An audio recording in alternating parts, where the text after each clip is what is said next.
What's good, fam?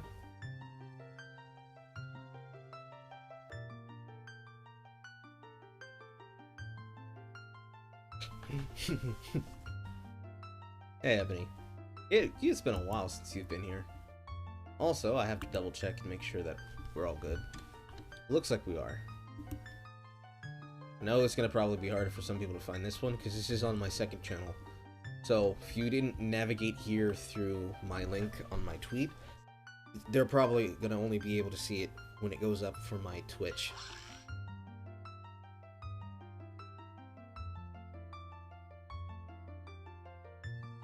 Oh man, today is gonna be a day.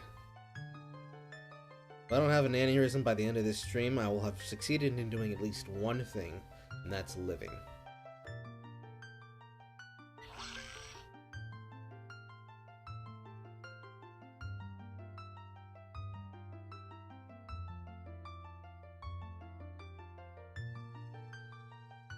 Better send out the tweet.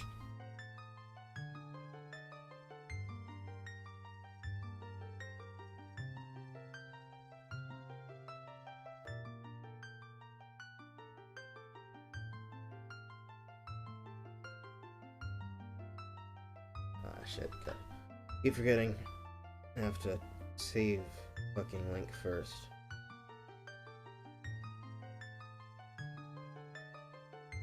Okay. So I gotta save link. Gotta save the link. Just retweeted it. Okay, thank you. Let's see. I save the link. Then I retweet and tweet.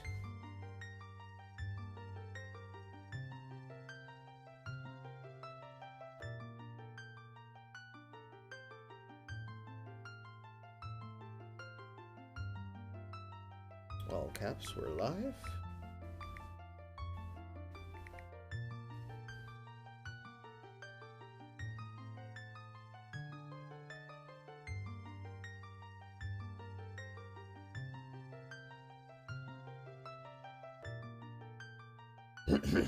Yeah. Sorry you did it, dude.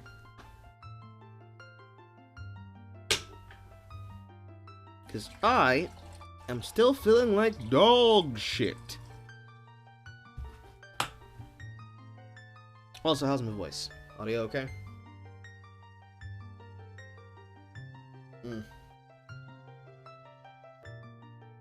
Who's my right hand?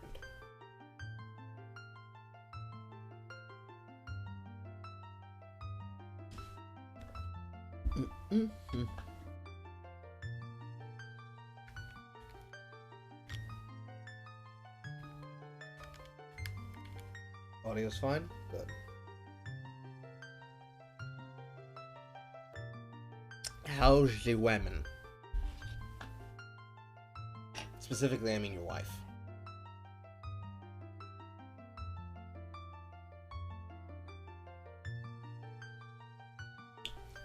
Got one more week. You've been good. About to change jobs soon. Ooh.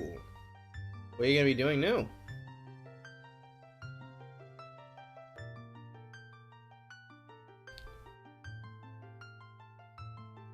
Life is good. Baby's perfectly healthy. How long did she have to go, by the way? I kind of lost count of the months. Well, can you really blame me? I've been doing a lot. Stay up there. Okay, you're living on the floor now. You're floor chapstick. Full-time IT work. A lot more money than making before. Good for you. You deserve it.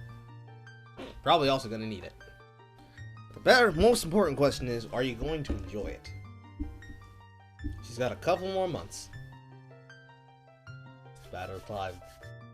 You just about to die before you put another one in her. You have to do it. You have to do it. You have to. You have to keep her happy. But no, real talk. Are you gonna enjoy your new job? Because it's one thing to make enough money for a job. It's another thing to enjoy what you're already doing or what you're going to do. I currently find myself in a situation where I ask myself that a lot.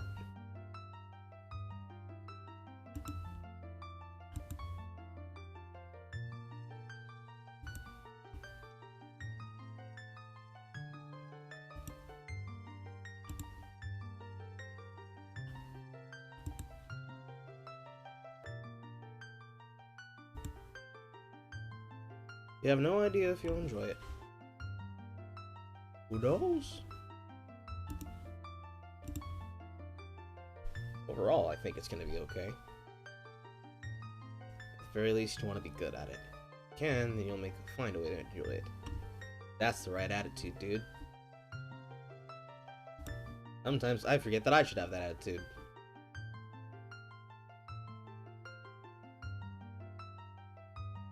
Myself, I don't even know. Because I have applied 100 times to several different places, including my old job. And almost all of them have sent some form of rejection letter. How old am I? I'm 25.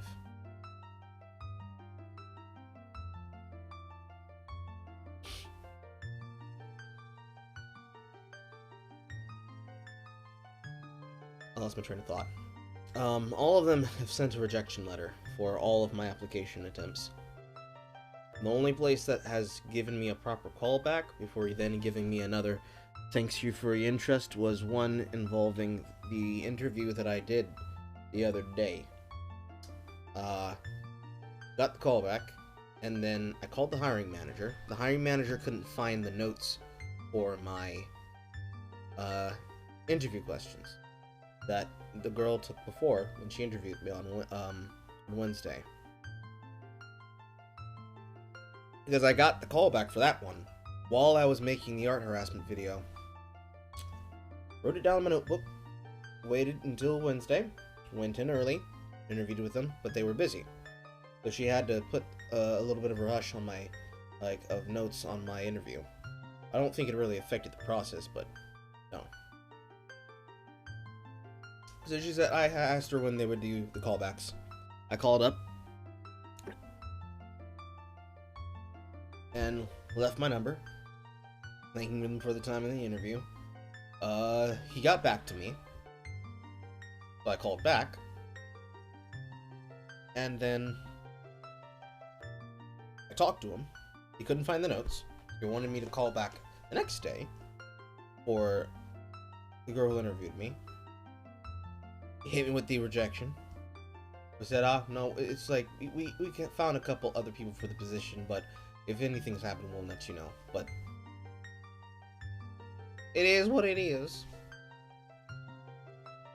If anything, if something doesn't come up from the other one that I gotta hit back on, which is for a meet and greet for the top tier job that I wanted, that I was applying for, I'll probably have to hit up a temp agency, because those are probably going to be my only options, because there are a lot of fast food places that just will not, or are not, hiring at the time, because they have enough desperate people that can call up at any one time.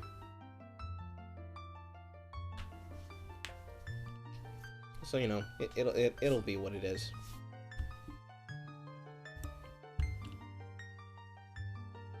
May not be the dream, but what I have to do to keep my fantasy alive, one could say.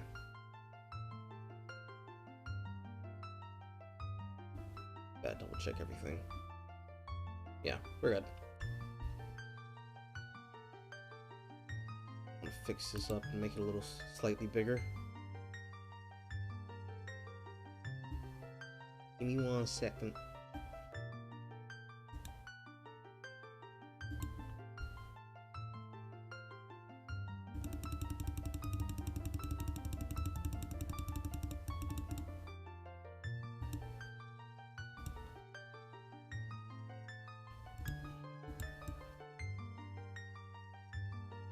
No, I can see your chat. No worrying about testing at all, my dude. Yeah, the if it's sending out messages like that, it will cover up the message. My chatbots are slightly strict, only because there are people who have been coming around every now and again to try and fuck up the place.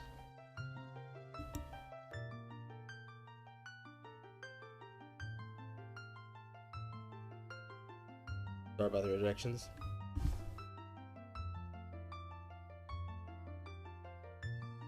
What do I know what can do about it?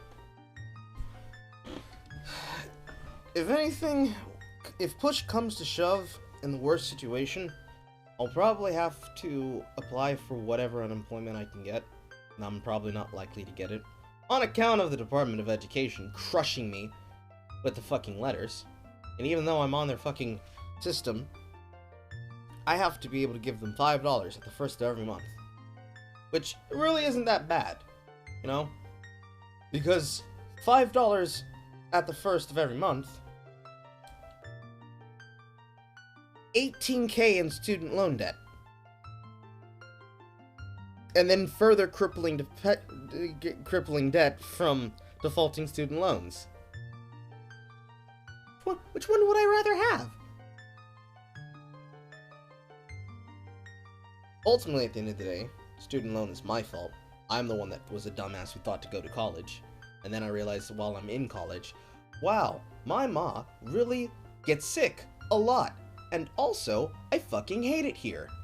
Everything that I'm asking to learn, I already fucking know. And so I left. At the time, it wasn't really that great.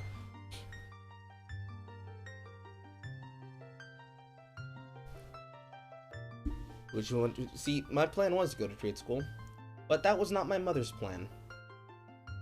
She did not want to, not have a child in the family graduate. And even for my brother, him graduating a small community course gave him a lot more advantage than a college degree did. And my sister is my sister, so not exactly an underachiever or an overachiever. I'm just I'd rather not give a shit. Why was it important? Because she was using me to be able to antagonize my father, basically. That's the short answer. The long answer requires details and information that I'm not comfortable telling people at this time. But the TLDR is that my mother tried to use her children to live vicariously and also vindictively through her adult life. And that is what she's currently doing. Or was currently doing. Mainly with the divorce.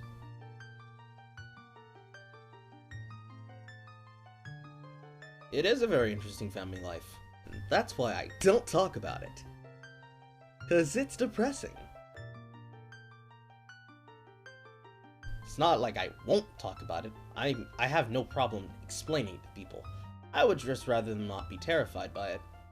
'Cause, you know, who wants to A-log about their family? What does that help? What does that do? Sure, it helps people understand how fucked up it is, but I can also just deal with it.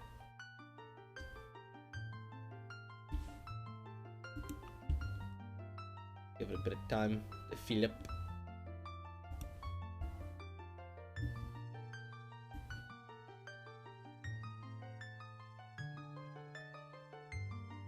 Right.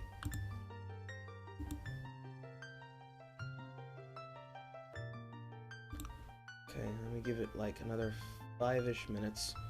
Because she needs to eat something. I'll be right back, and then we'll be able to get into everything. So, give me like 5 minutes.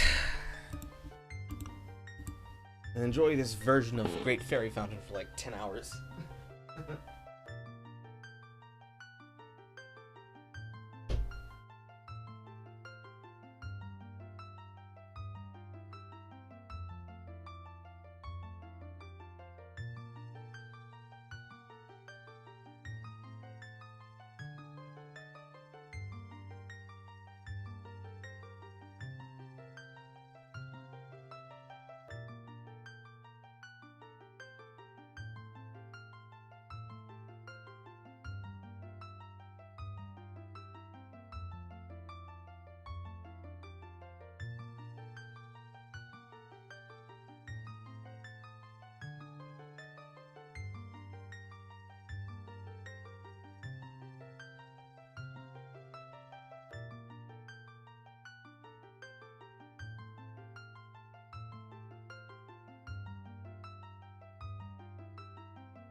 Also, another thing, especially considering, like, the situation.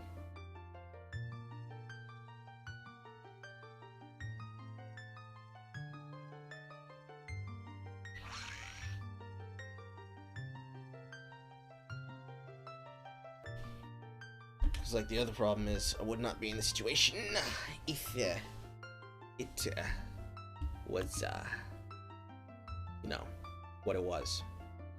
And or is.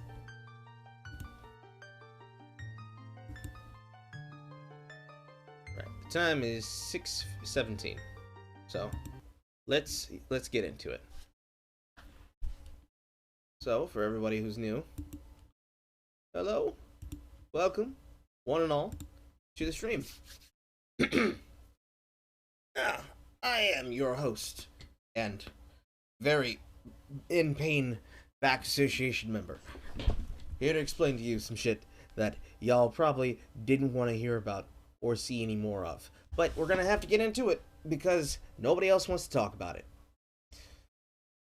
So, last on the stream, when we were discussing things involving what we premiered the format with, we were with Jay Longbone and Shotmort Michelle discussing the audio tape that was released around the 4th of February concerning Amber Heard and Johnny Depp's divorce court filings and their legal battle.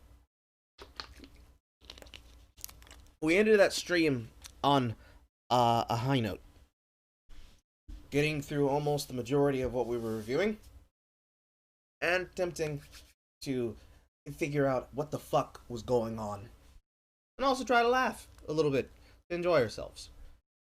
I'll repeat what I said there at the beginning of that stream here. The point of going over this is not to benefit or to profiteer or to laugh at the pain and misery and suffering of victims of domestic violence or abuse. It's not to sugarcoat it, and it's not to dismiss it as something that is deserving of mockery. Not what we're here for. Very much so, we're here for the hearts and minds. But we are also here to try to not fucking lose our brains. And I'm a shitposter, a satirist by nature. And I don't know how to deal with things without learning to laugh at them. Because if I don't have my brain so that I can be able to enjoy my life and be able to look at things and say, you know what? That's some shit. I'm gonna talk about it. Then there's nothing I could fucking do, no matter what the situation is. It's just who I am. That's just how I am. That's never gonna change, no matter how many times I do the streams, or I do specifically this format for the streams. So, that being said, all my obligations fulfilled, we're gonna go to the very, very beginning of the filings. All the way back in November 2018, when all of this started. Because we saw the very crux end of the information last time. So this time, I want to cover everything that physically exists, and that I've been able to collect while following up on the happenings of this case, through the developments that have been going through the news, and also just taste, just sampling of the salt. And we're gonna ask some questions. Because apparently ain't nobody in the fucking media wanted to ask questions when this was going down, so I'm gonna ask the questions now. And I'm gonna make it so that we can at least be entertained while we're doing so. So without further ado, let's get right into the news. Appreciate it. I've put a lot of work into this, even if it doesn't show. This is actually my second time making the video. The first one was 45 minutes, but thankfully had some issues uploading and ended up being a blessing because it forced me to shrink it down. So I'm going to talk a little faster, not linger on information that isn't key to my point, and try not to take too much of your time. I will go ahead and apologize for what I know will be subpar audio throughout. I don't have professional equipment and there might be some outside noise interference, so please just bear with me and let's get started. I know there are some who would rather me not make a video at all about Johnny Depp or Amber Heard. After all, this whole mess started about 2.5 years ago, and Johnny is currently suing the Sun magazine for calling him a wife beater, and we're getting new information at a regular pace. So I get it when people say it might not be advised to make this. But what if I told you this video doesn't have much to do with Johnny or Amber and might be information that's been available all along and yet may never get talked about, looked into, or made public in any way? I'm making this video about someone else entirely and the lies I believe they told. I'm talking about one of Amber's key witnesses, Io Tillett Wright. As a quick heads up, I do want to point out that Io is gender fluid and, to the best of my knowledge, currently uses the pronoun him and he, so I will be referring to him as such. Okay, so here we go. My attempt here is to stick to facts and not rumors. I will make note if at any point I drift into even the slightest speculation, but I'll try to refrain. As we all know, in May of 2016, Amber Heard filed for divorce from Johnny Depp and days later publicly came forward with accusations of physical and emotional abuse occurring throughout their multi-year relationship. In an attempt to obtain... To review really quick, because a lot of people in May of 2016, don't and emotional refer to this. One of the things that came out from the court filings, and has been revealed now, with a couple of testimonials from people involved in this, is that this picture, all of these pictures like this, these pictures were doctored. Not that the papers doctored them. This was something that Jay predicted last time when we were covering it, when she mentioned that Amber Heard and the makeup that she had on her face after these things, just tiny cuts, tiny scrapes and bruises. One of her predictions was that Amber Heard faked the injuries using makeup. You know, using a little bit of purple eye blush to create the illusions of some bruises.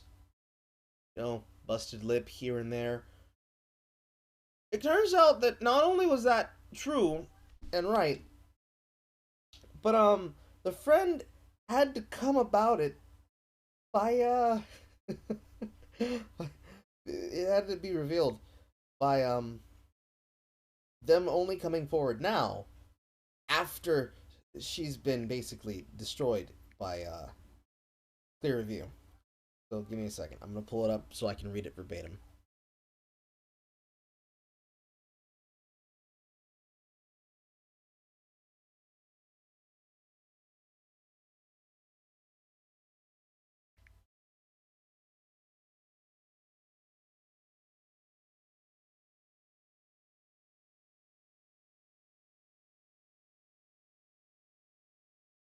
Right.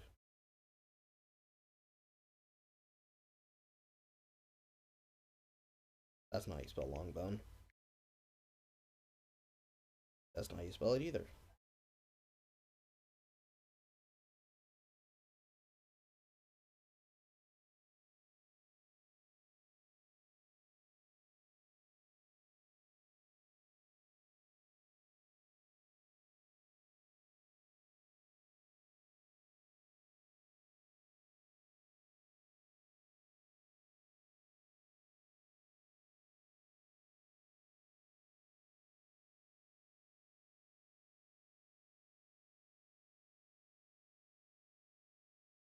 There we go.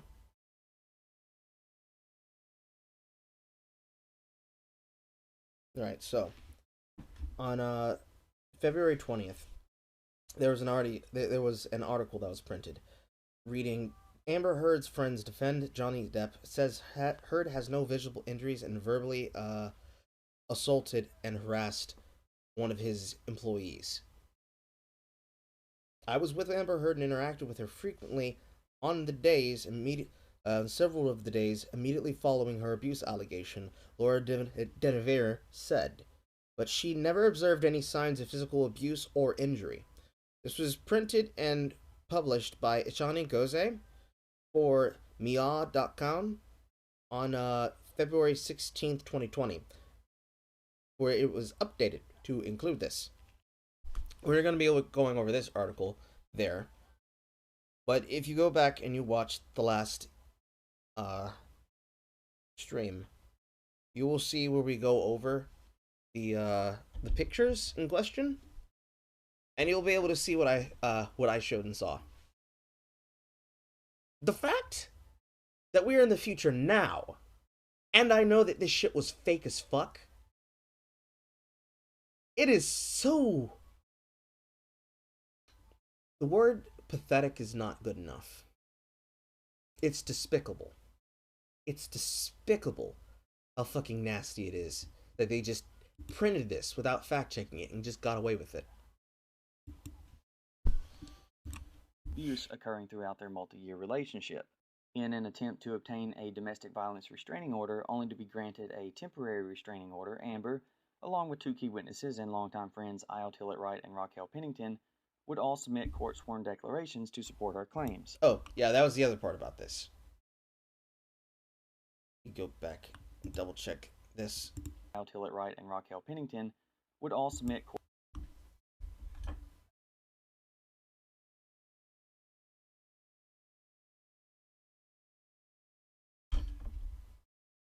So, referencing my notes, these two knew that Heard was lying, but they went along with it anyways because they knew that she would more than likely not get caught. Just told them enough information to get them to go along with it, and, well, one thing led to another.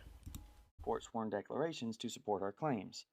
Within these declarations, mainly Amber's, there are only 3 referenced alleged incidences of abuse at the hands of Johnny Depp: May 21st, 2016, April 21st, 2016, and an unspecified date in December of 2015.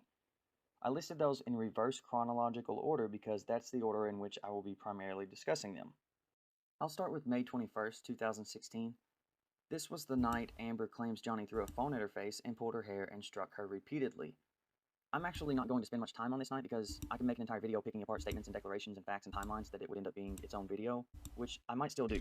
Also, there is a ton of new information steadily coming to light about this. I just want to refer to this night to make a point. This alleged incident is the closest Io and Raquel claim to being actual witnesses to the alleged abuse as it was happening. In Raquel's declaration, she claims to have entered the condo after, only to see Amber crying and Johnny yelling. As for the other moments of alleged abuse, Raquel only claims that Amber confided in her. That statement is very important, and I will be referring to it again. Io claims... Because it means that she fucking lied to her. Because she can just invent a story. She doesn't have to actually prove it. ...to have been on the phone with Amber and Johnny when the alleged abuse was happening that night, which makes him an ear witness, I guess. As for the other moments of alleged abuse, it should be noted that Io claims to have seen the aftermath of the abuse, not the abuse itself, on many occasions. He would claim this a number of times on different platforms. This is also very important because he is the only witness to date to claim to have seen any of the aftermath of the alleged abuse. Now let's move back to April 21st of 2016. This was the night of Amber's 30th birthday party.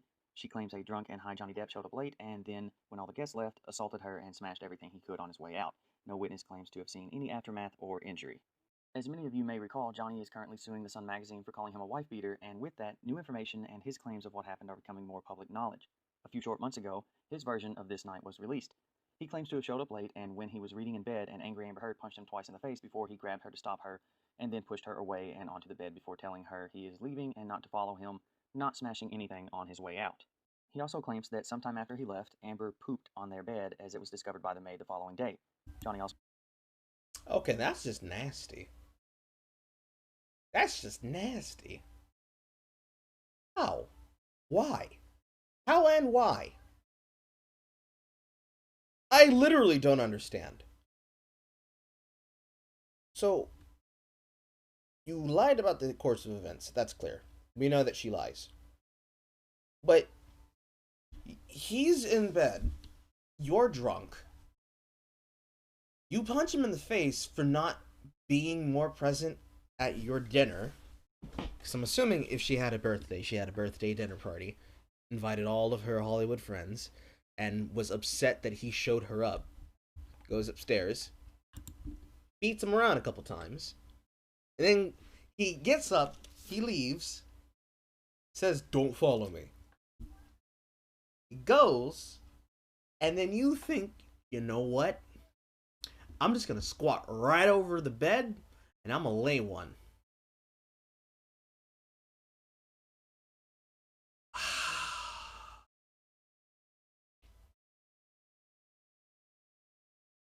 I'm just gonna give me one sec. I need to get a counter. I need to make a counter.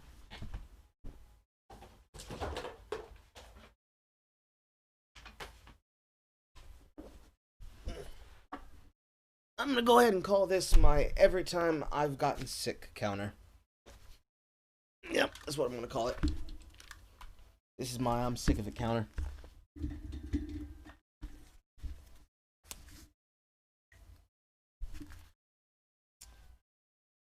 Yep, I should be using a Sharpie.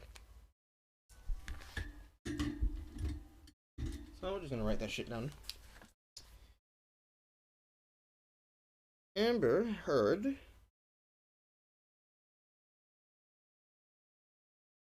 shit on the bed.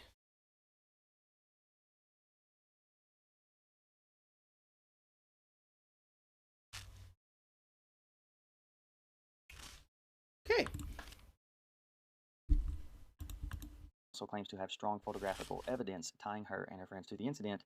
Amber says it was her teacup Yorkie's poop. Now, just to sidestep a second. Even if she's telling the truth about the poop, it takes a lot of gross entitlement to know your dog pooped in the bed and you still leave it for the maid to clean up while you and your friends take off to Coachella for the weekend. It was shortly after this claim that Io did something that essentially motivated me to make this video and share the information I've been sitting on for a while. For so long I considered putting this out there, but would think it's not my place, or just let things happen, it'll work out. But then he did this. Soon after the story about the alleged poop started making the rounds on media outlets, Io sent out a short tweet, Poopgate. This was in response to nobody, he just tweeted it out, clearly as a jab at the claims made by Johnny. Now, was it uncommon for people to make jokes about it at either side's expense? No, but at the very least I found it in poor taste to openly mock the claim when you are a key witness for the other party. I guess it's okay to mock it, but not for others to question you about it. Basically, this invited people online to ask about Io's participation in the alleged pooping. This seemed to make Io pretty ticked off. He would go on a string of posts and replies, cussing, belittling, name-calling, and finally posting this in response to someone. Quick note, you may notice I've blocked out the username. This will be a running theme. I won't show names or faces of anyone non-pivotal in proving my point. Alright, let's read this. No, ma'am, I deleted them because people like you who wouldn't know a fact if it hit them in the face are exhausting. I wasn't even in LA when Poopgate occurred, by evidenced by the fact that when she called me so she could ask me about it, I was in New York. That, my dear, is a fact that is so not soon to be revealed in court papers that it is a fact long ago revealed in court papers. That is a statement. That's a sentence. So no, I didn't shit in his bed, but the little dog who shit on Johnny's boot while he was wearing it, and in my bed while I was sleeping, and everywhere in the house it ever went into probably did. Now tell me, who the fuck are you and what right do you have to anyone's private information other than your own? Couple of notes. It wouldn't be in the papers if it was private, although medium privacy. But number two, why would you go all the way out to call this out and give this information? Because that's basically saying that you weren't present for this shit to happen. You're telling on yourself. Write that note down. Io mocks Poopgate.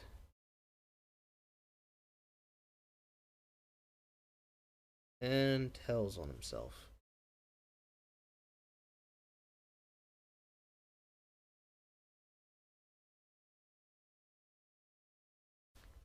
Okay. Now to the post. It's getting Io worse. claims that he couldn't have participated because he says he wasn't even in LA when Poopgate allegedly happened. He says he was in New York and goes on to say that it's a fact. Did Amber call him? Yes. She allegedly called Io while he was in New York on May 21st so Io could help ease Johnny's mind about it. But Johnny is claiming Poopgate occurred after he left on April 21st. Also, when you say something is a fact, you should probably make sure it's not easily debunked first just because you want so desperately to be right and stick your nose up at people. So let's do some digging and see if we can't find out where Io was on April 21st. Here we have a post from April 12th, 2016. I'm going to be showing a number of posts during this video primarily to focus on the location tags of Instagram. This will help demonstrate how accurate they are and which ones need more information to confirm. Quick note, locations are one of the only aspects of Instagram that can be changed after a post goes up. The date is one of the things that cannot be changed. This post has been tagged in Brooklyn, New York. So far, so good. The next post is April 20th, the day before Amber's birthday party and alleged assault and Poopgate. Notice the location tag again, Brooklyn, New York. There you have it, the day before, in New York with the caption, "Oh my god, finally Emmanuel, see you in a couple of days." And here he is a couple of days later, posting from Joshua Tree, California on April 22nd, the day the poop was actually discovered by the maid. Joshua Tree being where Io was fixing up a house at the time and is roughly a 2-hour drive east of LA. This is where I could argue that this could certainly place Io in LA on the 21st to attend Amber's birthday party between his Instagram post. He is a very close friend of Amber's after all. Now we have April 23rd, posting from Palm Springs, relatively close, slightly south of Joshua Tree and along the route to Coachella.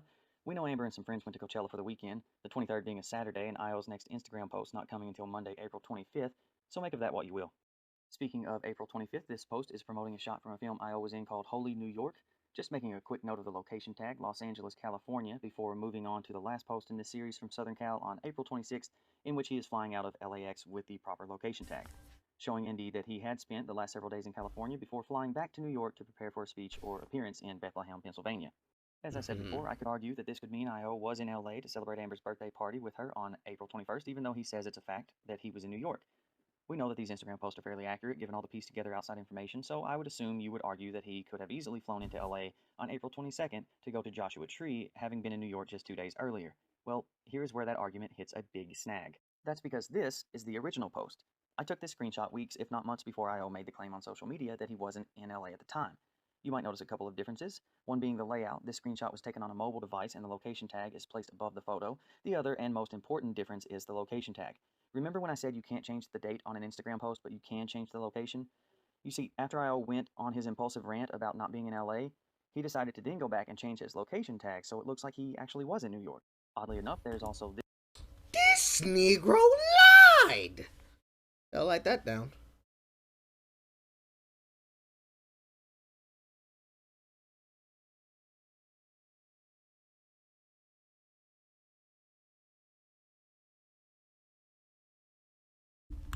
this post on April 21st, the day Io claims he wasn't even in LA. It is a tribute to Prince after his passing. It too has the location tag of Los Angeles. Now, why doesn't this look familiar? Why? Oh yeah, that's it, because it's deleted. You see, Io not only took it upon himself to change the location tag of the post occurring the day before he claims he wasn't in LA, but to also completely delete a post placing him in LA the day of. Which begs the question, why? If you knew you were in LA, and let's face it, you were when the alleged Poopgate happened, why not just deny having anything to do with it instead of feeling the need to place yourself on the other side of the country just to put as much distance between you and the accusations as possible? Also, if you weren't present when it allegedly happened, why did Amber call you to help her deny it if you weren't there and knew nothing of it? It would make sense that she would call someone that was actually there at the time, unless one or both of these things are true. 1, you were there when it happened, and or 2, that's not why Amber called you the night of May 21st. And if everyone thinks this is good, you ain't seen nothing yet. It's one. Oh boy. So, let's see here. Number 1. On top of a first tally in the this be's nasty category, Amber Heard lied, or excuse me, Io lied about being involved in Poopgate. Telling on himself gets him discovered as having not only lied about not being in Cali, but also deleting evidence connecting him to Cali.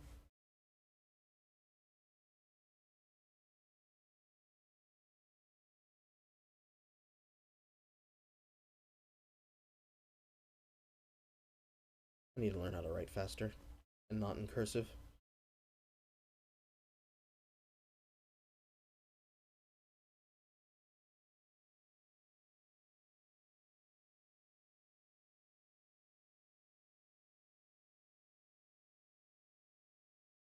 But most importantly, Amber Heard fabricated and, yes, indeed lied about the progression of events that happened on her birthday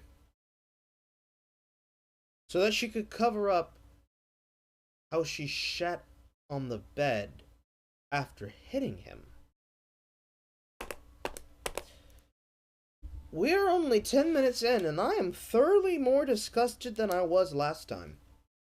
We're not even fucking close to done. Oh, Lord. I'll be right back, ladies and gentlemen.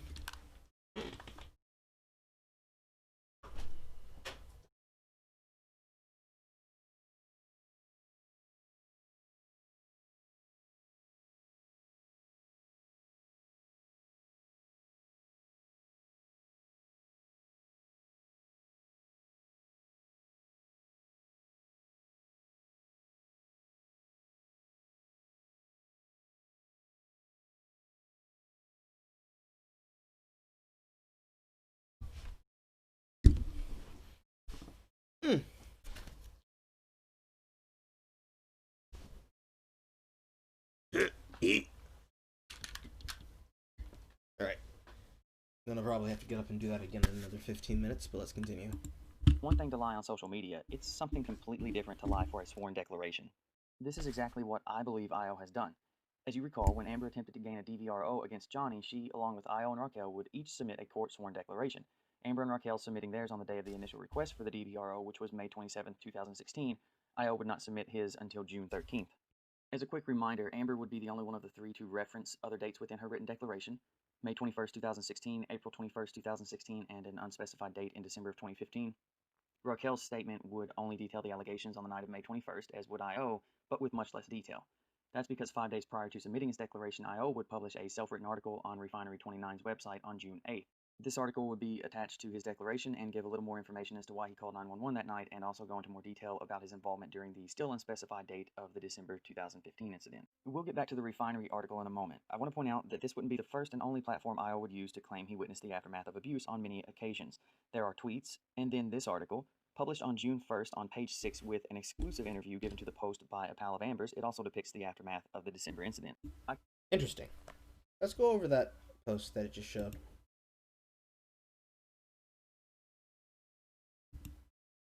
Use this article to further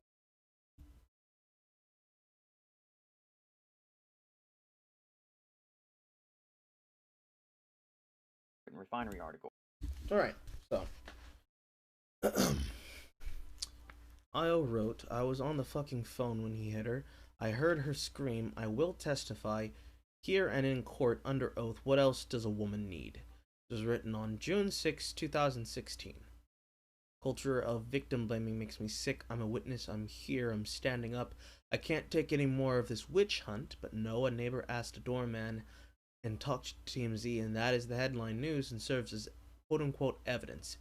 Dear neighbor, shame on you. How much evidence does a woman need to be present?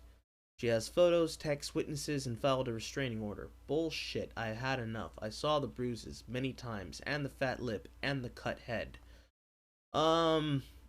Again, we know that she was faking injuries, so that's not gonna really be fucking helpful. But that's an interesting detail. You were on the phone when he hit her. You heard her scream. Is that in reference to specifically the birthday party? Because if it is, and you heard her scream, what did you hear her screaming? Because her version of events has them placed in their bed, where he showed up late, was sleeping in bed, and she came and hit him. So if you heard her screaming, that means the first thing that you should have done was run into the room and see this event happening. But you clearly either are choosing to not say that, or you're lying, because if you did, you would have also commented that she hit him. Of course, you probably would have said, but he hit her first, but that's fucking irrelevant. Also, the addition of quote-unquote victim blaming, a neighbor asking the doorman, and that was what the headline news wrote with. Bruh, it's TMZ. Of course they are. I'm a Californian. I know how they are. It ain't gonna change. Ain't shit changed about TMZ but the locks and the reporter. And as for how much evidence does a woman need to present, having photos, texts, witnesses, and filing a restraining order does not equal having truth. And we know at this point in time, because we have the benefit of reporting this in the future, that she lied. But the key part here is I would like to bring attention to the question he presents here. How much evidence does a woman need to present? Good thing to keep in mind as we go through this and we continue to ascend forward through time until we get towards the most recent happenings is that just because you have things like photos and eyewitnesses, not enough. Of course, it shouldn't be discounted. Trust but verify is the goal. But how much evidence does she need to just outright be believed instantaneously and him be vilified? That's a dangerous precedent, and it sets up exactly what happened. IO just clearly didn't give a shit at the time, and I'm pretty sure they still don't give a shit now. But just interesting to note, where their brain space is at. Especially saying that they've had enough. I can understand being upset. I can understand believing that the person's being victimized. 100%. 100%. But what I don't believe is that Isle's being honest, and since we've already caught them in 3 lies so far, who knows how many we're going to see going forward. Also, remember, of Amber's witnesses, Io is the only one to claim to see aftermath on multiple occasions. And lastly, Raquel lived in the building, just down the hall from Johnny and Amber's condo, meaning if Amber contacted the friend during the attack, I would imagine Raquel would have referenced it in her declaration and would have been able to arrive at their condo within seconds, witnessing more than just aftermath. Exactly. But, oddly enough, to my knowledge, Raquel has never mentioned this alleged incident. I want to focus on this paragraph quickly. It states her text the woman during the attack and the friend rushed to the couple's LA pad. These Negroes were lying. I want to note that even if Io identified as a male at the time, many publications still refer to him as a woman. Also, I want everyone to pay attention that this states that the person, all signs point to being Io, rushed to the LA pad immediately after being contacted. Now let's jump back to the refinery article and talk about a few statements to further show this. Shortly into the article, Io begins to detail the undated December incident. He would detail going to their place after seeing a bloody pillow, clumps of hair on the floor, and a busted lip, very much as he did previously on Twitter and in the interview to the Post. He would go on to say he got the phone call immediately after, with Amber screaming and crying, which is why he went over. Just a quick side-by-side comparison. I know some will point out that during the Post interview, it states that the friend received a text, and Io claims in his article that he received a phone call. Short explanation and speculation, and make of this what you will. Text messages can be ordered by the courts and printed out by the phone company if said phone company has the logs still available, and phone calls only have call logs and no way of checking to see what was actually said during the conversation, unlike text messages. But I digress. Later in the article, he would depict further witnessing Amber shaking and crying as she described Johnny putting his entire weight into headbutting her in the nose. He would then describe sitting and listening to Amber as she further described the still undated December incident with grueling detail, with what allegedly left her with the missing clumps of hair, busted lip, and nearly broken nose. This alleged incident being what crossed the line with Io, as he would not be silent next time. I suppose the next time on his calendar coming May 21st, 2016, when he called 911 on Amber's behalf. The thing about this alleged assault is that 1. Nobody except Amber and Io reference it at all, and 2. A date was never given for this and has still, to this day, not been specified. I have my theories as to why this is, but let's just try to figure out that date, shall we? That's actually pretty easy to do. A bit later in the article, Io would write, I watched a woman with a broken spirit go on national television the next night. He would go on to say covered in makeup, smiling through a busted lip, and nearly jumping out of her seat when someone casually touched her shoulder. Now, I could spend another segment on this, but don't want to take up too much of your time. If anyone wants to see that, let me know.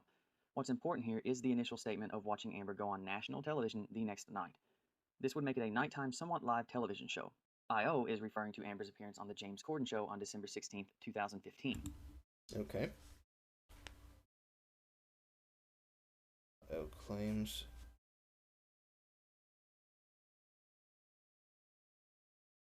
the witness heard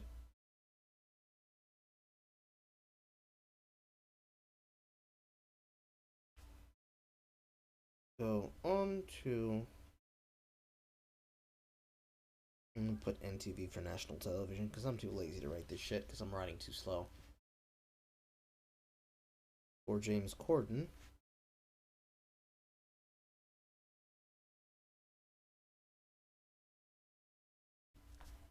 On December 16th, 2015.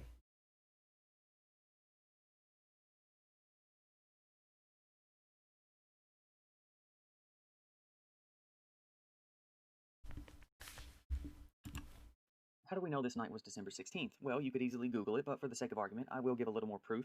Here's a piece about the show from Wikipedia. I've highlighted the important parts. It states how beginning the week of May 25th, 2015, the show scaled back production to 4 first-run episodes per week, with Friday's episode being a rebroadcast or rerun, meaning they only shot and aired episodes on Monday through Thursday. These episodes usually were shot during mid to late afternoon hours and aired that same night. And here we have a short portion of the episodes list. As you can see at the bottom of the list is December 10th, this being a Thursday, which meant with no new episode shooting or airing on Friday, the following week's episode would pick up on Monday, December 14th. I've highlighted Amber's episode, which shot and aired on Wednesday of that week, December 16th, 2015. Now, why is this date so important? Because, remember, this was the day after Io went to Johnny and Amber's place to see the aftermath and be there for her following Righteous. the alleged incident that made her fear for her life. A date no one will specify for some reason. That day, of course, we now know to be December 15th, 2015.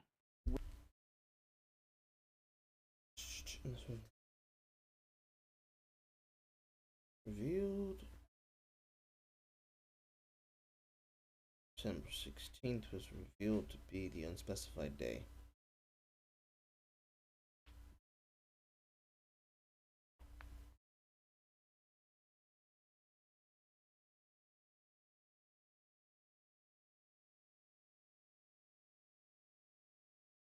Unspecified day.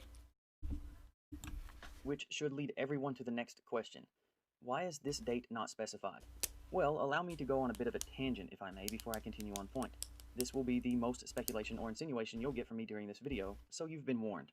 On December 15, 2015, Amber and Johnny were spotted that evening leaving the A-Go restaurant in LA. From these pictures, you can see that Johnny is wearing a low-setting hat with dark, wide-covering sunglasses. Amber can be seen as Hey, wait a second. I recognize that hat.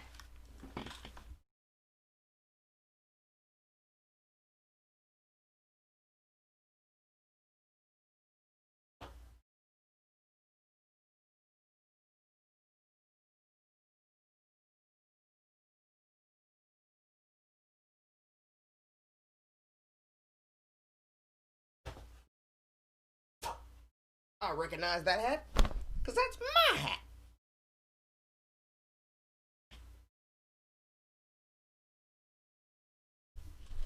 Mine's tan, but I recognize that hat anywhere. Alright, I'm easily entertained.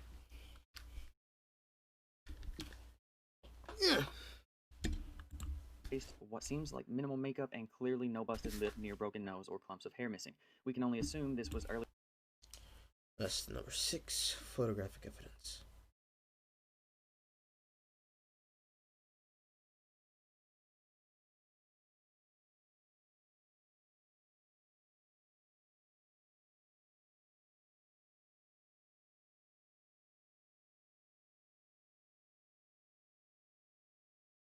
We have evidence from outing shows Johnny.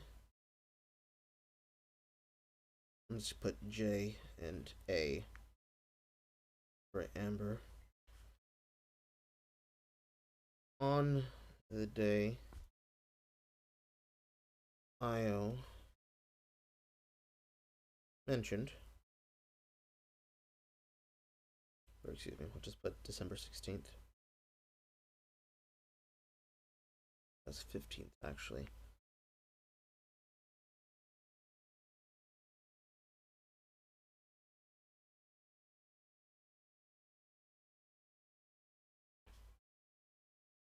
Oh, busted lip.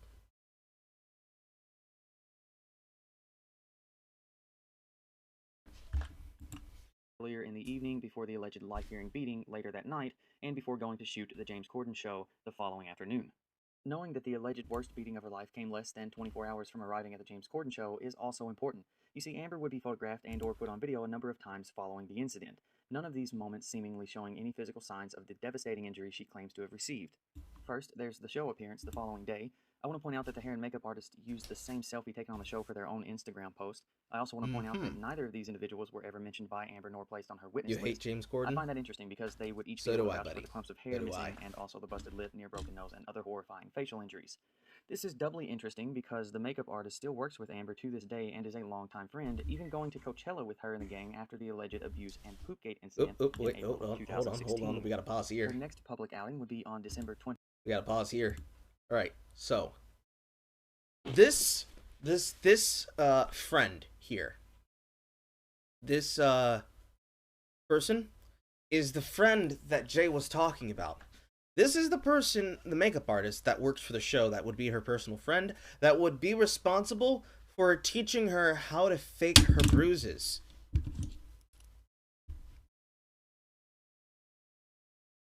And it's really interesting that this is the same picture and this is the person. This shit goes all the way back here, because this basically means that everybody around her knew that this was a lie from the beginning, and they just went along with it.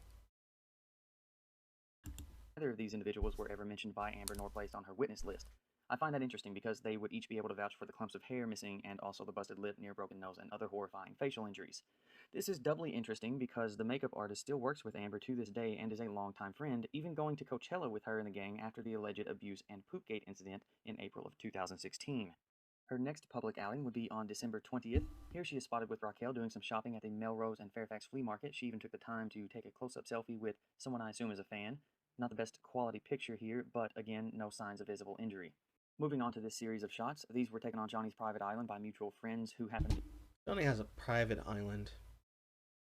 Wild. be a photographer and a designer. I won't go into all the details about how I figured it out, but these were taken between the dates of December 27th and December 31st of 2015, a short 2 weeks after having her hair ripped out and face smashed with... Yeah, that's the key detail here. Let me write that down.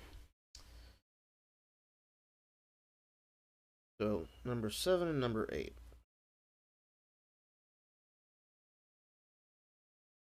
Same makeup stylist.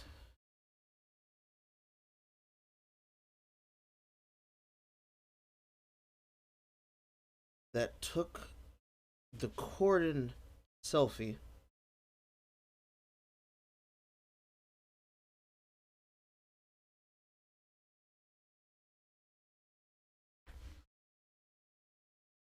Is also,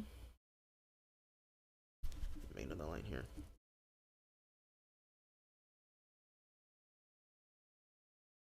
Herds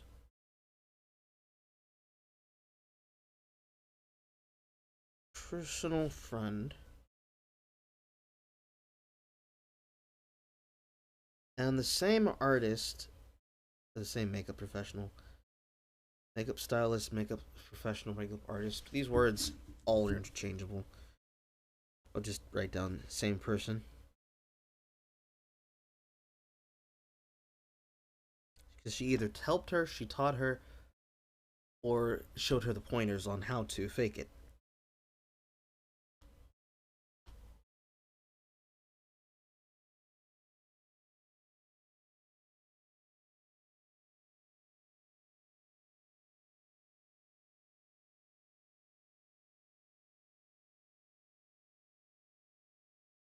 Domestic abuse.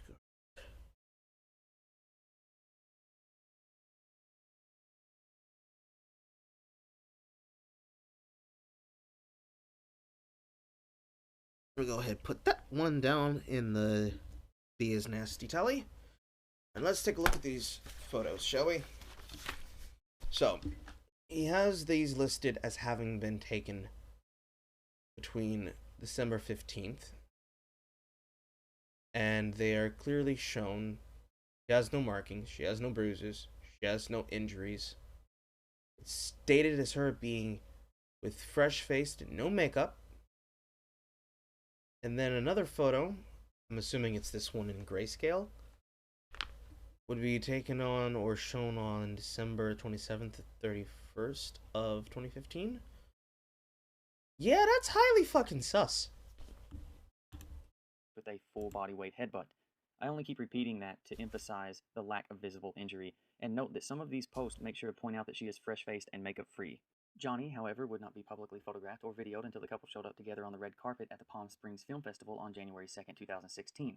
Amber still showing no sign of injury, albeit with heavy makeup, and Johnny no longer wearing a hat or glasses like we last saw him in December, but still, in my opinion, looking a bit worse for wear. So now I quickly want to go back to December 15th. I find it odd that of all the items on Amber's submitted exhibit list, there are no pictures listed depicting a date in December. Most of her exhibits center around the May 21st incident. But do you want to know whose exhibit list does have pictures of themselves on December 15th? Johnny Depp.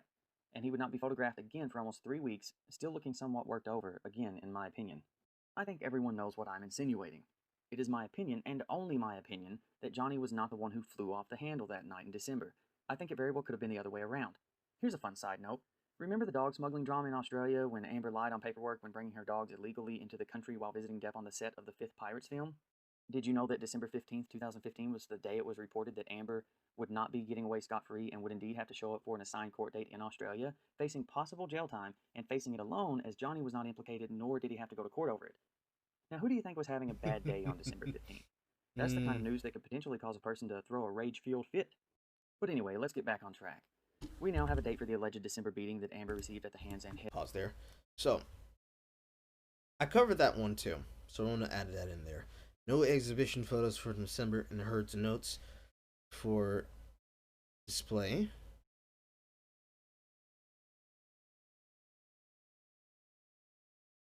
And Johnny was not the one that smuggled in the dogs.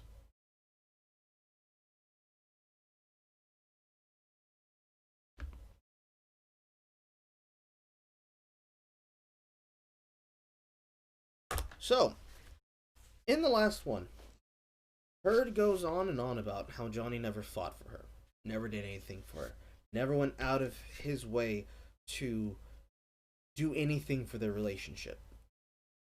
But she apparently was beating on him still throughout all of it, in before the period of the divorce. And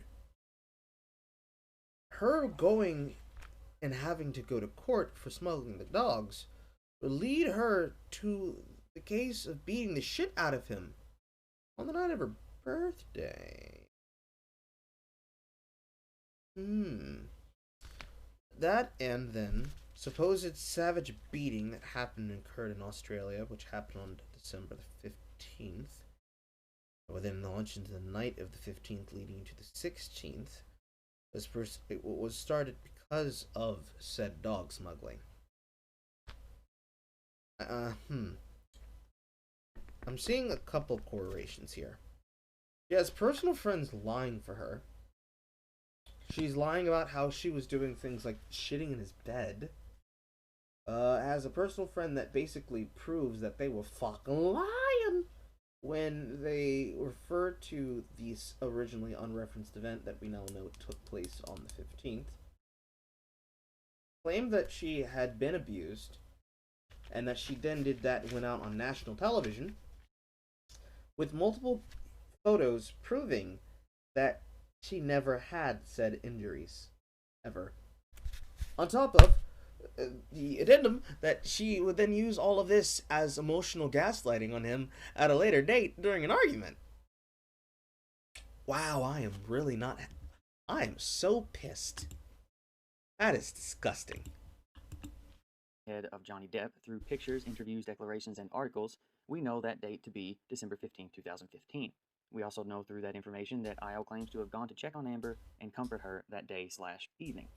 But what if I told you that IO didn't go to Amber's condo on December 15th like he has claimed a number of times? What if I told you he wasn't in LA or even California at all that day, but nearly on the other side of the country, roughly 2,000 miles away, all the way over here? As you may or may not be aware of, at the time, IO was working for MTV on a show called Suspect. It has 8 episodes listed and lasted 1 season. This was somewhat of a spin-off of the popular show Catfish, even utilizing many of the same crew from the show and shooting both during the same time frame, as IO also co-hosted Suspect with the host of Nev Catfish, Campbell. Neve. The show shot primarily during the fall and winter months of 2015, and IO, as he commonly did at the time, did a wonderful job of documenting all of the cities he traveled to during that time. From Akron to Indianapolis, Detroit and Phoenix, Denver and Aurora, Colorado, from Vegas to Houston. But of all the cities tagged and traveled to, there is one I'm most interested in: Cincinnati, Ohio. That's right, IO posted from Cincinnati on not 1 but 2 dates, those being, you guessed it, December 15th and a bonus, December 16th. Now, if these location tags on these posts are correct, then there is quite the problem brewing. That would mean IO wasn't even nearby to go to Amber's condo the night the alleged life-threatening abuse occurred, and he claimed to have witnessed the aftermath the day before Amber went on the James Corden show. Those dates we now know to be December 15th and 16th. Do these location tags alone prove IO's geographical location? No, unfortunately they do not, but before anyone says this just became a dead end, buckle up. It's going to be a heck of a ride. Let's start with what we need to prove my point. We need to determine when, both exact month and date, these posts and pictures were actually taken and posted, where they were taken and posted, and what IO was doing there as further confirmation. To do this, as I have for most of the video, I'll be working my way backwards through these points, so to start, let's begin with what IO was doing in Cincinnati. As previously stated, at the time, IO was working on a show for MTV called Suspect, and he did a great job of documenting several cities it took him to. Can you guess where one particular episode shot? Cincinnati. Episode 5 to be exact. That is a really simple way to show what IO would have been doing in Cincinnati, but still doesn't give us a month or a date. But be patient, we'll get there. Next, we have to determine where these pictures were taken and where they were posted from. Let's start with this one on December 15th. The caption reads, "This incredible piece says everything I want to say to young artist. Piece by Jasmine K. Huey. I sincerely apologize for probably mispronouncing that name. I'm sure those who would argue on behalf of IO would say, so maybe this just means he took a picture and was posting a throwback to it and wanted to make sure it was tagged from the correct location of the piece. That's all well and good, and the exact response I would expect from someone who really doesn't want him to be lying about where he was and when he was there, until you see this. The original Facebook post of the picture and piece. A few things to point out here. First, the date of the post being October 18th, 2015. Next to the picture itself. This is the exact same picture IO posted. Every detail about it the same. If you Google "art is pointless without passion," this is the picture you would get, copied onto countless posts and articles.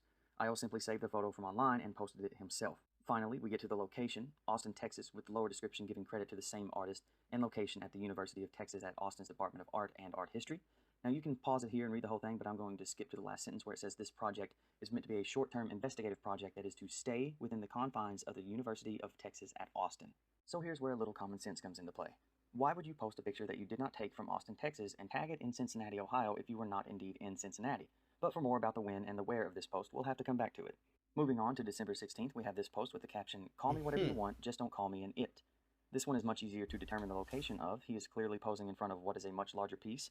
And here it is. Sing the Queen City, dedicated on September 22nd, 2015. As you can clearly see, the buildings match up in the background. This is in front of the National Underground Railroad Freedom Center in Cincinnati, Ohio. I know there are some who would argue this still doesn't prove they were posted while IO was in Cincinnati. He could have clearly been throwing back to it. Well, here is where I will happily oblige and shoot that down as well. Remember when I said an episode of Suspect shot in Cincinnati? We can actually determine when it was. It just takes a bit more digging, so hang in there. When a crew is shooting any show on location, many times they try to be nondescript about when it is. I mean, sure, you can tell what season it may be, in this case winter, with no leaves on the trees and gray skies, but on many occasions they try to avoid showing precise dates or months. I think overall they did a great job with this show when it comes to that, but there are still these. We have a number of fleeting, quick shots in the background of the Cincinnati episode that make it seem like everyone is gearing up for Christmas.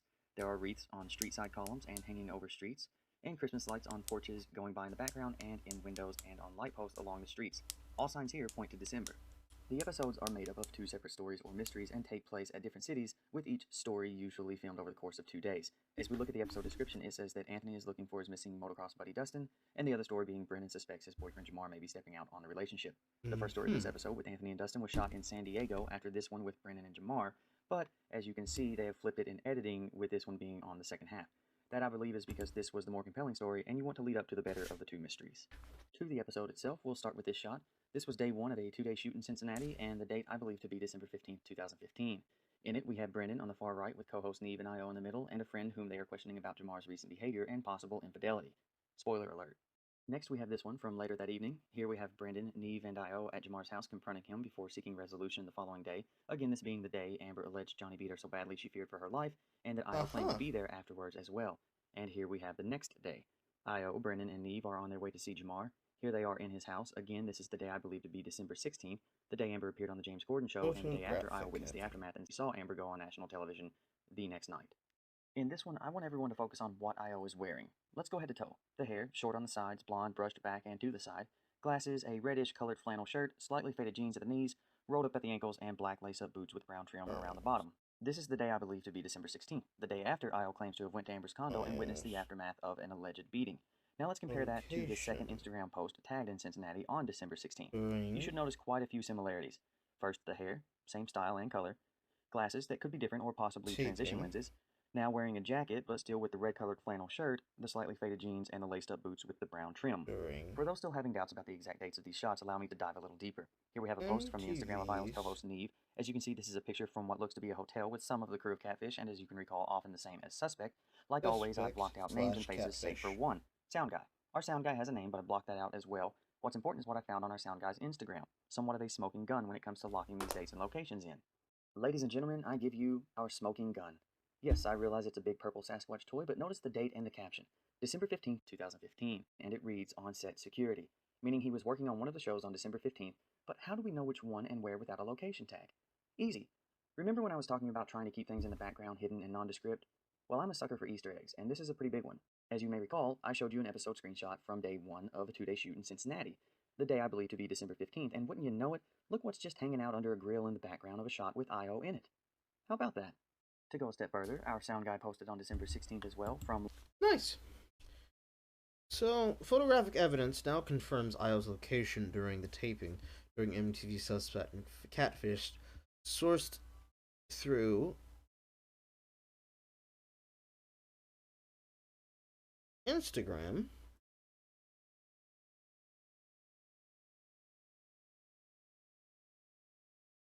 Cross-referencing.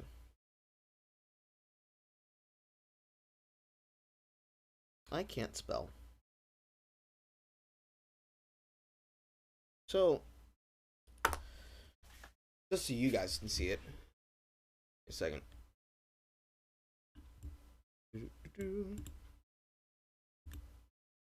Wrong one. Right. So, just so that you guys can see it. I'm writing down all of these notes here. We're up to 10 notes and 3 tallies of how full of shit all of this has gotten. I hope you brought alcohol. It's only gonna get worse. We're not even nearly done. This is the first one. And we technically have 8 videos to get through. Of course, all of these can be found on Incredibly Average's channel. I will probably leave a link in the description of the archive once the stream's done, so everybody will be able to see it later. If you want to go see it now, you can find it if you look up his channel, Incredibly Average. We're going to be going through all of them, ladies and gentlemen, because I don't like leaving things half done. For now, I'll be back in 5 minutes. I need to go get my mother food. So, give me like 5 to 4, 10-ish minutes. Alright.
Okay.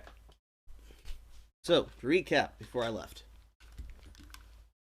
We have 10 different accounts of cross-referenced information that definitively tells us how full of shit all of this is.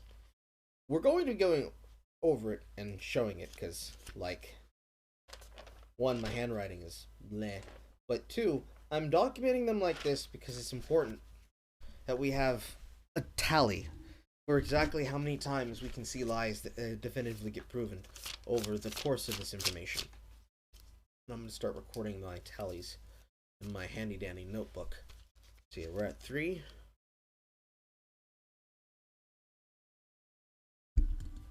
And the reason I'm writing it down, on top of liking to have notes on things, let me title this too so when I put it in my folder, I can find it later. The reason I'm writing it down, and I'm cross-referencing it, and trying to get through it, is the amount of lies that pile up during a situation like this is important to detail. And as we keep moving forward through the future, as we keep watching the videos and asking a couple of questions, because ain't nobody else fucking asked any goddamn questions, we're going to start figuring out what kind of person we're dealing with. Because we know that Amber Heard's a liar. She has no problem using things to her benefit to help her.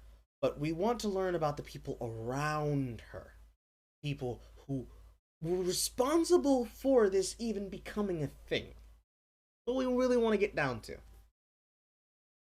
And so far, it seems like her friends are just co-signing all her bullshit, despite eventually being found out sooner or later. I don't know if they thought about it before they did it. I don't know if they discussed it. I don't know if they talked about plans. It doesn't seem like they did. Because I wouldn't be doing this otherwise, but... well, let's keep going and see what happens. Lookout Joe's Mount Lookout Coffee Roasters. Want to take a guess at where that is? You got it, Cincinnati. What we've sought out to do is pinpoint the date in December 2015 that Amber and Io would not specify. The date Io claims to have witnessed the aftermath in which Amber was allegedly beaten to the point that she had a busted and swollen lip, black eyes, a nearly broken nose, and clumps of hair missing, and was almost suffocated with a pillow at the hands of Johnny Depp in Los Angeles, California. This date we now know to be December 15th. Io goes on to claim that after seeing this aftermath, he would watch Amber go on national TV the next night. That date we now know to be her James Corden appearance on December 16th. But on those dates, we have Io posting a picture taken from a post about an art piece in Austin, but with a location tag placing him in Cincinnati, and then posting the next day in front of a sign in Cincinnati with the matching location tag, all while shooting an episode of an MTV show over the course of those 2 days, wearing the exact same outfit in the episode as one of the Cincinnati posts, and finally, with a sound guy from the show posting from Cincinnati on the exact same days, on the first day even posting pictures of items in the background of a shot Io was in on that day. Now either that is one heck of a coincidence, or somebody is telling one heck of a lie. I do want to quickly cover the other part of the episode to further prove the accuracy of these location tags and help wrap this up. Remember I said that they filmed the parts of this back to back and put them in editing. Here we have Io's next chronological... I need to take a screenshot of that really quick. Or somebody is telling one heck of a lie. I do want to quickly cover the other part of the episode to further prove the accuracy of these location tags and help wrap this up. Remember I said that they filmed the parts of this back to back and put them in editing. Here we have Io's... Alright, give me 1 second. I need to tweet that. Initiate window.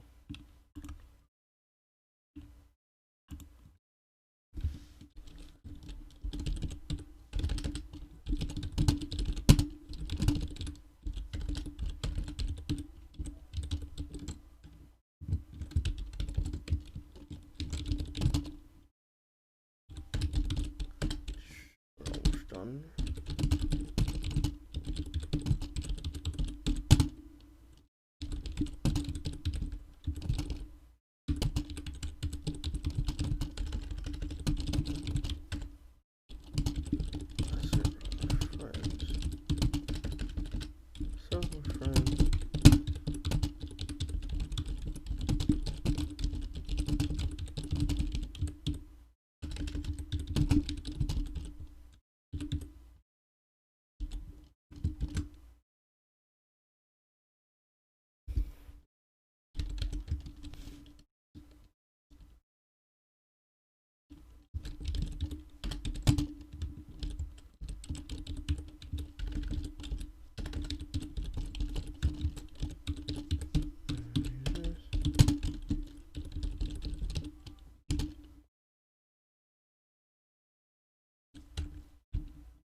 Okay.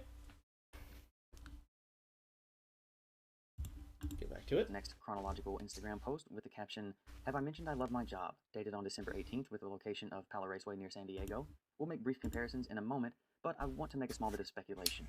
We really admire the thoroughness of this guy's work. So do I. Later on December 16th, this man is right up my make the nearly 2 hour alley. drive towards San Diego to prep for the next couple of days of shooting. This most likely being on the 17th to give a day of travel and prep work between cities. Also, we have our sound guy posting on December 17th at LAX, presumably having landed, and as you can see by the sign at the top of the photo, waiting on long-distance vans for the road trip to San Diego. So, even if one were to argue that Io could have seen the aftermath on the 16th and not the 15th, it just doesn't match up, having stated to have seen it and then the next night seeing Amber on the James Corden show on the 16th. Also, with Corden's show shooting in the mid-afternoon hours, Amber would have had to have been there much earlier for prep, all while Io would have still been in Cincinnati on the 16th, or at the very least, not quite back to LA. But back to the post. We'll just do the quick wardrobe comparison, head to toe again. Hair, same as previous post. Glasses, which I'm now certain are transition lenses. Black jacket, white pants with what looks like a notepad in the back pocket, and shoes with a funky artistic design, all while setting on a red and white motocross bike.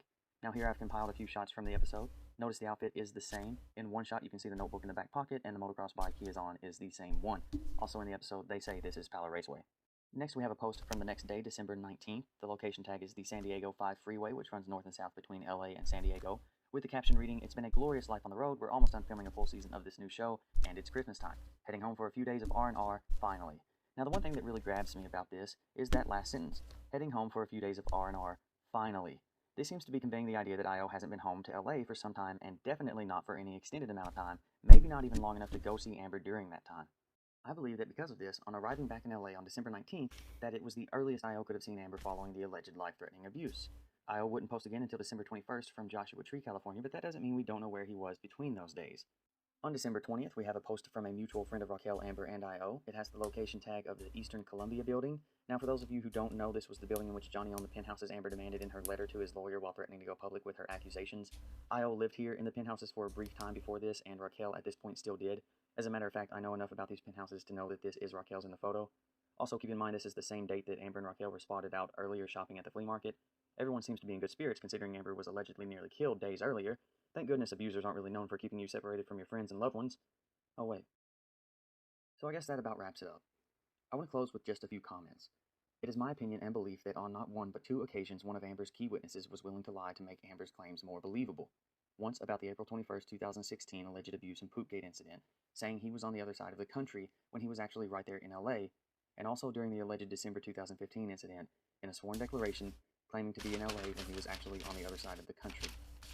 Now, I don't claim to know why I believe he lied, whether it was bitterness toward Johnny, affection and feelings toward Amber, or just being a conspiracy theorist, always wanting there to be more than what's on the surface and wanting to be the one who sees it and exposes it. Oddly enough, working on a show that uncovers secrets all while never having his exposed. I don't know his motivations. All I know is I believe he did lie. And if he is willing to lie about where he was and when he was there in moments that something as serious as abuse allegedly occurred, then what else is he willing to lie about? And who else has been willing to lie for her? Everyone, everything, and everywhere. That's the answer. Pick which one is applicable to what slot. Right, so I have 11 entries, technically 10, because the last one is just this keep a lying, but 10 entries of some important notes that reference the counterclaims of the lies told. Very interesting. Very lovely. I'm very sick. Let's get into the next one. Hey everyone, it's me again. I want to start This out by... one's going to be 2 parts, it looks like. Yeah, this one's going to be 2 parts, so this one's going to be even longer. So let's take a pause for a second, and let's ask ourselves some questions. I was about to say, he reminds me of you. Gotta go head to an event I forgot about in 10-ish minutes. You'll be awesome 5. It's insanity. No problem, dude. And make sure you have yourself some fun time when you're out there. Okay? Let's take a break for a second to start asking some questions. And this is gonna be the moment I'm gonna go to not Twitch, but to Twitter to ask that question. Right? So what I'm gonna ask, a couple of simple questions. I'm gonna put them on the back of this paper. I'm gonna put them on the back of the audience questions. Question number 1.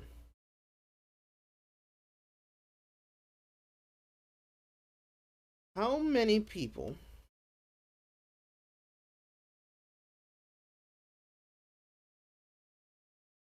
know that IO was lying?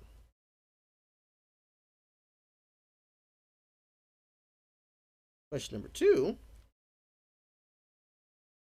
on top of how many people were lying, because I asked this in the last stream, how many people knew that they were lying and were told to stay quiet?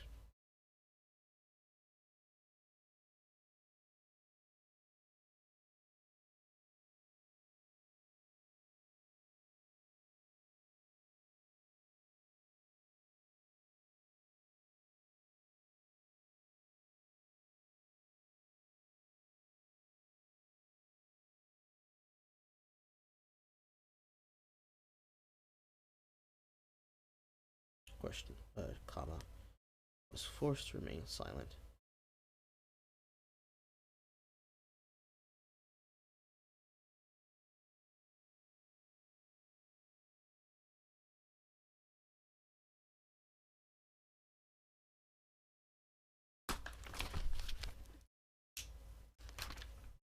Go ahead and tweak these two questions out. I need to get a fucking rail or something. But start asking those questions. Need to open up another window for it.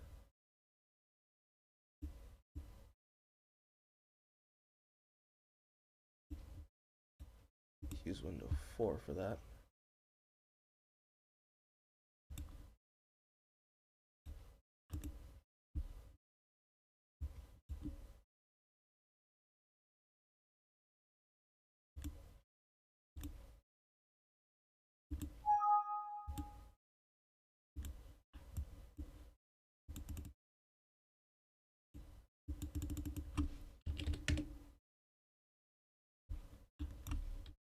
Right, 200,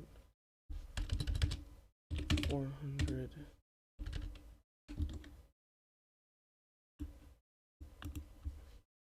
To the left. 100. Fill that up a bit.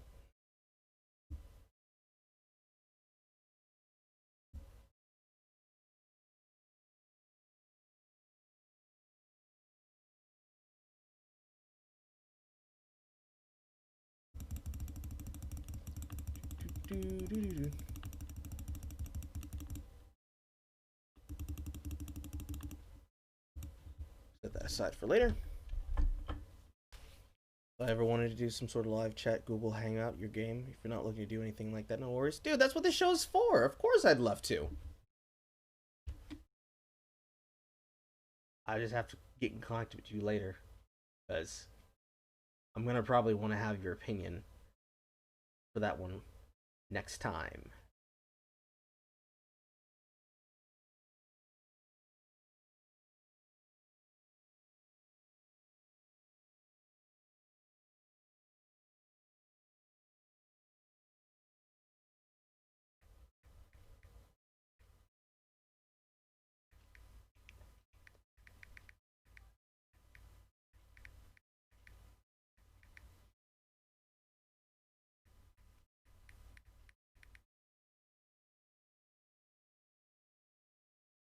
Right, so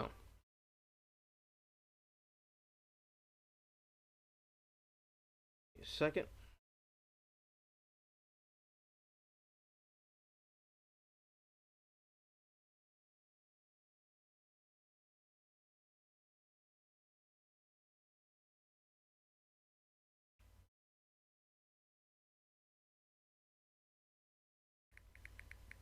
Taking a short pause for questions.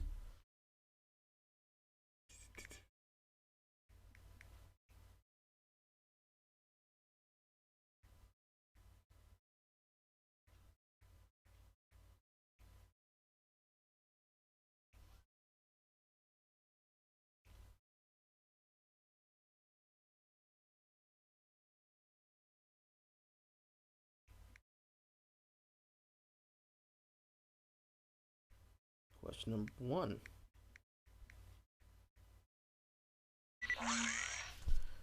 Get it ready because I can't look all that way down. So, question number 1.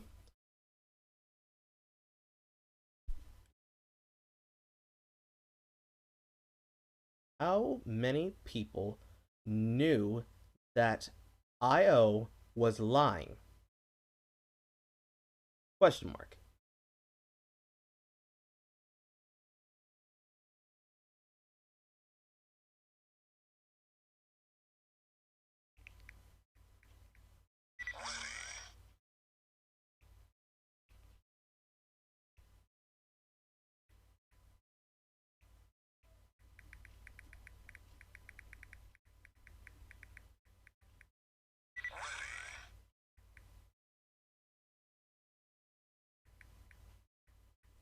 Right statements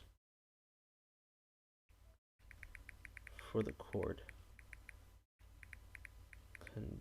condemning Depp was lying. Question number 2.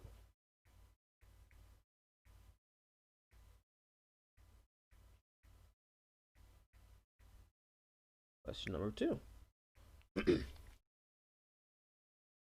How many knew that Johnny was innocent, comma, but was found... that's supposed to be forced. I'm blind.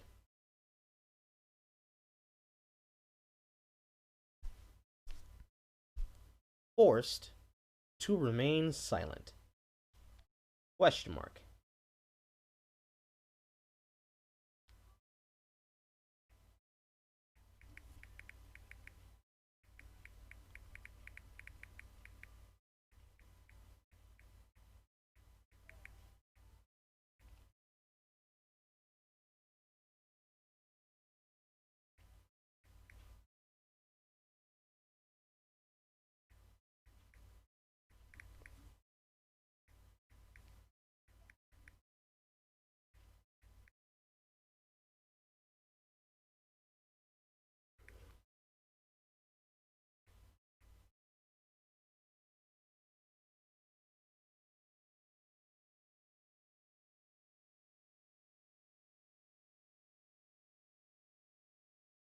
There we go.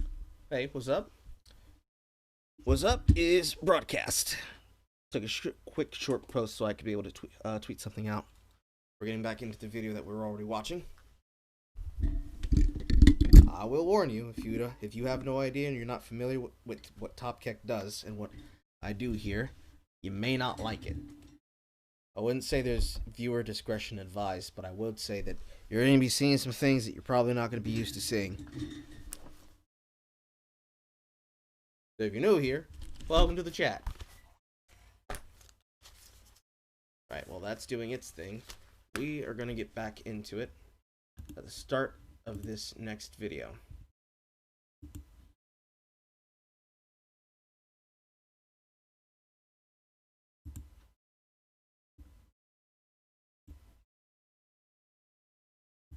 Pull this down. And I can't find the screen I was on. There we go. And here we go. Thanking everyone for watching my first video and sharing it, and for all the positive feedback I received. After tossing around the idea of even going forward with this video, I decided to go for it. My time has been limited, so that has played a factor in how long it's taken to get this one done. Also, it has turned out to be a much larger breakdown and analysis than I anticipated. As a result, I'm splitting this video into 2 parts for a variety of reasons. 1, my editing software bogs down quite a bit once I get around the 30-minute mark because I'm adding so many pictures and marked documents throughout. 2, nobody wants to watch a 1-hour video with court docs and photos and analysis, and I don't really blame them. And 3, one 30-minute video already takes forever to upload, so I'll put the first one up immediately and then start uploading the second.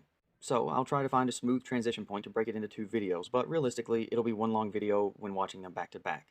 This video is focusing primarily on the events that allegedly took place on the night of May 21st, 2016, and breaking down where things don't quite make sense. I'll be primarily focusing on specific statements made within each individual declaration. My goal is to ask questions where things don't add up or align, questions you may have already asked yourself. Some of these questions I was able to dig deep enough and answer myself for the most part, and others I may never get an answer to, but the fact that those questions remain keeps my interest. I'll try to tackle each question in sequential order of when each individual claims something did, or in some cases did not happen. However, because of an overbearing amount of conflicting details, there will undoubtedly be some jumping around, but I promise I'll try to make it as organic and easy to follow as possible. Some questions may seem inconsequential, but when all these inconsistencies began to pile up, it was what truly gained my full attention to the details therein. Most of these questions will boil down to who is telling the truth due to the oftentimes radically different telling of the events by each individual. So here we go. I feel before we get started with the questions, I should go ahead and show something I plan to reference multiple times throughout the video. With the addition of Johnny's declaration, we got confirmation of several things, most notably which condo each alleged incident and action took place. As some of you may already be aware, at the time, Johnny owned 5 condos on the penthouse level of the Eastern Columbia building in Los Angeles, all of which he has sold since the divorce. If you watched my first video, you know I'm very much a visual thinker, so in order to better understand what each person was claiming happened and where, I had to do a lot, and I do mean a lot, of work. Starting with this. This is a floor plan of the penthouse level of the Eastern Columbia building. I don't have a link to this because, well, to put it bluntly, this one's mine. You see, with each exhausting search, I was only able to find minimal imaging of the floor plan, always somewhat blurry or just of the individual condos, also of low quality. Let's put down this note. First, number 1. Johnny owned 5 condos. That was 2-1 since it's first half. Johnny owned 5 condos inside of the East Columbia building.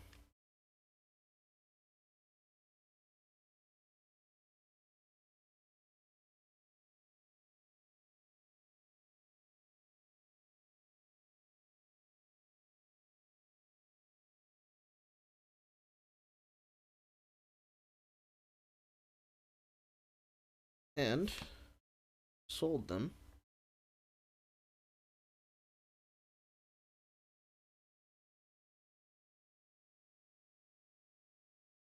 after the divorce.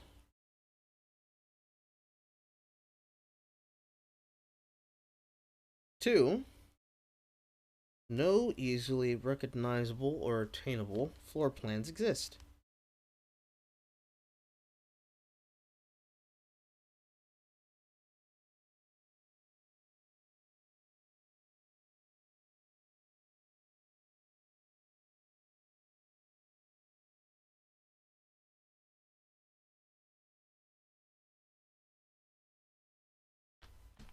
And number 3 is that one of the other witnesses, the one that's not IO,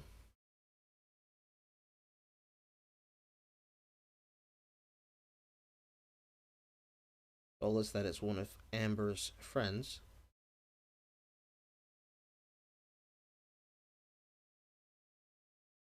who was present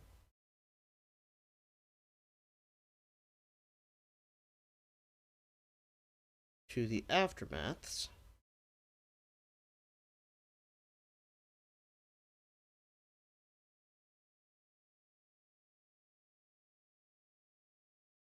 of fights, lived in her own condo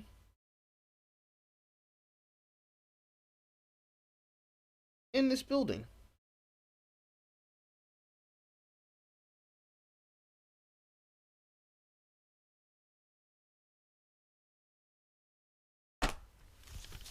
Already off to a good start. Also, another thing I can notice about these floor plans, because of my high school career path, I had to take 4 years of architecture against my fucking will. So I can be able to attest that yes, this is exactly what it looks like. This is the picture of what appears to be a either inside or outside condominium space. This is staircase. This is a patio entrance. Of rooms or patios. What appears to either be an inside or an outside pool structure with a hot tub. So yes, this would be an accurate floor plan that would be representative of this building structure. You can be able to see all of the building materials and differences. All of this gray area is the outside and the inside internals. Pictures for bathrooms, pictures for toiletries and facilities, kitchen areas, all that shit. So it's not particularly important, it's just important that I be able to remember and understand this. Because a lot of people will look at this and they won't understand what they're looking at. Upon myself to research using the information available to me, the blurry plans, photos, and a ton of patience to recreate a high-quality version of the floor plan, meaning I painstakingly redrew everything myself, and I assure you it is extremely accurate and will go a long way in allowing you, the open-minded listener, to better understand every scenario. Let me quickly go over a few things. These will often be referred to as condos or condominiums, apartments, or more officially, penthouses. These terms are all interchangeable, and unless quoting directly from given statements, I will mostly refer to them as condos. As you can see, each condo is officially numbered 1 through 5, so let's just focus in on those. These are not numbers I arbitrarily gave to them, but rather the actual numbers on the plaques outside of the entrance of each condo. This is important to note as they will be referenced throughout. Condo number 1 is what will often be referred to as Raquel's condo. This is where she and her then fiancé Josh Drew lived at the time, rent-free. Side note, they're married. Rent-free. Make sure I put in that name.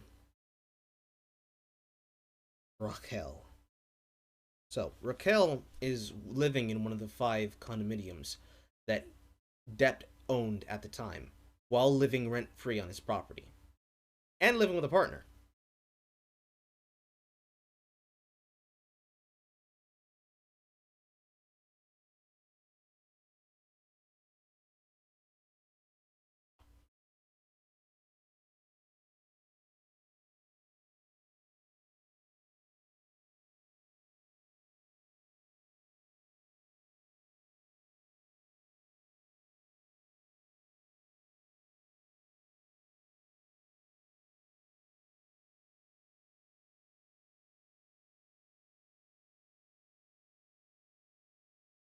Live there with a fiance.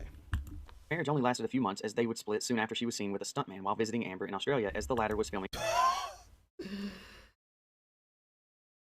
And eventually,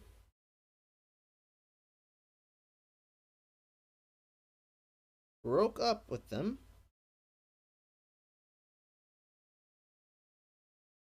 with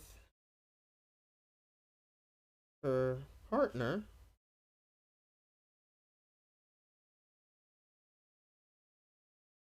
as she cheated on him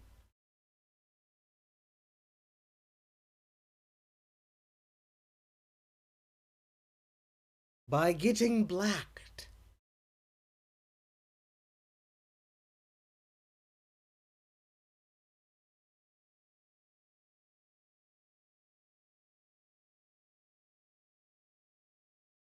Yeah, I wonder if he knows those 2 Nigerian brothers. Aquaman, but that's not what this video is about. Condo 2 will be the least talked about as it was presumed to be primarily a guest condo and is not the location of any of the alleged actions of this night. Condo 3 is arguably the most important as it was the living quarters of Johnny and Amber and the location of each incident of alleged abuse cited in Amber's declaration. Condo 3, 4, and 5 were said to have somewhat secret doors that would attach to the 3 previously separate condos, creating essentially one giant space for Amber and Johnny and his family. Condo 4 seemingly a gathering and entertainment space, and Condo 5 referenced by Amber and Johnny as her closet and art studio. From everything I've learned, I believe these connected entrances were on the second floor of each of the 3 condos, and these 3 condos were the only units said to be connected. It should be noted that each of these condos does have a second floor, only accessible from within each of the condos, meaning the only entry into each condo from the hallway is from this first penthouse floor you see here. And if I'm correct, which I'm fairly certain I am, the only way to access the secret doors between condos 3 through 5 would be to enter through the main floor hallway door, then to go upstairs. That will become a very important piece of information later on. I am very familiar with the layout of the second floors as well, but given that nearly all the key actions that allegedly took place happened on this floor of each condo, I didn't want to muddy the waters with too many visuals or floor plans, plus it too would have taken forever to recreate accurately. Okay, let's get back on track. The first question comes fairly early in Amber's declaration. She claims that when Johnny arrived at their condo on the night of May 21st, her friends, Elizabeth March, Raquel Pennington, and Raquel's fiancé Josh Drew, were all present.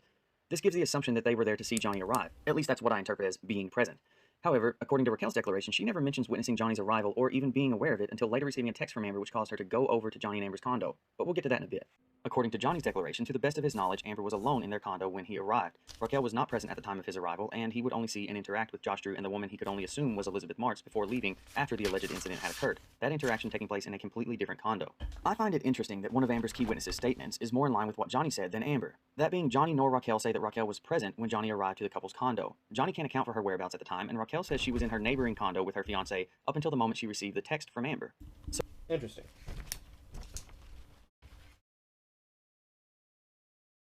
So, number 5. On the night of one of the altercations,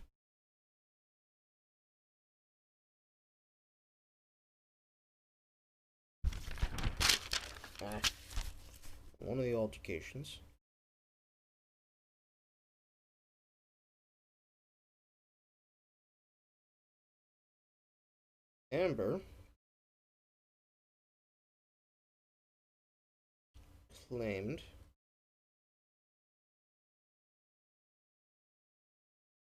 Raquel was there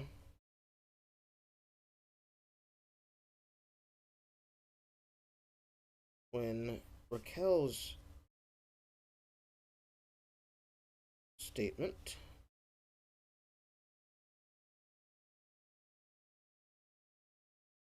contradicts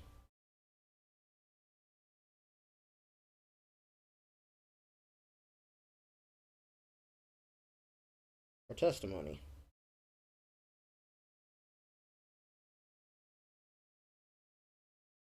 This is important to note because why would she say that Raquel was present in her statement if Raquel would also be giving a statement that would then contradict what she says? Because that doesn't make sense. It doesn't make sense. Because this can easily be cross-referenced with anything else anyone else in the event said.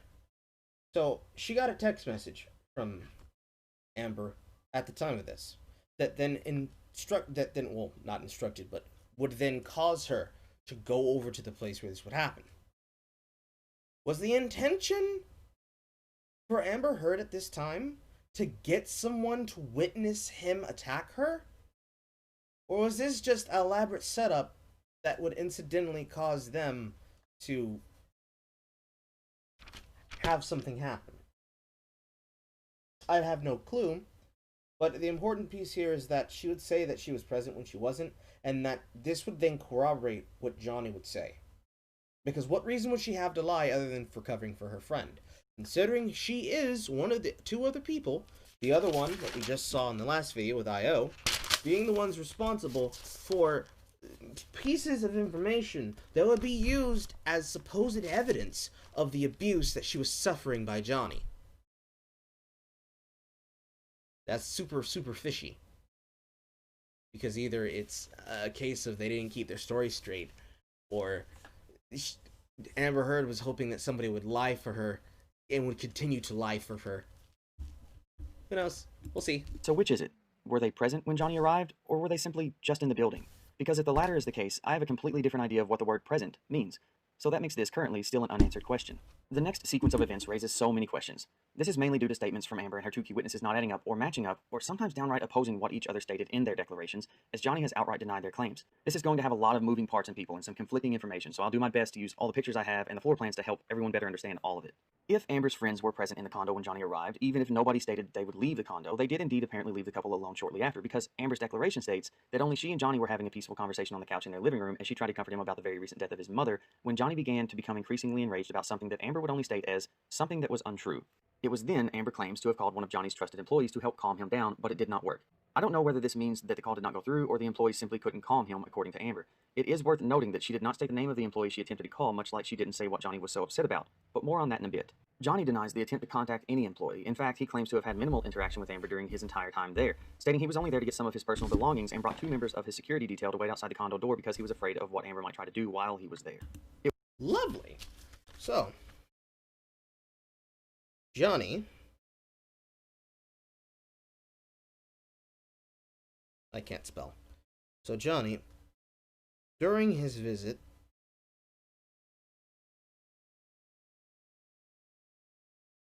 was only there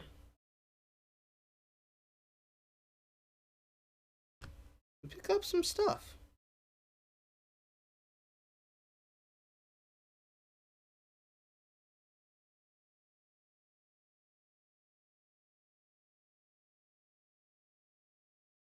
And was already wary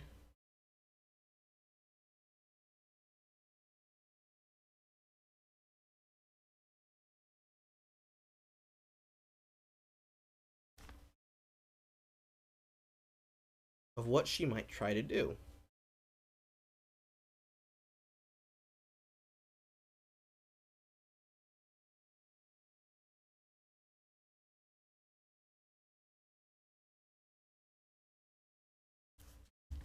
He brought a security detail.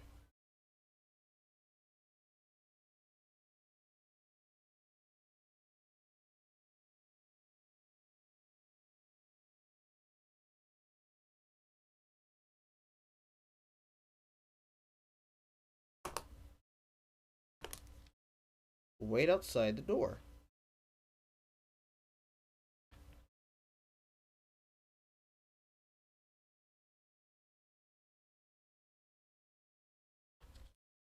Lovely. It was after this attempted phone call that Amber claims Johnny continued to become enraged and she feared for her safety. This prompted her to send a text to her friend Raquel asking her to come over. And this is where things already start to get a little interesting. That's because this is essentially where Raquel's declaration concerning that night begins. She claims she was in her condo with her fiancé Josh Drew. She makes no mention of Liz Martz at this time. Interestingly enough, Raquel never mentions Liz Martz throughout her entire declaration. Raquel claims to have received Amber's text at approximately 8:06 p.m. I'm assuming that's based on the timestamp on the text because otherwise that is a very specific time to approximate. Both Amber and Raquel claim the text was asking Raquel to come over. That instantly seemed odd to me. Amber fears for her safety from a man whom, according to her, has already devastatingly abused her a number of times and even caused her to fear for her life, and yet the text is not help, get help, call 911 or anything of that sort, but rather a simple can you come over. I can also only assume that the text did not imply an emergency as Raquel went down the hall to Johnny and Amber's condo alone. If you recall, Raquel claims she received the text while she was in her condo with Josh Drew. I genuinely hope this doesn't get taken as a knock on female empowerment because that is not my intent. But if it was implied in the text that Amber was in danger, why did Josh not go with Raquel? Also, alternatively, if Amber feared for her safety, why was the text casually asking Raquel to come over instead of implying danger? Again, questions I can't answer yet. Next we have the action. I can, because I'm from the future, and I know exactly what kind of happened there. Or at least I know what's happening in this context. So far, we have some information to help us figure out what we're exactly seeing here. Number one, Johnny owned 5 condos inside the Eastern Columbia building, and then he sold these condos, which we're witnessing on screen, after the divorce was finalized. The second thing is that there is no easily obtainable floor plans that would help a person to be able to visualize what would actually happen. So, Incredibly Average acquired some that would be accurate to figuring out what the fuck's going on, to detail the building and what is occurring. 2, or 3, or 2.5, how you ever want to write it, is that Rochelle was present for this indication, and she was living rent-free inside this building, meaning that basically Johnny was responsible for her housing. And with close friends nearby, you'd imagine that they would be witness to more of this happening, or that there was to get out more. The fourth thing, well, the fourth thing, is that Rochelle herself has problems, considering that she cucked her man with some BBC, but also that on the night of this altercation that's occurring here, Amber indicated for Raquel to come over, rather than asking for dire help. This brings up several questions, like the questions I just said.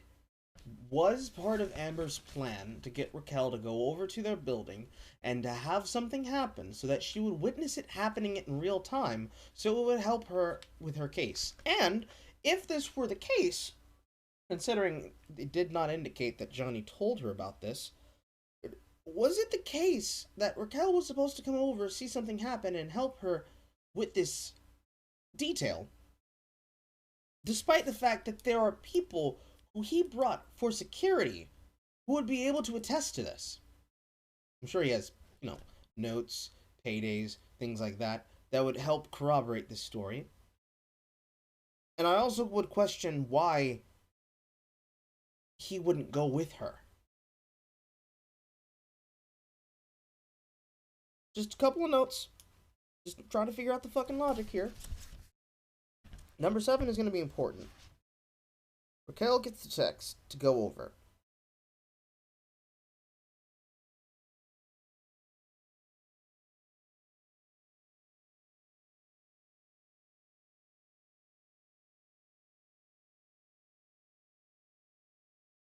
Gets the text to go over with no indication of danger.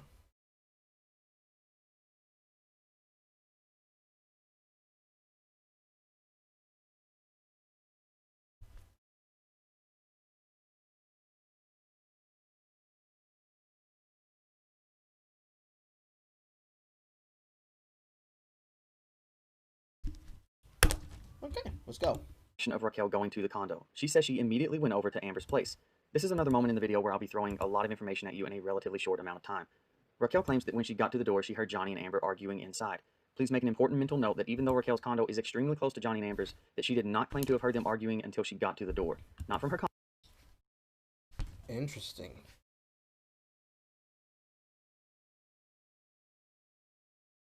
Raquel could hear them arguing.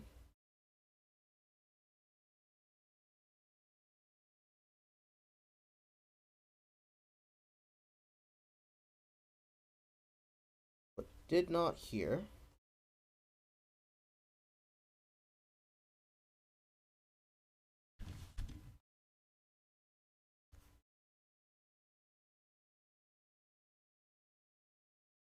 until after getting to the door.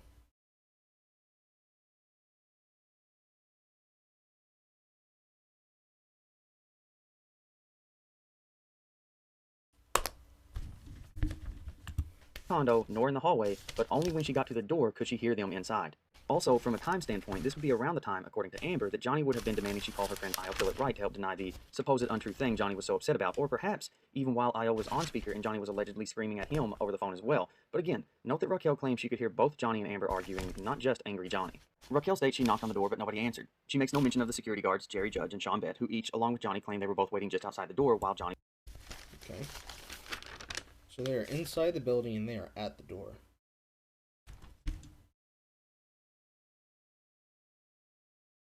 You could hear them both arguing. Knocks on the door and nobody answers.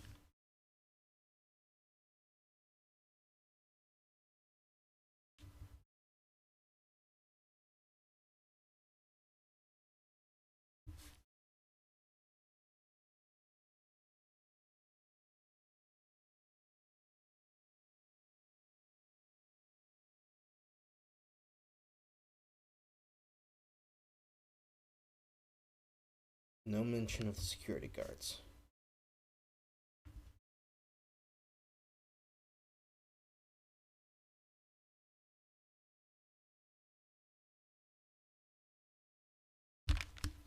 Interesting note. was inside. Both security guards also make no mention of seeing Raquel while they waited outside the door. We can safely assume Raquel is claiming to have been alone while knocking on the door, and we know the security guards weren't already inside because it is one of the only things that everyone agrees to in their statements, that being the security guards entered the apartment after Raquel was already inside.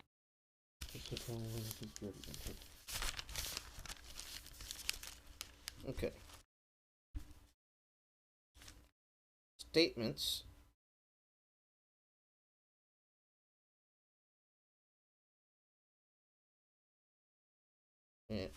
Conflict.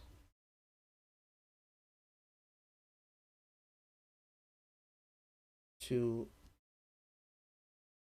her saying she was alone.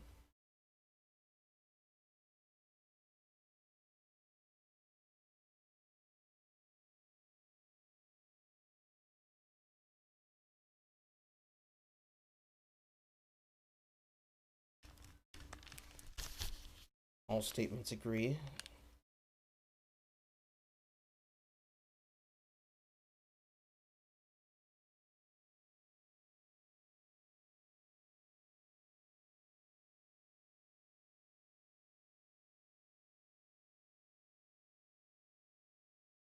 That Raquel did not enter. Excuse me, that Raquel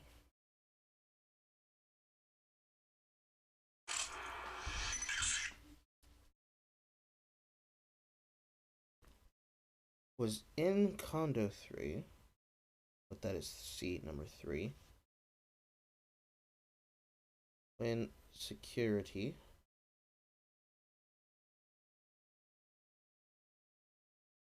arrived.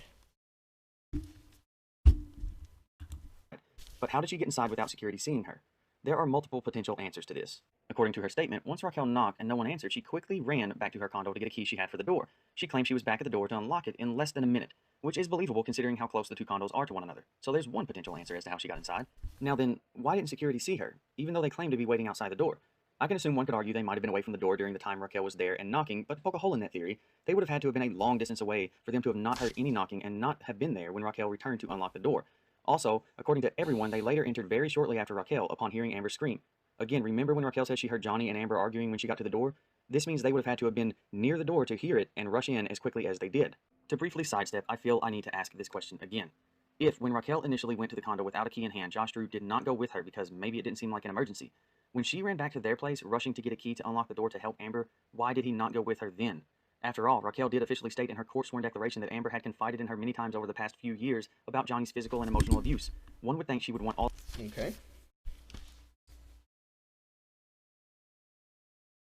Write that one down. Fiance does not go with her.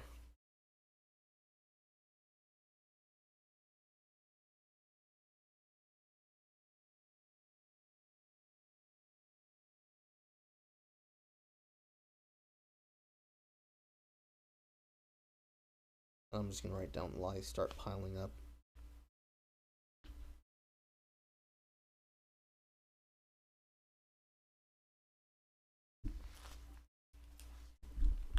all the help she could get when going to potentially save her friend, right? Those questions really bother me. But to get back on track, I have another potential answer as to how and when Raquel entered the apartment. I might have to jump forward and back in the telling of this to make my point, so bear with me. According to Johnny's declaration, when he arrived at their condo that night, Amber was alone and upstairs. He claims he went upstairs to gather some things from their bedroom. Upon going upstairs, Amber went downstairs, neither of them interacting.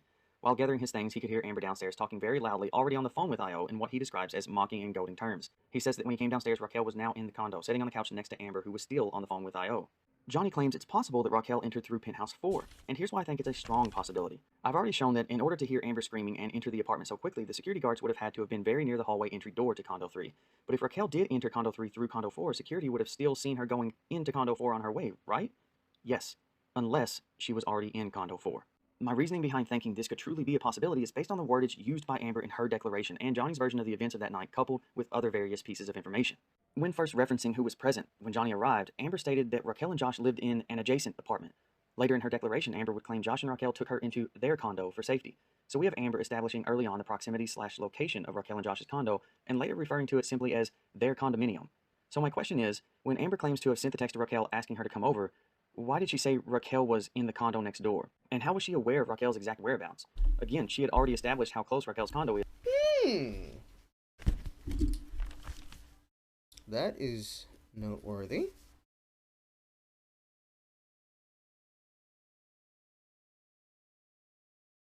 Amber's statement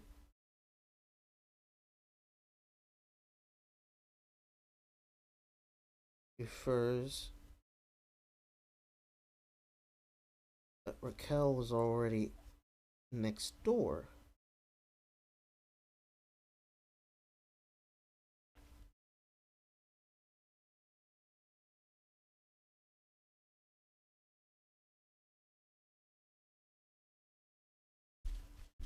Interesting. That would mean that Raquel lied in her statement, and that Amber was telling half-truth. So why was she already there? And this is one big technicality that could mean nothing, but Raquel's condo isn't exactly the condo next door. That distinction belongs to condo 2, and yes, condo 4.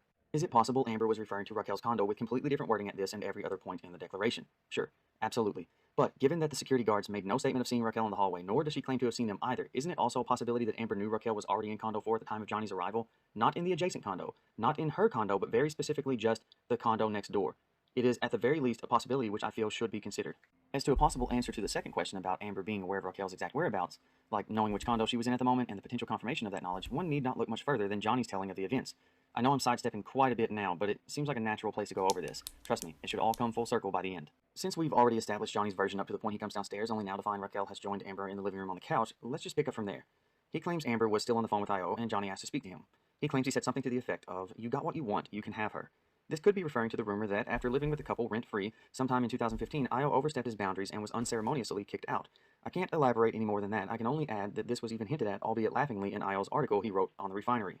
It should be noted that while Amber claims Johnny ripped the phone from her hand and began to scream insults and profanities at I.O., Johnny denies this, and surprisingly enough, I.O. doesn't claim Johnny screamed insults or profanities at him either, only that he heard Johnny yelling at Amber.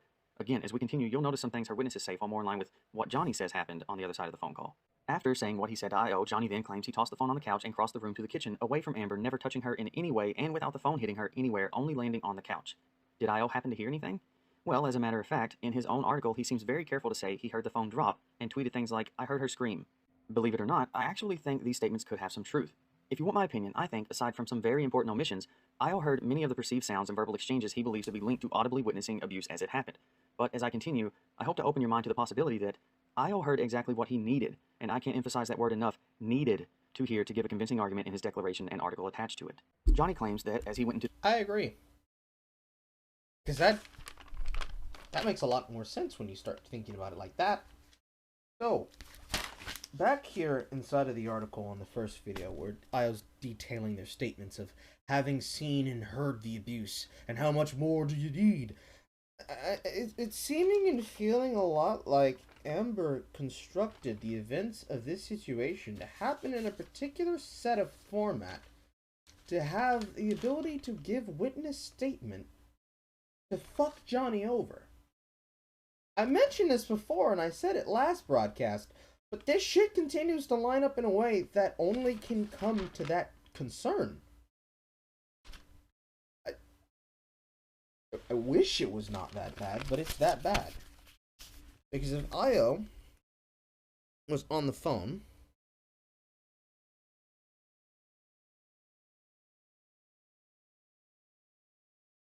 if Io was hearing was on the phone through the altercation,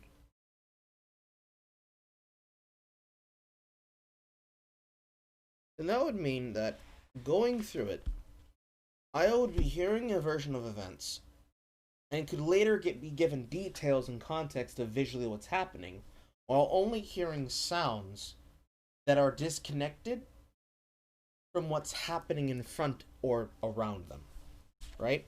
So imagine it like this. Imagine you're listening to your friends fight, and you know the layout of what their house is, right? You know that if they're playing video games in a certain room, you know where that room in the house is. You know what would be there. You know what the doors to that room would lead to.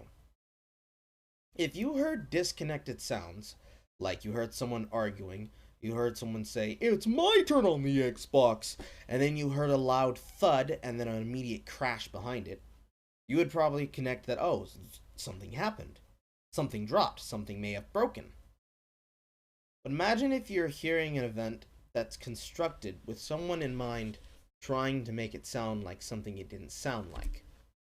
Especially if somebody likes to get dramatic. What would you expect to happen if you were listening to that event the way that I would have heard the event? I think that's the linchpin. I think we found the smoking gun. First, let me write that down. Io was hearing the events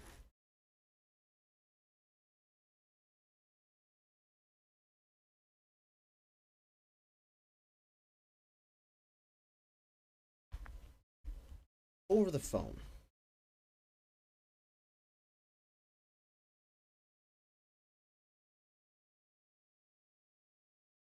And as statements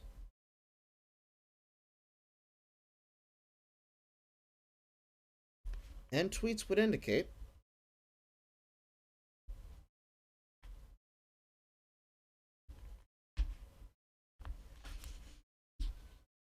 that's getting in my way.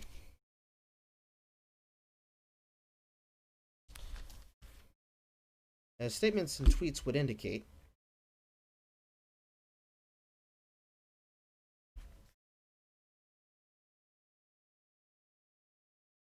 Io believed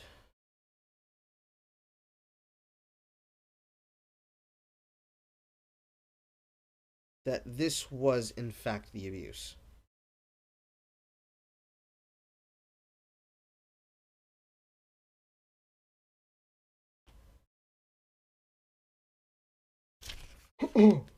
Another thing to note is that Io would be told by Johnny, "You can have her."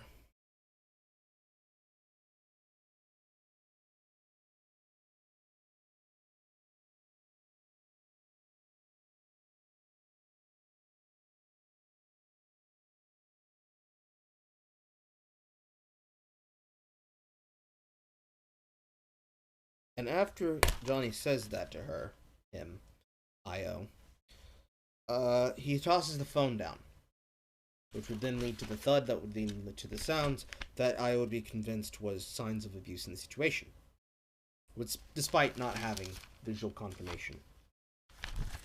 Why was it that Johnny said this? Because of anger? Because of spite? Because of that aforementioned altercation? And more importantly, because of that aforementioned altercation, was it that Io was coming on to Amber?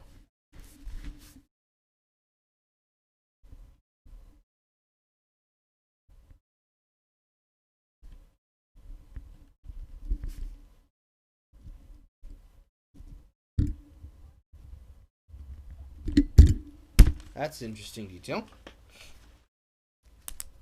Alright, let's keep going. To the kitchen area, Amber began to scream. I believe this is the screaming Io was referring to after he heard the phone drop. Upon hearing Amber screaming, the security guard... Oh, hey, Amy. I didn't notice you. Please check Twitter. Hold on. What am I looking for? Am I looking for a text?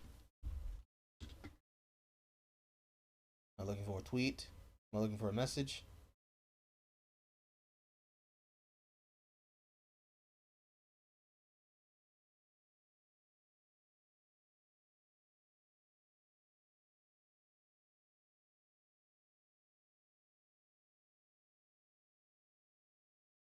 Hold on. Oh, I see what you're talking about.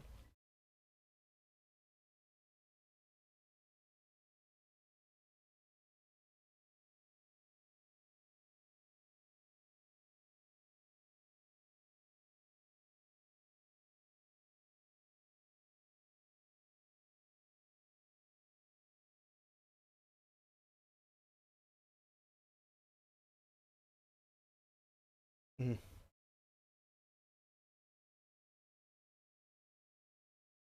I'm a little bit caught out of the loop. Is this about the thing that I just tweeted about?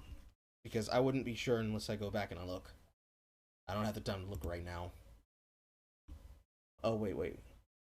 Looking from a fight with Trill, went frame by frame and found out Foley's lying. Oh! What did he lie about? Because I didn't really look into it. I was just like, wow, this shit is really wildin'.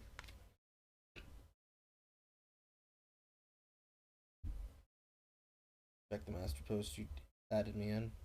All right, I'll look at that in like a couple of minutes. But I first need to get through the first half of this video.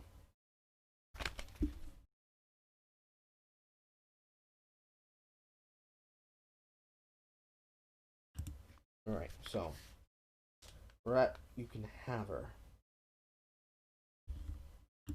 Who, again, were waiting just outside the entry door, rushed inside, only to find Johnny standing in the kitchen, while Amber and Raquel were both in the living room area, nowhere near Johnny. Important to note, according to this information given by Johnny and the two members of his security, Raquel was in the condo with Amber while Amber was still presumably on the phone with Io. This contradicts the statements made by Amber that the phone call was ended before Raquel and the security guard's entry. According to their declarations, upon their entry, Amber was screaming, "Stop hitting me, Johnny," into the phone. Now, is it a possibility this could be exactly what Io was saying he heard in his declaration? And just a weird and what may seem like an insincere question. Who, when allegedly is having their hair and face violently pulled and grabbed while being struck, is able to string together full, coherent sentences like, "Stop hitting me, Johnny, stop hitting me, Johnny," not only narrating what is happening, but also properly identifying who is doing it for someone else to hear over the phone. So, again, I ask, is it not a possibility that Io heard exactly what he needed to hear to not be lying about what he heard, but still convey what needed to be conveyed for the sake of convincing? Another fair question, I feel. According to Johnny and the security guards, once Amber realized they had entered and she was screaming for Johnny to stop hitting her into the phone while Johnny was not near her, she changed from present to past tense. It is then alleged that Amber and Raquel, both seeming surprised by the quick entry of the security guard. Interesting. So, Johnny was not near her.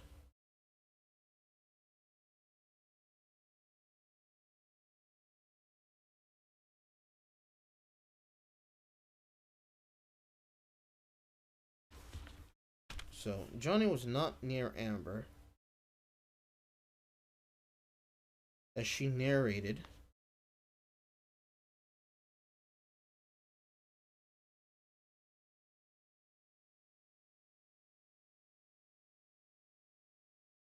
A fake attack.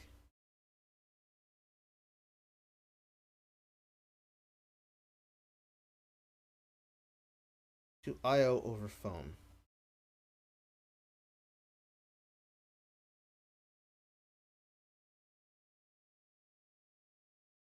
And both women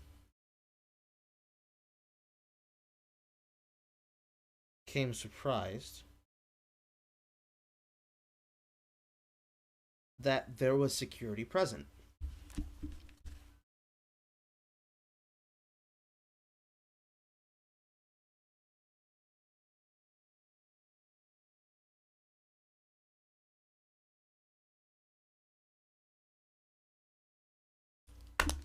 So this is feeling a lot more like this was constructed and then Amber lied.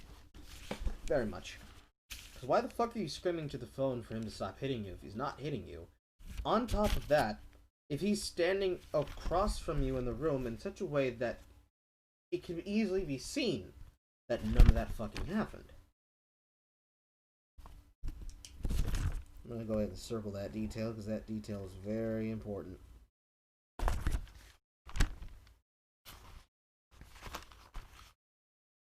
I'm running out of space on this page. Right. Next page. What number was that? 14? Yes. Alright, so 15.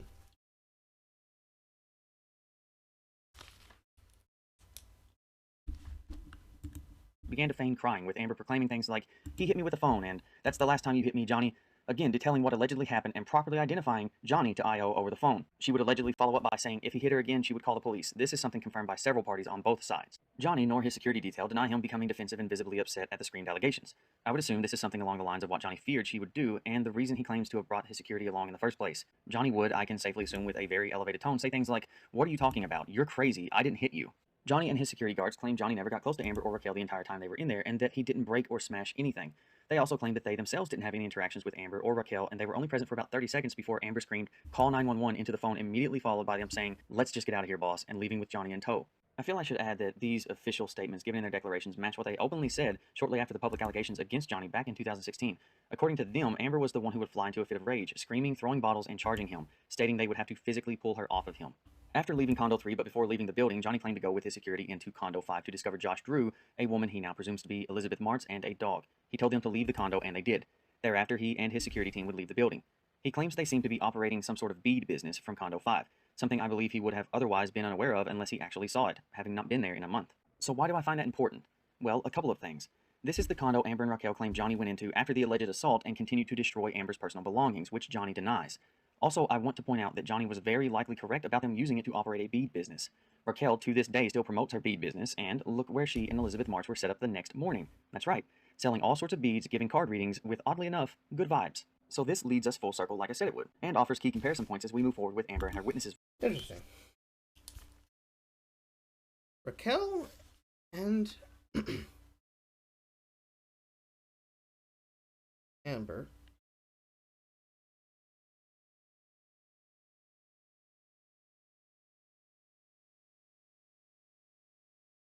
were both using his condo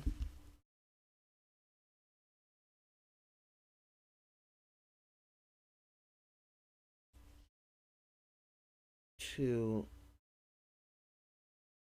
I got it, G. Raquel and Amber were both using his condo to sell a bead business.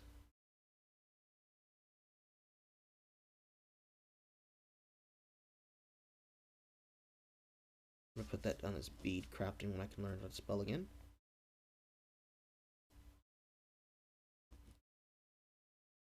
So, bead crafting. I only didn't know this.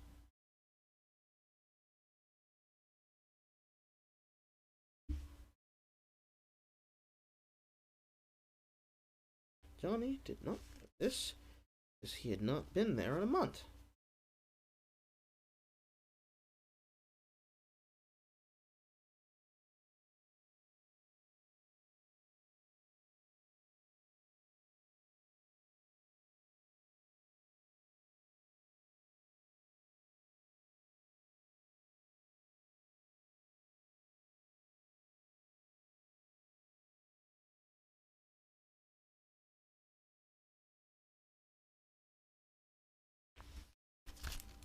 Okay, so timeline so far.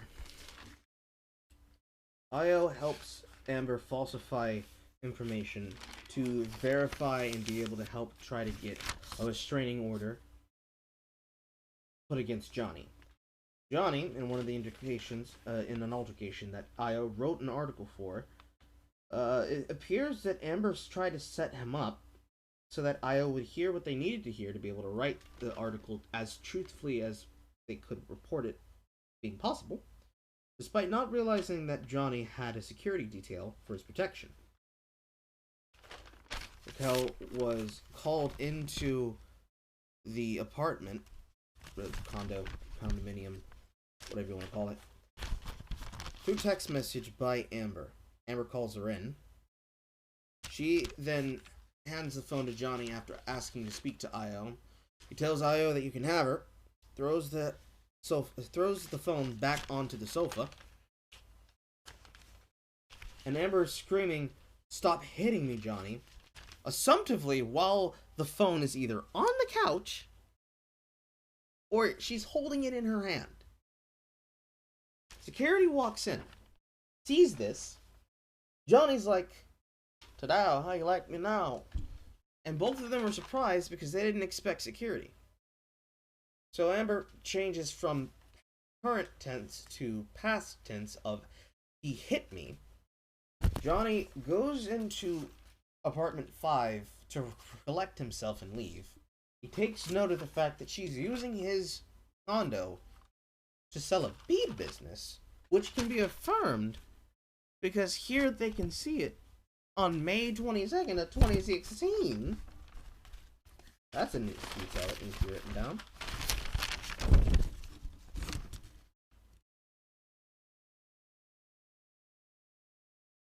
May 22.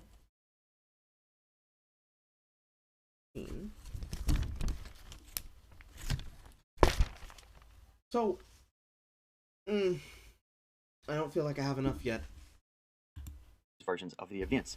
If this is what Raquel and company were clearly prepping for the following morning, it would make perfect sense that her and her fiancé Josh Drew weren't just chilling in their condo when Johnny got there, but were rather busy working to get things ready for the following morning, just as it was observed by Johnny. So is it not an even more likely possibility now that Josh Drew, Elizabeth Martz, and Raquel were all potentially in Condo 5, with Raquel moving into Condo 4 upon Johnny's arrival when he stationed his security team just outside the door to Condo 3? Keeping in mind that Condo 5 connects to Condo 4, which then connects to Condo 3. This would certainly allow Raquel to enter the condo unbeknownst to Johnny and his security team and help explain Amber's knowledge of her whereabouts. It is, at the very least, a possibility. Now let's briefly go back to Raquel claiming she used the key to unlock the door to Condo 3. She claims upon opening the door she saw Amber by the couch in the living room, covering her head with her arms and hands as Johnny was loudly screaming at her. I find it interesting that, according to Raquel, this was less than a minute after hearing both of them arguing through the door. Now we only have angry Johnny yelling while Amber is covered up for protection. To find out how we got to this point, we need to rewind just a bit and figure out what was alleged to have happened inside the condo leading up to Raquel's claimed entrance. So let's temporarily put a pin in this exact moment. According to Amber's declaration, after sending the text to Raquel, Johnny continued to rant in an aggressive manner. Then he demanded they call Amber's friend Io Tillett right. Apparently she claims it was Johnny's idea to call Io to prove the thing he believed someone did. Io does claim to have received a phone call that night concerning this thing he thought someone had done. Okay. It was Johnny's idea to call Io.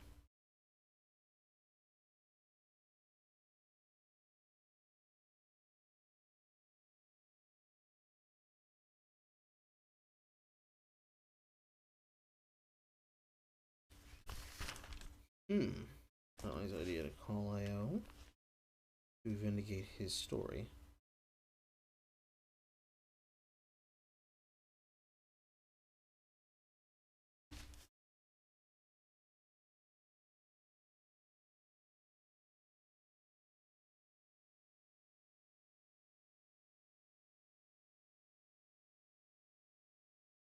Story in the argument. On May 21/16.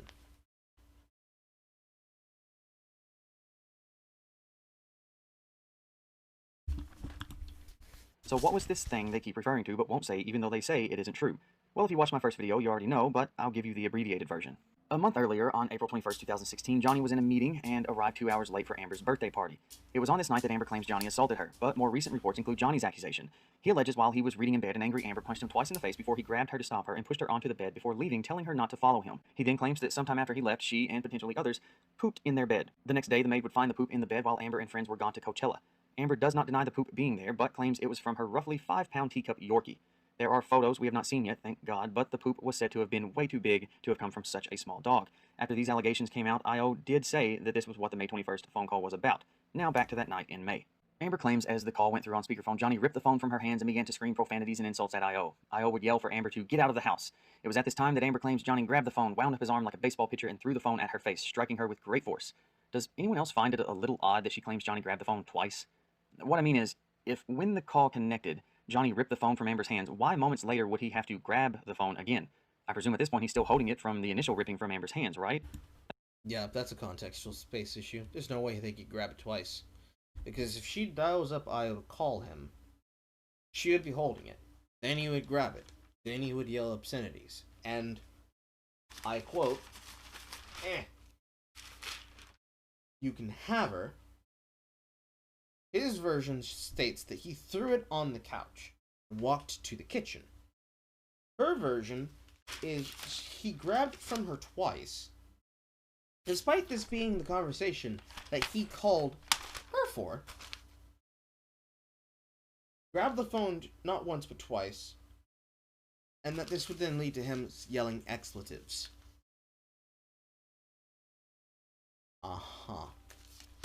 Right. Again, odd. All I'm saying. Want to know what else is odd, at least to me? Io's version of the phone call. It doesn't match Amber's at nearly any turn. See, Amber claims that the moment the call went through on speaker, Johnny immediately ripped the phone away and began his tirade against Io. However, according to Io's declaration, not only did Johnny not immediately start hurling insults, but Io was able to speak to Amber long enough on the call to discover what the phone call was concerning, what Johnny was upset about, and what Amber was asking Io to do to try and help calm the situation. It was only after all this that Io claims Johnny flew into a rage, but aimed at Amber, not him. To their credit, there are a couple of things that match up about the phone call, or at least somewhat match up. After the phone allegedly hit Amber in the face, she says she covered her face because of the pain. She claims Johnny charged at her, demanding to see her face and grabbed her hair as she attempted to stand from the sofa.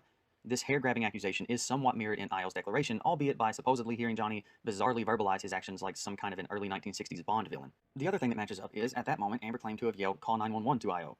Io also claims that after hearing Amber crying and begging Johnny to stop hitting her, to have heard her yell, "Call 911" before the call, depending on your perspective, abruptly or conveniently disconnected. After the disconnection, Amber claims Johnny continued to pull her hair, strike her, and violently grab her face. My question here is, how did the phone call disconnect or end right after Amber yelled, "Call 911" when presumably no one had possession of the phone? And remember, Io didn't end the call either, but claims it disconnected the moment after he heard Amber yell, "Call 911."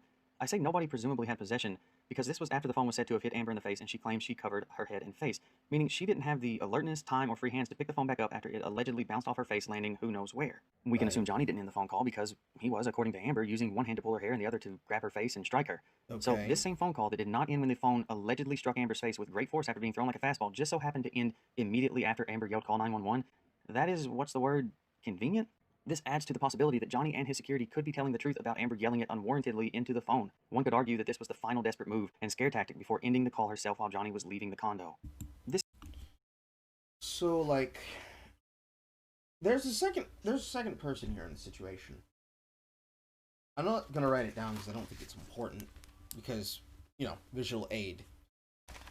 I imagine there will be some people who are going to watch it in the future who are just going to be looking at it. But what we're understanding here is that by this version of events, by what we know happened in reality, and I'm going by what happened in reality because I'm using the case basis of the testimonies that I have here, that you can't see it, but the same shit that he has that he's showing on screen, so it doesn't matter that much.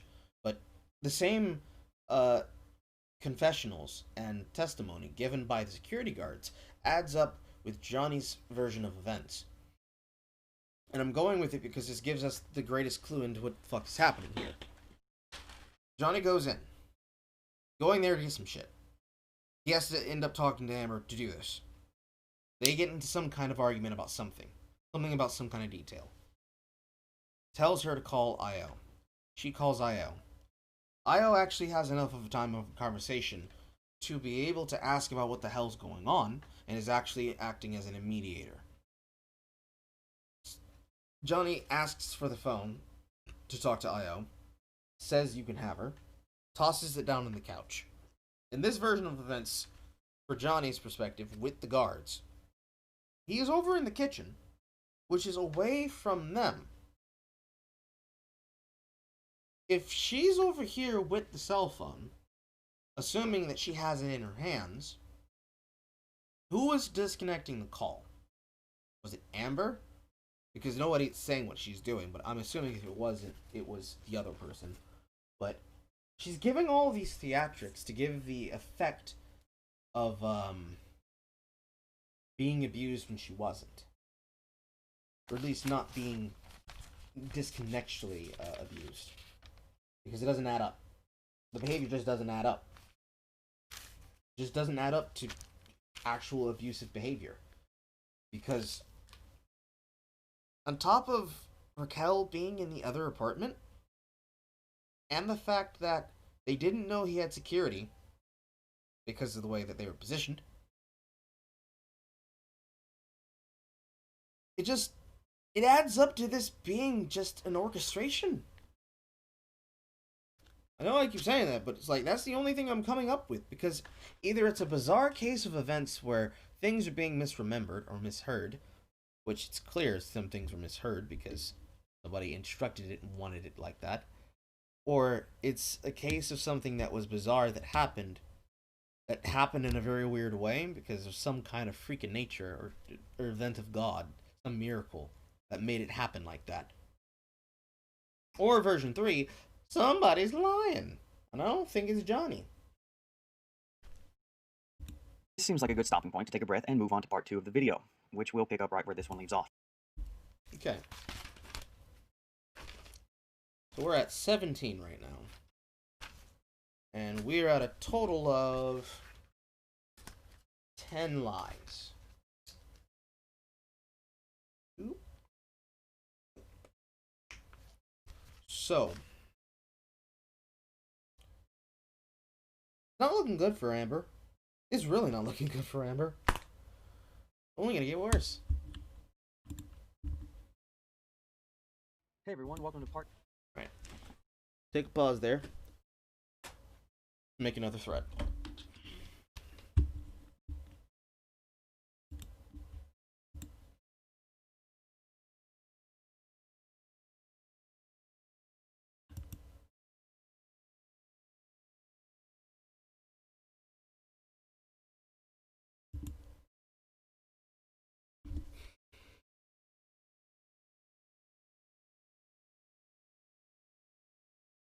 Alright. So.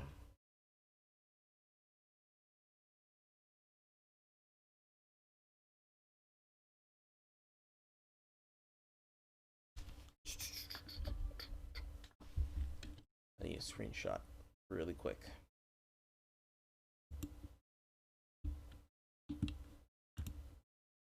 Hey everyone, it's me again. I want to start out by thanking...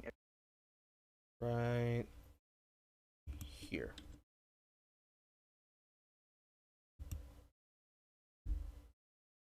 Struck Amber's face with rape. This'll do. This was the final desperate move and scare tactic before ending the call herself while Johnny was leaving the condo. This seems like a good stopping point to take a breath and move on to part 2 of the video, which we'll pick up right where... Right. So, this one I have a couple of more questions I want to ask. I'm going to put out there for the audience. Make sure I get a link to the stream this time for this one. I really want to see what people have to say on this. Put a point on this. Video part 2.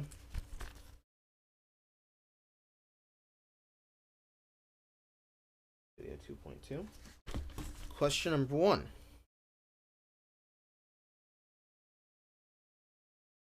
Was all of this altercation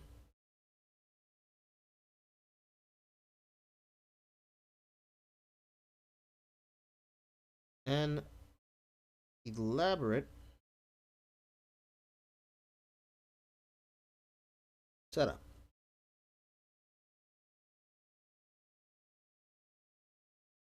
Question 2.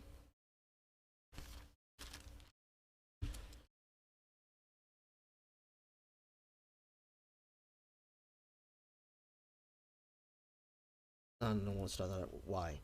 If Johnny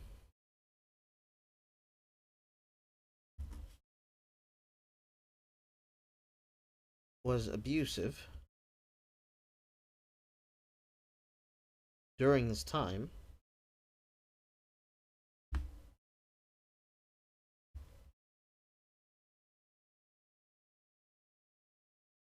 And everything happened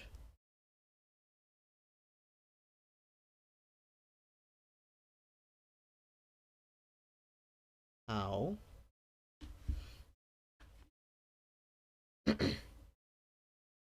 everything happened how words.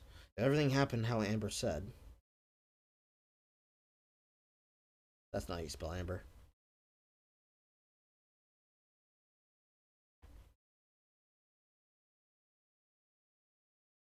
Jesus Christ, I need to. Man, I hate dyslexia.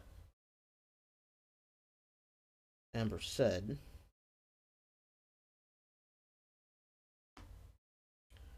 Why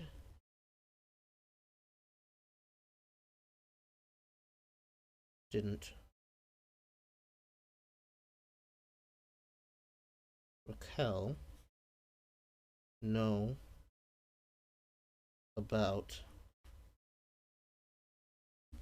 the guards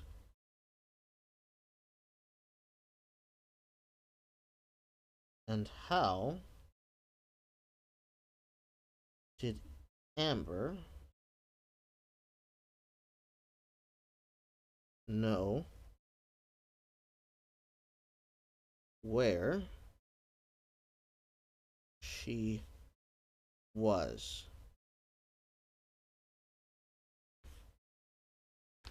I guess I can also ask a third question, because this is a very important question in this case. Question number 3.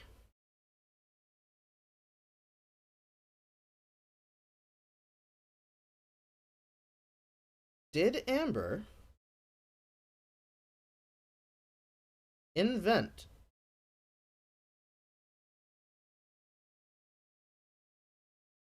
this altercation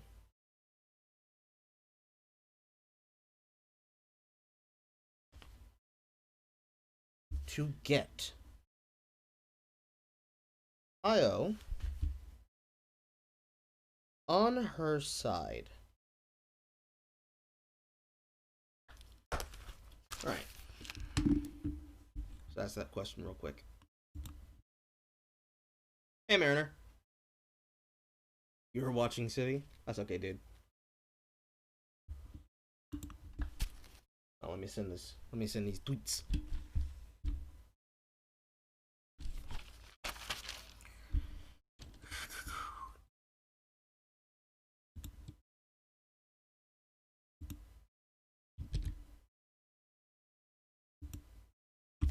First, I need to post that. Gotta pick up my cell phone.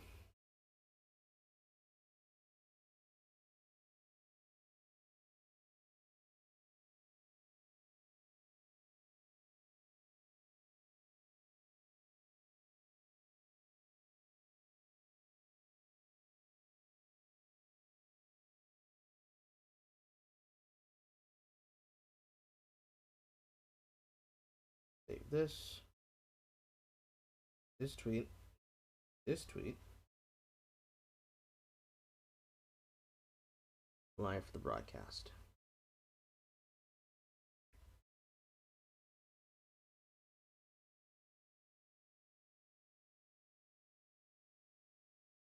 Save this draft. Need to copy the link.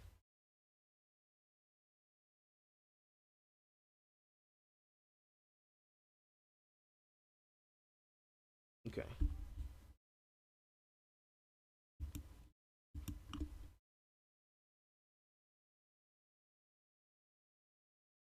Link.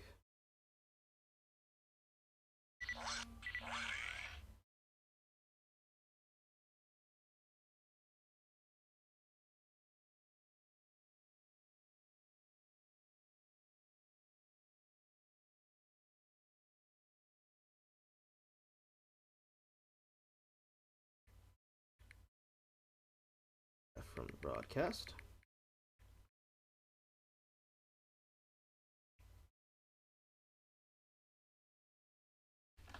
There we go. We're all almost done.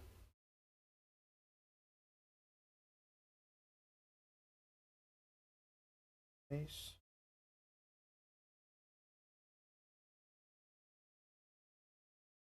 we're halfway through the second video. We're halfway through the second video, comma, which details the altercation. Not older station. Come on. Do I have to use my white voice? Probably do. Which details the altercation that Io heard to convince them to lie for Amber Heard. Period.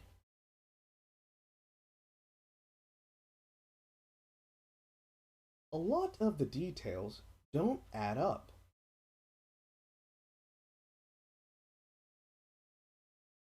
Comma, including everything involving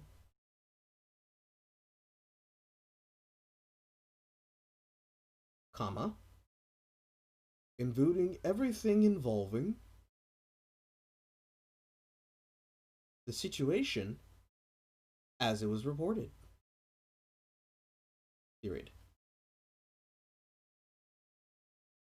There you go.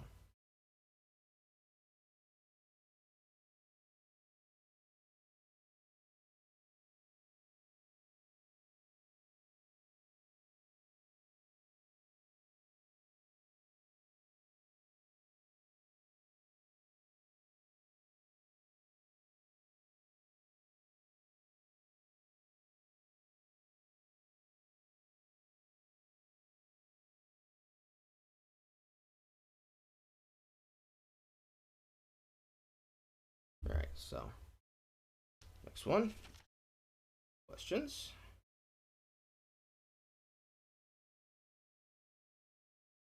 About I installed Brave browser just to browse a message header wasn't fake. I don't know about all that, Amy. I'll get back to you on that later. I forgot to turn off text to speech. I don't know about all that right now. I'll look at it later. But try to relax for a little bit.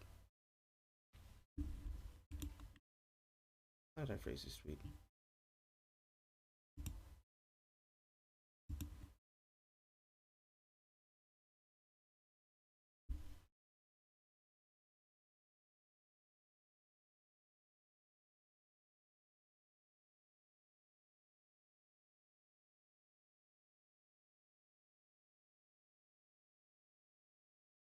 All right.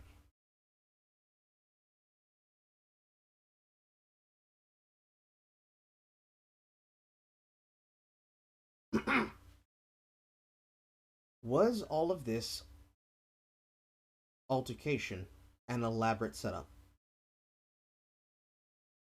Question mark. How did I put all of this?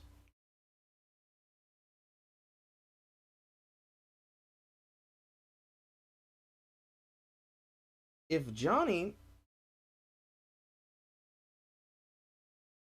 was abusive during this event, comma, and everything happened how Amber describes,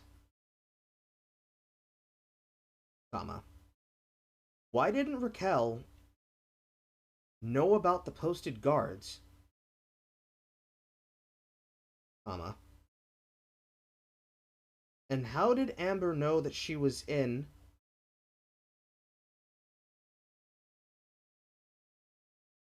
the other apartment? Stopped. The other condo? Question mark.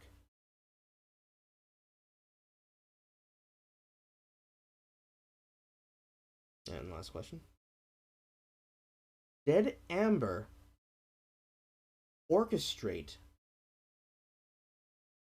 this altercation to get IO on her side to lie for her? Question mark.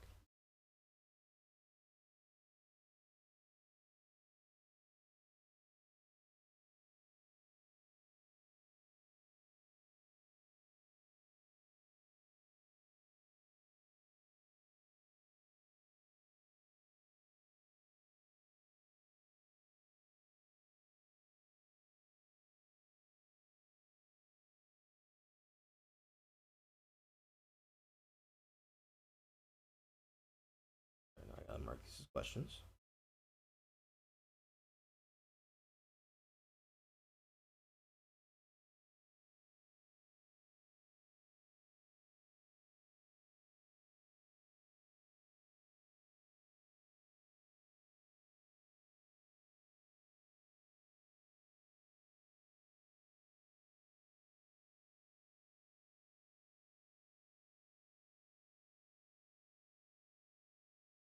Go.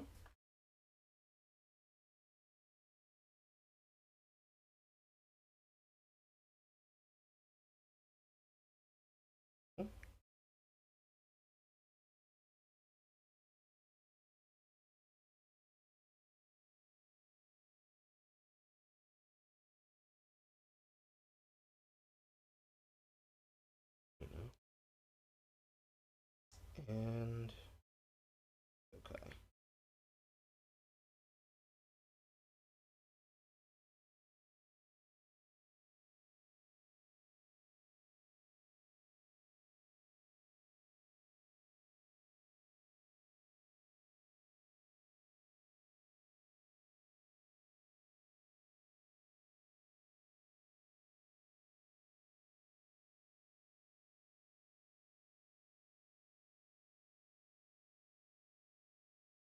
And go through clipboard and paste the link. There we go. And send. Alright. I need to use the bathroom really quick. So I will be right back. Wrong side. There we go. Let me read a couple of posts before I go.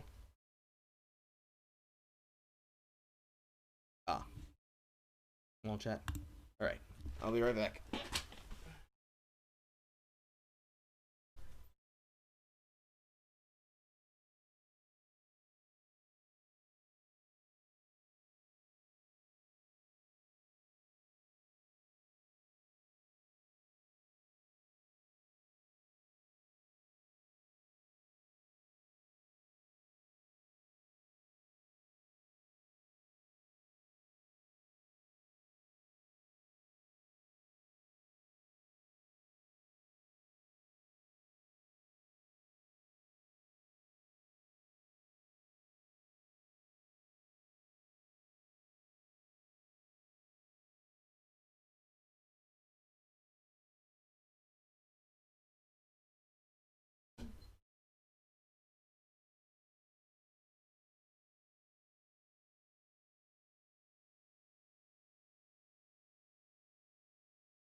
Alright.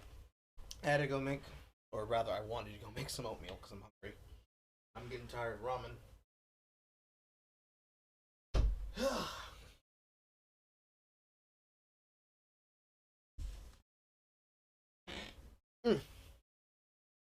Alright.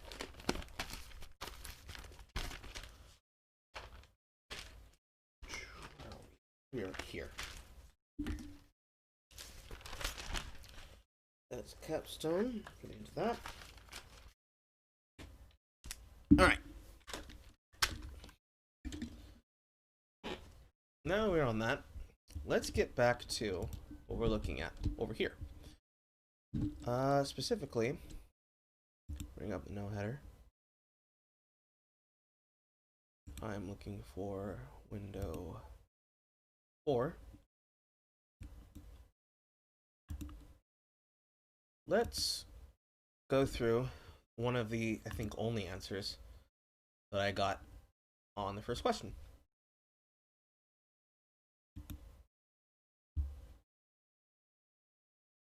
And that would read as follows.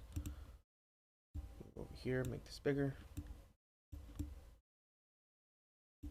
So, after we got through the first video, I asked these questions. And I think the only person right now who responded was Tina. And Tina said, Johnny Depp gave me the same feeling as the Vic case does. Reading the evidence solidified that in both for me. Most cases are very formulaic or completely damning, and when something feels off, it usually is. I agree. This shit is fishier than a goddamn wet market.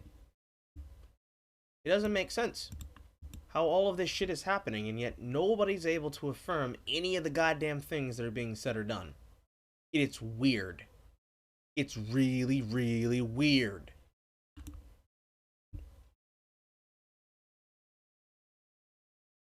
Move really quick to see if there's anything else I may have missed.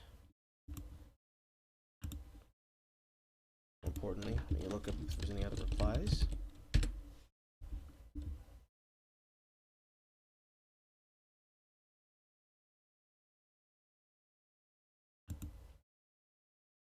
Here's that answer would be no.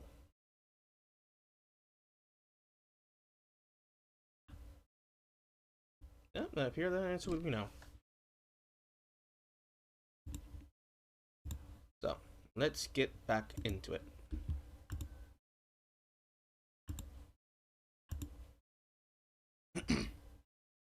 Can't find it. There it is.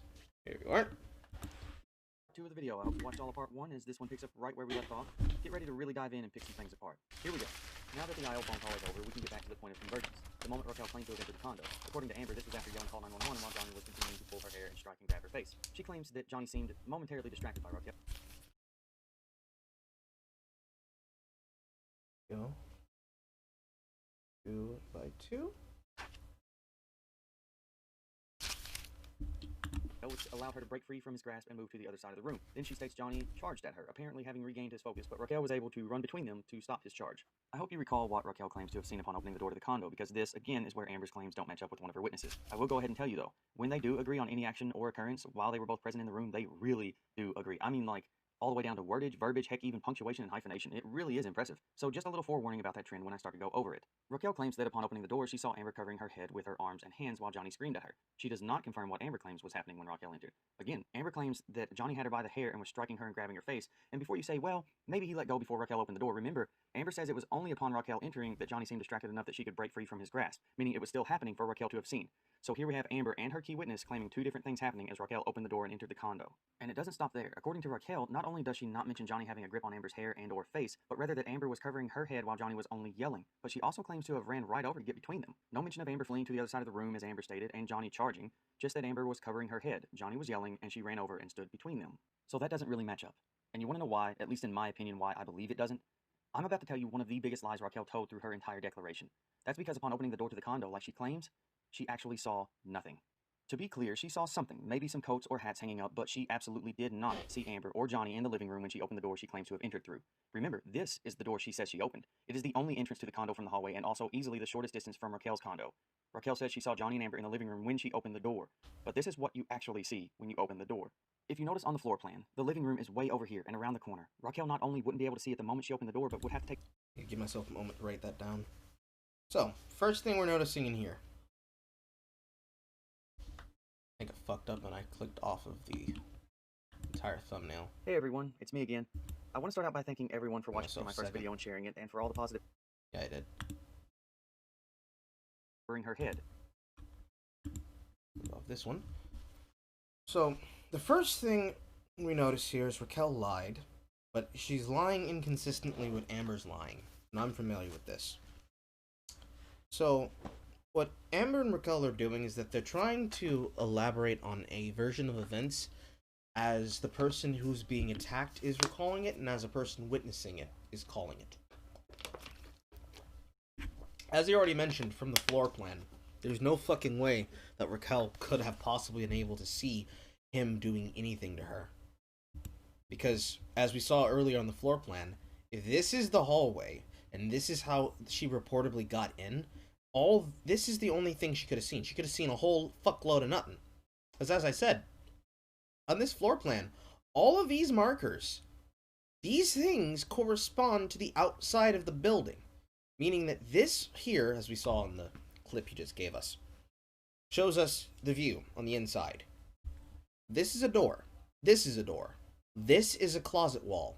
This is, I assume it's going to be a truss that helps support the structural integrity of the building. But all of this is a hallway. Basically, all you need to know is that she can't see... I'm not sure if you can even see my mouse, or I'm showing it. But she can see this.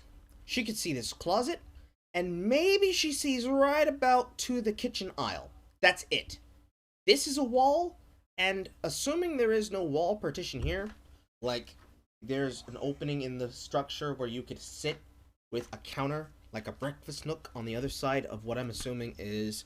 This is the cooking range. So that's the sink. And that would potentially be where you'd have a refrigerator right here. If things are adding up the way that it's supposed to add up, she can't see shit. That's what I'm trying to get to. That's the first part. But the part that's interesting here is that Raquel is retelling a story that Amber is trying to corroborate. When they match up with what they're saying is when it makes the most sense. But it doesn't make sense since we already know the only way that she could have gotten in without being seen by the security guards that would be posted here is to go into the complex for Penthouse 4, go up the second stairs, because this right here, these are stair lines. This is a stair line, this is a stair line. And this dotted line here, that dotted line there, that's a representation on a floor plan that represents a second floor partition. So this here and this area back here can either be signaling that there's something underneath this high-rise awning, or that this is the actual room that then connects to all of these other places, because this extends all the way across here. All of this here, if you can see where my mouse is moving, from the beginning of the couch in Penthouse 3 up the stairs, and this dotted line which outlines these positions and places, this leads up to walkways that would connect Penthouse 5 and 3 to Penthouse 4, and how Penthouse 4 and Penthouse 5 both have stairs of this matter. We can tell that these are stairs because Penthouse 1 also has a stair that's like this. And assumptively, if that's true, this means that this also exists for Penthouse 2. Now, I have no clue if Penthouse 2 and 1 are connected in the same way, but since we know that there has to be secret connections because they are already reported in the case documents. Number one, if Raquel is trying to corroborate her story with Amber's, for her to be able to see anything here, she has to get through guards that are already there. She was already inside the building. Because she's already inside the building, she only could have entered in from the Penthouse 4. So she came in, she was on the couch with her, the guards come in, they're both shocked and surprised. Because if she's with her, attesting to this event, her lies not matching up would be a problem. Because the story can't match up if it doesn't make sense. Especially if she has a lot of inconsistencies, especially this being the biggest lie. So how exactly does she see this? It goes back to me with what I said. This had to have been set up. This had to have been an orchestration that was supposed to go a specific way. When Johnny arrived, he was supposed to come in that door, right? And then Raquel was already in the other penthouse. Assuming that no one's on the outside to see Raquel walk in, Raquel could go into Penthouse 4, be already in Penthouse 4 before Johnny arrives. Then when Johnny's supposed to be in there with her, she gets called in by Amber. She goes up the secret door into apartment 3, comes down the stairs, and is there with her. The whole situation happens. Yelling, screaming. Gets to the point where he throws the phone on the couch, and he walks across to the island. When the guards come in, they have to round this in order for him to come across here. Because in the last video, we saw that picture. Let me give myself a second so I can go back and see it. Hey everyone, it's me again.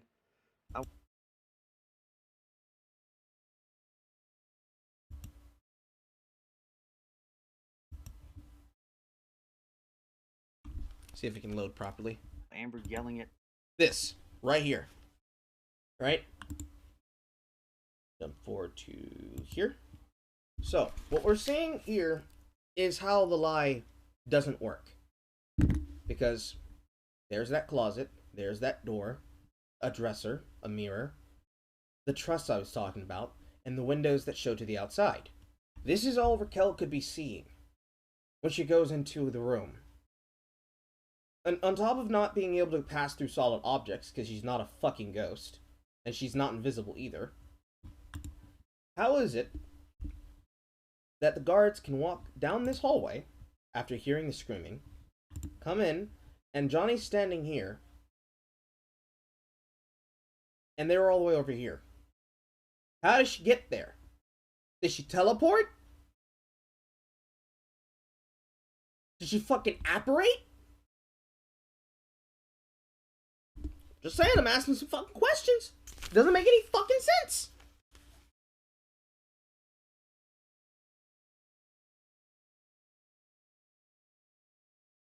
Let's write that down. On top of trying to corroborate the story and it not adding up, Raquel claims she entered in the front door.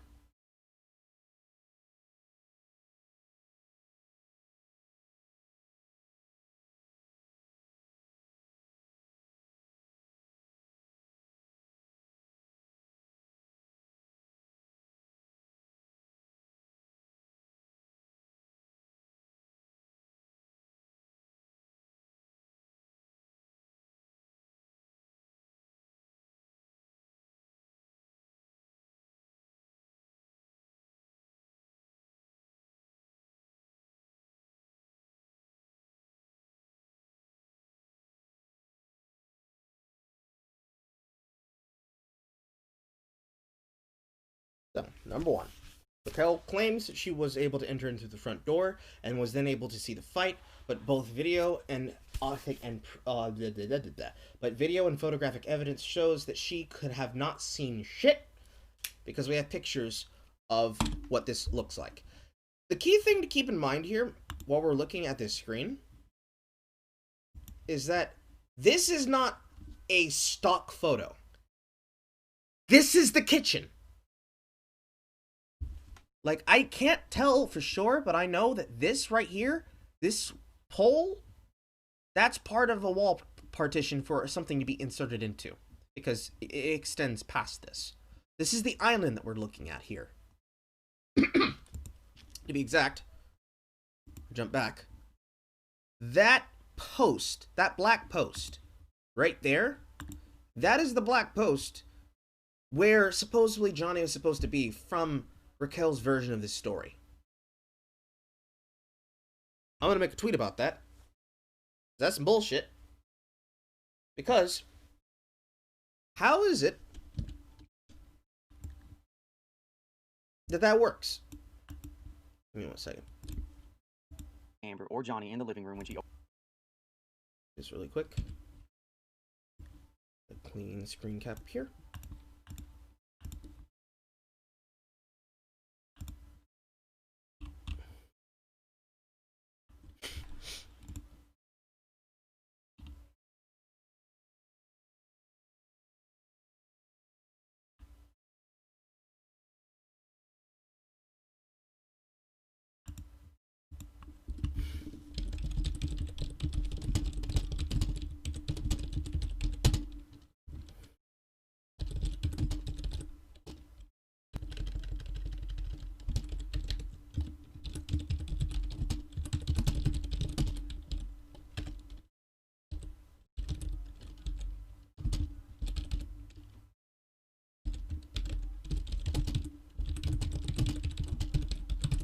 How does she see what's happening?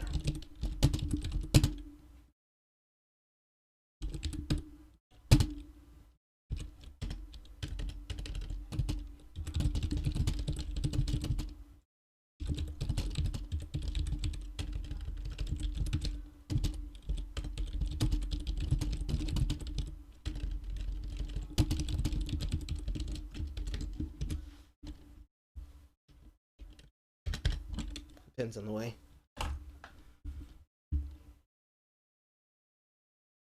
Right. And then second picture. Or actually, I already have that one. And this picture.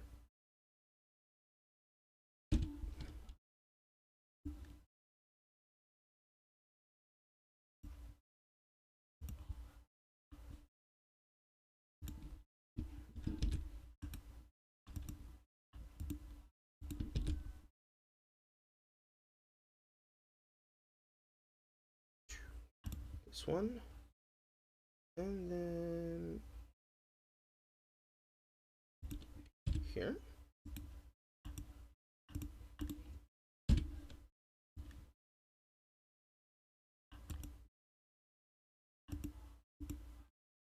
Is the door she says...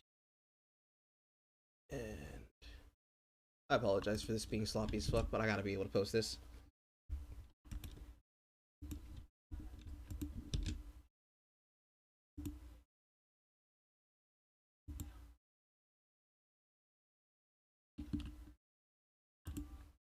Gotta get a high def shot of that. 1 sec.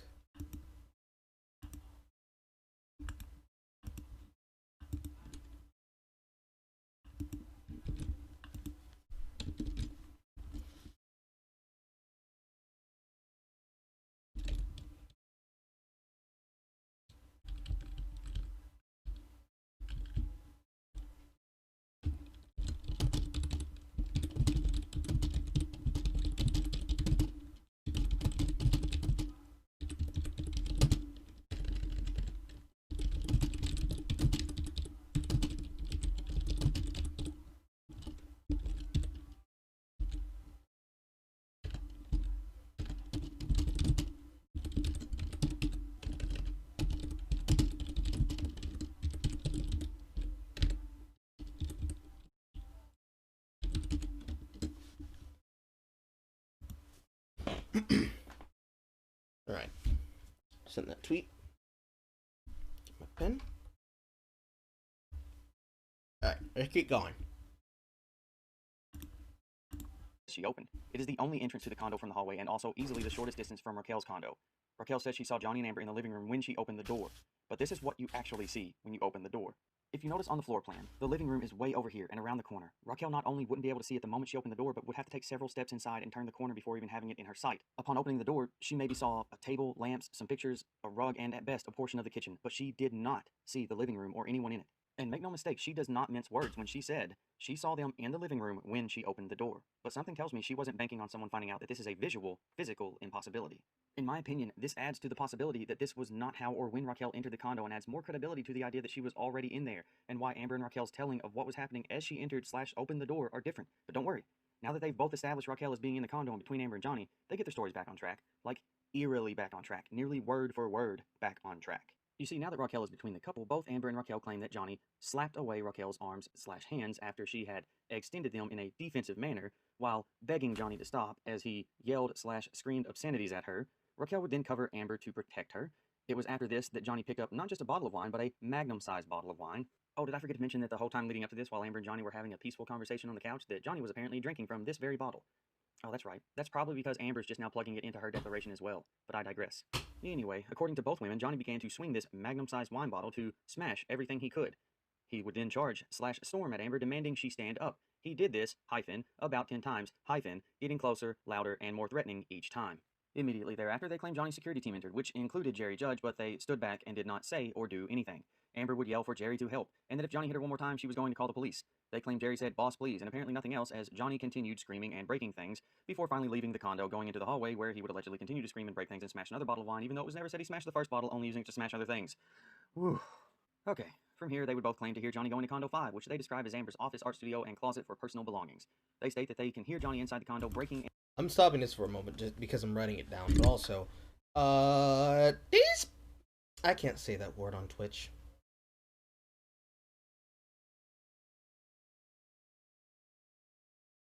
These ladies is fucking lying out of their ass.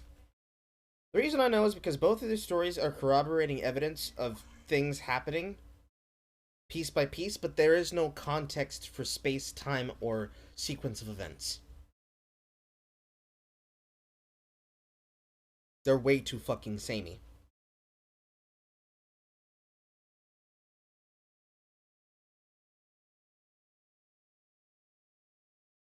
On top of that, the strict corroboration of sticking to the details is a sign of telling half-truths. Because anytime a person recalls things, they're not going to recall things explicitly and exactly as that unless they are autistic or have eidetic memory or specifically have linked the event in their mind to an emotion. And when they recall it, they get emotional, which then makes them combative and sometimes occasionally non-responsive, and also erratic with their narration and retelling of the events, unless there's something as visual evidence to support the claim. For both of them to be able to recall the events word by word and interchanging the words with different references, it doesn't help. It hurts. Because this is the kind of behavior you would see from a person who's trying to get you to believe a lie. You know. It's just sus. It's just fucking sus. It's in my belief that I think they're fucking lying. There's too much attention to detail.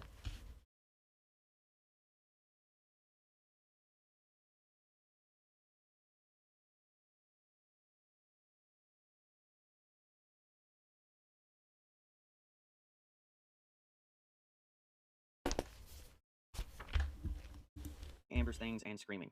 It was only during this time that Josh Drew finally makes an appearance, apparently emerging from his and Raquel's condo to go and get Amber, along with Raquel, with the couple taking Amber back to their condo for safety, while Johnny was still in Condo 5, smashing things. I can only assume Elizabeth Marks was also in Raquel's condo because nobody mentions her location. Again, Raquel never mentions her at all, but she was on Amber's witness list to testify to what she observed that night relating to the domestic violence incident, so there's that. Also, I feel I must say neither Josh Drew or Elizabeth Marks submitted a declaration. And with such eerily similar wording from these two separate declarations from Amber and Raquel, it is very much worth noting Amber wrote her declaration on May 26th, while Raquel would write hers on May 27th, the day Amber submitted the application for the domestic violence restraining order. I just find it worth mentioning they were written a day apart and have such word-for-word description. Interesting find.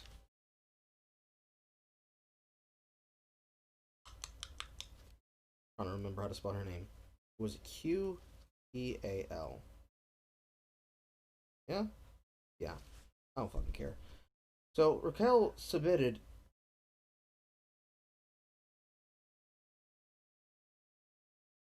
her testimony, on the same day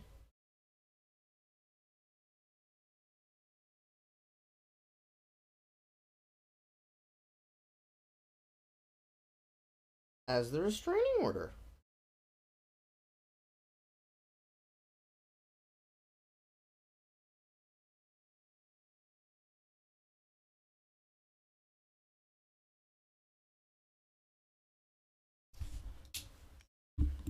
Descriptions the same.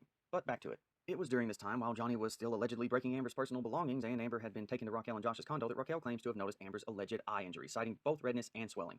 Sometime after, not sure how long, they claim Johnny left the premises while they were still in Raquel's condo for safety. Amber simply says she did not hear him anymore, but Raquel says she actually heard him leave. It was after this that Raquel says she took pictures of Amber's injured face. These, along with pictures taken of the property damage, were submitted to court along with Amber's request for the DVRO on May 27, 2016.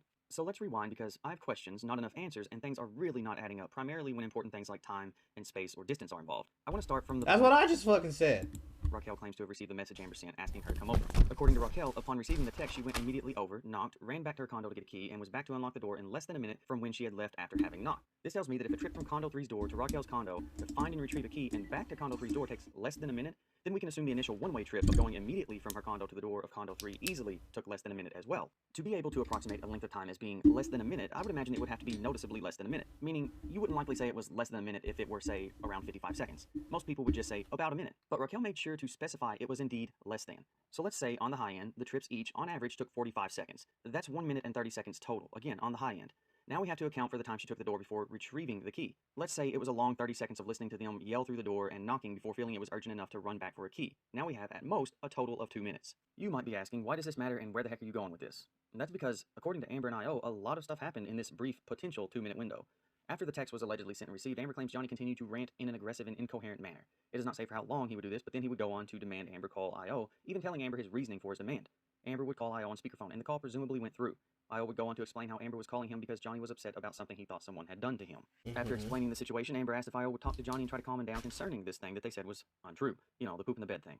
After this, IO claims Johnny flew into a rage. Amber claims Johnny ripped the phone from her hand and began to scream profanities and insults at IO over the speaker. Again, I'm not sure how long this went on for, but until IO was able to yell for Amber to get out of the house. Then Johnny winds up his arm like a baseball pitcher and throws the phone, hitting Amber in the face. Amber covered her face. Johnny charged at her, taunting her, challenging whether the phone hit her, all while IO was still on speaker. IO could hear Johnny screaming, "What if I pulled your hair back?" Amber claims he did pull her hair as she tried to stand from the sofa. Amber begged Johnny to stop hitting her before finally yelling, "Call 911," and the call would then disconnect, but Johnny would allegedly continue to pull Amber's hair, grab her face, and strike her. All of these alleged actions somehow supposedly took place in what was most likely less than 2 minutes. And that's not going into detail how long he spent cussing and hurling insults before even demanding the phone call to IO, how long it took Amber to call IO, how long Amber spoke to IO before Johnny's fit of rage, or how long he spent slinging insults at IO. Add all of that to the alleged physical and verbal actions while the call was connected, then the alleged physical actions that took place after the call disconnected, but before Raquel entered, and it seems like a real stretch to imagine all of that happening in less than 2 minutes. Not saying it's impossible, but man, that's a lot of stuff that would have to happen at lightning speed in order to be true. Next question. How in the heck could Amber and... I wonder if they have anything that connects those calls. Because I'm sure they probably have a record of the text message. I wonder if they have a record of the phone call and how long it lasted. I haven't seen anyone mention it, and I haven't seen any reports of it despite the digging I've done. So I imagine it's either sealed or they can't talk about it. I'll be right back.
So, they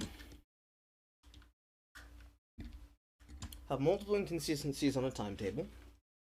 And as I just wrote down, these timetables have so much to rely on what's happening in them that there is no real way that it could have happened plausibly the way that they're saying that it happened. It just doesn't make fucking sense. It just doesn't fucking make sense. There's way too much for it to even be fucking possible.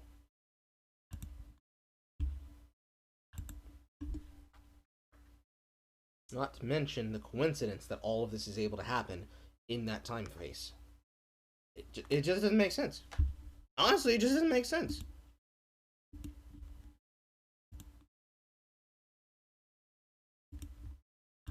Raquel very specifically hear Johnny enter Condo 5 and yell and break things. Fun side note, these doors are self-closing doors. That's what this mechanism does. This so happens to be a picture of the inside of Condo 3, which has such a mechanism. We know that they each claim to have still been in Condo 3 while hearing him go into Condo 5 to break things before Josh Drew came to get them. But remember when I said make an important mental note about what Raquel heard and when she heard it? Remember when she stated she heard Johnny and Amber arguing inside? It wasn't until she got to the closed door that she heard them. And if our math is correct, this would have been when Johnny was allegedly screaming over the phone at I.O. or at Amber while they were also yelling from the speakerphone and in the condo. That's 3 people yelling in the condo, and she couldn't hear them from her condo or in the hallway, but only when she got to the locked door. So again, how were they still tucked well inside condo number 3 on the opposite far end of the hallway with yet another condo between them and Condo 5 and a closed door? How in the world could they hear Johnny, one person, not 3 people, all the way in Condo 5 and hear him breaking things and yelling? Also, quick question, what exactly did Johnny break in the hallway? Amber claims he smashed a second bottle of wine in the hall, and Raquel claims he was breaking things in the hallway, but here's a picture of the hallway while standing in the doorway of Condo 3. You see what I see? That's right, nothing. These hallways are empty, devoid of anything to break. Sure, Amber says he went in the hall apparently with a wine bottle in hand and smashed it before going into Condo 5. Then why is this the only hallway picture among the court-submitted pictures? No broken glass, nothing but spilled wine. Speaking of property damage photos, why are these the photos that were submitted with Amber's attempt to get the DDRO? According to Amber and Raquel, Johnny used a magnum-sized bottle to smash everything he could.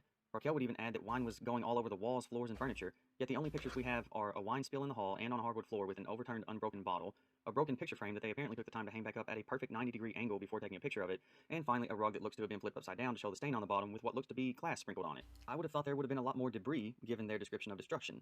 These are a far cry from the damage they claim to. I would expect there to be fucking pictures. I know how women are. They are masters of documentation.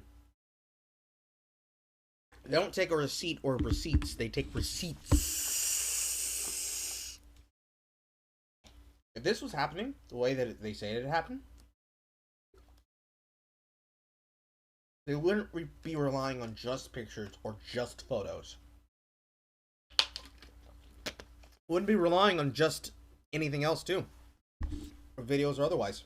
They'd be using all of them corroborated with things happening, because somebody would have the cognizant mind that if this happens constantly, they would be recording it the entire time. I might know why Johnny didn't record it, because Johnny just wants to be outside of this shit as soon as possible. But Amber's taking all the time to have names, references, dates, witnesses. Remember, how much evidence does a woman need?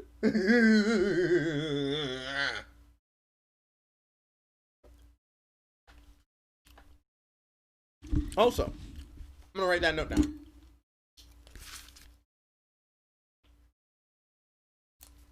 Photographic evidence.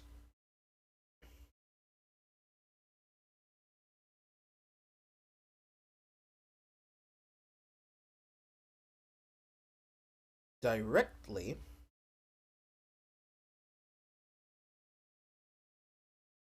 contradicts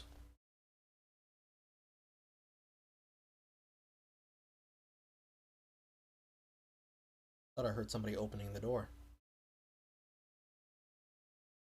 Contradicts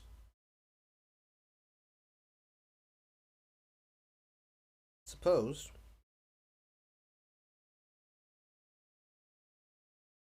vandalism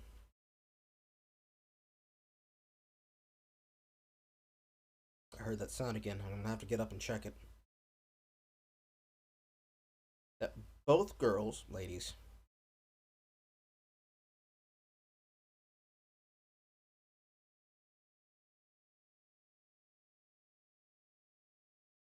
say took place Be right back. I need to check that sound.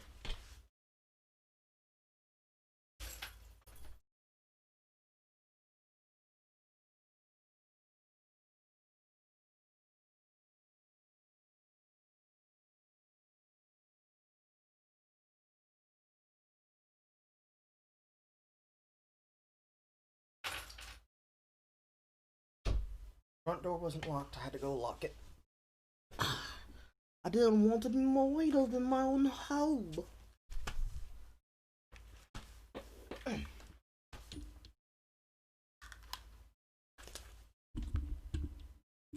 have taken pictures of before the police arrived. Oh, what? I didn't mention the police came after Johnny left? Well, that's weird. I wouldn't mention that. Know what else is weird? That Amber and Raquel didn't mention it in their own court-sworn declarations. Now, why would they omit that?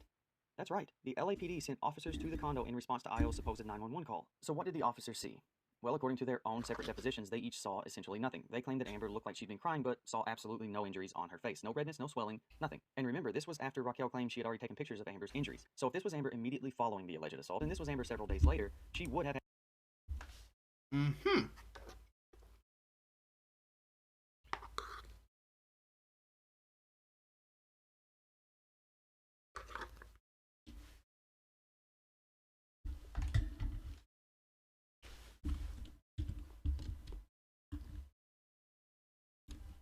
I'll treat that one. Give me 1 second.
All right. Close these. Close these. And this one too.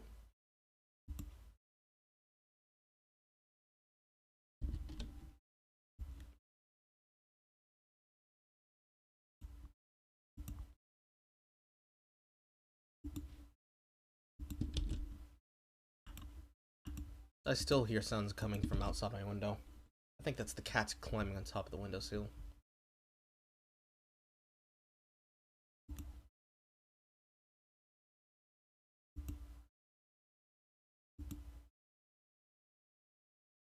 Where's the other one?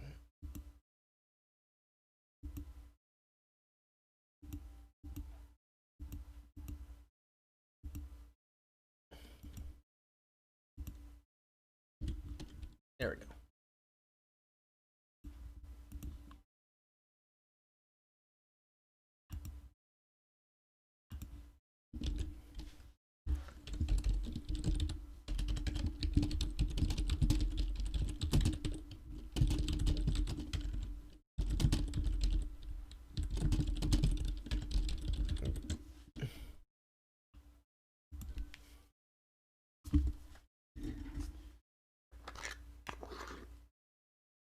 All right, so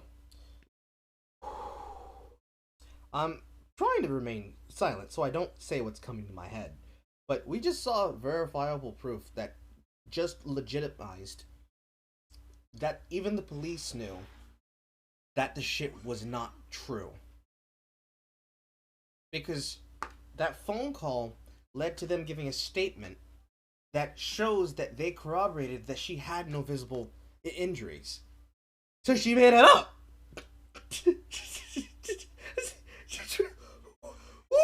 Ooh, shit. She set him up so she could be able to get the restraining order. That's what happened. That's what she did. Oh boy.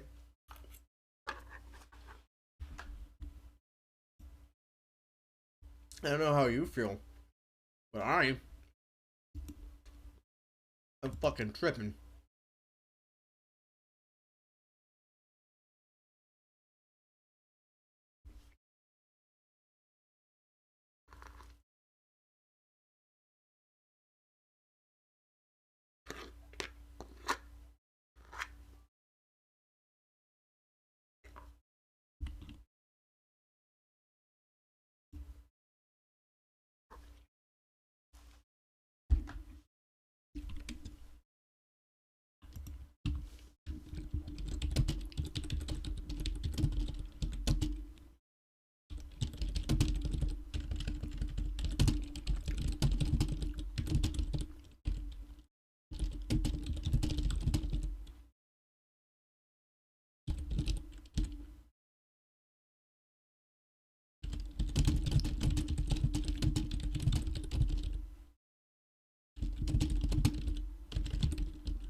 So, we have the benefit of being here in the future, which helps us be able to use all this to figure out what we figured out.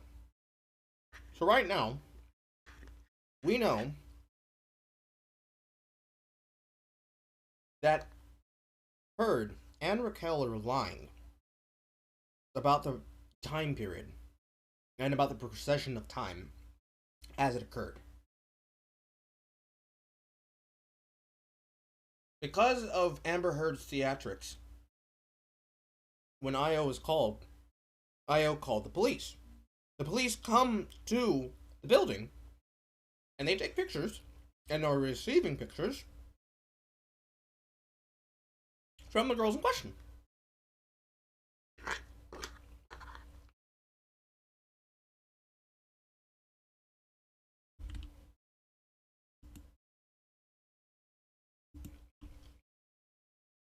The police, at the time,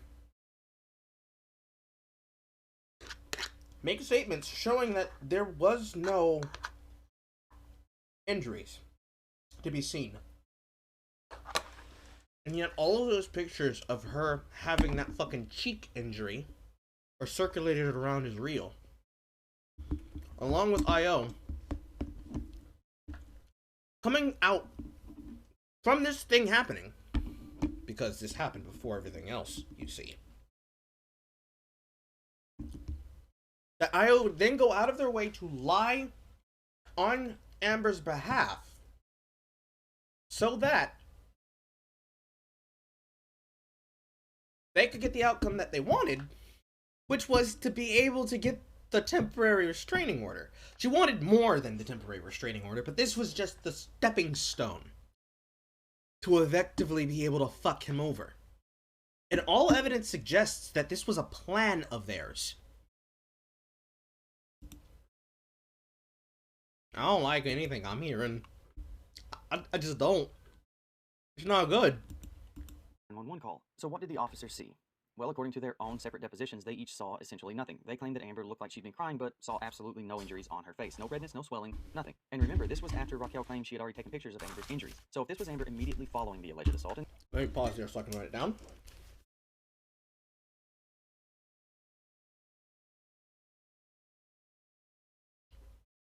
The police themselves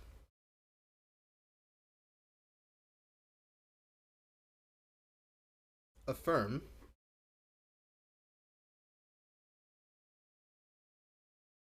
that Amber had been crying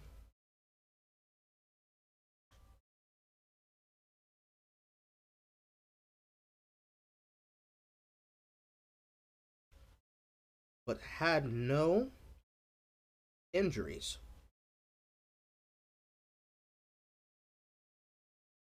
when they arrived.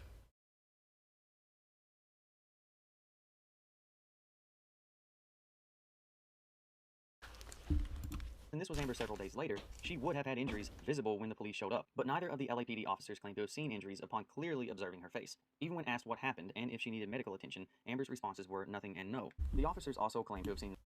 She was asked for medical assistance.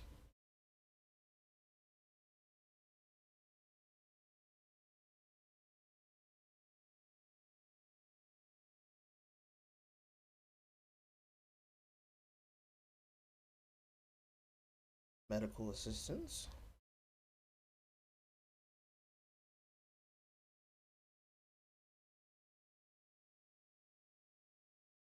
And denied it.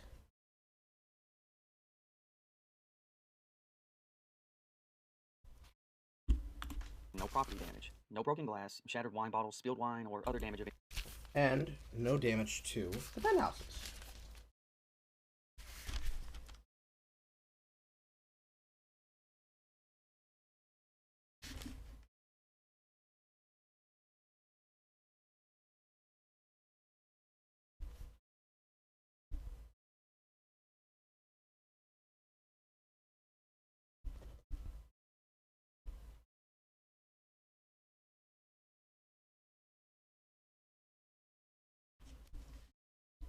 Despite claiming there was.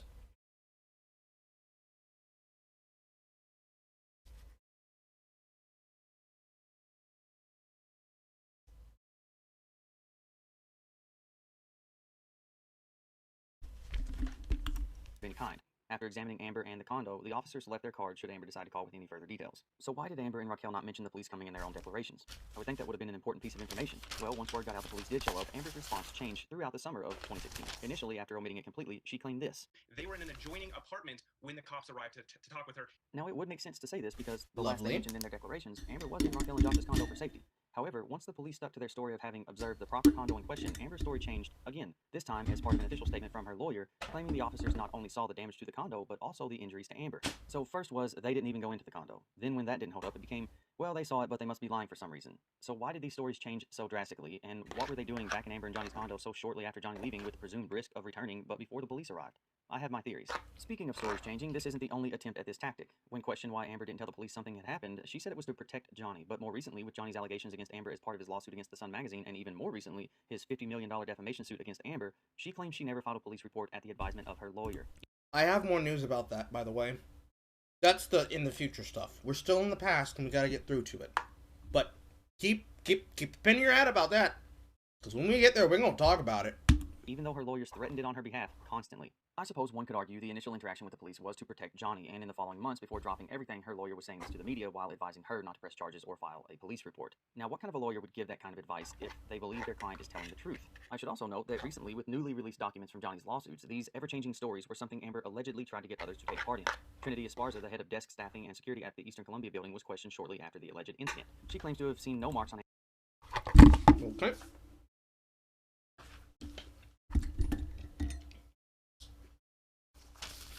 Miss Esparza.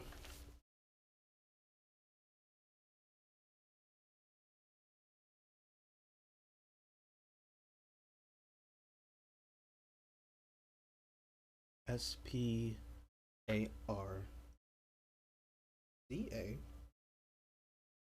was one of many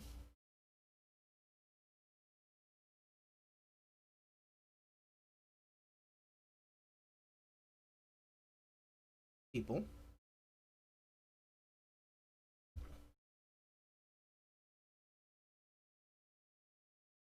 Amber tried to get to testify. Amber's face leading up to the day she filed for the DVRO. In a deposition given to the courts, Ms. Esparza tells how Amber tried to get her and her staff to change their story and that she could use her friend at People magazine.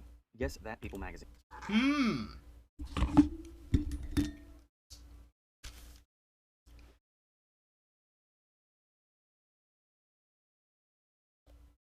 Amber had a contact at People Mag.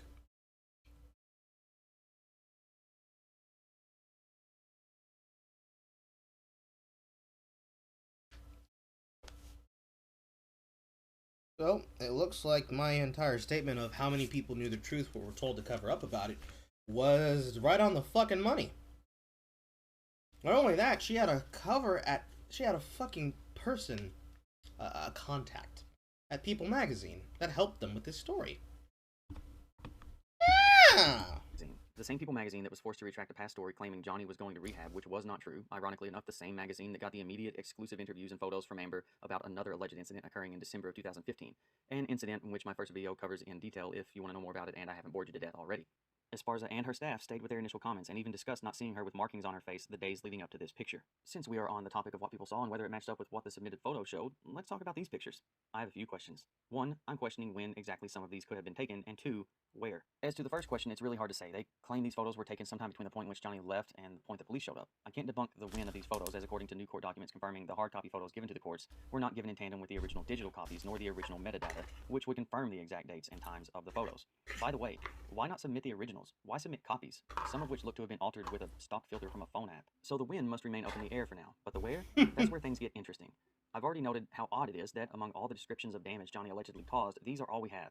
He apparently smashed at minimum 2 bottles of wine, but the only bottle we see is a bottle turned over on the floor, not broken with a spill. And before anyone says maybe they cleaned up a little before they took the pictures, you must recall they claim to have taken the pictures before the police arrived, and they also claim the police observed the damage, meaning these pictures had the potential to show much more damage in the condos and the hallway. That's if these damage photos were even taken on this night or in the condos in question. Now, onto the submitted injury photos. I would say it's a safe bet to assume these photos were taken on different days, given the difference in hairstyle and volume, the different shirts, and the jewelry that is slightly different around the neck. I know they look the same at a glance, but they are indeed different necklaces.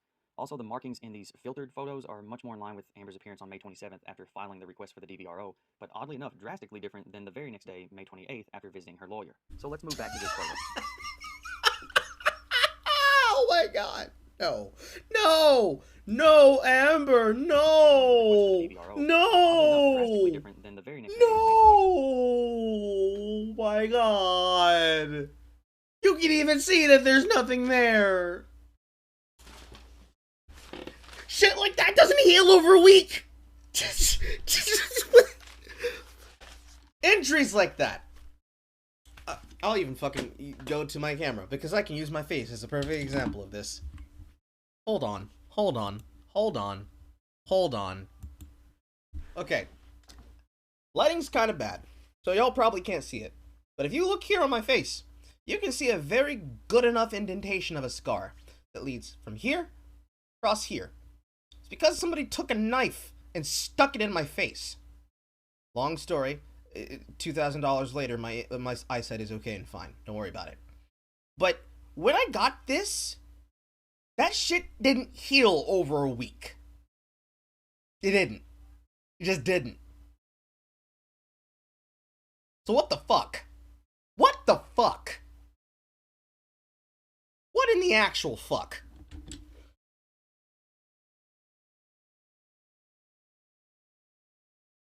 Oh god, it hurts. It fucking hurts. How? How?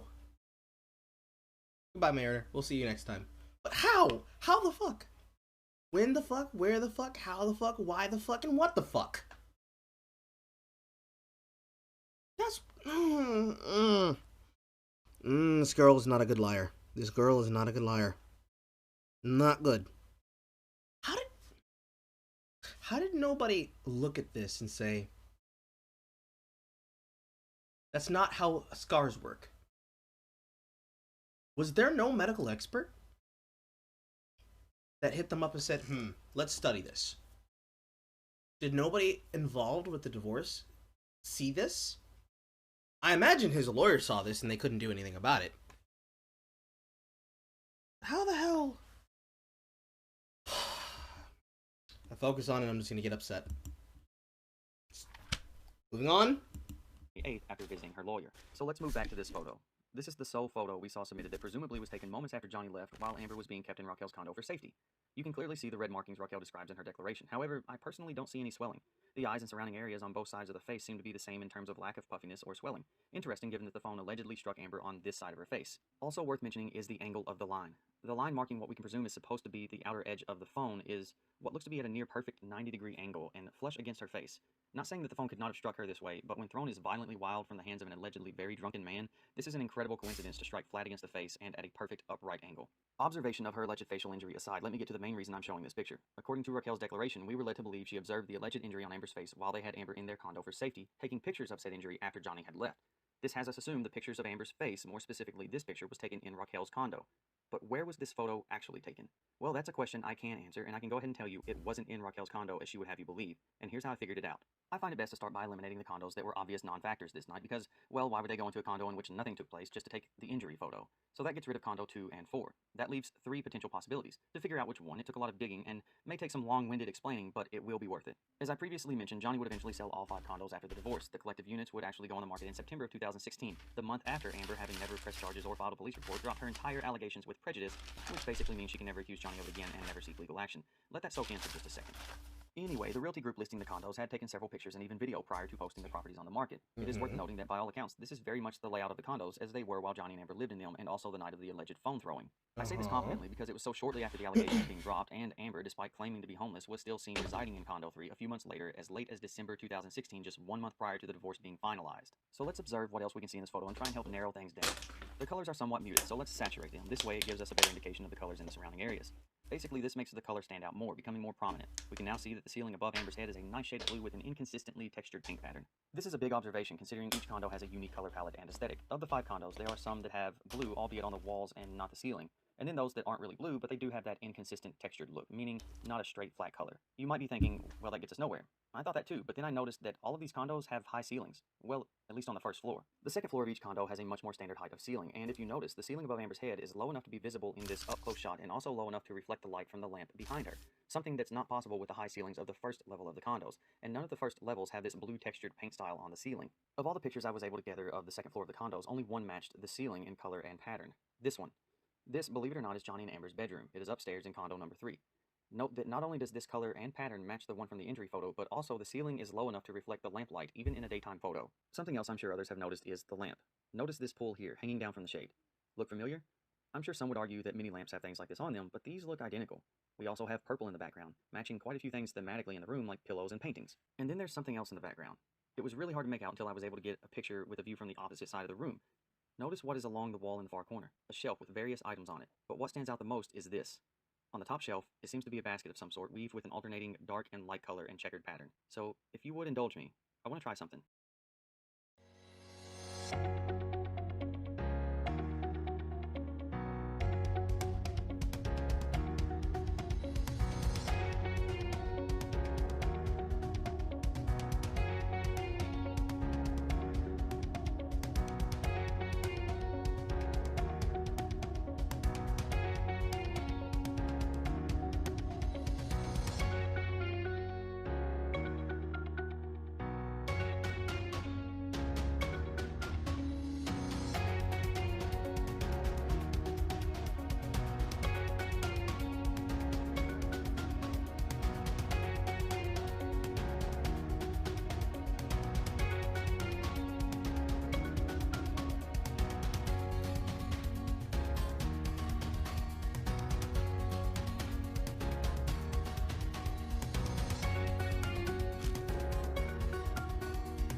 Lovely. Would you look at that?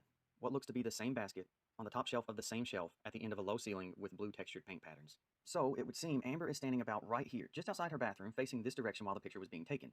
So why would Raquel try to have us believe that this picture was taken in her and Josh's condo? Not only was this not taken in Raquel's, but in Johnny and Amber's condo, but also upstairs in their bedroom. So why, so soon after being allegedly assaulted and so soon after Johnny had left, but in the brief window before the police arrived, if it was indeed before they got there, why would you go back into the condo and go all the way upstairs into the master bedroom to take this photo? And why lie about where it was taken? Why lie about this and so many other things? If what is claimed to have happened is the only undeniable truth, why are there lies and contradictions all throughout? Well, I guess that's as good a place as any to wrap this up. I hope I haven't bored you too much. I understand that this was a lot of information and I found it really... Okay. That's some good-ass reporting. So, in this one, while there's a lot of stuff that's important, not all of it is important to the details of what we're writing down here. We have gotten through these many pages. These many pages. And of this, we have 9 different instances of details that have gone unmentioned, unnoticed, and unreported by the mainstream news. Oh, I actually broke that. I don't understand how they can just be okay with these details and these fabrications and do absolutely nothing about it. Not a goddamn thing.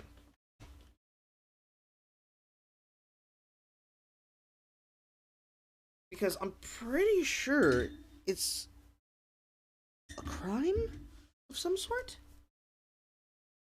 Like, how did she not get punished for this? That's what I'm thinking here.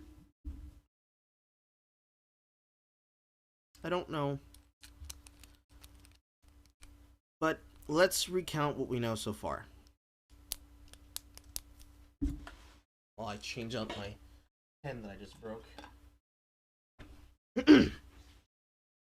So, let's go over what we know.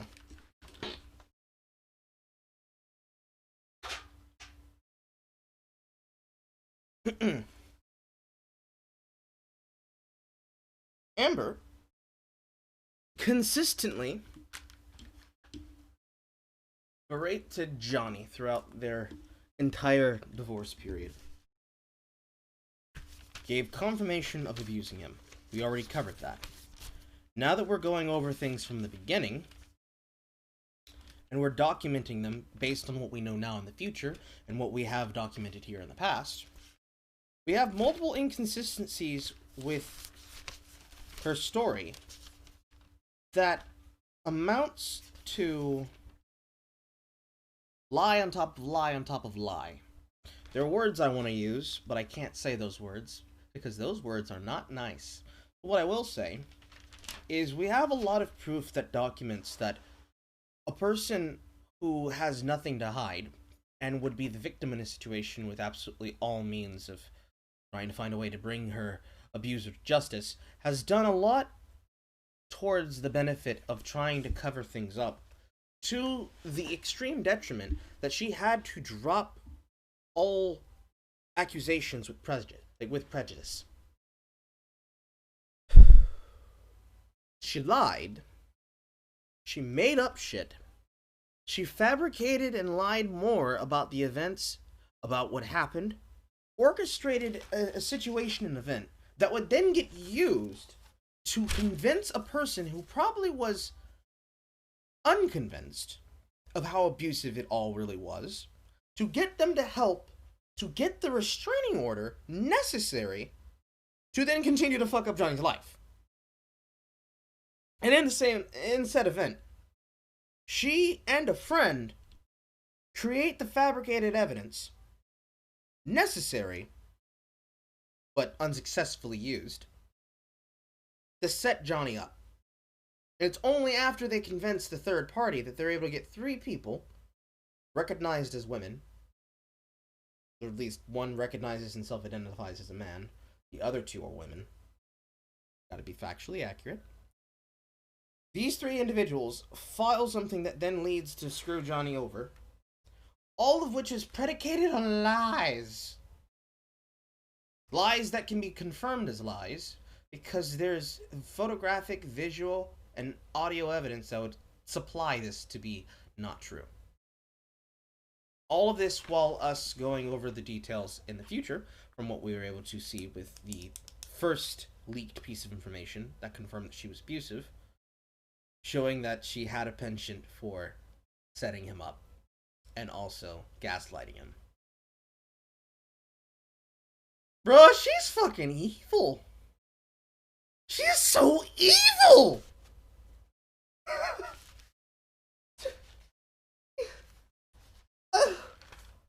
Oh! I am offended! I am offended at the level of detail she puts into trying to set him up. The only question I have from here: how did no one catch this?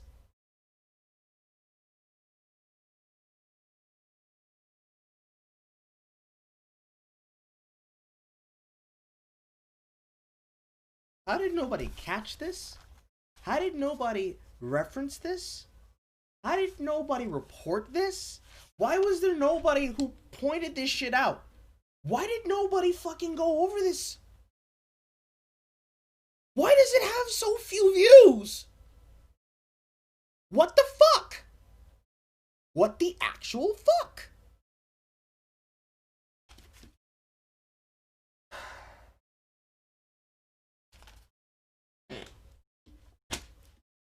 Alright.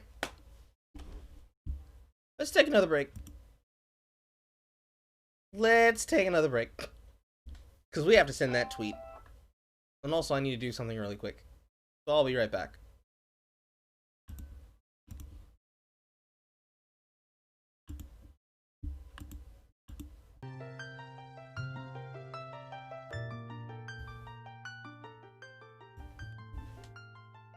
Oh, boy. My mind is infinitely boggled.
Yeah.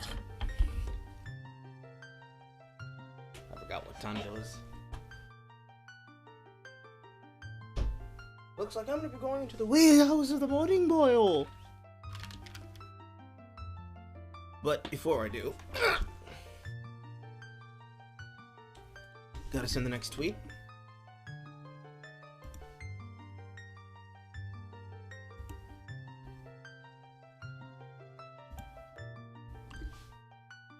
Like, oh, hello. Hello, Black Butterfly. The people who caught it weren't being listened to because, quote, people who attacked me for defending him from the jump. She's a woman, you have to believe women when they say they were victims. I believe that happened. I 100% believe it. No doubt in my mind. Give me just a second, I need to do some things. Really quick. I should have made sure I did this before the stream, but shit happens.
There's a lot of people that are seeming to be watching this happen on the live tweets, which is good.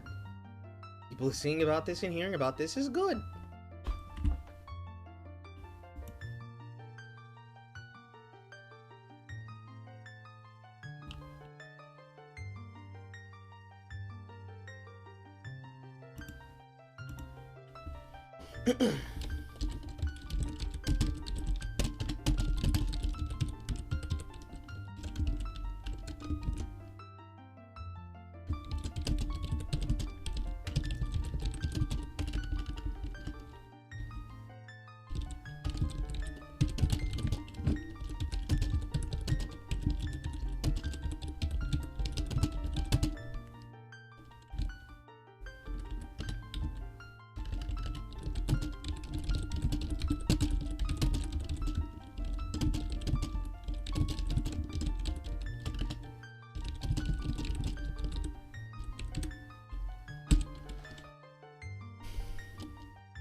How does he have so few views on this? Go over here. This.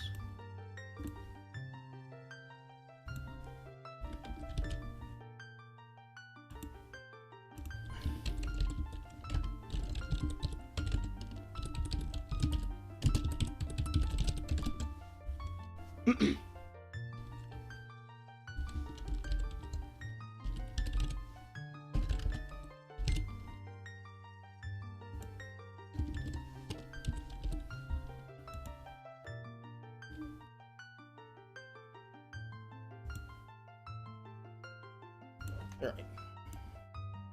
While I do that, I will listen to feedback and responses from you guys.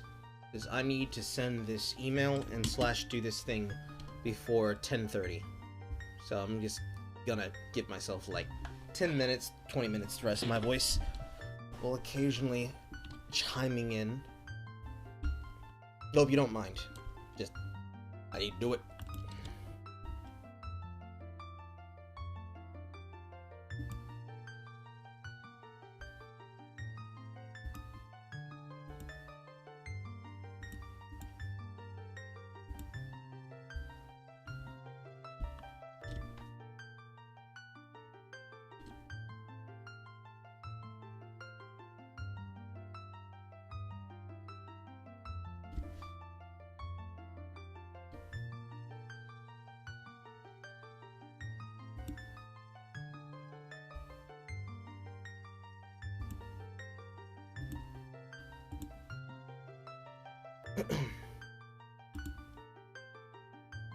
Oh boy, I have 17 minutes to get this done.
I wish I could just automate what I'm doing right now.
I think I quit the wrong outfit.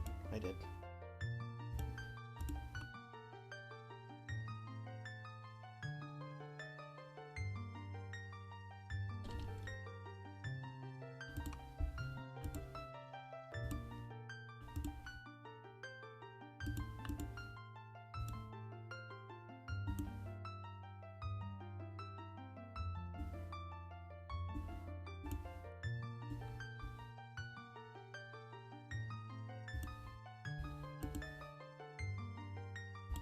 There we go.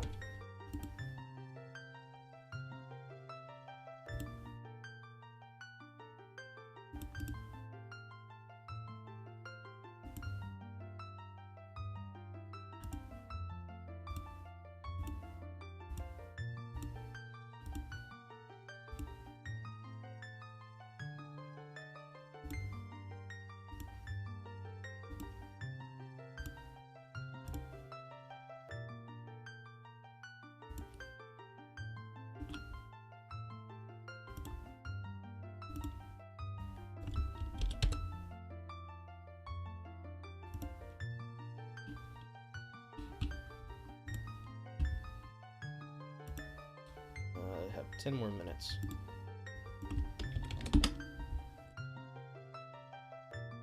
Okay, that should be enough.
Okay, that's done.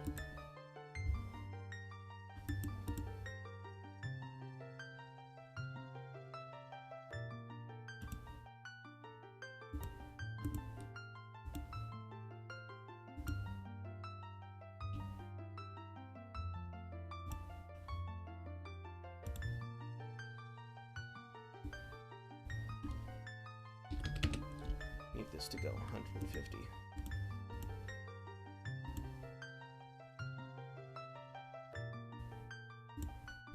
Alright. Well, that thing's doing its job.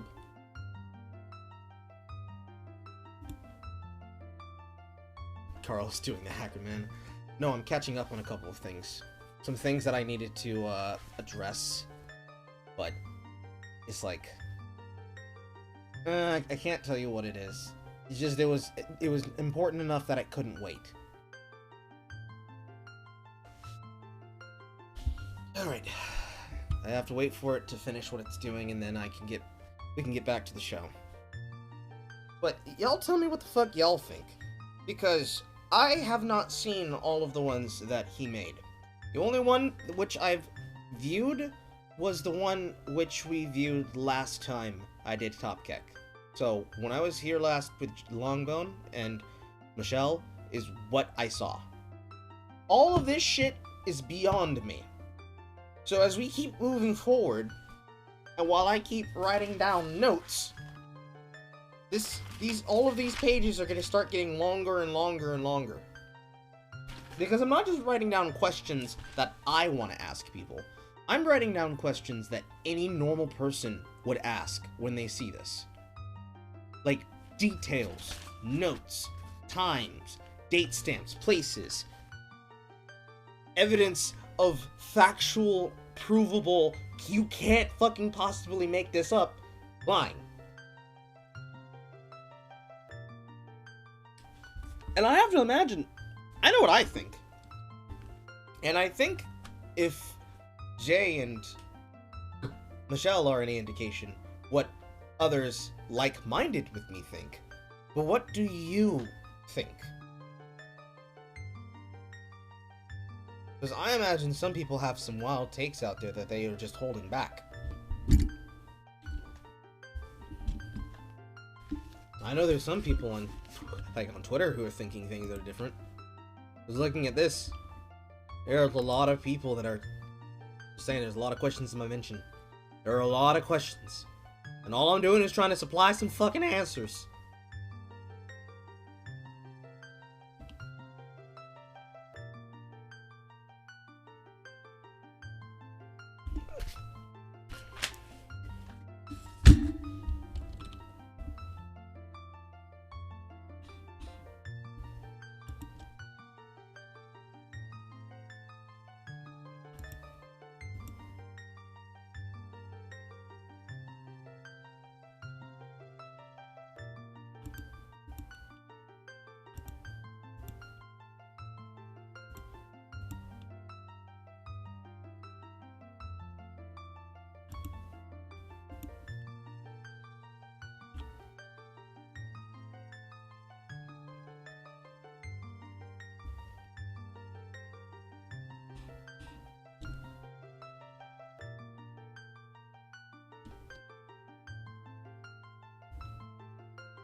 It's half done. It's not all the way done. 7 minutes.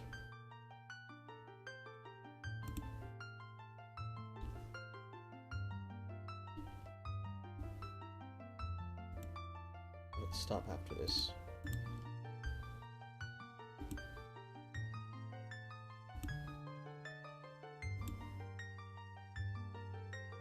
Okay, that's fine.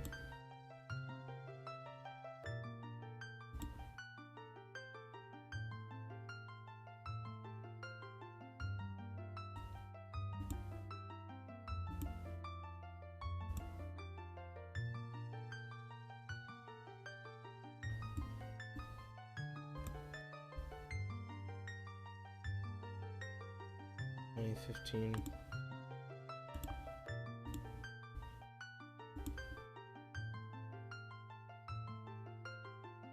Drain the rest of these if I can.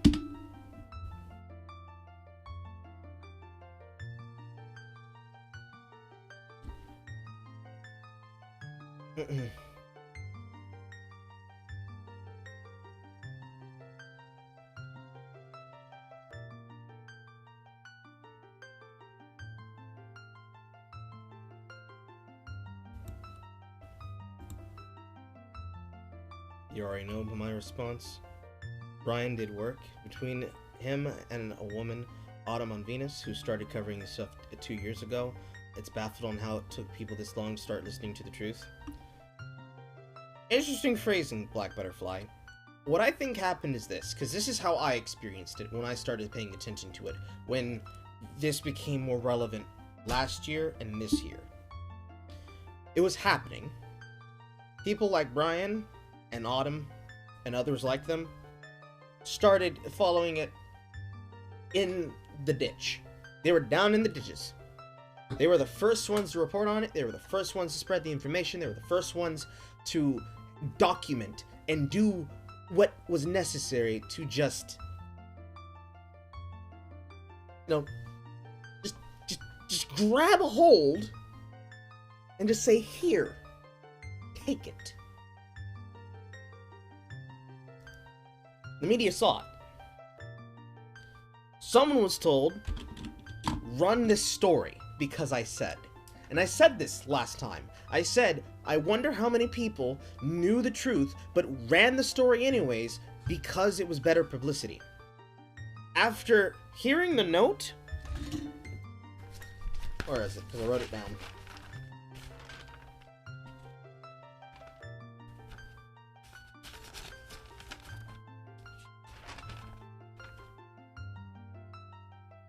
Where I put it? After hearing the note that Amber had a contact at People magazine, and that this person was help with the problem as an inside person, I wonder if the reason they ran the story was because they got other people to just say, hey, just run it. It's easier. Because if so, ooh, that's big if that's true.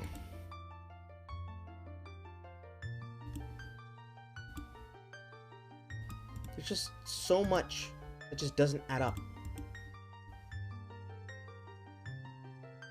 Alright, fortunately I was able to do the thing I needed to do in time. So we are good. And we can get back to what we were doing. Good shit, Amber is an abuser, OP. You just watched put God's work. I don't know if that's a full sentence.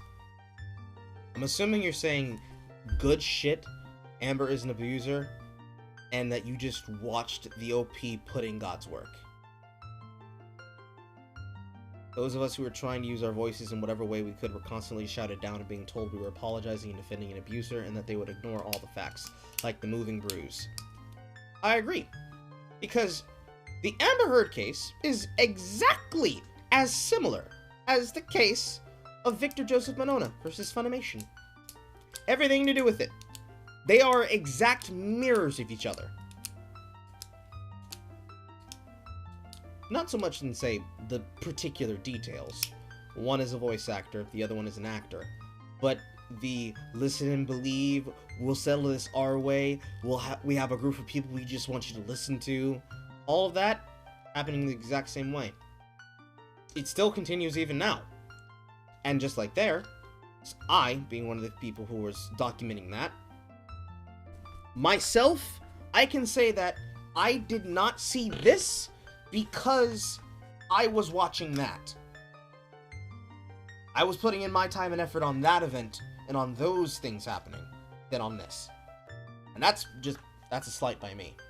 That's my mistake. But for everybody else, normal people probably wouldn't have looked at it because they just roll their eyes and like, oh, another one. You know? Because that's the narrative. It's easier. It's really easy to just write it off. Again, we talked about it last time. But the other part of it is that for the people who had questions and they wanted answers, they were probably shouted down. There were some people who over time just saw the gluttony of what was coming out and thought, well, maybe he did. And then there was just some people who were just staunchly denying it, who were already told, oh, they're never, you shouldn't listen to them. You should never believe them. No doubt. So to see the evidence, to have the benefit from being here in the future, where we have the phone call that tells us, oh, she was abusive. Oh, she was lying. The benefit of being able to go backwards and start from the beginning with what details we know, leading all the way up to the future, it lets us build multiple questions that now we can ask, and we can finally get an answer. Even women who are true abusers or survivors get shouted down while being told how wrong we are and why we aren't defending Amber, because we know what it's like to experience domestic abuse. Me defending Johnny loudly and unwaveringly since 2016 cost me more than a few friendships. Oh yeah! I know that. I've been abused before. I know what domestic abuse feels like and looks like. I agree. And sadly, in my cases, it was against me. It was perpetrated by women and men. They were more willing to believe the men than they were to believe the examples of the women, which I found weird, especially from my background from having worked in government. But, you know, that's neither here nor there. That's not relevant to what we're talking about right now, which is Johnny. Not trying to make it about myself. I'm just saying. I get it. I understand. That shit. More importantly, now that we've taken this illicit break, I want to go back and look at those 3 questions that I asked. Because I don't think anybody responded and replied to all of them. I know I saw Amy's response. I saw you. But I don't think I saw anyone else. Specifically, the questions of, was this all an altercation that was elaborately set up? If Johnny was... if Johnny was abusive during this event in time, and... Man, I really need to get my handwriting straight. And everything happened how Amber Heard said it happened. Why didn't Raquel know about the guards in front of the door? And how did Amber know exactly where she was, and how she could be able to arrive there, and was even surprised that the guards would come in? And how did Amber intend, and did Amber invent the altercation to get Io on her side? That, and also the last question I asked, which was, how the fuck did nobody really catch this? We're talking about the last question I asked, but I really want to know answers to those 3 questions there. Because any investigator looking at this situation would be asking these questions and be wondering them the exact same way too. And we can tell, at least from the photo doctoring, or not say doctoring of photos, because the photo itself is real, it's just that it's staged. A person would look at the staged photo from the bedroom and would imagine to themselves, why would you do that? Why would you do that? What would possess you to do that? I don't understand, and I want to know more. So before I go on, let's follow up and see if anybody answered those.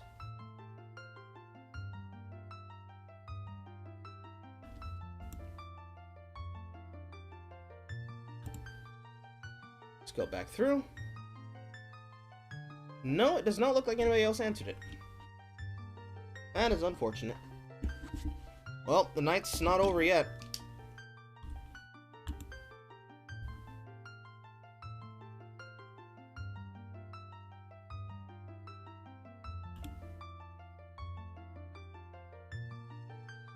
So back here. Pause this. And let's get into it with, let's see here, that's 1, these are 2, the 3rd video. Hey everyone, welcome back. So, a lot of stuff has happened since posting. Give me 1 second so I can start my notes. Video 1, video 2, 1, video 2, 2.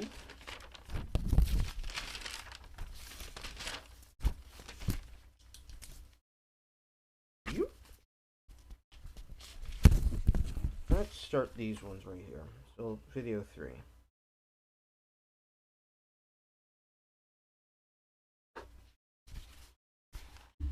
My last 2 videos, most notably, as in very recently, Amber Heard filed a motion to dismiss the $50 million defamation suit filed against her by Johnny Depp.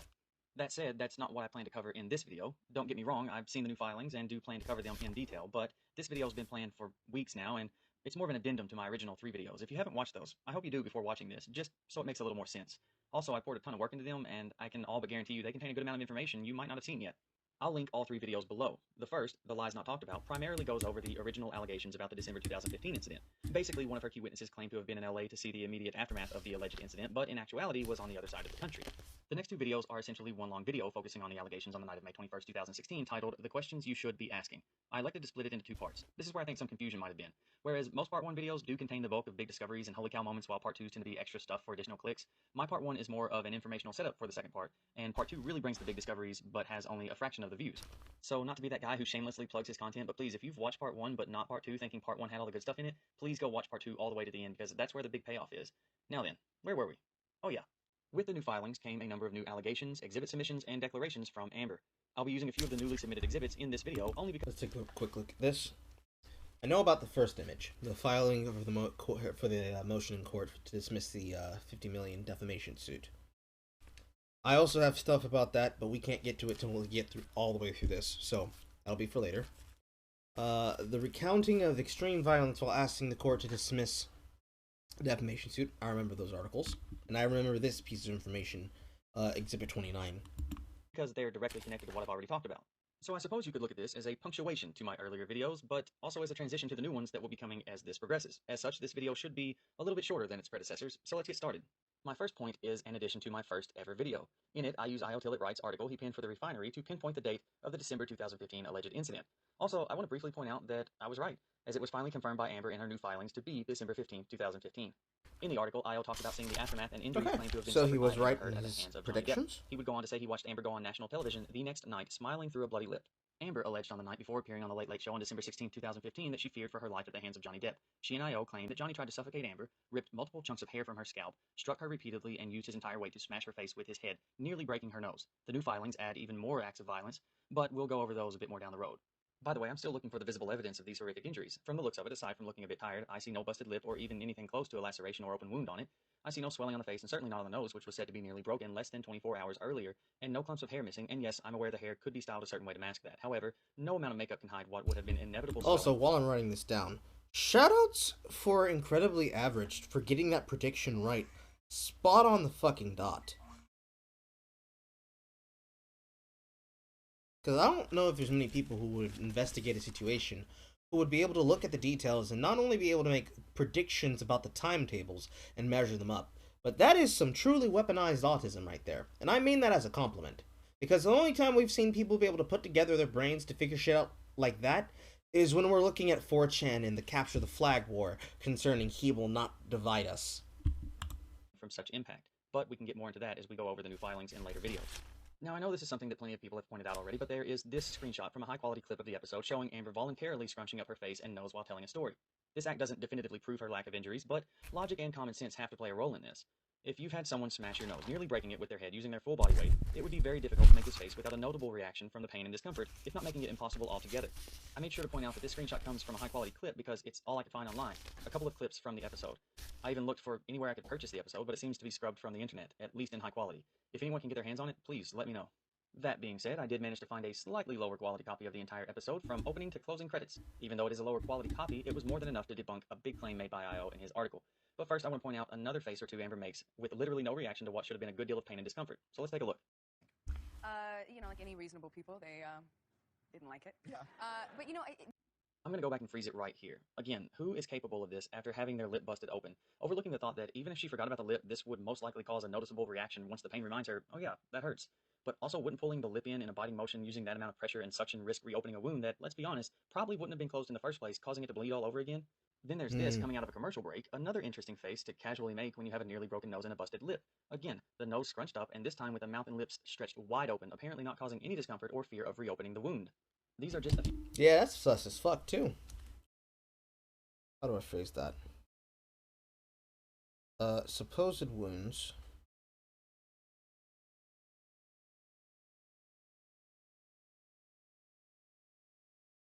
That would reopen. And I'm pretty sure all of us have had a busted lip, or a chapped lip, or a cold sore or something. Some kind of thing happening with your mouth situation.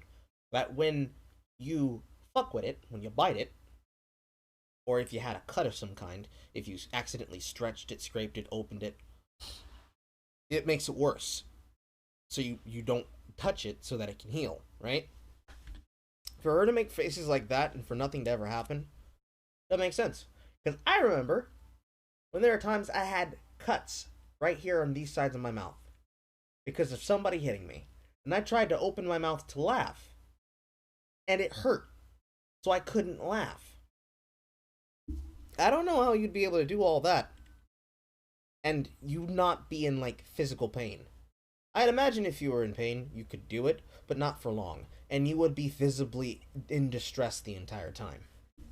It's one of those facial muscle kind of things.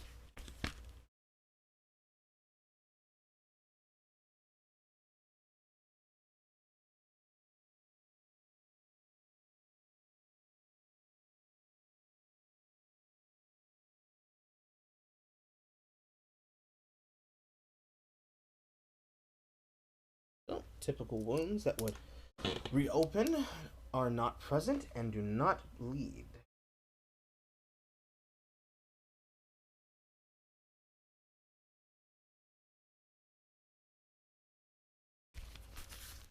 Audio visual proof.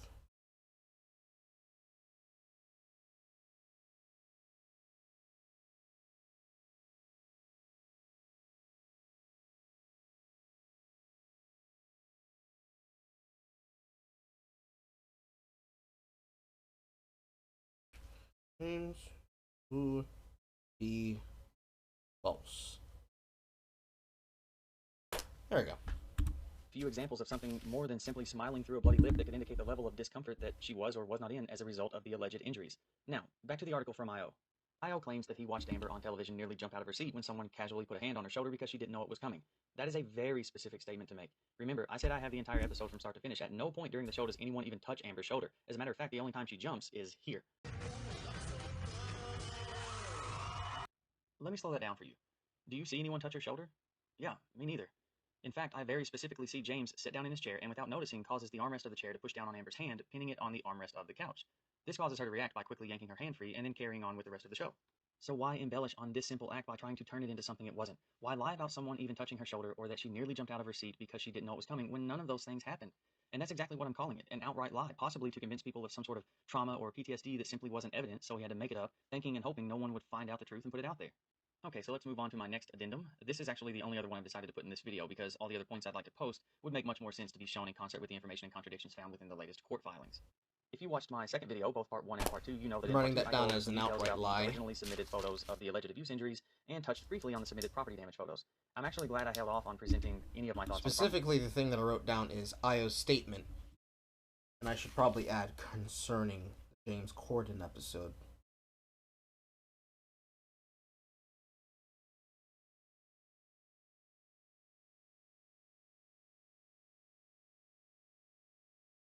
Is an outright lie, because that is an outright lie. Imagine trying to interpret a hand getting crushed by a plastic office chair up against a couch is the exact same as shuddering because somebody touched you and you weren't surprised. And even if somebody did touch your shoulder and she didn't expect it, why the hell would she expect that to be something that you could, or I should say, shouldn't say she, he. I keep making that mistake. Why the hell, someone's gonna cancel me over too. Why the hell would you try to then interpret that as something? It was just oh, I'm sorry. Because if it's a matter of trauma, she's surrounded by all these people, and she's in a natural environment that she takes to like goddamn water. That's not how it works. That's not how that works, IO. Property damage photos because with Amber's new filing, we seem to finally have all the photos that were taken following the May 21st, 2016 incident. As you might recall, both Amber and her friend Raquel Pennington, who lived in a neighboring condo, submitted separate declarations in late May of 2016. In those declarations, each described a very similar scene. Both state that at some point during Johnny's alleged tirade, he picked up a magnum-sized bottle of wine and began swinging it to smash everything he could while in Condo 3.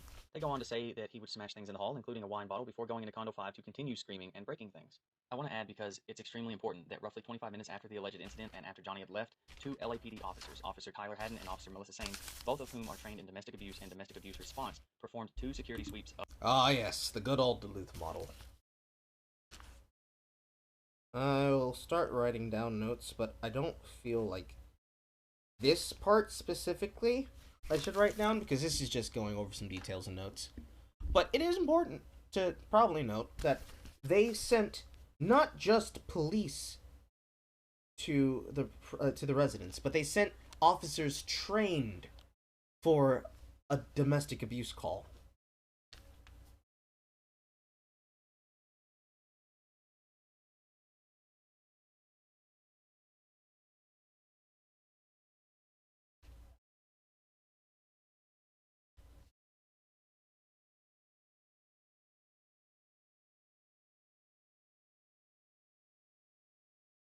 It's also important that they didn't just send 2 men or 2 women, but they sent a man and a woman.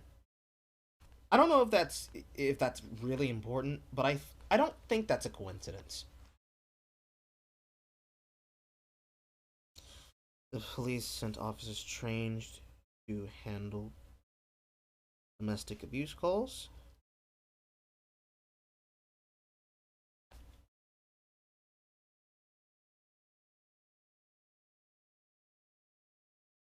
And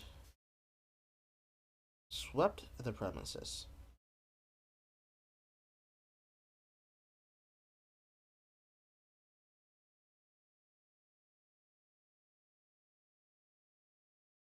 After Johnny left.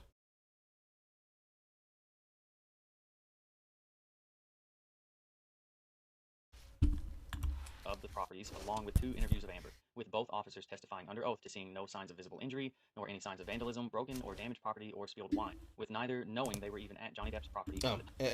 I should take the time to read what these say here on the screen. So, Tyler Haddon.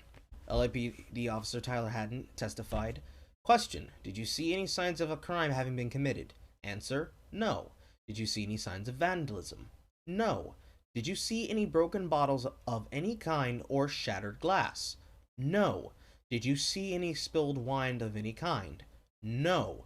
Did you see any broken picture frames? No. And as far as Amber's injuries, now relating Melissa Sains, following the incident, Depp's team points to LAPD officer Melissa Sains. I should probably properly pronounce that last name. Sains? Sainez? I'm gonna go with Sains. Sains seems more sane. Melissa Sains, who testifies at the time. Question: did you see any marks of any kind on her face at all? Answer: no, I did not. Did you see any signs of swelling or injury to her face at all? No, I did not. Okay, did you see any bruises or marks under either eye? No, I did not. Did you see any bruising or marks on either of her cheeks? No, I did not. I'd imagine, and that's an important note there, because they answer on their security sweeps that they didn't see broken bottles or shattered glass. We saw the photos of those pictures. Hold on. We passed them. We saw these things with supposed glass breakage, right? But then they attest that they did not see that on their security sweep. So, I have to ask, was it that they didn't see it or that it was not seen? That sounds like it's not an important distinction, but I'll try to explain what I'm saying. I'm not saying that the officers lied. That's not what I'm saying at all. What I'm saying is, did the officers not notice these things when they were there, or did they not see them because the supposed damages did not yet happen? What I'm saying is these photos here,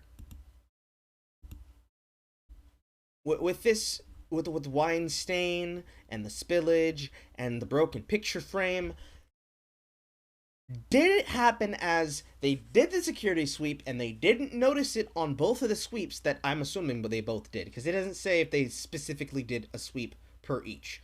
Let's say at the max, both officers did a security sweep twice, so a total of 4 sweeps.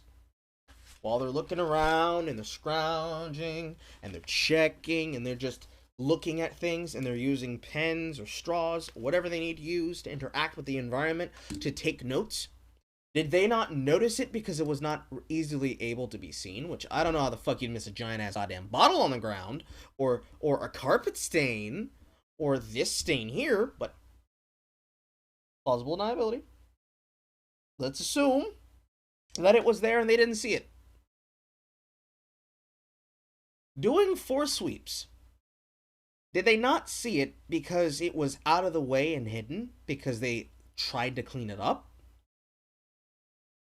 Did they get kind of caught unawares by the officers showing up when they did? Because the officers showed up after Johnny left. So did they miss it on their 4 sweeps? Or did someone stage these things to happen? Did they stage these photos along with the staging of the picture in the bedroom. I'm feeling like it's answer 2. But I'm just asking questions. I'm just asking questions. Go back to where we were. Nor any signs of vandalism, broken or damaged property, or spilled wine, with neither knowing they were even at Johnny Depp's property at the time. That is very important. Now, with the original declarations, these 4 photos were submitted showing the alleged property damage. A couple of quick notes: whereas a few more photos were added to the mix as part of the recent filings, this particular original photo was not. However, to continue to prove my point and for complete transparency, I will be including it in my breakdown. So let's get right to the point. Amber and Raquel both claim Johnny destroyed and smashed everything he could in Condo 5 and on the first level of Condo 3. Condo 3, of course, being Johnny and Amber's primary residence, while Condo 5 served as a guest condo, Amber's closet, and at this time in 2016, Raquel's bead business. The latter, by the way, only recently admitted by Amber in the recent filings and since my last video. I plan to prove that even though they claim Johnny destroyed both Condo 3 and 5, there is not one, I repeat, not one single photo depicting any damage done to Condo 3. Let's start with the easiest. These 2 photos were clearly taken in the hallway. Simple enough, check them off the list, moving on. Next is this photo, a sofa or a chair with some tangled up beads on it. In her original declaration, Amber claims Johnny went into Condo 5 and destroyed her personal property, but in the new filing, she shifts gears and focus and states Johnny destroyed, and I quote, all of Rocky's beads. This is the only photo submitted showing the bead damage. Apparently, beads share a similar characteristic as the slinky. Once you twist them up a bit, they're essentially worthless. Nevertheless, this proves this was taken in Condo 5 and not Condo 3. Next is the photo of the broken picture frame. To prove it was not taken in Condo 3, we need only look at a couple of things. First, we'll look at the wall color. It looks to be a shade of green or blue-green. There are a couple of walls in Condo 3 that one could argue are similar, starting with this one. This is upstairs in Condo 3, in a room they had turned into an office area. If you notice in the photo, there's a 2-tone wall color scheme with a distinct sharp transition from green to white. The same pattern appears to be continued on the wall around a short corner, just barely visible in the background, kind of like this. Here's a better photo of the room, emptied and showing no white on the walls, only on the ceiling. Also, the main thing that debunks the possibility of it being in this room is that this is upstairs, and Amber and Raquel claim Johnny only destroyed things on the first floor of Condo 3 that night, so let's check that out. The only walls even remotely similar in color are in the kitchen area, but the possibility of the photo being taken there is shot down the moment you see all the picture frames stop about halfway up the wall, and there's no point where the green paint does not go all the way to the ceiling, so no 2-tone paint schemes here. Considering they only claim he destroyed things in Condo 3 and 5, this can only lead us to believe this was taken somewhere in Condo 5. I'll be covering these next few photos as a group. That's because they were taken. It's kind of sucky that there's not pictures of Condo 5. I could probably go look them up, but I wouldn't be able to find them in time, and I don't want you guys to just sit here waiting like I already have done. So I'll hypothesize. I'll hypothesize. I'm sorry. I think in French and speak in English. I'm gonna hypothesize. What if the upstairs location in Condo 5 is where that color scheme can be found? Just theory. Just a few feet away from one another. In the new filings, we get a much more clear shot of this original photo, along with a couple of additions. This was actually hugely beneficial in confirming my findings. All of these photos were taken in Condo 5. There are a number of reasons I know this. First, I want to point out that in my Part 2 video, I said this looked like a rug turned upside down. As I looked further into it, I realized it was meant to be that way. You see, this is a form of rough carpeting for what I assume would give a better gripping surface. This particular photo was taken on a landing area at the top of some stairs. These stairs, to be exact. How do I know? Well, it seems pretty clear that the, let's just call it carpeting, is not only on the landing, but the stairs as well. I want to point out that Condo 3 does have a landing and black stairs, but doesn't have this kind of grip carpeting. Also, you can clearly see the wall color matches Condo 5. The next photo is taken just to the right of the landing, on the few steps that lead to the mezzanine level of Condo 5. The same carpeting, wall color, and with a little broken glass. As a matter of fact, I took the liberty of overlapping the photos to make it a simpler visual. Also, note how you can see, albeit a little blurry, what looks like could be Raquel's bead business items down below. The next 2 photos are on the actual mezzanine level of Condo 5, again moving just a few feet away from the previous photo. Here we still have the same carpeting and wall color. This photo, yet again, doesn't depict any damage. All I see are some cluttered papers around a desk. I did manage to find an older video from just before Johnny purchased and updated Condo 5. I took a still shot and took it upon myself to create an illustrated interpretation of the photos being taken and their locations, starting here, then here, and finally here. So now we are down to one last photo that we need to find out where it was, or at the very least was not taken. This one. I know what you might be thinking. How are we going to figure this out with so little information available? There's no carpet, no wall color, and both Condo 3 and 5 have wood flooring. In both the original and new declarations, spilled wine was only mentioned by Amber and Raquel to be in the hall and Condo 3.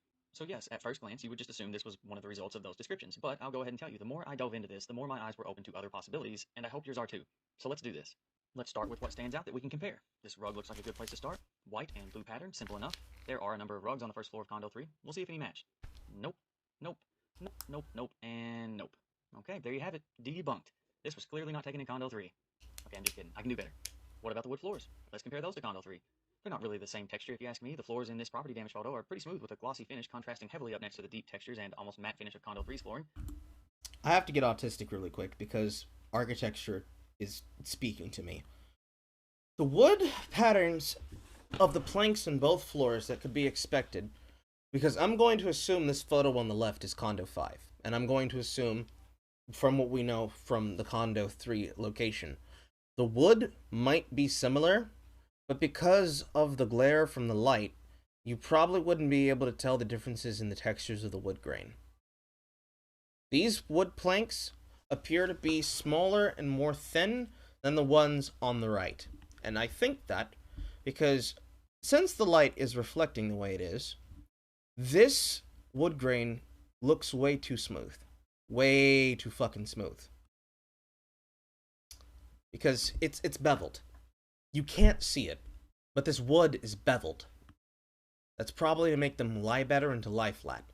And I'm going to use what we see here from this glare because it gives you a good good view of it. From where the bottle is spilled over here, and where I'm assuming this is a leg of some kind of furniture, you can see this wood grain here. Nice big solid line, another line on top of that. You'd think, oh, well, what's your fucking point, Carl? Look at the wood grain over here in the other picture, underneath the staircase. Basically, this area here on the left of the pillow. Assuming that a couple of these smudges are either foot tracks or just bad floor buff, do you notice how these lines here feel smooth when you look at them, and these don't? Whether it be because of distance or angle, I can tell that this floor is different.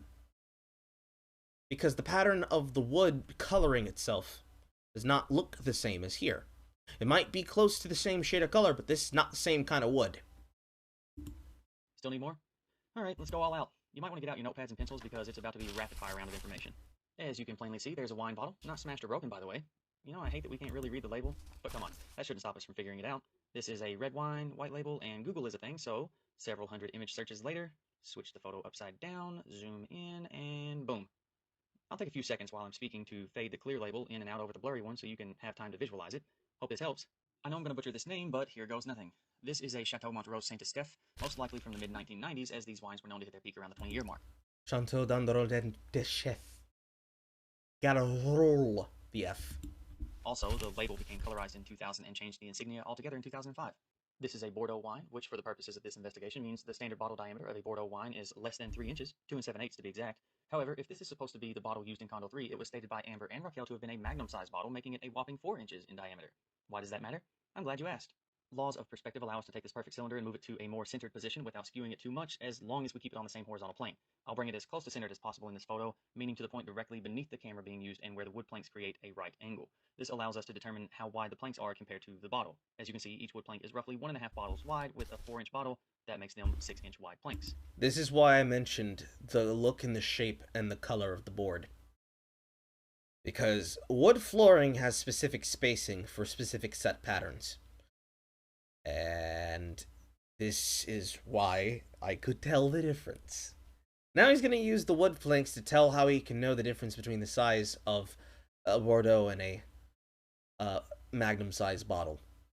It's beautiful, actually. It brings a tear to my French eye. Ah! If you watched my 2-part video, you know I recreated an accurate representation of the condo floor plans. Part of that recreation involved finding official verified documentation of the plans. Sadly, I was only able to find one condo with clear plans, but that was enough for me. That's because it comes with a handy measurement guide. As you can see, this is an official documentation of the floor plan of Condo 3. This measurement guide shows us 1 foot with an offset piece showing us an additional 4-foot increment, and then finally adding the remaining 5 feet showing a 10-foot increment in total. But my main focus is on this 4-foot increment. If we line this up next to the window, it shows us each window is 4 feet wide, or 48 inches, and these windows wrap all the way around the building. So, let's go back to Condo 3. Let's get rid of the rugs and decor so we can see the floor. We'll add some lines for measuring and marker wood floors for better visibility. Finally, we'll bump these over because they're a bit offset, and there you go. Let's count together, shall we? 1, 2, 3, 4, 5, 6. So these 48-inch windows can fit 6 of the wood planks from Condo 3. That makes them 8-inch wide planks. And yes, these floors cover the entire downstairs area of Condo 3. Now let's go check out Condo 5. I wasn't able to move the chair, sorry, but here we go. Line straight down for measure, floor lines, follow laws of continuity and perspective, and there you go. Count along. 1, 2, 3, 4, 5, 6, 7, 8. That makes these planks 6 inches wide, completely confirming this to be a picture of Condo 5's floor, not Condo 3. So imagine how I just worked that out myself. And then he confirms what I just fucking said. And I did that without having to really measure it. Had to high five myself. So there you have it. Even with the additional photos in Amber's recent filing, there is still not one single photo submitted showing any damage to Condo 3 where Johnny allegedly, and I quote, both Amber and Raquel smashed everything he could. So where are the photos depicting it? I guess I rest my case. For now. But seriously, everyone, thanks so much for tuning in. It really means a lot to see that some are choosing to watch these and are hopefully getting something out of them. I really do appreciate it. It means I'm not doing this for nothing. Just to let everyone know, I do plan to start diving into her full court filing, which contains more photos, alleged incidences of abuse, and from what I could tell on my first read-through, a ton of contradictions. I won't be covering it all in one video because that's just too daunting. It is a 292-page filing after all. Anyway, if you want to leave a comment, feel free, share it wherever you'd like. Thumbs up, thumbs down, you know how it goes. If you translate it, let me know. I'll log on and do what I gotta do to complete that process. Alright, so this one only had 4. Or excuse me, 6. And it's just the details that verify the things we already have on here, so they're not really important to note. I won't ask any additional questions, although shoutouts to Average. I'm gonna call him Matt, by the way, because incredibly average just seems like I'm saying an insult, so I'll just say Average. Average being able to work that out the way he did with the floor plans is really good. And me having my knowledge of architecture to be able to fucking dead-eye the differences of a floor tile and how I know that they're different is the exact same way he figured it out as well. Which means, of all of what we have here, of anything of note that would be interesting to ask questions for, on top of no photos having been submitted that actually document any of the real damage that was done, there is nothing that actually supplies that the supposed damaged picture frame, which we saw that was added, which we know was admitted to have been added after this time period, but was included for posterity. There's nothing that suggests that it happened at the time, which leads to my theory that they possibly could have gone back and either damaged something and taken pictures of it and then submitted it as part of the record, you know, to pad the count. Or that they possibly could have used something from another instance as proof of how that was part of the damage. Either way, that's pretty much open and shut on so many of those things being fucking lies. So, let's forego the question period and just jump into the next video after I figure out where I put my good pen.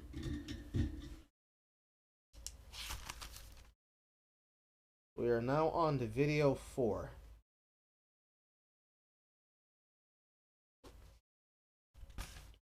And again, shoutouts to Average for doing all of this work. Because I wouldn't have been able to do this myself at the time. If given time to study it the way he did, I probably could. But the work that I did on the Victor case is as comparable to the level of documentation that was done for Johnny's case. Plus, I was working with an entire group of people on a board, so I had help. So let's get into the next video. Hey everyone, it's me again. Been a while, huh? Yeah, things have been pretty busy over the last few months. Information, evidence, and developments in this Johnny Depp versus Amber Heard case have been coming at a pretty quick pace. As such, I kind of migrated more to Twitter to analyze and get information out at an equal pace because, well, videos take a long time for me to produce. If you're interested in following developments related to this case, including evidence, articles, witness testimony, video, and analysis, you can follow me on Twitter at @ThatBrianFella. I'll put a link in the description below. I do apologize in advance if the sound quality is subpar. I record these sometimes in their entirety, sometimes in sections, just whenever I can. I don't have noise reducing equipment or anything like that. It's 100 degrees, the AC is running full speed, and we have 2... Oh, I know how to do suggestions for that, because I used to have that problem myself. Just buy a condenser microphone. In fact, one second, I need to put this in the trash.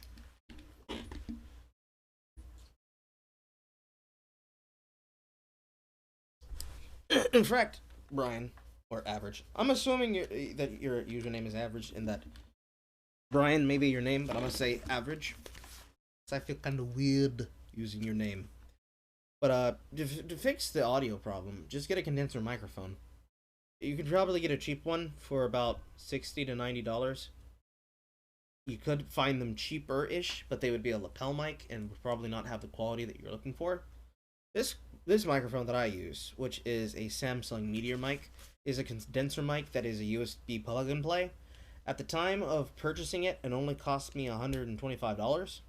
For something within the price range of being easier or more manageable and user friendly, I would suggest a Blue Yeti microphone. They make good condenser mics. You don't really need to worry about anything like XLR microphones. It's just a waste of money at a price point period, and they're only really necessary for specific things. And even then, the quality is just not. It's not that much different. So. New playful pups. So yeah, I'll do my best to get clean sound, but no promises. So let's get to what this video is about. As you may or may not know, Johnny Depp is currently suing ex-wife Amber Heard for defamation for her op-ed she penned in the Washington Post, stating that she is a, and I quote, public figure representing domestic abuse. This, of course, references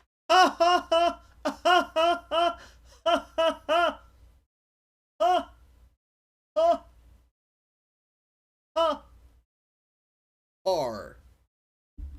her previous allegations of abuse at the hands of Johnny Depp, allegations that were unsubstantiated and ultimately dropped with prejudice, meaning she cannot refile. Since the beginning of the defamation suit, Johnny had... Also, let's write that down. Let's write that down. Start. How do we phrase that? Amber accused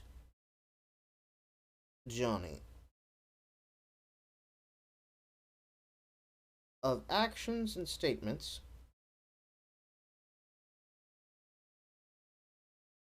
that she then later dropped with prejudice.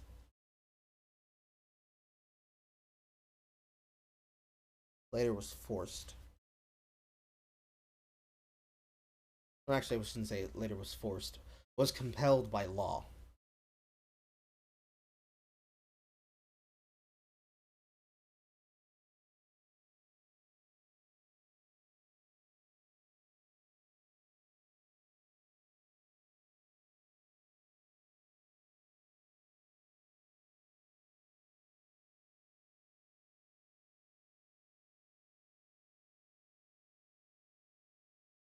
And, as we see on screen, Johnny has mountains and mountains of receipts.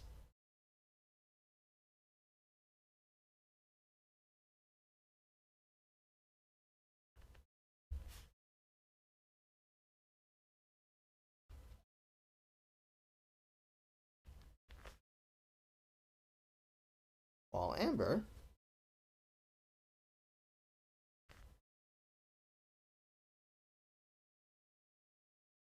has half-truths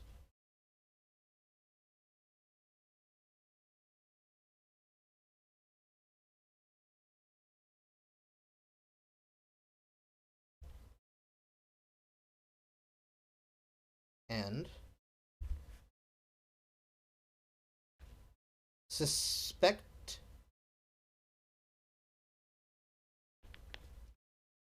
reporting and corroborated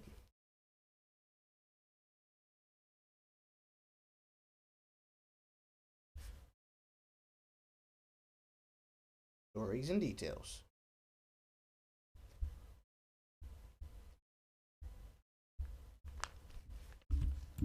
has amassed 87 surveillance videos, 31 witnesses and counting, and an ever-growing list of evidence, all of which not only proving he was never abusive to Amber, but that she was the actual abuser in the relationship.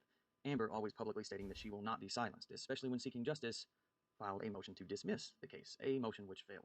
Make of that what you will. It should also be noted that, along with Amber's motion to dismiss, she submitted no new witness testimony.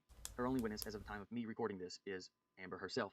Now, she did resubmit her two previous witness declarations from 2016, those two being her close friends Io Tillett-Wright and Raquel Pennington. I use the word witness very loosely because neither have testified to have seen Johnny be abusive at any time. Also, if you're interested, my first videos I made debunk the claims made in each of their perjurious declarations, so if you want to check those out, I'll link them below, but let's get back to the task at hand. Publicly, only a few of the 87 surveillance videos have been seen so far, thanks to certain media outlets who were willing to cover them, and to all the people on Twitter and other social medias who were willing to share and discuss them. Some of these surveillance videos, like many of the currently available witness testimonies, deserve their own video breakdowns and analysis. Of these testimonies, there are witnesses who testify to Amber being without injury following any of her allegations of abuse, Johnny not being abusive in any way, Amber confessing to them the abuse she committed against Johnny, and some even witnessing firsthand Amber physically, verbally, and emotionally abusing Johnny Depp, even documenting his injuries.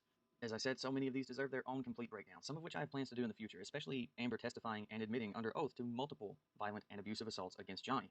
Yes, you heard me correctly. That actually happened. My goal here is to work our way from the events of May 21st, 2016 to May 27th and beyond if necessary, and to use these testimonies, various surveillance video clips, hard evidence, and a little common sense to help demonstrate what I believe to be the more likely scenario and situation that occurred that week. In this video, I'll show you security surveillance footage from the Eastern Columbia building in Los Angeles where Amber and Johnny resided at the time of the allegations made by Amber in May of 2016. I'll be breaking down the footage, identifying who and what can be seen, what cannot be seen, comparing it to other video surveillance footage from the same week, citing witness testimony relating to the footage, and also use other pieces of evidence to show how I make sense of it and hopefully help you better understand it as well. I will keep all observations and speculation, as always, rooted in facts. So here we go. I suppose the best place to start is at the beginning, then bounce around as necessary.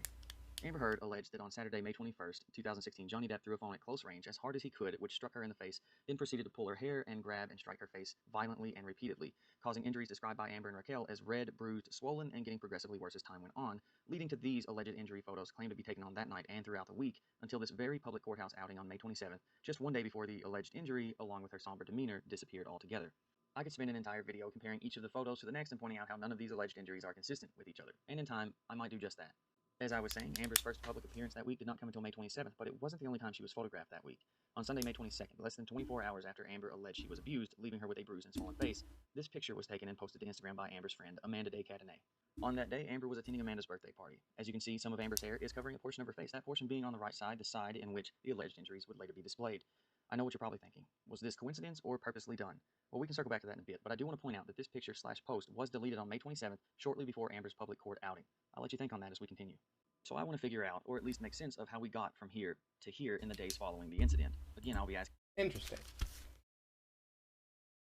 Deleted photo.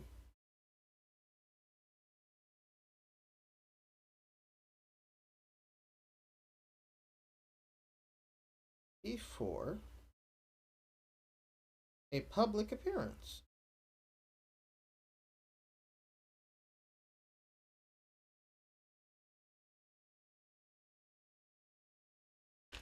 Asking common sense questions, some of them I can even provide the answer to with evidence, witness testimony, and video footage. I'll start here. Wednesday, May 25th, 2016. 2 days before May 25th. Here we go. Here we go. I talked about this last stream when I mentioned this to Jay. This is the footage that was captured that showed Amber Heard getting into and out of elevators without any bruising. Public appearance since the May 21st incident. I'll pause this video along the way to explain who people are and their relationship or role as it relates to Amber, and to point out what I feel are important notes. I'll just wait for everyone to board the elevator and go ahead and pause it right here. Starting right here, this is Whitney Heard, Amber Heard's younger sister by 2 years. I find her involvement in this very interesting, and I'm very curious as to what she would say if she were able to tell the whole truth. I say this because, from this video footage and more that you'll see, Whitney was around Amber often and in the days following the incident. Also, in Amber's most recent filing, in her motion to dismiss, she names Whitney as being present during a March 2015 argument she was having with Johnny, in which she says Whitney stepped between them before Amber admitted to punching Johnny in the face to prevent any attack she feared Johnny might attempt against her, and I quote, baby sister. Amber included a snippet of her 2016 deposition in which she admits to this, and yes, these are actual faces she made while telling the story.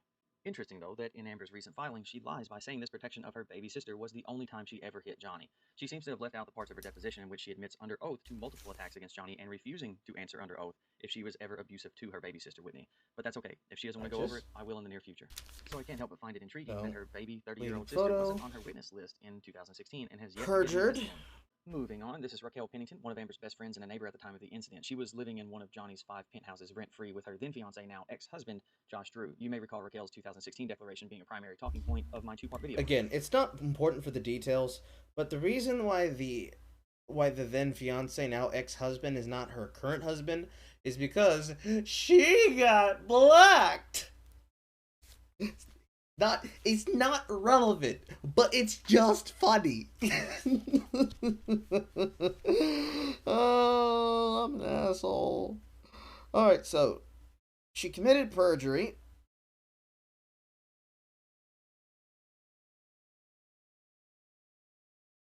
Lied about how many times she hit Johnny.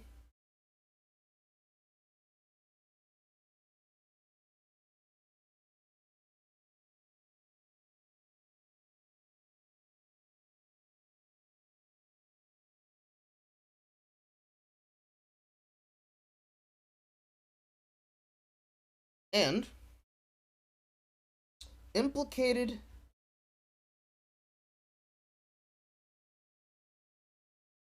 her sister as a,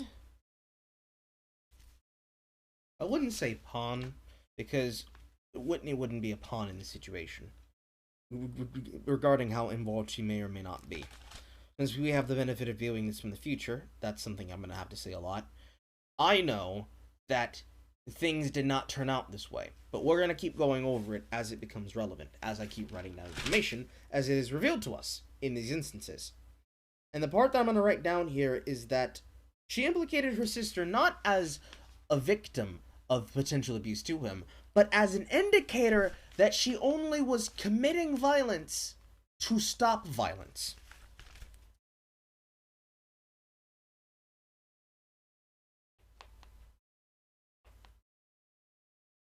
And meaningful is because she did this as a desperate attempt to stop her from being hurt.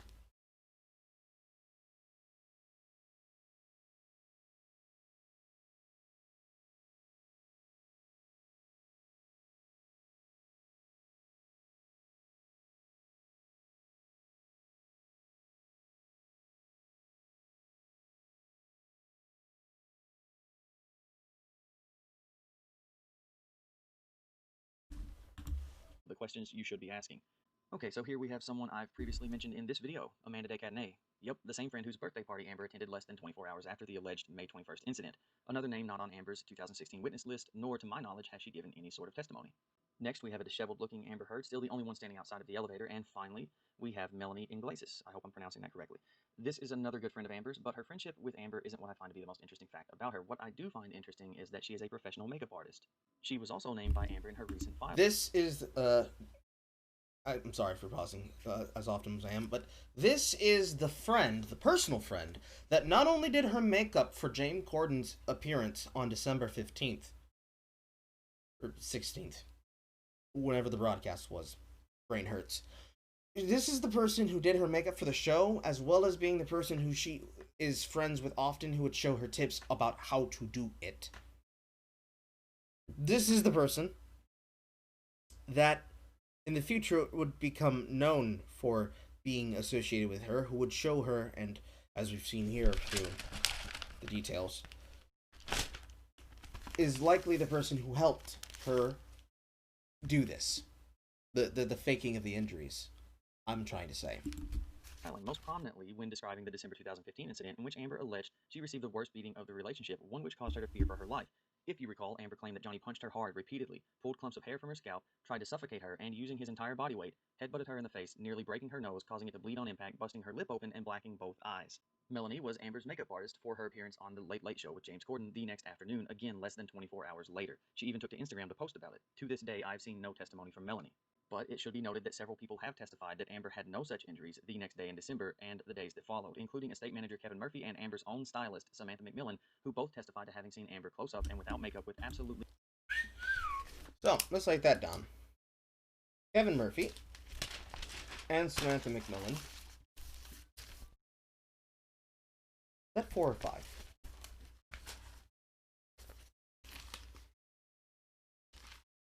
That's 4. So, 5. Kevin Murphy.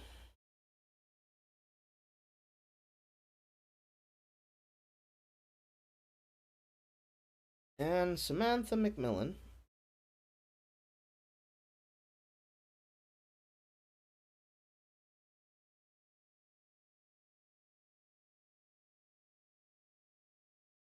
Testifying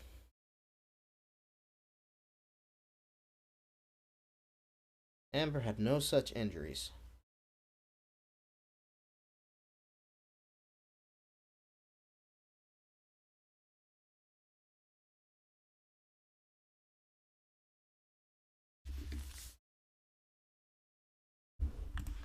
No sign of injury the day after the alleged brutal assault. Security member Travis McGivern, who escorted the family to the airport for their Christmas getaway to Johnny's Island, testified to have seen no sign of the devastating... And Travis McGillen.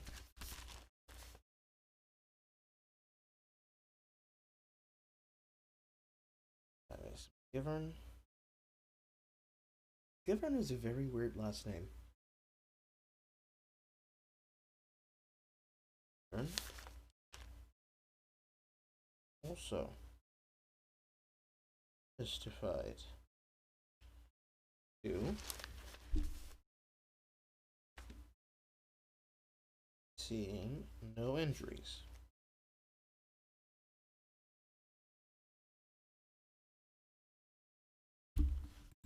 Injuries or sign of any injury on Amber. The island manager, Tara Roberts, testified the same. Side note, and for a future video, both Travis and Tara have also testified to witnessing firsthand Amber physically and verbally abuse Johnny, both of whom, during each respective incident, had to interfere just to help temporarily stop the abuse. Now, another name. Tara Roberts. Also testified same and also had to intervene.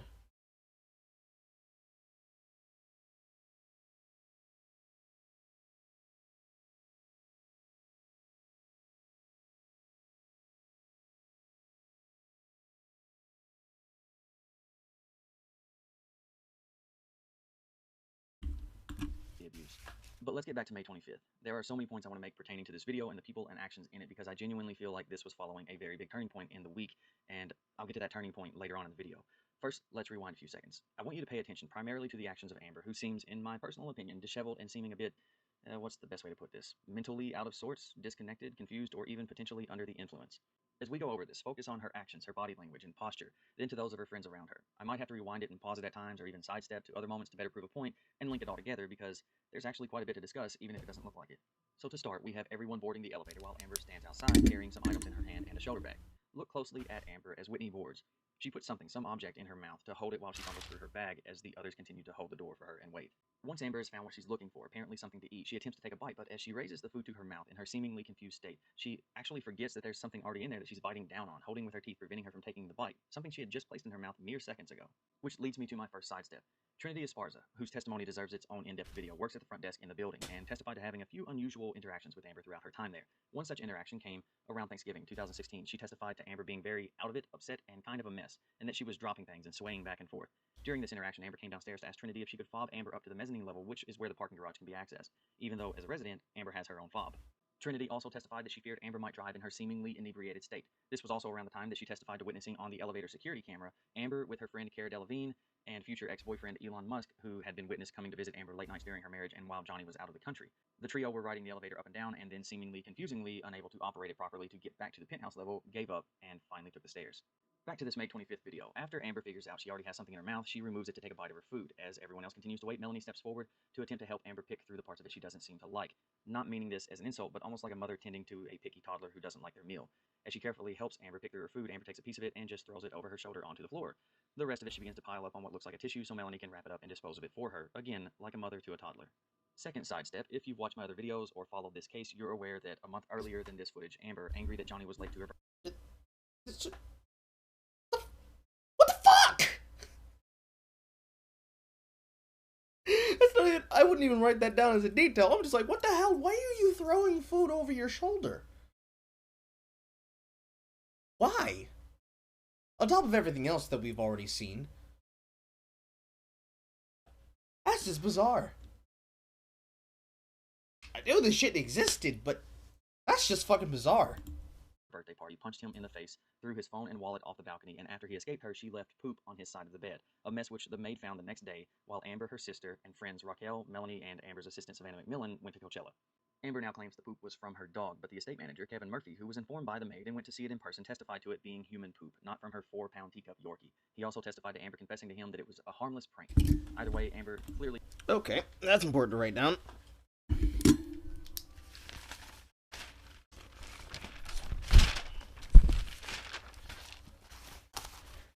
Right.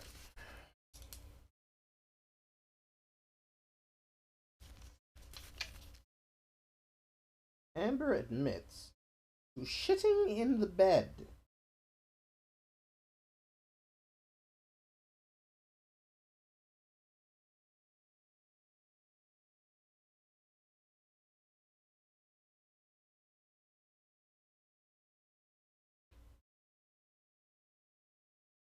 as a rank.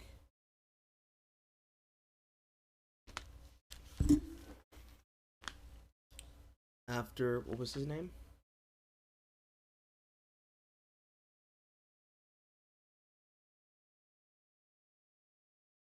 After, and I can't find it. I'll have to say it again. Amber, her sister, and friends Raquel, Melanie, and Amber's assistant Savannah McMillan went to Coachella. Amber now claims the poop was from her dog, but the estate manager, Kevin Murphy, who was informed by the maid and went... Kevin Murphy. That's right. Kevin Murphy.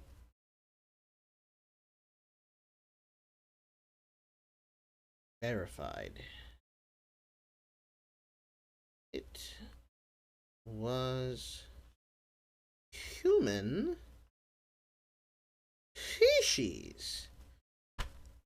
That is bizarre. To see it in person, testified to it being human poop, not from her 4-pound teacup Yorkie. He also testified to Amber confessing to him that it was a harmless prank. Either way, Amber clearly isn't a stranger to leaving messes for others to clean up. Back to the video, Amber leaves her mess on the floor and finally boards, meandering with slump posture to the back of the elevator and propping herself against it. As the video plays and the elevator makes its way down from the penthouse level, we have discussion among some of the adults who seem to be tending to her. They are making their way to the mezzanine level, which allows access to the private parking garage attached to the building.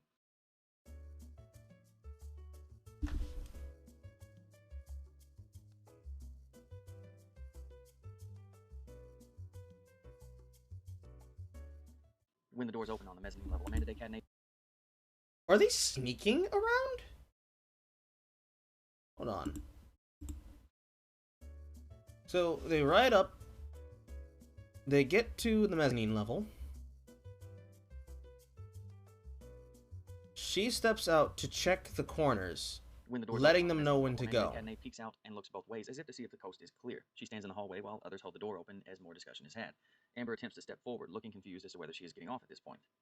Amanda gets back on the elevator as they've decided now to go down to the first floor, which houses the main lobby.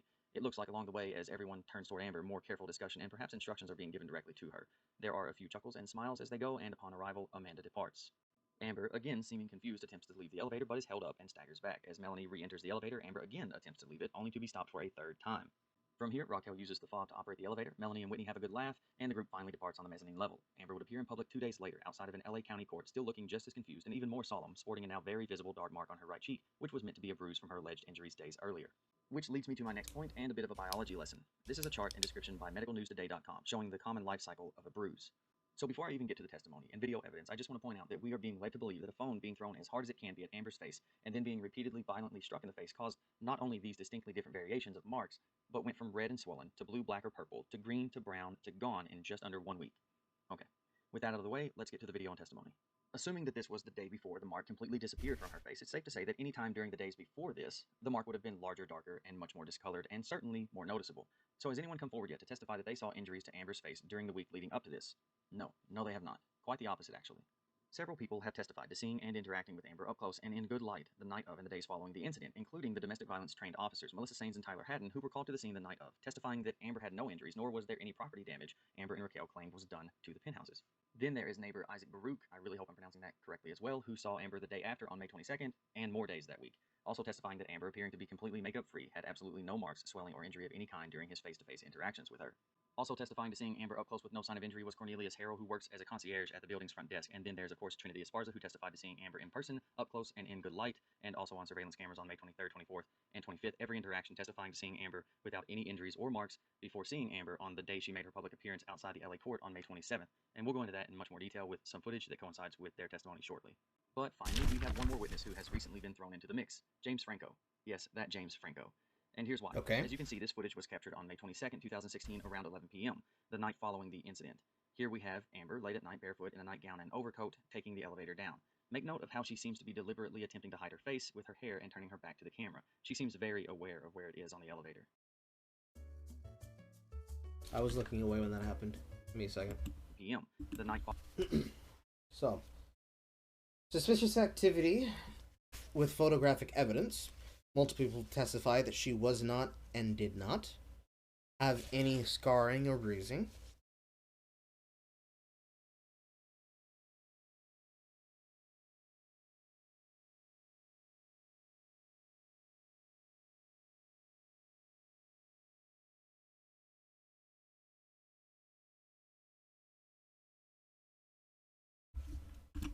following the incident.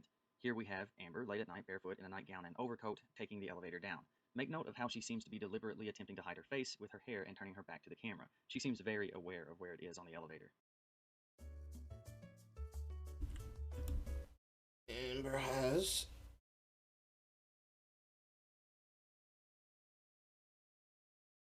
behavior consistent with someone hiding something. And this is on May 22nd.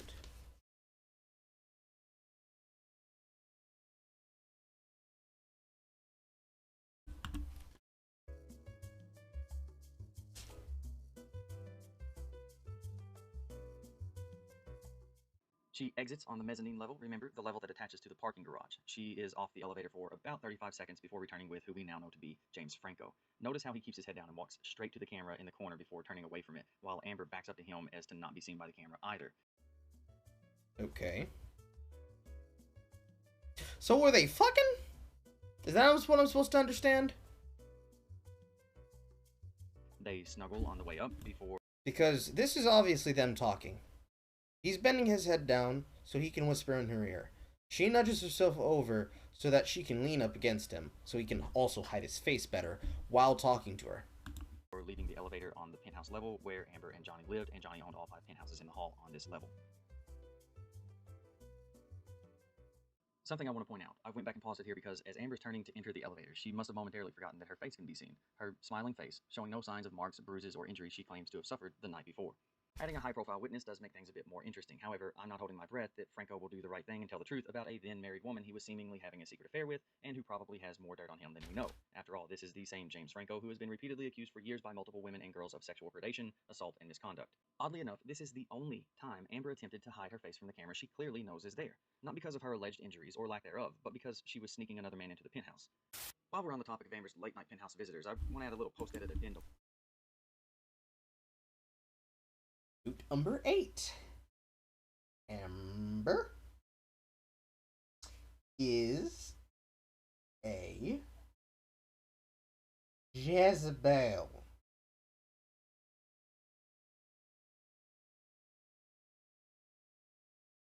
____ asterisk, and I can't tell you what I'm writing down here. Because I feel like this is extremely relevant and will become increasingly so as this moves forward. As you know, several building staff members had face-to-face interactions with Amber the week following the May 21st incident, all of them testifying to seeing her clear-faced and injury-free in the days leading up to her May 27th public appearance. I think it's very important to note that Trinity did in fact testify to seeing noticeable marks and bruises on Amber, and I know what you're thinking. Well, that's huge, that's very important, possibly damning evidence, and to that I say, you're absolutely right. These injuries included bruises on her neck, which looked like hand and finger marks, and a visible mark on her cheek. However, that mark was now on the left side of her face, not the right side that she had previously put on display. So, when did Trinity see these genuine injuries? According to her testimony, about 2 weeks after the May 21st incident, placing the date of witnessing these new injuries in early June. This time frame matches up with the testimony given by the building's general manager, Brandon Patterson. On June 9th, Amber, now with a visible cut, bruise, and injury around her cheek and eye, met with Trinity and Brandon to attempt to get them to give a statement to none other than her friend and source at People magazine, to retract any reports or statements about the building staff seeing absolutely no injuries or marks on Amber in the week following the May 21st incident, basically trying to get them to lie to the media for her. You know, the media where she continues to claim she doesn't want any of this to take place in. Trinity and Brandon both declined. So why is it so important that both Trinity and Brandon saw these new injuries around this time? Well, this was more than a week after Amber had already displayed her alleged bruise on her right cheek, not the left, on May 27th, and then her incredible healing abilities on May 28th. And we know that Johnny, after attending the May 23rd Alice premiere in LA, took off to tour in Europe with his band the Hollywood Vampires, and wouldn't return to the US until July, ruling out any interaction he could have potentially had with her. So where did these new injuries come from? Well, that's a great question. I'm glad you asked. There was someone who Amber was having many overnight interactions with during the time she received the new injuries. None other than her future ex-boyfriend, Elon Musk. You see, Elon's late-night visits to Amber date back as early as March of... I'm gonna write the last thing I said again, but add 6 more lines under Jezebel. I'm also gonna add the word big Jezebel.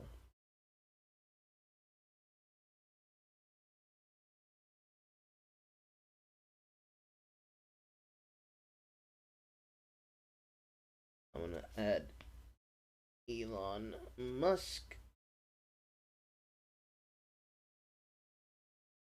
And put James Franco with those other asterisks.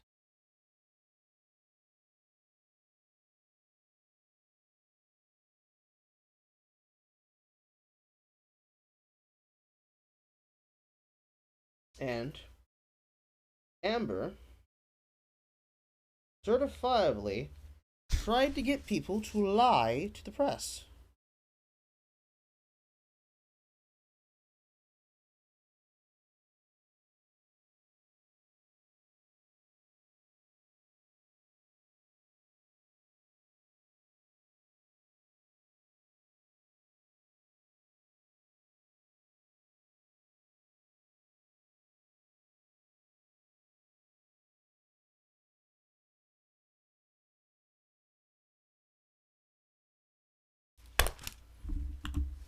In 2015. According to the testimony of Alex Romero, who worked a night shift in the building, Elon was coming to the penthouses while Johnny was out of the country filming the latest Pirates movie. These sequences happened late at night, usually around 11 or midnight. Alex's shift would end at 1 a.m., at which time Elon would still be in the penthouse with Amber. So how often did Elon make a habit of coming to see Amber while Johnny wasn't home? Well, according to Alex's testimony, a few times a week. This testimony mirrors Trinity's when she was asked if she could recall other times Elon would visit Amber. Her answer was simply, there are many times. So did any of these visits happen to fall around the time that these left cheek injuries and neck bruises appeared? Yes. According to Trinity's testimony, she personally fobbed Elon to the mezzanine level where his car was parked the morning after he had spent the night with Amber. I say this because, according to their testimony, per Amber's instructions, Alex Romero opened the garage gate for Elon the night before while on his 4 p.m. to 1 a.m. shift, and Trinity let him out the following morning during her shift. Trinity even described his physical appearance as looking tired, with messy hair like he had just woken up. So when was this specific visit? Well, Trinity testified that this visit occurred sometime during the week of May 21st or during the following week of May 28th. In trying to recall, she said she thinks there were several times Elon did this during this span of time, which makes sense considering that he visited a few times a week whenever Johnny was away, and with Johnny being in Europe with his band, he was definitely away. By using sworn testimony, we've discovered several of these late-night, overnight visits by Elon to the penthouse, even placing him there the week starting May 28th, a week ending in early June, roughly 2 weeks after the alleged incident, the same time that Amber would be seen with her new injuries, a very visible mark on her left cheek this time, and bruises resembling hand. You need to write that down. That is very important. So, injuries, consistent and verifiable. Where is my buddy?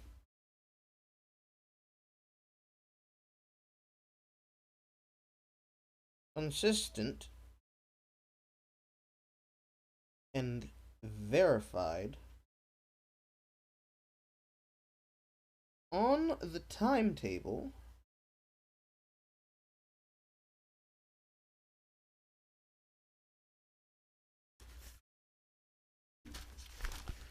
would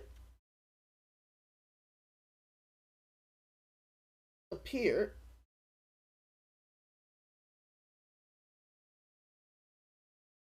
while Johnny is out of the country touring.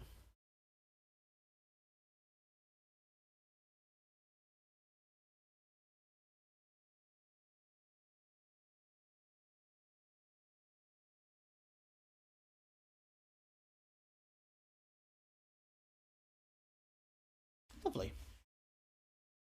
And injuries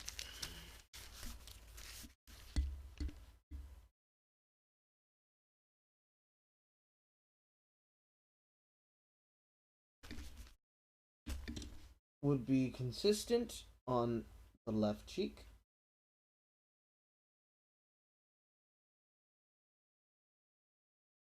and hand and finger bruises around the neck. I'm going to go ahead and put strangulation marks.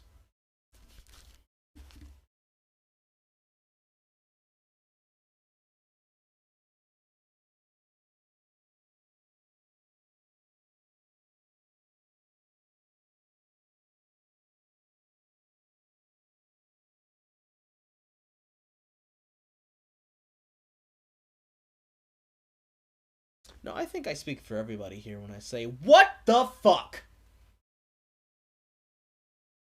Because either Amber likes it rough, And I'm not saying anything about that. I'm not even I'm not even shaming. Or Elon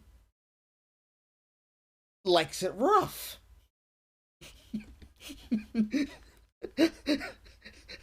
Of course, in this statement, Amber Heard is Jezebel, but no, like, either she likes it rough, or while Elon was there for 8 days,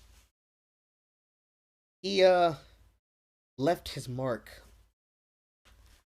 we'll say. And finger marks on her neck. So throughout their relationship, after interactions with Johnny, nobody saw marks or bruises of any kind on Amber, but after interactions with regular visitor Elon, noticeable marks and bruising. And before you say, okay, but do you have more proof? I'm getting to that. As you may know, Amber and Elon would later become an on-again, off-again item for the next couple of years, but were clearly hanging out publicly during the summer of her abuse allegations. In July 2016, they were staying at the same hotel in Miami, with Amber and her sister Whitney even using Elon's room, for privacy, of course, or so they say. The future couple would then be seen leaving the same club in London on August 3rd, 2016. And next we have a shot of Amber arriving back in LA on August 12th, a day before she finally showed up for her deposition, and just a little more than a week after being spotted with Elon. Note these marks that, to me, look like some kind of a friction burn, and finally, a fading bruise on the neck. Oh, shit. Additional bruises. What number am I even on right now? Am I on note 15?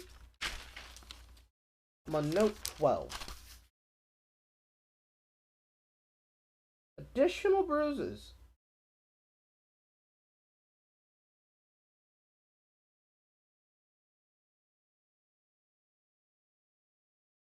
Bruises. And marking.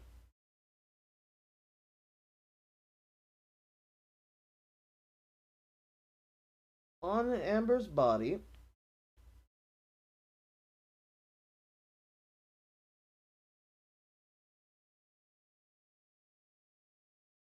At the time of her deposition.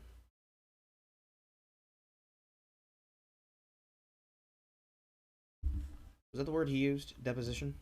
Couple would then be seen leaving the same club in London on August 3rd, 2016. And next we have a shot of Amber arriving back in LA on August 12th, a day before she finally showed up for her deposition, and just a little more than a week after being spotted with Elon. Note these marks that, to me, look like some kind of a friction burn, and finally, a fading bruise on the neck, about the size of a finger. So who created the real marks on Amber's face and neck in June? We know it wasn't Johnny, who had left LA weeks earlier on tour. What we do know for certain is how these injuries got there is just one more question Amber Heard and Elon Musk will have to answer when their depositions are finally taken in Johnny's defamation case. And now back to Amber sneaking James Franco into the building on May 22nd. Just earlier that day, less than 24 hours after the alleged incident, Cornelius Harrell had interacted with Amber face-to-face and up close. He testified to have interacted with Amber around 1 p.m. on May 22nd, and that if she was wearing any makeup, it was very minimal, even going as far as to say she looked refreshed and radiant. He also testified that she did not appear to be injured or have any signs of injuries, and that nothing about her face was out of the ordinary. As a matter of fact, I'm going to play a series of never-before-seen surveillance videos showing their interaction on that day. Here we have Amber entering the elevator alone on May 22nd around 1 p.m., again less than 24 hours after the incident. Note that she is making no attempt to cover her face as she enters, nor is she placing her back to the camera in order to hide it, just casually writing it down as she uses her phone before exiting on the first floor where the front desk is located.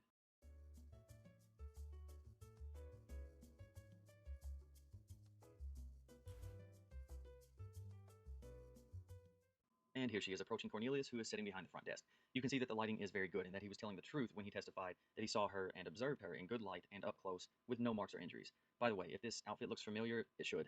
This is the same outfit she was wearing in Amanda Day Catnay's Instagram post from that day, and notice how Amber doesn't seem too concerned with placing her hair in front of her face, even exposing that entire side of her face to Cornelius, showing her radiant and refreshed complexion.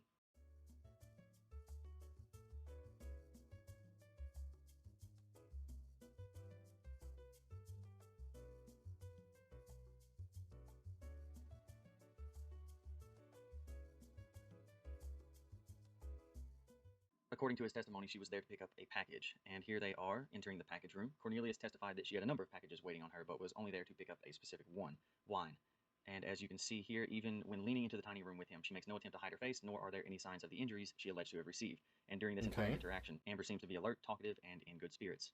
From here, she gets back on the elevator and takes it up to the mezzanine level. Okay. So I'm assuming that either the wine was for her, or it was a gift for the woman's birthday. Either way, not really Once anything there, of she heads out note. the door to the parking garage, presumably on her way to Amanda's birthday party, where this photo would be taken and later deleted moments before her public courthouse appearance. So why did she have her hair in front of part of her face here, but made no effort to do so anywhere else during the day? Is it just the way the hair fell before the photo, or was it purposely done? I'll give my thoughts during my final rundown of how I believe this week actually went. Next, we have this footage from a couple of days later, Tuesday, May 24th, just 3 days after the incident, and also 3 days before her public outing, and when one might expect her alleged injuries or bruises to be at peak visibility. This footage was originally reported on by TheBlast.com. Here we see Amber, Whitney, and Raquel taking the elevator down to the first floor a little after 9 p.m. As you can see, not only does Amber not try to hide her face, she actually has her hair pulled back, exposing what looks to be a makeup-free right side of her face with zero signs of injury, again with everyone seeming to be in a good mood.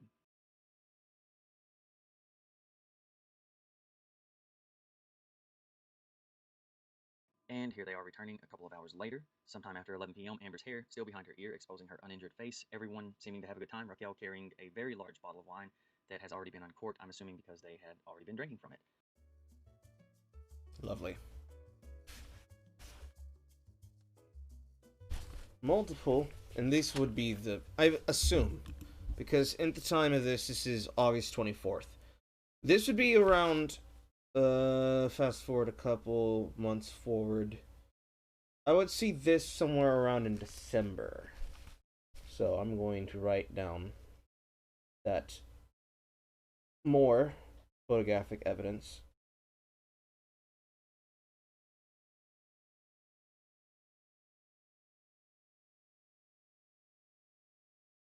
of Amber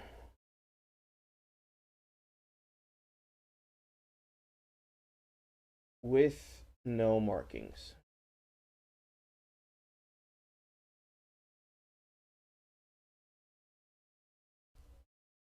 That's not how you spell markings.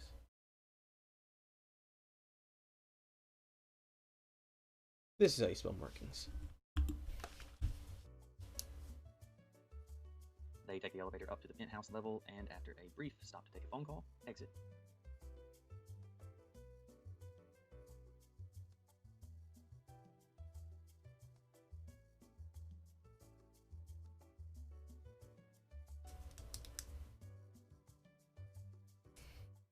I do want to back this video up really quick to these couple of playful-looking screenshots. Trinity Esparza, when recounting what she saw in surveillance footage that night, testified to having witnessed this take place, and also something from the mezzanine hallway camera as the women came back and just before the elevator door opened. She testified to seeing Whitney pretend to punch Amber in the face, and then they all laughed about it. Unfortunately, I don't have that footage right now, but I wanted to give you some context as to what was happening just before these doors opened and why they were all laughing. The next bit of footage actually happens on the same day as this footage that I showed you previously in the video, just earlier in the day on May 25th. Again, 2 days before her public May 27th Bruise Showcase outing. Here we see Amber, Raquel, and someone else we haven't got to talk about yet. First, I want to point out how Amber again appears to be makeup-free with no sign of injury. She seems to be very alert, talkative, and interacting with others. A far cry from the disheveled, slump-shouldered, and lugubrious look and body language she would have just a few hours later.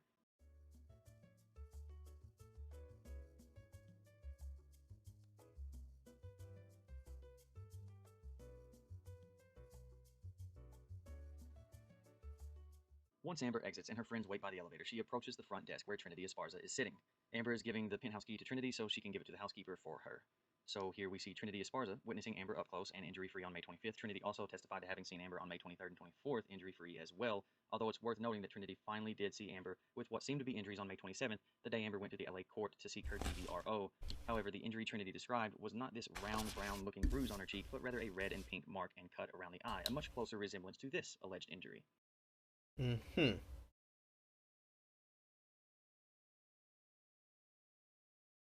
I'll let this footage play out. It shows a clear-faced Amber getting back on the elevator with her friends before exiting on the mezzanine level with her box of items.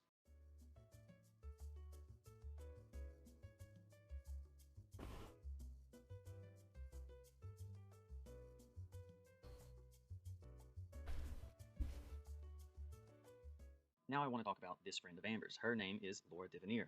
She is a good friend of Amber's, and she was the interior designer for the former couple's penthouses from July 2014 to sometime in 2016. She has recently given her testimony. She testified that she was with Amber frequently on the days following the May 21st abuse allegations, including at least May 23rd, 24th, and 25th. She also testified to seeing Amber on those days with absolutely no signs of abuse. In fact, she testified to having never seen Amber at any point in time have any signs of abuse or injury. And even though she also knows Raquel, Io, and Amber's sister Whitney, that none of them have ever mentioned anything about abuse, I cannot stress enough that this is a friend of Amber's, who still considers her a friend to this day. I want to point out that in all this footage, we see no signs of injuries on Amber. And before you say, well, what about this dark, shadowy looking spot? Well, that's exactly what it is. A shadow that grows and shrinks, disappears and reappears in concert with the light around it and her movements. Just look at this one, for example. You still think it's a bruise? Well, you shouldn't, because that's Whitney, not Amber. The same can be said about everyone. Don't mistake shadows for bruises. Even Amber's left side cast the same shadow, and it wasn't even the alleged injured side. And this is Amber in a clear photograph with the same shadow being cast beneath her cheek. So how did we get from here to here and back again? Well, allow me to explain how I see it using evidence, testimony, footage, and a little common sense.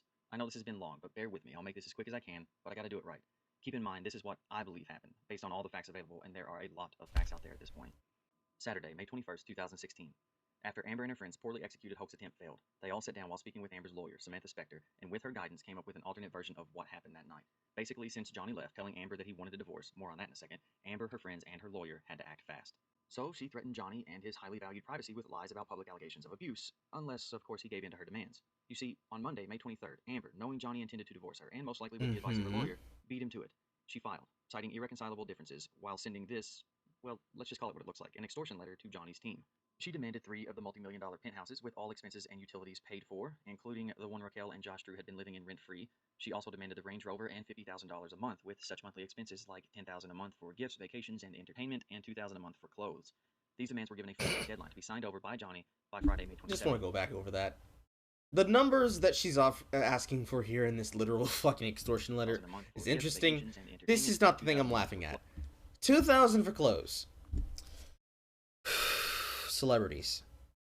But more importantly, groceries and household supplies, $2,000, and eating out, $2,000. Who the fuck has $2,000 to go out and eat? I never even have $50 to go out and eat. Last time I've ever been out properly was for my fucking, my goddamn birthday. I don't... Ugh! Celebrities. Clothes. These demands were given a 4-day deadline to be signed over by Johnny by Friday, May 27th. And that was just to keep her quiet so they could move on with the actual divorce proceedings, where more money and a more complete divorce settlement could be discussed. So here's how I see it. Plan A. Threaten her victim with public humiliation in hopes he will give her everything she wants by giving a ridiculously fast deadline. In the meantime, she lived her life, going to parties, drinking, dinner, hanging with friends and secret lovers, you know, just everyday stuff, walking around seemingly confident that this would work, making sure to cover her face in photos just in case the hoax ever had to be taken that far, but not really banking on it. Also not banking on what surveillance videos, neighbors, building staff, and friends would testify to seeing or not seeing. Plan B, try to win Johnny back, or at least sweet talk him and blame others for the extortion letter in hopes that he'll sign it in time. I say this was Plan B because that's what Amber attempted. Just hours after this late-night footage you saw, Amber texts Johnny early in the morning on May 25th. In these texts, Amber attempts to play the good guy by throwing her... Hold on. Wednesday, May 25th.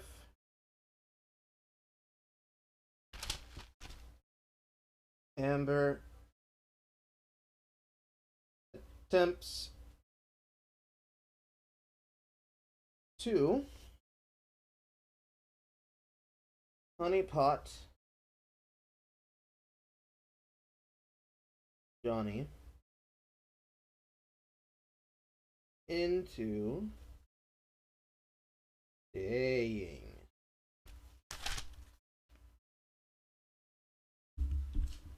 Let's read this. Wait, does she have him named as Slim in her... Okay, alright. Ignoring that, just confirmed that the cover letter is completely private and has nothing to do with any public record, and only included the domestic violence restraining order stuff because I called the lawyer when the cops were here, and I didn't know what to do, or why that happened, and was scared. But the letter is private, and unless you file as well... Oh wait, this is Johnny's phone. Never mind. Why does Johnny have her name? Not important.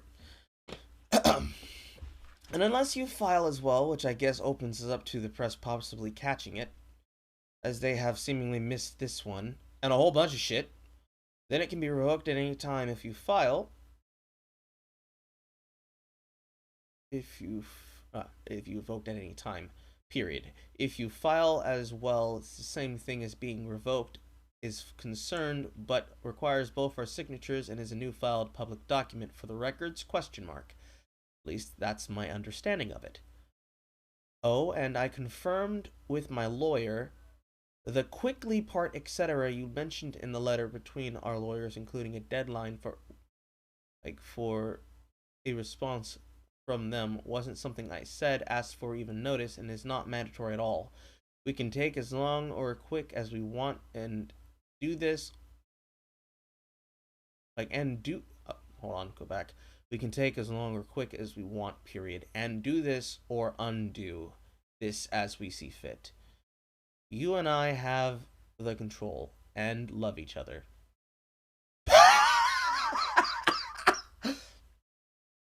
And love each other. I thought you filed. You said you were going to and said goodbye. I'm sorry if I hurt you. I have nothing but love for you.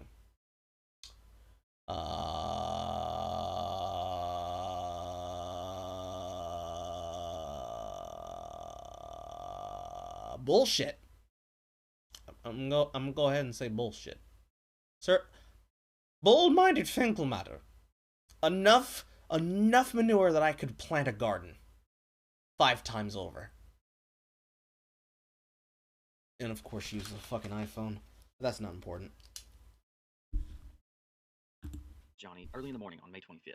In these texts, Amber attempts to play the good guy by throwing her lawyers under the bus, blaming them for the threats of domestic abuse and the letter with the quick deadline, stating that she wasn't aware of it and he could take as long as he wants. She even preys on his privacy again by saying that she filed and it is private and would most likely stay that way unless he filed as well, which, the way I see it, is attempting to take away any ability for him to do anything except take her back or sign her privacy demands.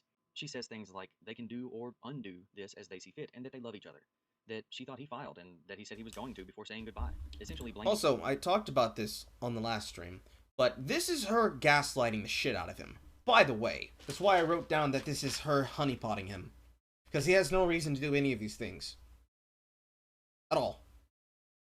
Him for her filing, but also admitting that it was Johnny who decided the marriage was over, not her, and that he didn't leave while screaming and breaking everything he could while she cowered under Raquel's protection, as they had lied about in their declarations. She ends by saying she is sorry if she hurt him, and she has nothing but love for him. Weird. Not fear, not disdain, not bitterness, instead nothing but love. So the story that she resolved to leave him, not true at all. She was actually attempting to get him back while also painting herself as an unwilling, unknowing participant in this abuse and extortion hoax, in hopes if he did end up leaving her, he would see her as a loving, caring wife and still hopefully give her everything she demanded because, well, she had already filed and the letter had been sent, so her hands were tied, right? Well, she was right about one thing. If Johnny filed anything, privacy was out the window. So that's exactly what he did. He confirmed he wanted a divorce by filing his response and request for the dissolution of the marriage. Amber wasn't getting what she demanded, nor was she getting her victim back. So she and her friends' lavish lifestyles were about to change. Even though she and her friends had laid the groundwork for the abuse hoax, I don't think they ever imagined they would need to take it that far or make full use of it. Sometime between this May 25th footage of a talkative, alert, and confident-looking Amber and this footage of a slump-shouldered, quiet, and somber Amber came the news that it was indeed over, and Johnny was not caving to her demands, and she no longer had control of him. This meant the only option she had left was to go forward with the abuse hoax. Enter photographer friend Amanda Descarnets and makeup artist friend Melanie Iglesias to help sneak out a seemingly out of it Amber Heard so that the media, who were undoubtedly piling up outside the building, wouldn't get any photos of her uninjured face until they figured out the next step in the plan. And I know some are already thinking, well, maybe Melanie was there to help cover the bruises with makeup so Amber's alleged injuries wouldn't show. And to that I have a couple of points. If they really wanted to help Amber hide her face, even in addition to makeup, why is her hair still pulled up? Because we know what it looks like when Amber doesn't want her face to be seen. Just ask James Franco. Plus, this is Whitney, Melanie, and Amanda arriving shortly before they all left together. Notice how they have nothing in hand aside from cell phones, keys, or a small wallet. Now, don't you think Melanie wouldn't take for granted that Amber would just happen to have all the makeup she would possibly need to completely cover an injury if that is actually what she was called over there to do? Or would Melanie bring her own kit like a professional makeup artist so that she knows she has everything needed right then and there? Pictures of alleged inconsistent injuries would have to be produced, none of which timestamped or with metadata. Any postings of Amber happy and lively from days earlier had to be deleted. She would have to make sure the people who would eventually testify to not seeing her with injury saw some form of injury the same day she would be paraded out the front door of the LA County Court by her lawyer for a wave of media to see. Bruise? Check. Jewelry removed and hair straightened with a long black funeral dress for added sympathy? Check. Sad, confused, and tired-eyed expression? Check. Best friend ducking down so the media can get a good shot of you crying. Well, for a little bit anyway. Check. Almost immediately, new articles ran with her allegations. Social media platforms were calling for a boycott of Johnny's new Alice in Wonderland film. Both celebrities' names were trending, Amber's for support, and Johnny's for those calling to cancel him. And just like that, overnight, things changed. The very next day, after meeting with her lawyer, her alleged injury was completely gone. Her somber demeanor vanished, and she cackled, clutching Raquel closely as they laughed maniacally down the sidewalk. The hoax had worked. When she couldn't just quietly, privately control him to give in to her demands. When she couldn't win him back. When it was obvious he had had enough and was done. She shifted gears, played the part of the victim, wrongfully painted him as the abuser for nearly 3 years, and by stepping on the backs of real victims in the wake of the Time's Up and Me Too movements, attempted to ruin him. Johnny denied then, and continues to deny Amber's allegations of abuse. He has opened up about the damage this has done, personally, professionally, and emotionally, and has been mocked for it. Mocked by the self-appointed seekers of righteousness and truth. Mocked by those who would rather kick a man while he's down for a good laugh and social media likes than listen to what he has to say. But I can see the conversation shifting. A conversation that includes all victims. And it's encouraging. With that, I'm going to wrap this video up. Thanks so much, everyone, for... I need to go back and take a couple of notes. But, note 15. Amber painted Johnny as a victim, and everyone that did not want to listen bought it. I shouldn't say everyone, I should say the public not paying attention.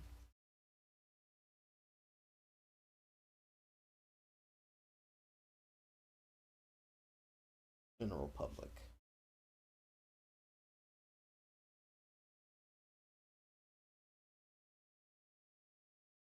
Bought it. We'll go back to right around here.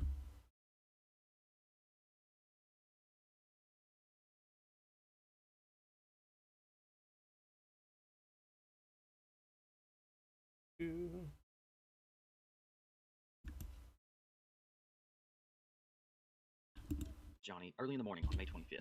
In these texts, Amber attempts to play the good guy by throwing her lawyers under the bus.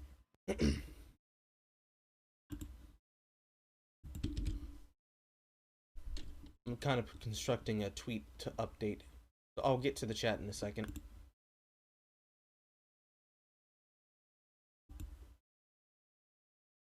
That's exactly what he did. He confirmed he wanted a divorce by filing his response and request for the dissolution of the marriage. Amber wasn't getting what she demanded, nor was she... Then... make sure we watch that last part. He would see her as a loving, caring wife and still hopefully give her everything she demanded because, well, she had already filed and the letter had been sent, so her hands were tied, right? Well, she was right about one thing. If Johnny filed anything, privacy was out the window. So that's exactly what he did. He confirmed he wanted a divorce by filing his response and request for the dissolution of the marriage. Amber wasn't getting what she demanded, nor was she getting her victim back. So she and her friends' lavish lifestyles were about to change. Even though she and her friends had laid the groundwork for the abuse hoax, I don't think they ever imagined they would need to take it that far or make full use of it. Sometime between this May 25th footage of a talkative, alert, and confident-looking Amber and this footage of a slump-shouldered, quiet, and somber Amber came the news that it was indeed over, and Johnny was not caving to her demands, and she no longer had control of him. This meant the only option she had left was to go forward with the abuse hoax. Enter photographer friend Amanda Descarnay and makeup artist friend Melanie Iglesias. Lovely. So, 100% Jay was right. And not only 100% was I 100% right. That there were people that did this because they wanted to. But it was all up. It was a fucking ruse. It was a ruse. It was an illusion. But the key part I really want to get in touch here is I want to highlight really quick by going back. Came the news that it was indeed over, and Johnny was not caving to her demands, and she no longer had control of him. This meant the only option she had left was to go forward with the abuse hoax. The comparative difference between Amber in high spirits and her surrounded by a village. When she thought that she had it in the bag, everything was hunky-dory peachy keen. As soon as Johnny hit her with that good, that he was going to leave, she is emotionally broken. To the point that she's eating like a mad woman. Surrounded by friends to try to take care of her Because she's either that emotionally distraught, or she's that emotionally defeated. Because I don't think she's acting in this frame here.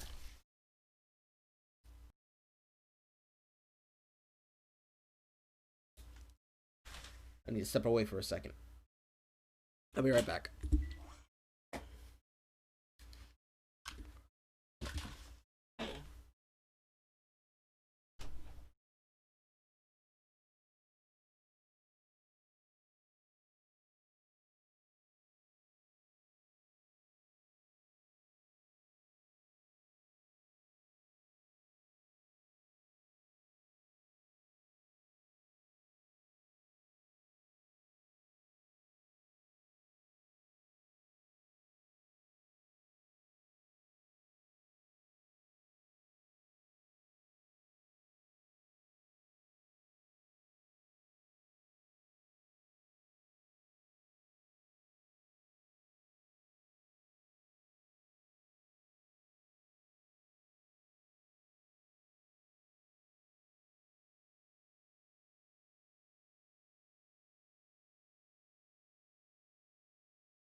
Alright. As I was saying, the comparisons and difference between her and low and high spirits are palpable. But the reason that she chose to do this, the way she chose to do it, and this is my specific intonation, she chose to do it like this because it was a matter of pride. Not specifically pride for, quote-unquote, the movement, but pride for herself. She didn't want to go out like that, so she decided to pull the trigger first and get him before she got. Enter photographer friend Amanda Descartes and makeup artist friend Melanie Iglesias. To help sneak out seemingly out of it, Amber heard so that the media, who were undoubtedly piling up outside the building, wouldn't get any photos of her uninjured face until they figured out the next step in the plan. And I know some are already thinking, well, maybe Melanie was there to help cover the bruises with makeup so Amber's alleged injuries wouldn't show. And to that I have a couple of points. If they really wanted to help Amber hide her face, even in addition to makeup, why is her hair still pulled up? Because we know what it looks like when Amber doesn't want her face to be seen. Just ask James Franco. Plus, this is Whitney, Melanie, and Amanda arriving shortly before they all left together. Notice how they have nothing in hand aside from cell phones, keys, or a small wallet. Now, don't you think Melanie wouldn't take for granted that Amber would just happen to have all the makeup she would possibly need to completely cover an injury if that is actually what she was called over there to do? Or would Melanie bring her own kit like a professional makeup artist so that she knows she has everything needed right then and there? Pictures of alleged inconsistent injuries would have to be produced, none of which timestamped or with metadata. Any postings of Amber happy and lively from days earlier had to be deleted. She would have to make sure that people who would eventually testify to not seeing her with injury saw some form of injury the same day she would be paraded out the front door of the LA County Court by her lawyer for a wave of media to see. Bruise? Check. Jewelry removed and hair straightened with a long black funeral dress for added sympathy? Check. Sad, confused, and tired-eyed expression? Check. best friend ducking down so the media can get a good shot of you crying. Well, for a little bit anyway. Checked. Almost immediately, new articles ran with her allegations. Social media platforms were calling for a boycott of Johnny's new Alice in Wonderland film. Both celebrities' names were trending, Amber's for support, and Johnny's for those calling to cancel him. And just like that, overnight, things changed. The very next day, after meeting with her lawyer, her alleged injury was completely gone. Her somber demeanor vanished, and she cackled, clutching Raquel closely as they laughed maniacally down the sidewalk. The hoax had worked. When she couldn't just quietly, privately control him to give in to her demands. When she couldn't win him back. When it was obvious he had had enough and was done. She shifted gears, played the part of the victim, wrongfully painted him as the abuser for nearly 3 years, and by stepping on the backs of real victims in the wake of the Time's Up and Me Too movements, attempted to ruin him. Johnny denied then, and continues to deny Amber's allegations of abuse. He has opened up about the damage this has done personally, professionally, and emotionally, and has been mocked for it. Mocked by the self-appointed seekers of righteousness and truth. Need one more screenshot.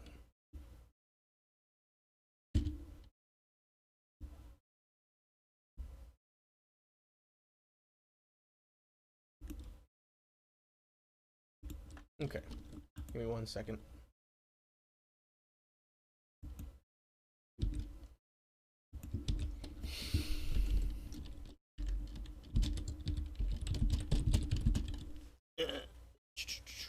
Need to turn the page.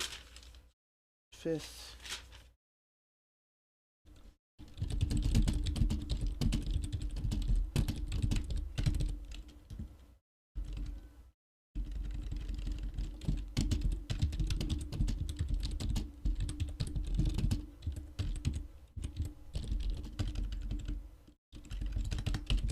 It's not how you spell weave.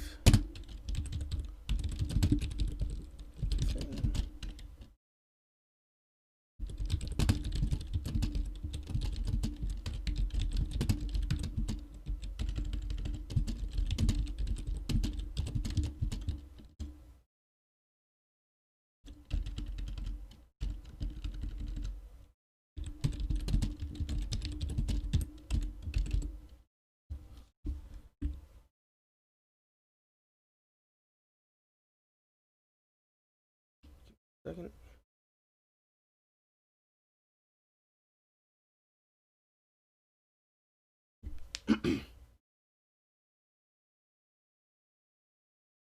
Why can't I find these links when I need them?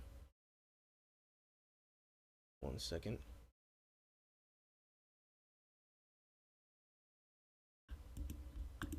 There we go.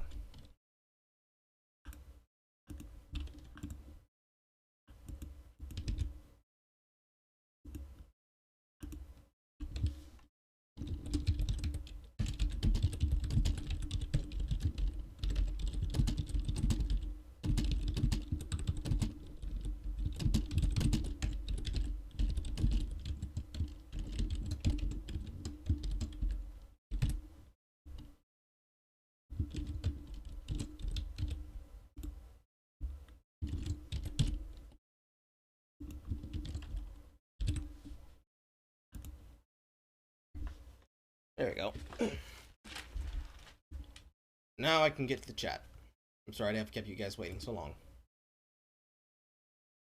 Let's see here, where do I need to patch back up again? Oh, I saw your thing, Black Butterfly. Don't worry about the link. I saw it. We roll all the way back up.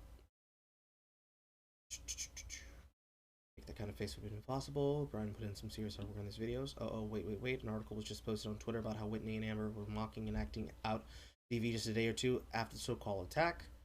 I got that link right here. I will look at that along with everything else when we get there. Get there eventually.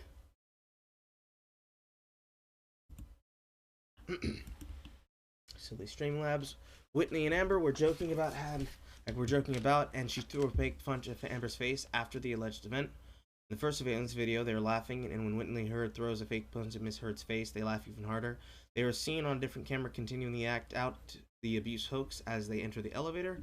In one surveillance video, according to sworn testimony from Eastern Columbia building personnel, Ms. Heard, her sister Whitney, and co-conspirator Raquel were captured returning to the building on 2 separate cameras on the night of May 24th, 2016. Let's be very real here. If you are living in absolute terror of not knowing when your partner is going to beat you again, you would never ever play a prank of any kind on that partner. Very true. Very true. Personally, I would have gone with cheating hoe instead of Jezebel.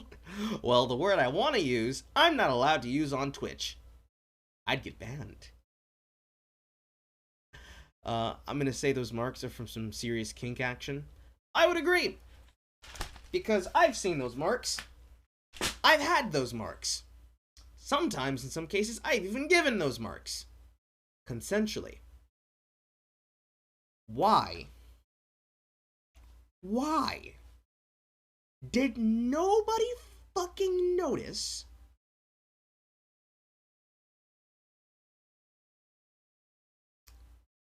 Why did nobody fucking notice? Why did nobody report it? Why did nobody talk about it? Especially seeing as how he was out of the country. And this would be the same time and when he was out of the country while touring his band that his son with his old ex-wife would become sick. So why the fuck was it not reported then? My brain hurts. My brain hurts. It physically hurts me right here.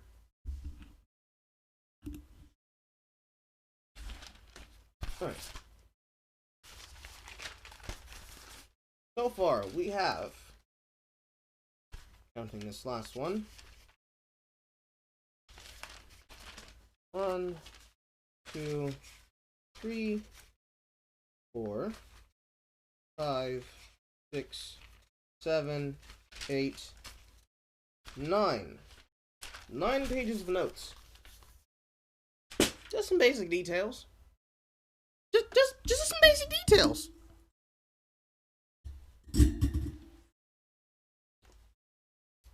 I feel like if I amassed it in a video, that would be unfair. Because a lot of these details are not my own. They're not my own discovery.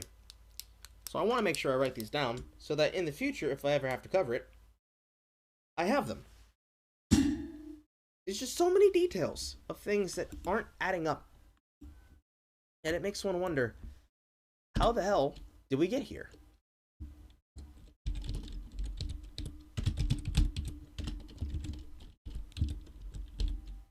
Wish I could understand.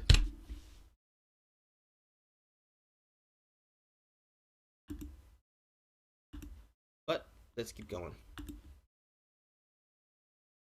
First, before we get to the next one, let's go over and see if anybody responded to these things.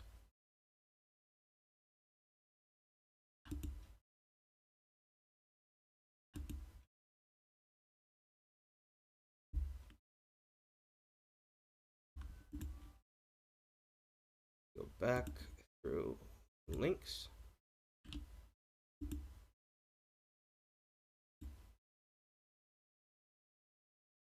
No, nobody is reporting it. And I would expect that to be fair because it is 12:19.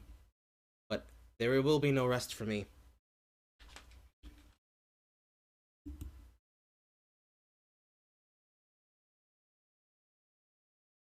So, since there is no opinion from the audience, and we're caught up on the chat, at least I think I'm caught up on the chat. Yes, I'm caught up on the chat. So, now that we're caught up on the chat, let's go to the next one. That would bring us to here. Hey everyone, it's me Wait, again. that's the same one. Been a while, huh? Here we go. This one. Hey guys, welcome back again. Pretty quick turnaround between this video and the last one. Part of the reason for that is because this one will be more of a straightforward presentation and not as much of the analytical breakdowns you might be used to, so not as much editing, I hope. With that said, this video might be the most important one I've made to date. I plan to reference it in future videos, so it would definitely benefit you to watch it if you do plan to watch any of my future videos that will be more in step with what you're used to seeing from me, which is breakdowns, in-depth observation, and analysis. If you haven't watched my previous videos, I'll link them below. My most recent is filled with witness testimony, evidence, and never-before-seen surveillance footage, all of which I use to piece together what I feel is a really solid idea of how Amber Heard, her friends, and professional team of lawyers and PR came together to try and destroy Johnny Depp's reputation and career. That sentence alone may sound a little bit extreme, but if you watch the videos, my hope is that you can at least be open-minded to other possibilities you might not have originally considered. Alright, so what's this video about? I'm sure you're thinking, well, that title's clickbait. Quite the contrary, it couldn't be further from it. Actually, it's as straightforward as it gets. Amber Heard admitted, under oath no less, to multiple violent assaults against Johnny Depp. So let's dive right in. As you may know, Johnny Depp is suing ex-wife Amber Heard for defamation for her article she penned in the Washington Post, in which she gives herself the title of a public figure representing domestic violence. This obviously referencing her unsubstantiated but very public claims of domestic abuse at the hands of Johnny Depp in 2016. Allegations which she was attempting to use in order to receive a restraining order, multi-million-dollar penthouses, cars, and a whole lot of money. Claims, again, that were ultimately dropped with prejudice, meaning she cannot refile. This, however, was not finalized until she set for a roughly 7-hour deposition to answer in detail questions about her allegations. As part of Johnny's defamation case, he is now claiming to have been the victim of Amber's physical, emotional, and psychological abuse, and not the abuser she has tried, unfortunately, to an alarming degree of success, to paint him as. These claims are backed by eyewitness testimony, documentation, including time-stamped photographs and video, and a myriad of evidence. Since the start of the defamation lawsuit, Amber has been surprisingly silent for someone who claims they will never be silenced. Most recently, she filed a motion for a protective order for any future evidence submitted in the case. Basically meaning, as the case moves forward, she doesn't want you, the public, to have any sort of access to the information or evidence being presented against her. This comes shortly after she attempted to get the entire case dismissed. Long story short, it failed, and the trial date is currently set for February 3rd, 2020. With Amber's failed motion to dismiss, she submitted no new witness testimony. She recounted previous allegations she had made in 2016, adding details to some and completely changing details to others, contradicting the testimony of her initial allegations. Also submitted were snippets from her August 2016 deposition, accompanied by the corresponding videos of each brief snippet. You might remember these. They were plastered all over media sites with these types of eye-popping headlines about Amber's retelling of the abuse she claims to have suffered. I plan to actually use these in future videos to, believe it or not, help prove my points about certain instances of alleged abuse. But for now, I want to focus on what Amber didn't submit. I find it a bit odd that Amber only submitted these seemingly cherry-picked responses and retellings, accounting for about 7% of her entire deposition. So what could possibly be in the remaining 93%? I hope I can be able to get... I'm going to tweet at him for this. I'm going to tweet at him for this. Because I want to know if somebody has the deposition on that. Hold on. Where can I find his tweet? Someone has him tagged down here.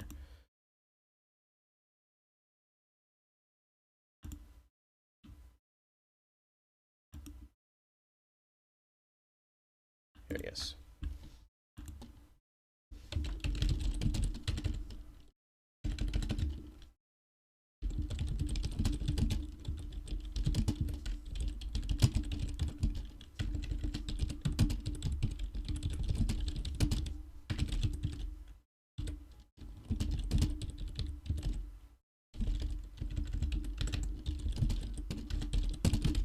You happen to have the deposition tapes for Amber Heard.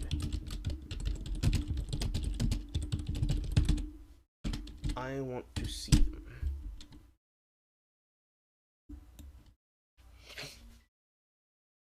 Yeah. Right. Well, I don't know all of it, but I do know enough.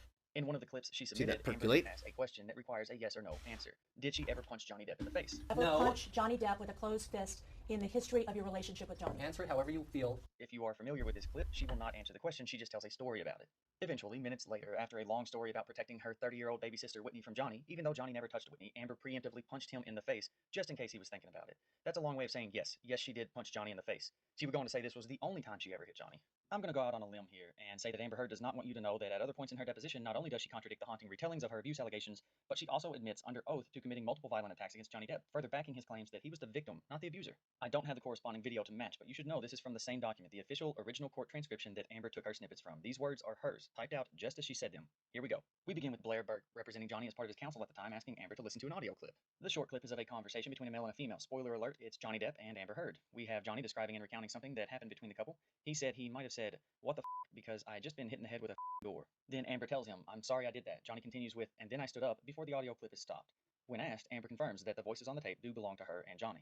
She's then asked if Johnny is describing an action where Amber Heard made a door hit him in the head, and you'll notice, much like when she admitted to punching Johnny in the face, there's no such thing as a yes or no question in Amber's eyes, not when it comes to the admission of being the violent, aggressive, and abusive one. Instead of answering, she begins to tell her tale. According to Amber, Johnny was attacking her while she was trying to escape the room they were in. She doesn't specify which room, but we'll get to that. Presumably, once on the other side of the door she was escaping through, she was attempting to shut it while Johnny continued trying to get into whatever room or area she was escaping into. Still not answering the question of... Need 1 second.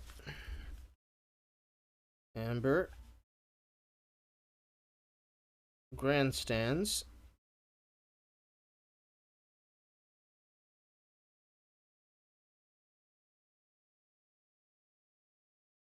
during her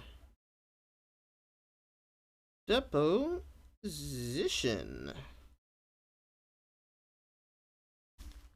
Of what Johnny is describing happened to him in the audio clip, but what's interesting is she must have thought this was all the audio they had of the conversation, which allowed her to tell whatever fantastical story she felt like telling about the incident, and boy was she wrong. She is then asked if, on the audio tape, she told Johnny she was sorry. A rare and simple yes is given. More of the audio tape is then played, and we have Johnny saying, "And then you f***ing clocked me." To which Amber replied to him, "I remember hitting you as a response to the door thing." When asked to confirm that she did say those words on tape, Amber responded yes, but immediately followed with a now altered version of her story she had just told moments ago. Now, in my opinion, this was her first post-fact moment, because now she... Hey! Why are my notes not up? That was a follow from... I'm gonna say Twitch. Oh, hello! Hi! It's not telling me who it was, but I see you. Welcome to the Fried Chicanery. Alright, so... Number 1, I wrote down, Amber Heard tries to silence with motions to dismiss, and then is grandstanding during the deposition, embellishing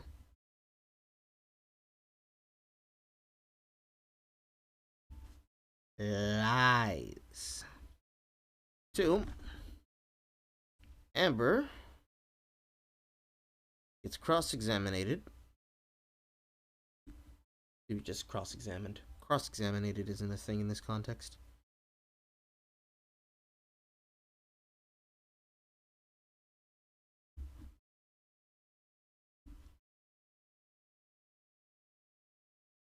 And Amber gets cross-examined and changes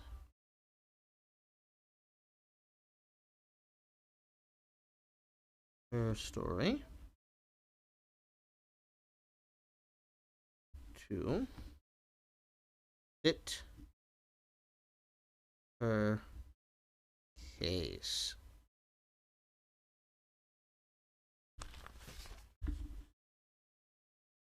Alright, give me 1 second so I can figure out who just came.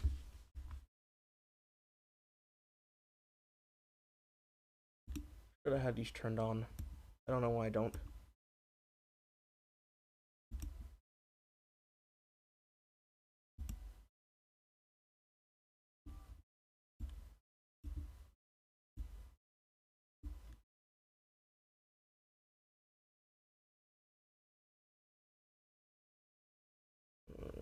Right here. Or now. It says it was Boavius Jr. and NPC that followed, which weird. Shouldn't be showing that to me like this. Wait a second.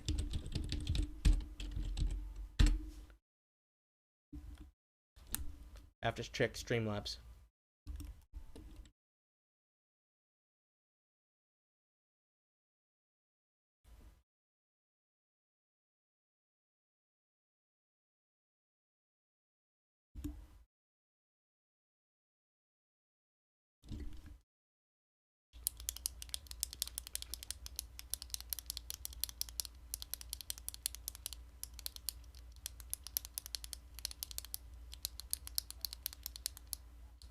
Nope, that was not just then.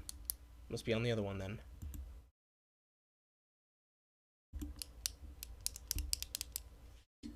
Really weird why my YouTube ones aren't showing up. I'll have to look into that in a second. Because I am determined to make sure I welcome the person who just subbed.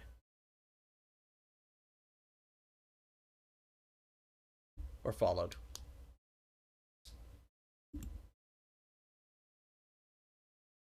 Because everyone deserves to be welcomed.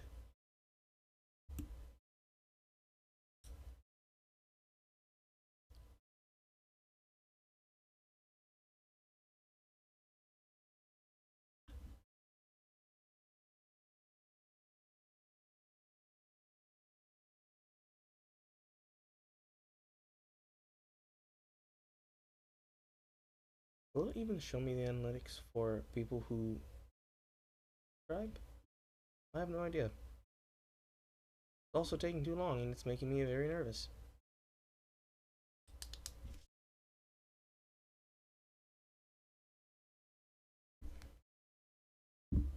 While it's doing that, I'm going to keep playing it again. Know how much audio they have in order to catch her in her lies. So she adds how she was trying to hit Johnny, who she claims was pushing the door into her, not her pushing it into him. She stumbles over her words, but then says it was to get him out of the door to stay in the room. Now, it's not clear at all if this described action is meant to keep him in the room she was escaping from, or keep her in the room she was escaping to. Either way, I still find it odd that she won't specify which room. A woman who has had no issue so far in her testimony using at least simple descriptions like Closer to the bathroom and out of the bedroom door, and we're on a landing in between 2 flights of stairs. In the kitchen, in my closet room, passed through the office. all of a sudden when being asked about violent acts she committed, becomes seemingly intentionally vague and calls every room in the house just the room. After she tells her now altered version of the event, she is asked to... Alright, and it updated now, and I can probably greet you. Green Hulk Lantern, thank you for subbing. Welcome to the Fried Chicanery. That was gonna bug the shit out of me if I didn't get to that. Right, back to business. Again, directly, if on the audio tape she told Johnny that she hit him, she will not answer. Even though the tape was played for her seconds ago, she says, I don't know what words I used in that. More audio is then played for Amber. She is telling Johnny she is sorry for hitting him with the door or hitting his head. Yet again, when asked to confirm it, she tries to skate around the answer. She says, I think in that recording I made it very clear that I was sorry that the door hit him while he was trying to get into the room I was escaping or attempting to escape into. But that's a lie. At no point in the audio tape did Amber say anything to Johnny about trying to escape him. But that doesn't stop her from trying to twist it that way, saying something was said in the audio tape that clearly wasn't said. So no, it's not clear from the audio that she was trying to escape. The only thing that's clear so far is that she did hit him in the head with a door. And this is the interesting part. Miss Burt basically allowed Amber to listen to just enough audio to be familiar with the incident, and then gave her an opportunity to tell the truth about what happened. Amber, thinking that was all the audio they had, chose to lie instead. From this point, she has then played a much longer chunk of the audio, enough to hear herself and Johnny describing what really happened. The audio has Johnny recounting to Amber what happened. He was in the bathroom, and she kept knocking, trying to get him to open the door. Oh, yes! Oh, I know exactly what's going on here. This is the infamous toes event, where she was in the bathroom, he was in the bathroom, she was trying to get in. She was angry at Johnny. He tries to open the door, she accidentally hurts her toes, so she kicks the door in on his face. We laughed about this last stream. This is not funny. This is horrific. But this is going in the file.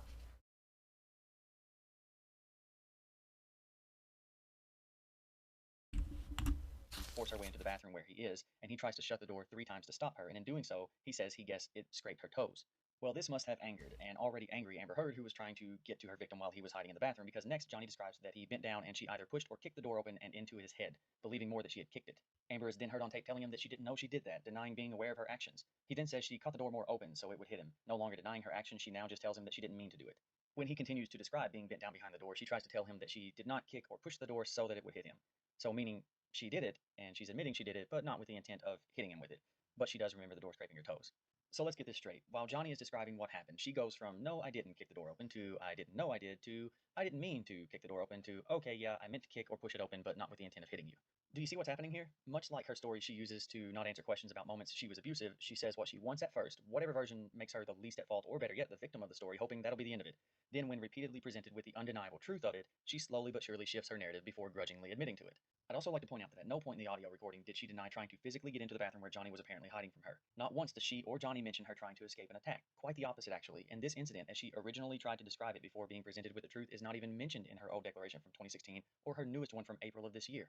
When asked to confirm that she said in the audio that she did hit Johnny with a door, her lawyer interrupts, saying, the recording speaks for itself, in an attempt to keep Amber from having to admit to it. Although, I happen to agree with him. The recording does speak for itself. His tactic, however, doesn't work. Amber is asked again directly, did you say that?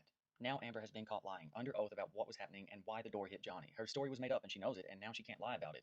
With the truth literally being on tape in front of her, she answers, I said whatever I said in that recording, which is admitting she did say everything that she said in the audio tape, but then she immediately tries to backtrack again and pretend she can't remember what was just played back to her.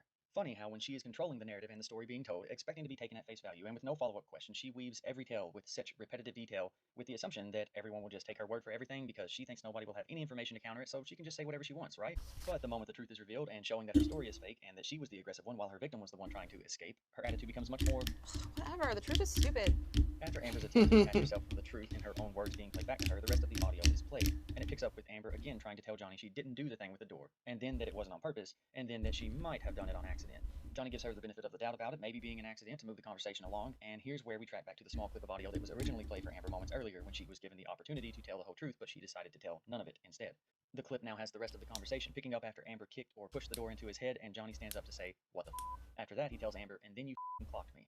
For those who don't know, clocked is a term used to describe when someone punches or hits you hard, and usually by surprise. Her immediate response is another admission. She tells him, "I remember hitting you as a response to the door thing." She doesn't try to call this an accident, just admits it on tape, but tries to rationalize why she did it before quickly returning to the subject of the door hitting him in the head, knowing the punch was absolutely on purpose because, well, who punches someone on accident? So she instead tries to talk only about the abusive action that she can more likely pass off as accidental. While trying to say she didn't mean to hit him with the door, Johnny says, "But you did mean to hit me in the jaw, so now we know it was a punch in the jaw." And again, she doesn't deny it at all, but rather tells him, "I meant to hit you. I do remember I meant to hit you." When he asks her about the door again, and if she meant it, she says, "No, God, no." But when followed up again with, "But punching me in the jaw you did," she says, okay, I'm sorry." The audio tape is stopped. Amber is then asked if she told Johnny that she did mean to hit him. Her lawyer again interrupts in an attempt to keep her from repeating her admission of guilt. Amber, having been made to listen to genuine audio of her and Johnny completely disintegrating her newest lie about the alleged abuse she suffered, tries yet again to tell her fake story, even though the real version of events as told by her and Johnny and heard by everyone in the room was just played. Again, she lies and states that she was the one trying to hide in a room and Johnny was the one trying to come in, a complete 180 degrees from what actually happened and was confirmed in her own words on tape. This time she makes sure to add the part about the door scraping your toes, though, and then she describes the hit, the punch, the clock on Johnny's jaw, you know, the one that she had just admitted to doing on purpose. Yeah, she describes that simply. Quick note. Number one, she's being cross-examined, and she's already fucked up. Her lawyer is trying to save her from committing further perjury. Number two, even if she hit him as a response, as a literal "what the fuck, how dare you" response, she still fucking clocked him. So all of this is irrelevant. She 100% hit him. She hit him with the door, and she hit him again after being able to get to him after the door. That's just grade A abuse. Like, it's not just abusive, it's manipulative. Because playing fast and loose with the facts here, two versions of events could happen. Because we don't know what happened to cause this event. Specifically him being in the bathroom. Other than we know that she was being abusive and he was trying to escape it. Because, as we listened last time, he escapes events of violence when he thinks that she's going to get violent. He walks away from her. She sees that as expressed cowardice. She will get irrationally upset, as she's already spoken. So, in this event, when they're in the bathroom, he gets behind the bathroom door. He is holding the door closed so that she cannot get in. She's upset and she wants to do something. She tries to open the door and it ends up scraping her toes when he pushes it closed. Because of that, and he's worried about her saying, "Oh, did I hurt you?" she either kicks or punches or shoves the door open, and this is just an illustration, but I'm going to assume it hits him directly in the face, probably the doorknob jamming directly into his cheekbone. He stumbles backwards and stands up and says, "What the fuck?" She comes around the door frame and clocks him. Even if the clocking was a direct response, neither hitting him with the door or the follow-up clock is justified. That's just you. That's just you.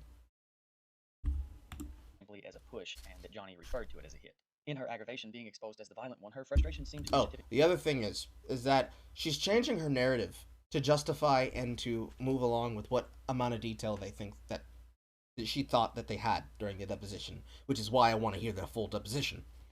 I want to see how she answers the questions. Because her behavior is exactly as consistent with the behavior of the other depositions that I've watched concerning situations like this, including the Victor case. Specifically, the deposition of one, Monica, Jean, Rial, and how she spoke on the deposition stand. Her behavior is as erratic as her behavior was. So I want to see her deposition, and I want to know what I can learn from it. Point here. Lying her way out isn't helping in the face of her own admissions, so what comes next is equal parts enlightening and upsetting. She says that whenever Johnny was hit or touched at all, he would refer to it as a way of being punched or clocked or whatever. Before she can be stopped by her lawyer again, she then goes on to say that the last thing you do is get into what the definition of those words mean to him. Well, perhaps she should look at the definitions. The key thing here is she's saying whenever he was hit or touched. I'm going to slow that down for you. Whenever he was hit. Nobody says that unless it's a regular or semi-regular occurrence, and certainly not if it only happened once. Saying whenever he was hit means she did it more than once and is now just annoyed with how he describes it, which leads us to our next statement. She says if he was ever pushed, because now we're adding pushes into the mix of punches, hits, and touches, because why not, that he called it a clock or cold clocked. What she says next is about as cold as it gets. She said, I mean, he was just very dramatic about everything about it.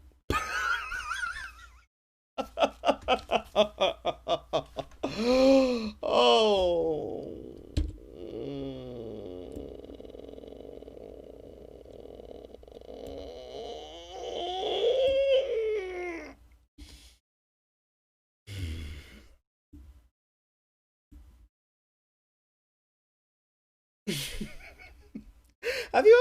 Have you ever had a moment where you just learned how to hate chat? I just learned that. I just learned what that word means.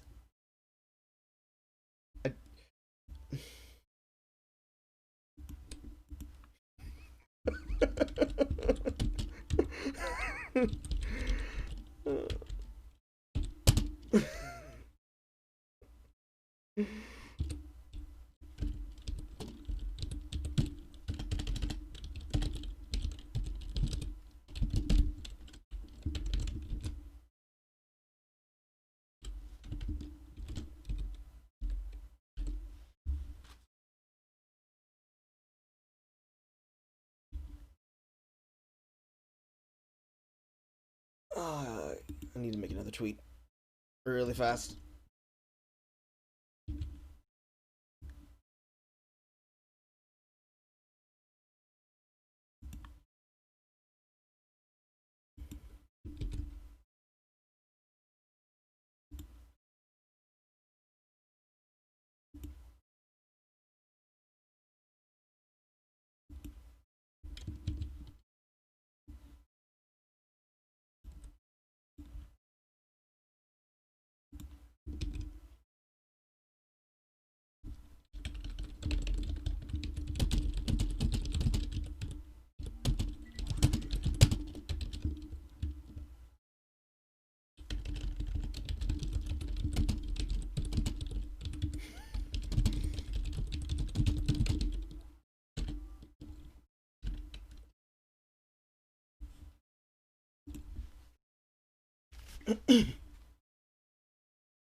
Okay. Okay.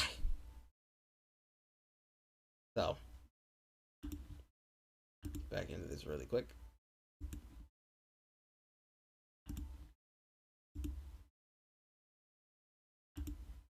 Whenever he was hit or touched. I'm going to slow that down for you.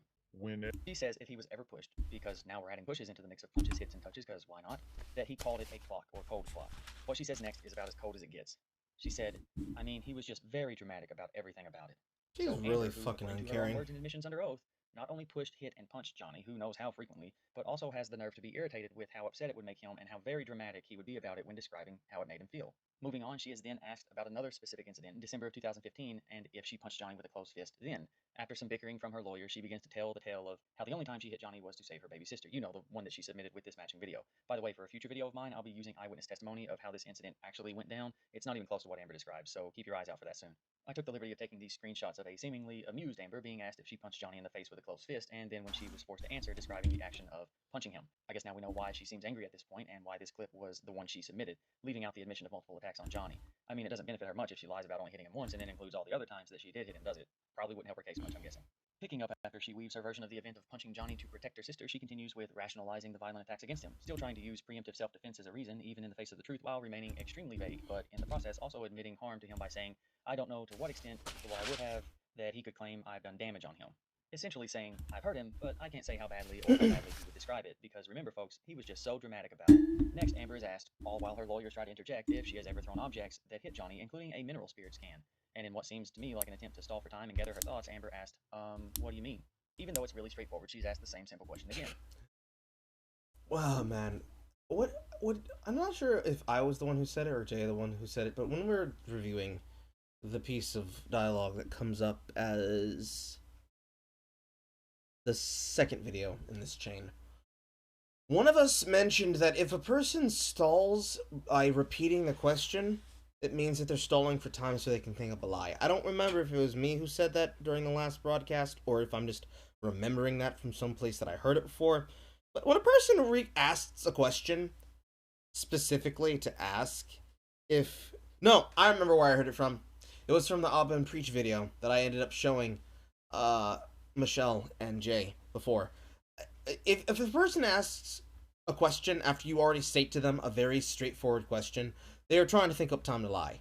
This is Amber Heard trying to think up time to lie while on the deposition stand after already having been caught lying. I find that interesting. It's really, really interesting.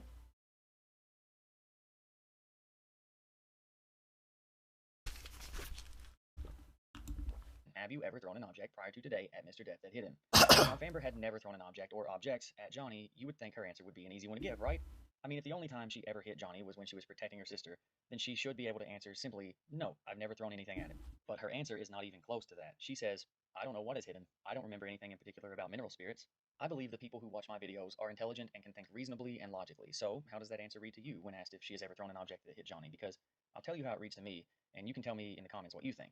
When Amber responded, I don't know what has hit him, that tells me, just like when she said whenever he was hit, meaning she's done so multiple times, that she has also thrown multiple objects at Johnny, and on so many occasions that she's not, or at least pretends she's not able to account for the specifics, like which of the many objects actually hit him, which ones missed their target, and what object she threw of the multiple times she did so. That's she is cold then as asked if fuck. he's ever thrown a bottle or any other object that hit Johnny. Her response is again, I don't know what has hit him. What?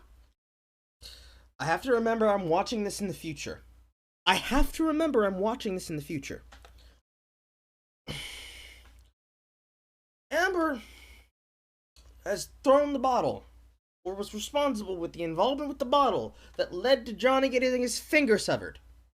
On top of all of the other times, including the time where we listened in the broadcast that she threw pots and pans at him, she's done it all. She's hit him, she's beaten him, tackled him, knocked him around, kicked the door in his face. She has done it all, ladies and gentlemen.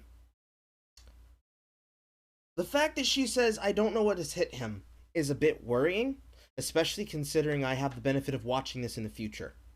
Because, having seen this, with all of the updates and modern day findings as they exist, I know, from my own self, that means she either doesn't care if he's been injured, or actually cannot remember when she blacks out and just goes on a rampage. I'm not sure which one is worse. And which one is a worse representation? I'm sure it's all. I think the answer is all of the above. Oh no, you tell me. What do you think is worse? Oh, how can you not know what you've thrown at someone, or if those objects actually hit a person or not, unless you truly did throw things at them? Interrupting the next question, knowing that more specifics about the truth could be coming like before, but trying desperately to get ahead of it, Amber begins to go on a tangent to explain her violent actions yet again. She starts by saying again that she doesn't know what has hit him or been thrown. So an admission under oath to throwing things, just not knowing which ones actually hit their target. Like earlier. Also, straight up, dead ass, no joke. When we reviewed that before, there was a specific piece of her dialogue in the conversation where she admits to being abusive to Johnny, where she says, and I quote, I can't remember the actual hand I made when I hit you, but I can tell you I did not I did not punch you. You were not punched. We laughed about this then. But yeah, this is what we're dealing with. Even now, even on September 13th, before this came to light as hard as it has hit now, even then, the signs of her shit could have been smelt up the river of Schitt's Creek. Here she tries to spin it as preemptive and predictive self-defense. Even though in her initial filing in 2016 and as recent as her newest declaration submitted earlier this year, she doesn't even hint at self-defense in her testimony, only to punching Johnny one time in defense of her sister and never herself. Not once does she describe pushing, kicking, punching, hitting, or throwing things in her stories or testimony, and yet, here we are. She continues by saying that a lot of the times they would have these conversations afterwards where he would articulate some of his experience. You remember just how dramatic he was about being abused, and she said some of which I would agree to, before being told by her lawyer to refocus on the question specifically about throwing, I assume before she gets too carried away with hitting too much again. Quick note, if you recall, Amber has alleged that she would often have to tell Johnny about what violent acts he would commit after he got drunk or high, yet here we have admissions under oath to multiple accounts of Amber being reminded what she did to Johnny, with her even saying, some of which I would agree to. She is then asked if she has thrown an object at Johnny, whether it hit him or not. After more objections from her counsel, Ms. Burke tells her it calls for a yes or no answer. Amber responds, I don't think it does. Once again, not answering a question unless she can weave a tale around it to make it all okay and make her seem less guilty. Amber, never once mentioning hitting, pushing, punching, or throwing things at Johnny, when faced with the accusations and the truth of them, now wants to add context to her violent actions that, up until this moment, she was leading everyone to believe never even occurred in the first place. She uses her classic deflecting, discrediting descriptors like he was high, drunk, and up, or that he was well over 100 pounds heavier than her, and that she did whatever she could to defend herself, and that she had no idea what else she could do. After her rant about defending herself against a nearly twice her size Johnny Depp, she is asked, is that a yes or a no? She again does not want to say yes, even though it's the correct answer, so she snaps back, I don't know is what my answer was to you, and I explained it the best I could. So my takeaway from that is, when it comes to reciting allegations of abuse she claims to have suffered at the hands of Johnny Depp, details galore, but when questioned about her own violent actions, she keeps drawing a blank. Not to sound snarky, but how convenient that she never recalls her actions but remembers everything that she claims was done to her in detail. You'll notice that pattern in future videos as I discuss specific individual allegations. From here, she is asked about specific instances of throwing things. In March of 2015, an alcohol bottle that cut off the end of Johnny's finger, and in December of 2015, the throwing of the mineral spirits can. I'll cover both in their own videos in the near future, but spoiler alert, testimony and evidence points to yes, she did those things. After some more complaints from her counsel, Amber again asked for the question to be repeated. She is then asked about the can of mineral spirits that hit Johnny in the head on the island in December of 2015. Can you guess what she did next? You think she answered the question or told a story to dance around it? If you pick door number 2, you are correct, although the answer is still in there somewhere. Amber's story is, while on the island, Johnny had his hands around her neck in the closet. She claims she doesn't know if she pushed him or picked something up, but somehow got away, and while running from the closet to the door to get out, she admitted she did throw something at him. She is then asked if it's... I'd also like to give another shout out to Incredibly Average for finding the pieces and the facial expressions clipped. It's a nice artistic touch. It really is. True that she threw the paint thinner can that hit him in the head in front of 2 employees, and Amber asked in front of whose employees before answering, oh, that's true, I just explained it, I guess, seeming content with her previous explanation and admission under oath to having thrown something that hit Johnny in the head while they were on the island. Her lawyer, however, definitely not seeming okay with his client admitting to it, tells her to explain it again. Ms. Burke, having already received the answer from Amber, says, I'm not asking for anything other than a yes or a no. She asks Amber again if she did or did not throw a can at Johnny in December. Amber, having, I believe, caught onto her lawyer's panic, quickly answers, and falsely this time, with a simple no. A quick and now perjurious response from Amber causes her lawyer to try and slow her down, telling her to wait for him to object, but it's too late. She had already admitted to it, then turned around and lied when asked again before he could object and try to save her from the question. To begin to wrap this up, I want to do a brief rundown of what I hope you've learned today. That Amber Heard, who lied as recently as April of this year, not once spoke of the violence she committed against Johnny Depp, not even insinuating that she was ever violent towards him. According to her, not even to defend herself. And lying about the moment of protecting her sister being the only time she ever hit Johnny while submitting the corresponding pages and video of her 2016 deposition. But now we know, had she only included the pages before and after her heroic tale of saving her 30-year-old baby sister's life, we would have realized that that was a lie right away. Also, I want to add to the fact that none of these violent actions committed by Amber Heard have been mentioned by her in any of her filings. Why not? Is it because she has tried so hard to convince people that Johnny abused her systematically while she cowered in fear of him, never fighting back, only portraying herself as a meek but loving and supporting wife even in the face of the alleged abuse? That she never even hit him, pushed him, punched him, or threw things at him, even in defense of herself? Which reminds me, why do nearly all of her stories begin with Johnny was drunk and high and started an argument, and then the alleged beating occurred with no retaliation or preventative strike from her, even though it's what she claims was the reasoning for her violent actions? And why is there no mentioned retaliation from Johnny, a man who, according to Amber, would fly off the handle for any delusional reason and beat her violently, but yet, when she admittedly hit him in the head with a door and followed it up with a punch in the jaw or threw things at him, she received no physical retaliation from Johnny? She doesn't even hint at it. Don't you find that at least a little bit odd? We now know that, according to Amber herself in audio recordings and under oath, that she threw so many objects at Johnny that she can't even seem to recall what was thrown or what hit him. She admitted to hitting him in the head with a door, pushing him, hitting him, and punching him in the face on purpose while trying to get into a room he was hiding from her in. And when she did attack him, he was always just very dramatic about everything about it. Her words, not mine. This video ended up being longer than I had planned. I just wanted to make sure I covered it to the best of my ability. I plan to reference this as I move forward with my next videos, which will be individually breaking down and analyzing moments of alleged abuse, some of which are directly connected to these sworn admissions by Amber, telling what really happened, what she's already admitted to, and I plan to dive into each incident with more detail, evidence, and witness testimony to paint a clearer picture connecting the dots along the way. My goal here is to give you the most informative video guideline I can possibly produce. If you like this video or any of my other videos so far, feel free to like and share. It doesn't really help me personally because I don't monetize them and I won't. However, sharing it could help it move up the YouTube algorithm and hopefully reach more people who might not have considered this side of things, but are still willing to listen, because the truth is what is really important. Thank you all so much for watching. Thank you for chiming in down in the comments. Alright, so 6 notes. All of them repeat some interchangeable things. She tried to silence and stop with motions for dismissal. She grandstands on the deposition stand and was embellishing multiple lies. She gets cross-examined and she keeps changing her story to fit her case and the optics for the narrative. When she changes her story, she wants to be believed and will try to stop it based on if she will or will not be questioned. She doesn't realize how she gets caught out when she is or is not lying. And I want the video so I can be able to see it myself and see exactly when the face change happens. She cannot even remember how many times she has aggressed Johnny. And Amber never filed or never talked about, never even admitted to physical violence until these depositions or any of her other notes being filed. Yeah, I'm gonna go ahead and mark that down as a big old suspect. And then video number 6. Video number 6 is very interesting because I did not know this about the case, so let's get into it. I don't have anything to tweet out at this point. Hey everyone, I know it's been a while, but trust me, I've been working hard and using every spare moment I have to put together my next series of videos. I'm learning how to use new software programs, and hopefully it'll help paint a much clearer picture while watching them. In the meantime, there have been quite a few developments in the Johnny Depp versus Amber Heard defamation case, so I thought I'd take a breather and get everyone up to speed with everything, including new evidence in the case, before I get right back to working on my other videos. For those who... Why did it skip? Hey everyone, I know it's been a while, but trust me, I've been working hard and using every spare moment I have to put together my next series of videos. I'm learning how to use new software programs, and hopefully it'll help paint a much clearer picture while watching them as well. The first thing I want to touch on is straight to the new evidence. I have timestamps in the description. Also, because I've seen comments on Twitter saying these things are just some guy on YouTube saying stuff and that it doesn't make them real, you can always feel free to comb through the hundreds, if not thousands, of pages of documents on the Fairfax County website and see for yourself just how real they are. I'll link that below as well. The first thing I want to touch on is Amber's motion to dismiss. She's now on her third argument, or attempt to get the case dismissed. Remember, this is a woman who constantly encourages victims of abuse to step forward and use their voices. Odd for someone who really just wants this case to go away. If it doesn't get dismissed and ends up going to trial, the current date is set for August 3rd, 2020. In the meantime, Amber filed a motion for a protective order. Basically, this meant she was wanting evidence filed to be kept from going public, a request which was not granted, with the understandable exception of personal info like addresses and phone numbers. And you might be asking, why would she want evidence to be private? Well, by the end of this video, I hope you understand a little more as to why.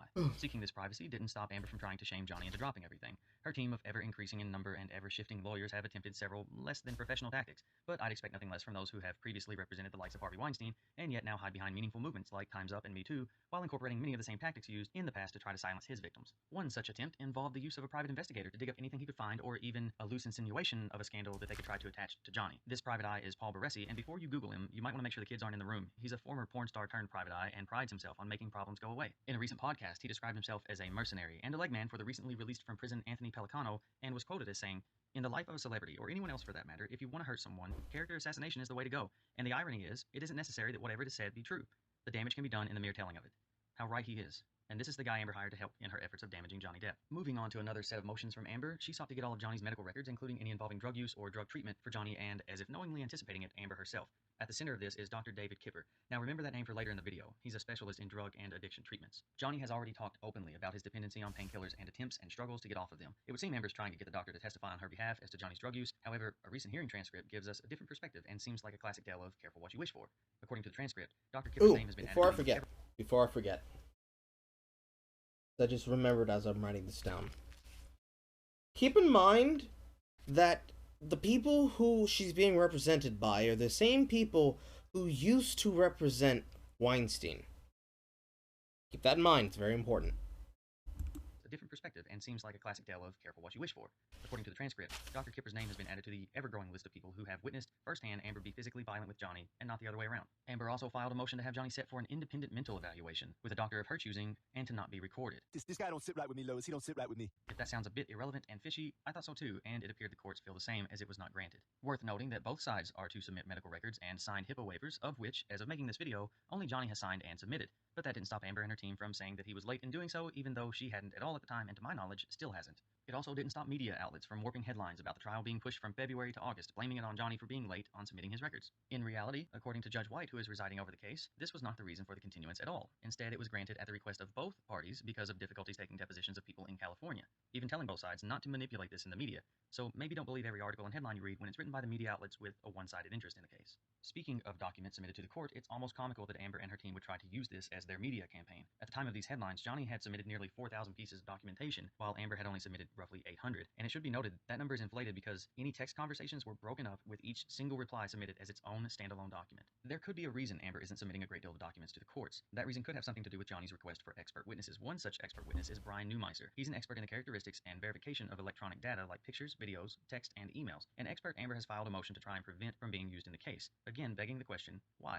And that's not the only witness testimony Amber doesn't want used. Recently, there was a hearing over the dispute about the use of the 2016 testimony of the responding officers on the night of May 21st, 2016. You know the story, when Amber claims Johnny threw a phone with great force at her face, followed by pulling her hair, striking her repeatedly, before smashing everything he could in sight, then leaving. Officers Melissa Sines and Tyler Haddon testified roughly 6 weeks after the incident that on the night of May 21st, there was no sign of property damage or a crime of any kind, including no injuries on Amber Heard. Amber wants to be able to question the officers again, nearly 4 years later, about an incident where no crime occurred, to show them pictures of supposed injuries and damage they already testified didn't exist in order to, most likely, cast doubt on their memories of the non-existent incident after nearly 4 years of other actual crimes and calls. Amber's team says the officers could use their previous testimony as a memory refresher before being questioned again, but did not want their testimony, taken barely a month after the incident, to be used in the upcoming trial. For the record, there has never been, nor is there now, anything stopping either side from questioning the officers again. This motion by Amber was for the sole purpose of dismissing the officers' previous testimony. This motion failed, and the very relevant testimony will be allowed, as it should be. Now, to the new evidence I referred to at the start of the video. Some of you might remember this episode of the show Overhauling. Johnny, with the help of Amber's father, David Heard, tricked Amber into believing she was being called to deal with her father, who had allegedly punched this man, David Kalaki, because he had sold off Amber's Mustang in parts and pieces. This guy and his employees. This guy did? Unfortunately, yeah. And my dad only hit him once? They had an altercation. I don't blame him. Kill him. Before pulling back the curtain and, in reality, surprising her by fixing it up completely custom. I'm showing you this to set up the next points of testimony and evidence and to add much needed context. Recently, Mr. Kalaki, Johnny and Amber's mechanic, gave a sworn declaration. In it, he recounts the events of the show. He then goes on to describe his interactions with Amber sometime after the show was taped, and then again after Amber and Johnny had separated in 2016. Sometime after the show, Mr. Kalaki went to the Eastern Columbia building where Johnny owned 5 penthouses in which he, Amber, and a number of Amber's friends lived. He was asked by Amber to show her how to use the touchscreen interface for her iPhone that he had installed on her car. After arriving at the appointed time, he waited 3 hours for Amber to come down from the penthouse, and once they found the Mustang in the parking garage, they each got in the car with him in the passenger seat and Amber in the driver's seat, and he says Chief seemed to be in a happy mood. Soon after they got in the car, Amber said, "Oh, here we are, all alone in a parked car in a dark park." I need to go back. I'm trying to spell his name correctly.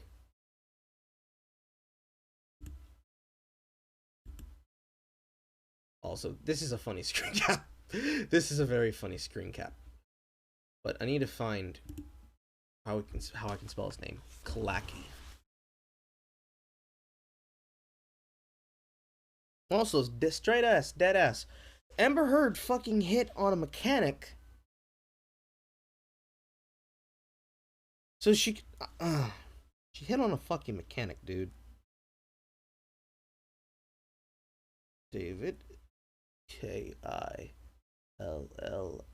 Oh, that's actually exactly how it sounds. Okay. Kalaki. On to describe his interactions with Amber sometime after the show was taped, and then again after Amber and Johnny had separated in 2016. Sometime after the show, Mr. Kalaki went to the Eastern Columbia building where Johnny owned 5 penthouses in which he, Amber, and a number of Amber's friends lived. He was asked by Amber to show her how to use the touchscreen interface for her iPhone that he had installed on her car. After arriving at the appointed time, he waited 3 hours for Amber to come down from the penthouse, and once they found the Mustang in the parking garage, they each got in the car with him in the passenger seat and Amber in the driver's seat, and he says Chief seemed to be in a happy mood. Soon after they got in the car, Amber said, "Oh, here we are, all alone in a parked car in a dark parking garage. We could do anything in here and nobody would see us." She added to the statement, but he can't remember exactly what words she used as he didn't respond to her comments, only saying, "Okay, let me show you how the sound system works." And some of you might be wondering, what does this have to do with abuse? The answer? It doesn't. However, it shows her true character, and if the roles were reversed, I can't help but wonder if it would be more upsetting to people. While showing her the touchscreen display connected to her phone, Mr. Kalaki noticed her phone was already set to a contact. Dr. David Kipper. Being the mechanic for Dr. Kipper as well, Mr. Kalaki asked, "Oh, do you know Dr. Kipper?" Amber immediately became icy, asking, "How the f do you know David Kipper?" Mr. Kalaki apologized, but said there was extreme tension as her mood changed and she exited the car before storming away saying, "It's none of your f***ing business." After Amber and Johnny separated separated in May of 2016, Mr. Kalaki continued to work on his cars and her Mustang. Amber had instructed him to implement several changes and additions to what the overhauling show had done. He did as she asked, and in June of 2016, Kevin Murphy called Mr. Kalaki to tell him to continue to bill Johnny for the work done to his vehicles, but to separate the billing for Amber's Mustang. After doing so, and informing Amber, she became extremely angry, telling him about a financial downturn for her caused by Johnny. She threatened and cussed at Mr. Kalaki, at one point telling him, "You motherfucker, you're screwing me." She told him there was an agreement signed stating Johnny had agreed to pay her bills. After asking to see a copy, which she would produce most likely because it didn't exist, she would go on to verbally abuse him using words like f***er, and motherfucker. She then tried to tell him that she never authorized the repairs to her car. He reminded her of the text and conversations contradicting that. After trying to get him to give her car back without payment, she said, "Johnny's not paying my rent, he's not paying my bills, him and you." Soon after, Mr. Kalaki stopped responding to her abusive calls and texts when during their last phone conversation she told him he was a deplorable piece of Enter again Amber's father, David Hurd. In an attempt to facilitate the repairs, modifications, and additions to the Mustang, he sent Mr. Kalaki several text messages. At this point, David Hurd was very angry with Mr. Kalaki and Johnny. During a phone call with Mr. Kalaki, David Hurd stated, "That f***ing piece of shit is f***ing me too because I'm supposed to get 10% of the money, and without it, I can't produce the movie I was going to make. He's ruining my baby girl's career and blackballing her in Hollywood." He would then threaten to kill Johnny, saying, Oh boy, what a fucking move. I'm running out of space on this page.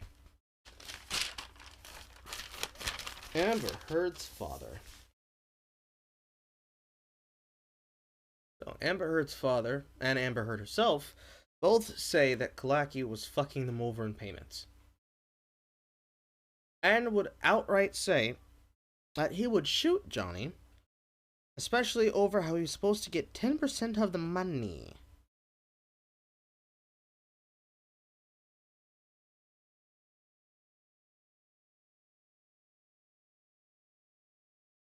Heard and her father threatened. Not how you spell threatened, but I can't be bothered. Threatened both Kalaki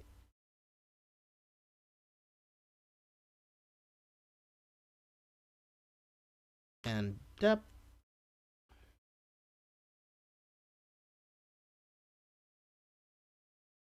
citing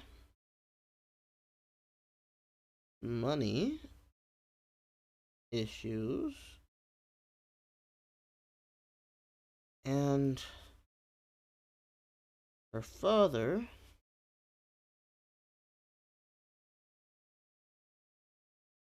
threatening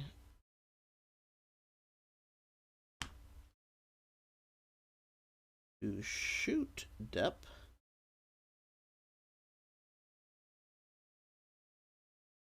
what was that? A 45.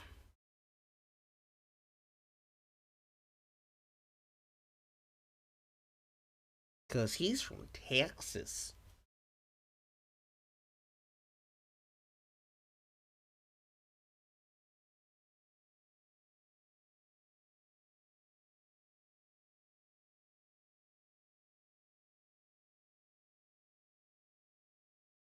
Lovely. "When I get to him, I'm going to beat the shit out of him. I'm from Texas, and men from Texas carry 45s, and Johnny is going to meet the f***ing end of mine." When Mr. Kalaki told David Hurd that he sounded like he was drunk and advised him to stop making death threats, David Hurd told him, "Yeah, maybe I am, and I'm going to shove the whiskey bottle up your ass." I find it interesting that Amber's dad wasn't upset about alleged abuse, but rather the money he felt he and his daughter were getting screwed out of. Perhaps that's So because he do knew I. Johnny wasn't violent So with his do daughter. I know I. it seems like a bold statement, but hear me out. There's been a number of recent submissions of evidence to the courts in this case. These include text messages between Amber's father, David, her mother, Paige, and Johnny. Let's begin with Johnny's conversation with Amber's father, David. On the morning of May 21st, 2016, David sent Johnny a text. Later that night, Amber and her friends would, in my honest and educated opinion, try to frame Johnny for abuse he didn't commit. At this point, the couple hadn't seen each other for a month following Amber's birthday party on April 21st, when Johnny claims Amber punched him in the face and then pooped on his side of the bed after he escaped her. Amber claimed that Johnny assaulted her after the birthday party, but that didn't stop her parents from continuing to reach out to Johnny. The next text we have from David to Johnny is on May 27th, 2016. The same day, Amber showed up outside the LA court after seeking a restraining order with a spot on her face, which was meant to be an injury from Johnny throwing a phone at her face, and y'all know the story. David told Johnny he was in a hospital bed, but could talk if Johnny wanted to call. This potential phone call would seemingly be referenced later by David. The next text is from Johnny to David. It is lengthy, and at any point if you want to pause this to read them, be my guest. I'll be highlighting parts to reference key moments along the way. Johnny is obviously upset about the false claims of the myth. I'm gonna pause that, so we're gonna talk about it. First, I'm gonna read it because this is interesting. Her parents are intervening. Hurt's parents attempt to intervene on behalf of their daughter.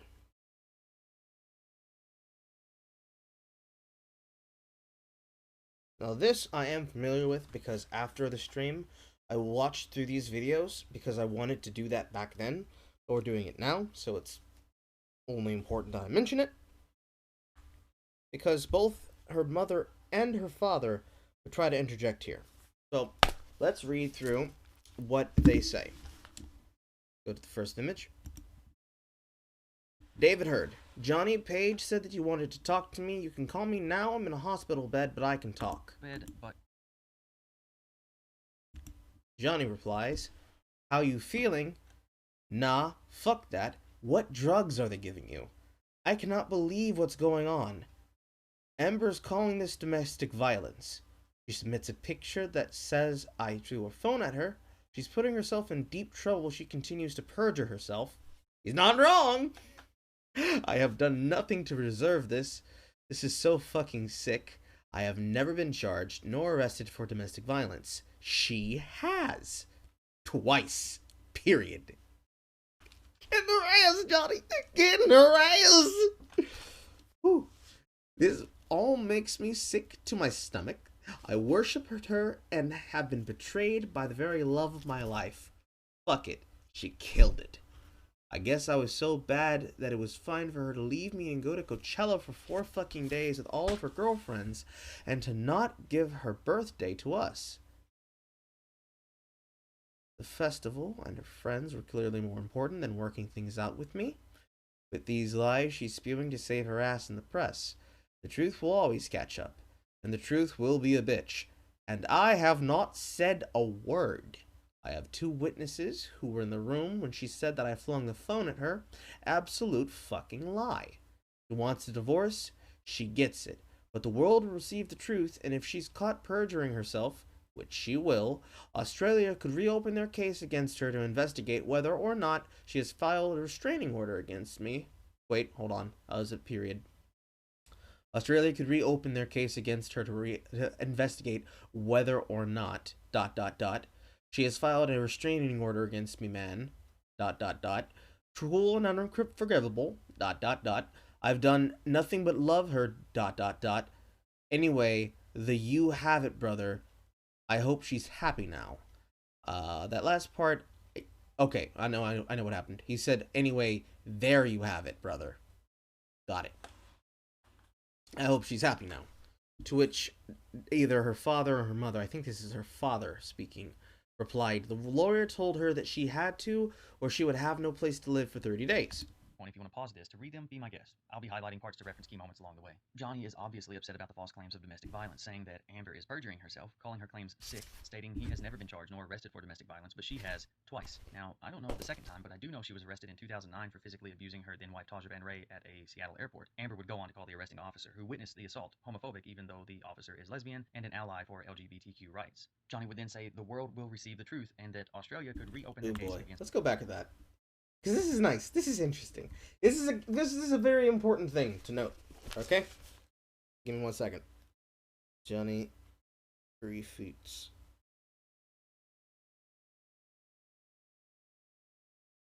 Shit.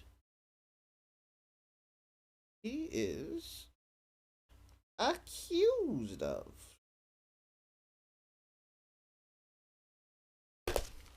Alright, so why is this piece of information on screen, specifically that she was arrested for domestic violence against her girlfriend, relevant? Well, this happens to go up with the things that come up in a lot of hashtags concerning talk about faked gay violence, gay bashing crimes. Specifically, Amber Heard was violent with her girlfriend. She gets arrested by an officer who is herself a lesbian woman. She accuses the officer of hating gays.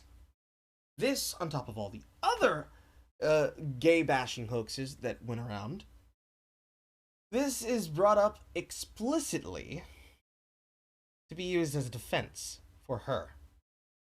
Because, and I know this because I looked into this myself, people were using this as a justification to silence people because they said, oh, you would believe the gay bashers over us. To which, when they're told that the officer was a lesbian, they say, wait, but hold on, but violence against women happens, though.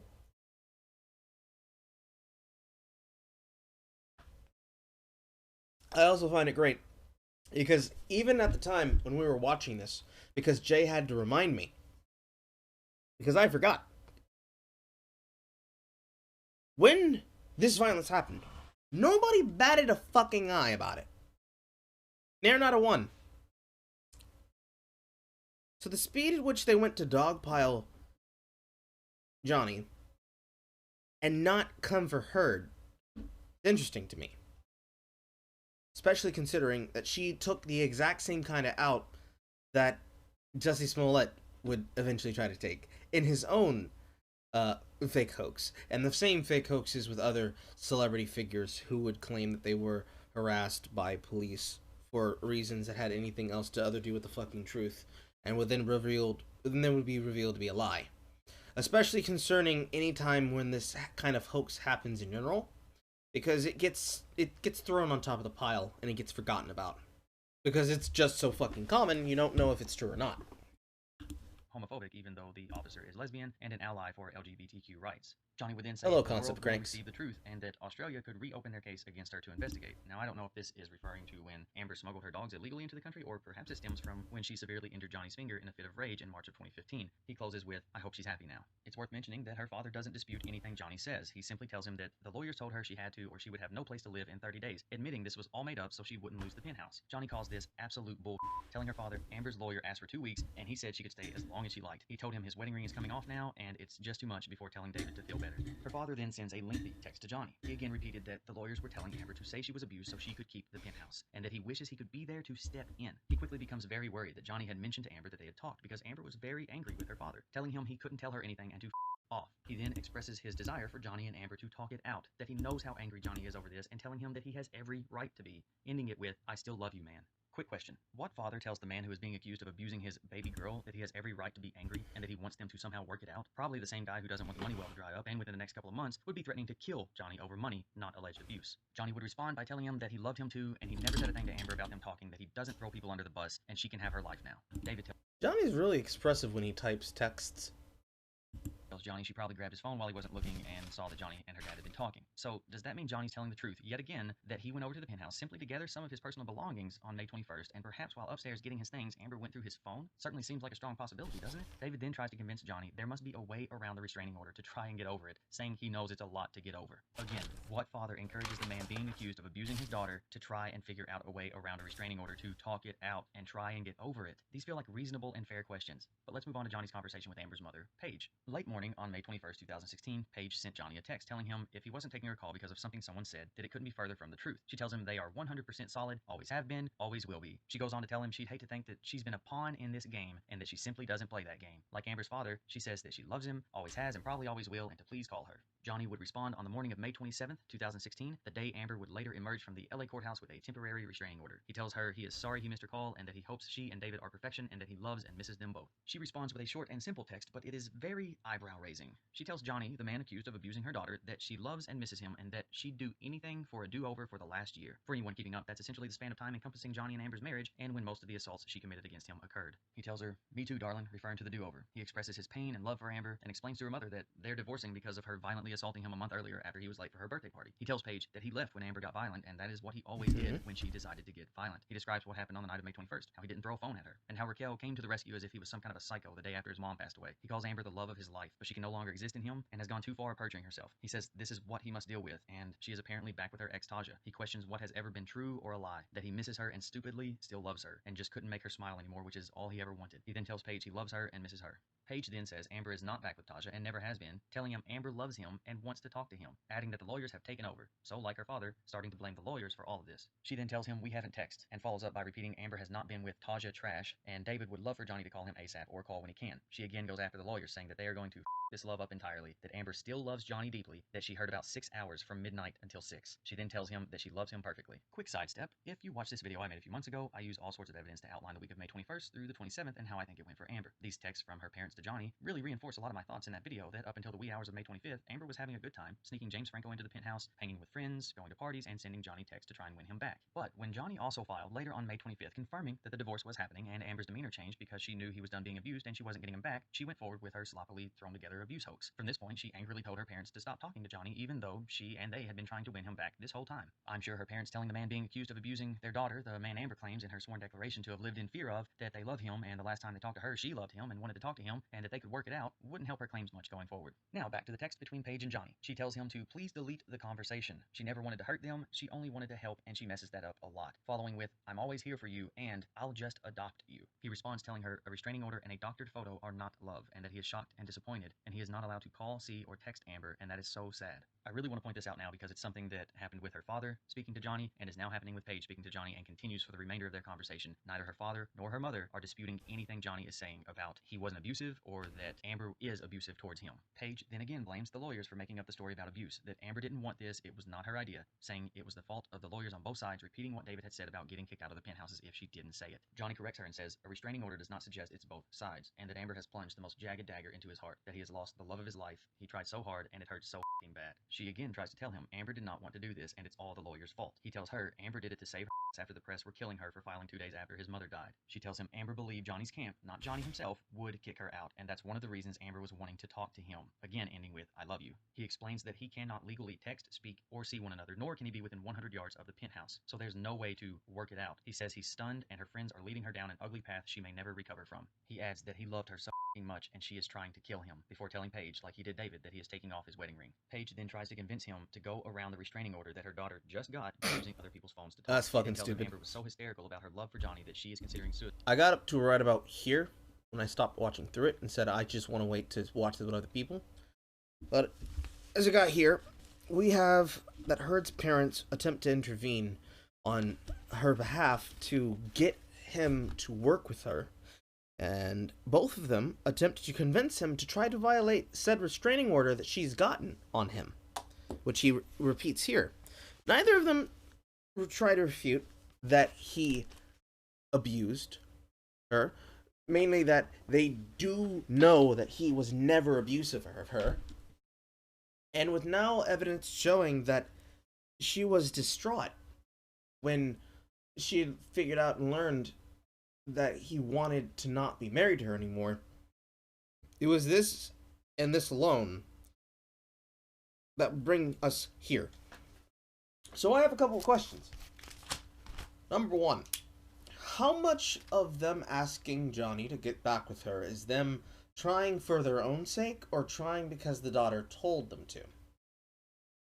Second question is, did they actually believe this, or was that just said so that she wouldn't be effectively homeless? No fucking clue, but it's an interesting question. Suicide, even admitting that that sounds melodramatic. Again, she asked him to destroy the text between them like she was doing. Oh, and then there's that last part. They really want him to get rid of these texts. Almost like they have something to hide. Says Amber did not want to do this, but she was between a gun and a sword. Johnny, understandably frustrated with repeatedly being told Amber didn't want to do this and was being made to do this, stands up for himself by saying if she didn't want to file a restraining order and send a message to the world that he was some kind of a violent wife beater, then why go to the courthouse with a photo of her that looks like she's been abused? This is my life too, he says. What are my children and my children's friends supposed to think? I do not deserve this. They do not deserve this, especially not from her. Paige sticks to the story about the lawyers making Amber do this, that she didn't do it willingly and that's why she wanted to talk to Johnny, you know, the man that she lived in such fear of, that she believed it was the only way that she wouldn't get kicked out of the penthouse. Notice again in this text that she fears Amber will find out that she and Johnny have spoken, that we didn't talk and please never bring this up. Her panic about facing Amber's rage must have really been sinking in at this point, because in the same minute she sends a series of short texts, still seeking reassurance that Johnny will not tell Amber that she's texting him and saying these things. Paige being no stranger to taking orders from her daughter. What's that? I'm her mom. Who? Oh. She begins with, "Please don't pass this on if you ever talk to Amber again. I love you, son. She said you had no idea what the lawyers were doing. Please, please don't use what I've told you from my heart against me. Please, please promise me it would end my relationship with my daughter. I'm so sorry." He tells her he would never do that. And in his defense, he didn't. He had these texts over 3 years ago and didn't use them against Amber or her family, knowing it would have painted a much different picture and a more accurate one while he was getting destroyed in the public and the media. But now Amber has requested he submit any and all communications, so here they are. He follows up by saying he told her she could stay there, but now he can legally have no... That's an interesting detail. I'm gonna read that. But now he can legally have no contact. A much different picture and a more accurate one while he was getting destroyed in the public and the media. But now Amber has requested... So, this note right here I think is important. Because this is a bit of legalese foo. Amber would request for information and all documents and communications pertaining to her between these time periods because she wanted to know what her parents were doing and saying.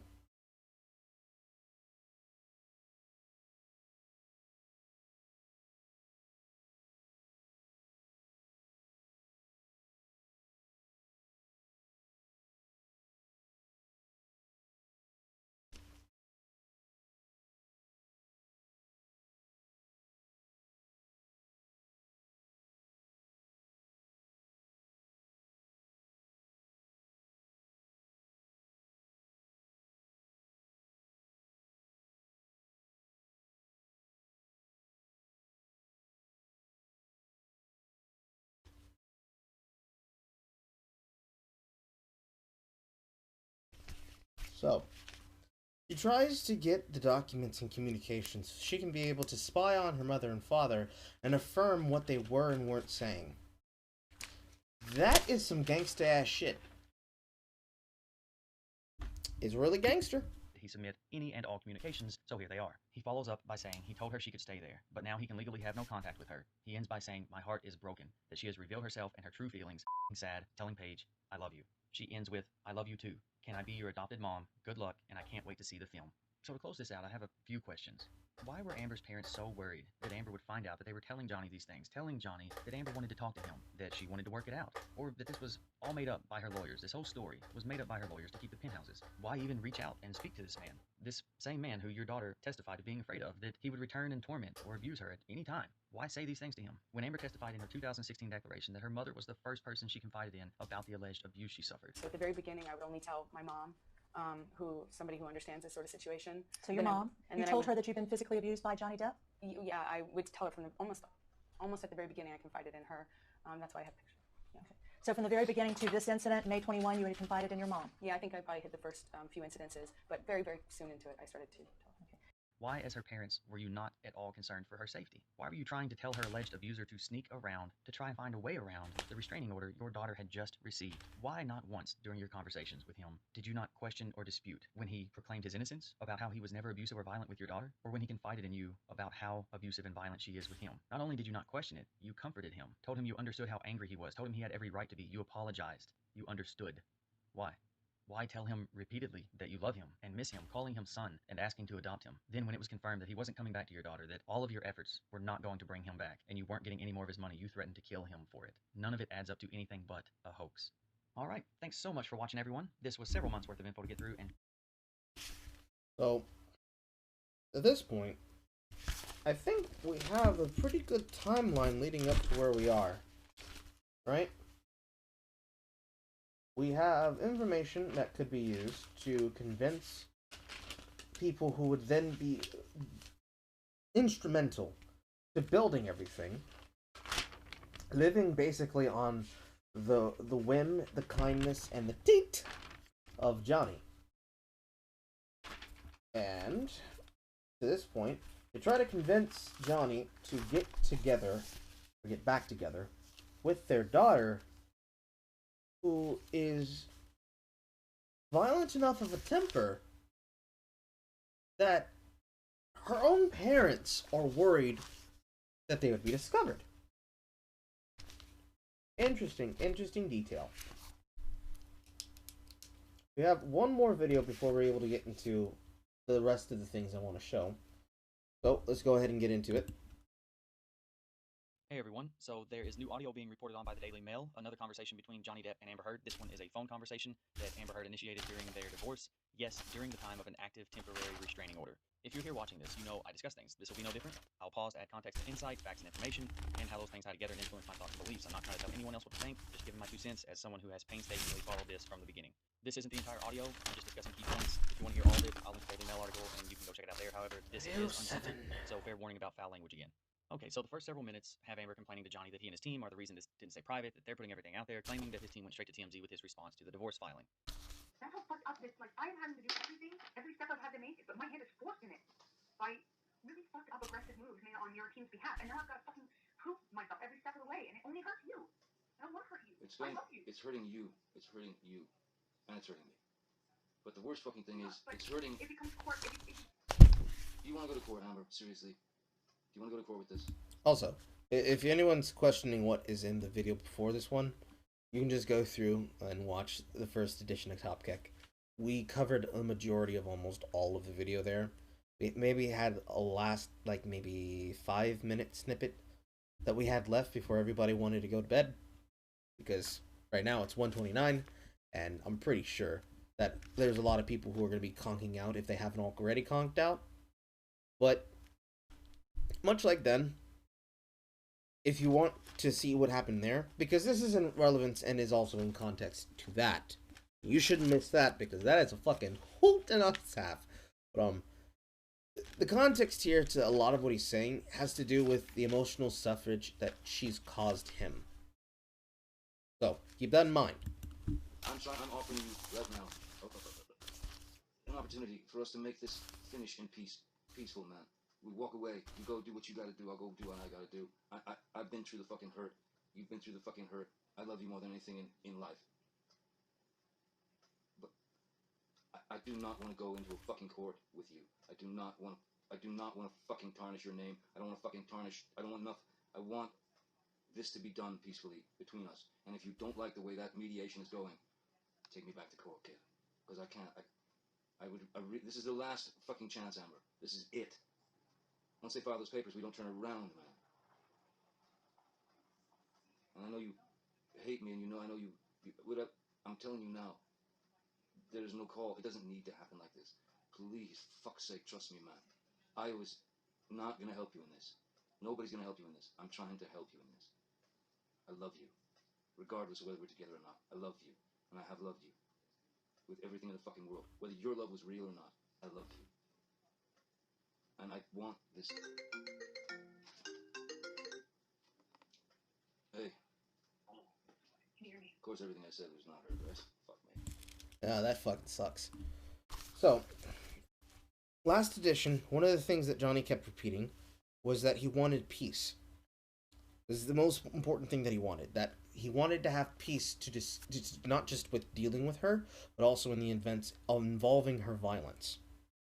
He wanted peace. He wanted it to be peaceful. He didn't want to be in the rooms where she was being physically violent, where she was being emotionally abusive, where she was being verbally abusive.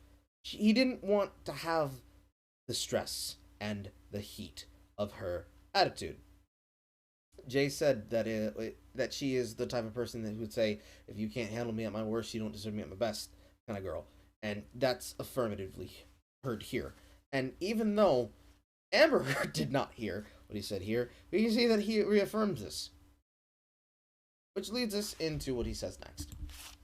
I don't know where. I know. What I was trying to say is this. Continuing through court is going to end up nothing but bad. For you and for me. It's just going to be bad. In any case. No matter whether we ruin each other or fucking not. It's going to be fucking heartbreaking. It's terrible. Let's write a fucking mutual letter that says, look, we in lieu of what's transpiring out there in the world with all this fucking crazy shit, we've decided to take this private. We're not going to go to court right now over this. We're going to try to work something out together. And then at least, at the very fucking least, I know you want to respond and I know you want to defend yourself. Listen to me.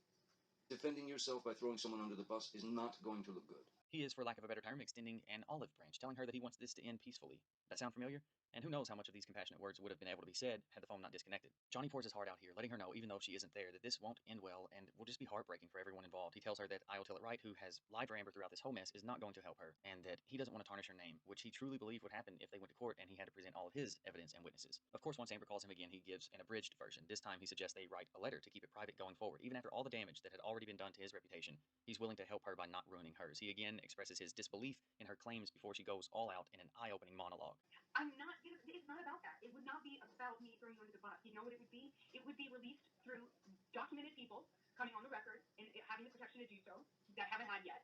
It would be eyewitness statements. It would be evidence, tons of it, and it would be through years. And it would be unbelievable, to imagine that either I'm in A secret fight club, or B, I've had A secret what? I've had a secret fight club, or that I have been plotting to do this for 3 years, and while taking pictures of it and documenting it, just saving it up for the right time when I'm not asking for any money and have nothing financial to gain from it. But no one is going to believe that. No one is going to believe that one of the two alternatives, either I'm in a fight club, or I've been going through hair and makeup, or going through makeup through all these years, where I have corroborating text messages between people that match those dates of those timestamps, validated photos of either corroboration between people hearing us, or corroboration of next day, Whitney sending text message to Kevin, him responding, or the kind of stuff like between me and people in your life. It is insanely cross corroborated. Then it is a plan. I'm going to put makeup on myself and take pictures throughout the years and just sit on it for years. While having this imaginary life run parallel to it. Do you understand? The pictures I have match with text messages to my mom back and forth about it, and text messages between, say, Raquel and my mom, or Raquel and my dad, or between my two friends. Okay, first off, did she just say nobody is going to believe that she uses makeup to paint on bruises, then takes pictures, and finally texts her friends and family about them to make sure she has proper documentation? That is just scary. It sounds like a criminal mastermind monologuing their evil plan while the hero dangles over the shark pit. Look, I'll come back to this in a bit. Just chew on that for a second while Amber goes on to describe a specific event. There's a text message where I tell Jody the night before I had that James Corden night show thing, where I say, hey, Jody, I've had an accident. I think I have a busted lip. I may have a busted nose and 2 black eyes tomorrow, because that will be into the morning and we may cancel. But I don't know how I'm facing it. I just let you know in the morning, and things like that. It doesn't matter. There is nothing there. Nothing. And all of that won't be me throwing you in the bus. That will be evidence in this case.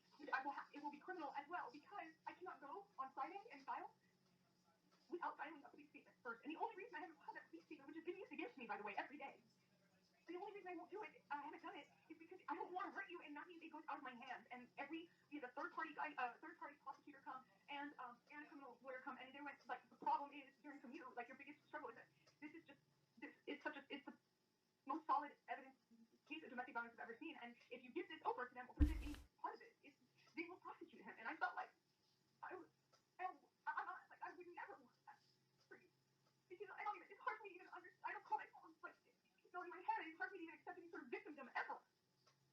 And Amber, listen, here's what I don't want to hurt you. I understand, and I don't want to hurt you either. I'm only going to say this. I love you. I love you. And I've always loved you. And I know that, look, you do whatever you feel you have to do. I'm telling you now, it's a mistake to go to court. But if you want to go to court, we'll go to court. I would rather take care of it a different way. I think it would be very good for you, and I think it would be very good for me. But you know what?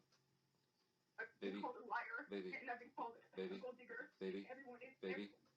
Amber, I didn't call you those things. I don't want it to go. I don't want any of it. I don't want it to be. It's been going on too long, Amber. Maybe just stop it. I don't know how to get my reputation back. This is the event I have covered with a fair amount of detail on this channel. She's talking about the incident on December 15th, 2015. I was actually in the middle of putting together an in-depth video about this particular incident when all this stuff started dropping, putting that on pause. Quick side note about that date, that was the day Amber found out she alone was going to be facing charges for smuggling her dogs into Australia and was potentially up against a large fine and jail time. Something tells me that she might not have been in the best mood that day, especially considering the man she liked to blame for everything wouldn't be facing charges with her. I'm going to be honest. I don't think Johnny has any idea what she's talking about here, and for a couple of reasons. One, it just didn't happen the way she claimed, and 2, Johnny remembers that night very differently. He claims Amber attacked him that night, leaving him with these scratches and injuries to his face. He would then take her to dinner later that night while attempting to hide his injuries, while Amber had no injuries. Amber says she feared for her life that night. She claimed she had several large chunks of hair pulled from her scalp while being dragged by her hair up and down stairs and across multiple condos. She claimed she got a busted lip, 2 black eyes, a nearly broken nose, all of it caused by a full bodyweight headbutt to the face and a flurry of punches and slaps from Johnny. Injuries and alleged swelling and misshapen features that would have been impossible to completely disguise with makeup. And if you want, you can go watch the clips from the show on YouTube. Here are some pictures from the show with 0 injuries and no apparent discomfort or fear of reopening the less than day-old wounds while she made exaggerated facial features. Numerous witnesses have come forward to testify that Amber lied and was completely uninjured the day following the alleged life-threatening assault, including the property manager, Kevin Murphy, and Amber's own stylist for the show, Samantha McMillan, who actually worked with Amber throughout the day when she was makeup-free and without injury. Does she have any witnesses? No, none have come forward to give testimony to support her claims, but she has pictures and text. You know, like when she said nobody will believe that she painted on injuries, then took pictures and made sure to text someone about it. In fact, her stylist testified that at the end of the day, on December 16th, Amber told her friend Raquel to make sure to get those pictures onto my computer. Just a few days later, Amber would be spotted at a flea market and then took a trip to Johnny's Island soon after for a holiday getaway and a photo shoot, still uninjured. Johnny gives no credence to these allegations at all. He just tries to calm her and tells her he loves her. He then says for her to do whatever she has to do, clearly not shaken by the Evidence. Tons of it. she just tried to scare him with. Not to mention the biggest, most solid case of domestic violence the prosecutor had ever seen. Does anybody else see this as an intimidation tactic, considering what we know now and what they clearly knew then about who the aggressor and the abuser was in their relationship? Also, Johnny has maintained his innocence throughout, and he, yet again, because she's bragging about all the evidence she has gathered and sat on for years waiting for the right time, tells her that if she wants to go to court, they'll go to court, seeming almost resolved that he doesn't have to tell her the amount of evidence and witnesses he has, but just that it will end badly. IO called the cops. You told IO to call the cops. I did not call the cops, and I did not give them any statement when they came. I've been trying to protect you. You told IO to call the cops. When? While it was happening? Yeah. Okay, briefly, they do discuss the cops being called on May 21st, 2016, while it was happening. And keep in mind that it, according to Amber, was that she was assaulted that night. You know, the whole story. The phone thrown at the face, the hair pulled, the repeated hits to the face. Johnny doesn't agree with this at all. In fact, this night in May, he claims he was standing across the room when Amber screamed while on the phone with her friend I.O. for Johnny to stop hitting her and to call 911. It, according to Johnny, was nothing but verbal after he had called Kevin Murphy, who was ultimately cussed and yelled at by Amber for telling Johnny the truth about Amber leaving poop in the bed a month prior after her April birthday party following another physical attack against Johnny. Oh, I'm sorry, because the last time that it got crazy between us, I really did think I was going to lose my life, and I thought you would do it on accident. And I told you that. I said, oh my god, I thought the first time. Amber, I lost a fucking finger, man. Come on. I had a mineral can of mineral spirits thrown at my nose. I think it's odd that it appears she's trying to convince him the last time things, quote, got crazy between them that she honestly did think she was going to lose her life. But interesting part is that she's very vague. Something she tends to do when she knows that she physically assaulted him, even says it was him doing whatever he vaguely did on accident. My opinion, and again, not telling anyone what to think here, but I honestly believe that if Johnny ever had to defend himself, you know, push her away or off of him, which he has said he has had to do at times to escape, she sees that as him being abusive, and equally so. Even trying to convince him, she once thought it would kill her on accident. Basically, she abused him, and if he ever defended himself, she would play it up as being just as bad as what she was doing, even informing him that he hurt her in doing so. This theory is supported by his response. Of course, he actually suffered injuries from her assault, some of which hospitalizing him, like throwing a vodka bottle and slicing off the tip of his finger in Australia the previous year. That is an injury that caused him to contract MRSA on 3 separate occasions and actually could have cost him his life. He clearly is not okay with her comparing him defending himself to escape as being on the same level as the severe injuries that she very intentionally inflicted on him. And her response to him pointing out how she has violently injured him is chilling. You can please tell people that it was a fair fight and see what the jury and judge think. Tell the world, Johnny. Tell them, Johnny Depp. Johnny Depp, man, I'm a victim too of domestic violence. And yes. It's a fair fight. And see how many people believe or side with you. That's a snake fucking name right there. Exactly, because you're bigger and you're stronger. And so when I say that I thought you could kill me, that doesn't mean you counter with you also that you lost your own finger. I am not trying to attack you here. I'm just trying to point out the fact of why I said call 911. Because you had your hands on me after you threw a phone in my face, and I just got crazy in the past, and I truly thought I need to stop this madness before I get hurt. Oh my god. And I never think about myself that way. I never defend myself that way. I never see myself as a victim. It's All right. too fault, you know? All right, yeah. Tell the world that I, Johnny Depp, am a victim and see how many people believe or side with you. That, much like everything else we've heard over the past week, just paints a completely different and more disturbing picture than the one she wanted. And then you can almost hear her trying to convince herself and honestly seemingly remind herself of what she claimed happened that night, even though she tells on herself a little when she says, before I got hurt, but according to her perjurous testimony, she was already hurt. It just sounds really bizarre, doesn't it? When Johnny realizes this, he says, oh my god, as if to say, oh my god, she really does believe this is what happened. Then, as she continues to boast about never seeing herself as a victim, you can almost picture his eyes roll as he throws his hands up with, all right, yeah, like, whatever you say, Amber. It's so strange hearing the gears turn in real time in her head. Okay, listen. All right, listen, here's the... All right, fine, you believe what you believe. I'm gonna call these people, I'm gonna take care of this, see what the fuck is going on. I'll get back to you.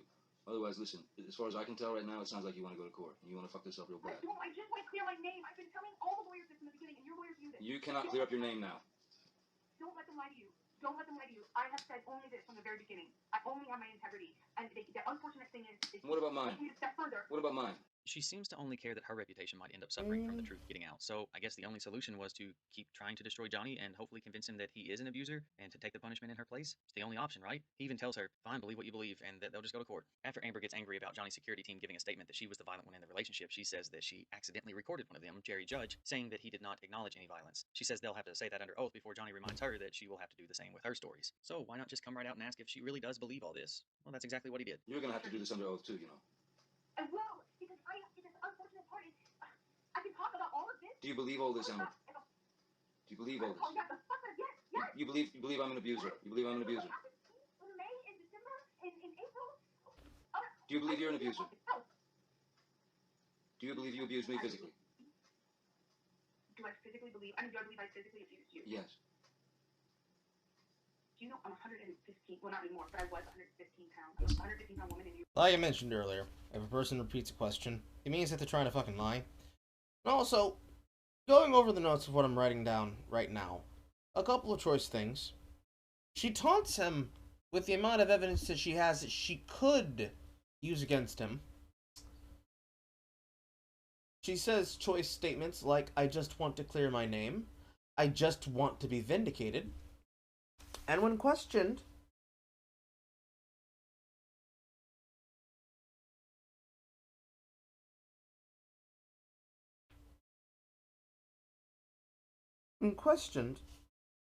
by Depp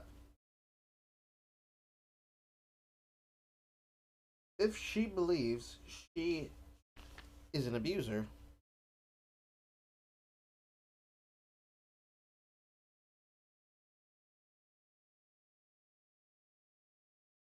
she says this. I have the capacity of these. That's not the question. That's not the question. Have I ever been able to knock you off of your feet? You started these things. You were going to get up on the stand, Johnny, and say she started it? Really? I have never been able to overpower you. That's the difference between me and you. Why did you try? And that's the difference that the whole world and the jury and the judge see. There's a very big difference between me and you. Her shift in tone, at least to me, is so bone-chilling here. I really don't know how to describe it. The way she goes from frantic, vague yelling about why she thinks he is an abuser to absolute silence before cold and collected thoughts. She admits to trying to overpower him and knock him off his feet, saying it as if it was an actual goal, something that she would strive to achieve throughout her numerous physical onslaughts. And much like the previous recording, he reminds her that she initiated and started every single physical episode. And she doesn't deny it, and in fact confirms it by doubling down and mocking him with a whining voice, questioning if he's going to take the stand and say, she started it. And she was banking on the fact that he is a man and bigger and stronger to convince a jury there's no way she could have hurt him. Again, insulting him with this whole no one will believe you phrasing. I mean, she sounds like a playground bully here, and let's just call this what it is. An abuser trying to discourage their victim from speaking up and telling the truth, from telling their side, by saying no one is going to believe you. After more blaming and verbal berating by Amber that Johnny and his team caused all of this, Johnny starts to stand up for himself a bit more. You cannot think that it's just my side. This is delicious, because this is what we talked about and we wanted to see in the first edition. But let me finish what I'm writing here. I'm weaker than you, you're bigger than me, I even tried to knock you off your feet. Get on the stand and tell them that I started it.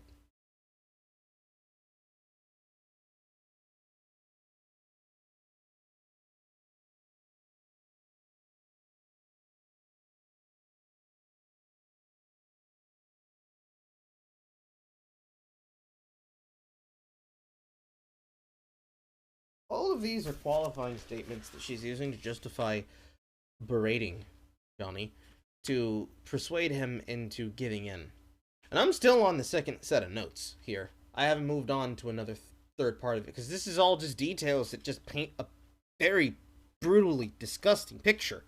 You're fucking killing me. Your fucking people are trying to kill me. You've turned me into my boy has to go to school. My boy goes to school and has kids go, so your fucking dad's a wife beater? You don't think about that, Amber. You don't think that's also my family and all the death threats that me and every single person in my immediate circle of friends and family is getting also matters? And you don't think death threats? You people put this out. You didn't want this out. Why security come on the record and lie? Then why go grab a proactive measure? Then why did you want to try to get the file for divorce period at all? Second, why did she have to go and get it to TMZ? Why, if you wanted it private, is TMZ being fed information literally by Laura Walker and Marty Singer every step of the way? My arrest record I'm just stripping. Of course I can expect that. Yeah. I know every step of the way, every single step of the way, everything you give them. You don't think I'd give them. That's it. I'd give them. I'll see you in court. No, I'll fucking see you in court. I will fucking see you in court. I never fucking said that. I never told anyone that. You fucking trusted me with that, and I've never fucking told. Interesting. Amber accuses Johnny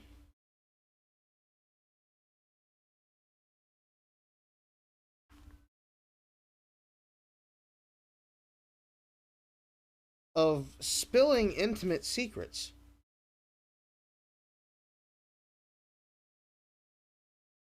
Also, she just admitted that she was a stripper. Oh, that is... Ooh. Oh, way.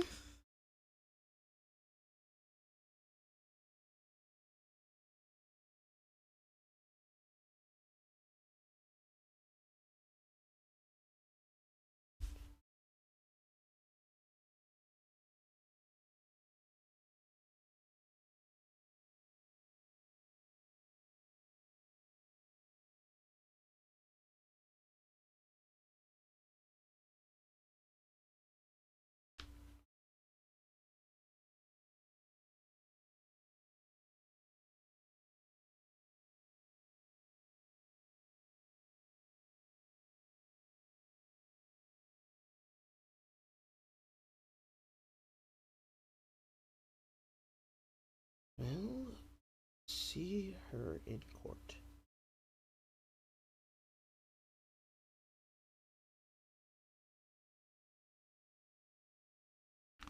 Alright, so she accuses him of something that he never did, and this is the thing that pushes his buttons further than he had ever been during this phone call, because she accuses him of something he never did and that he never tried to do, while spinning a tale of how he won't be believed.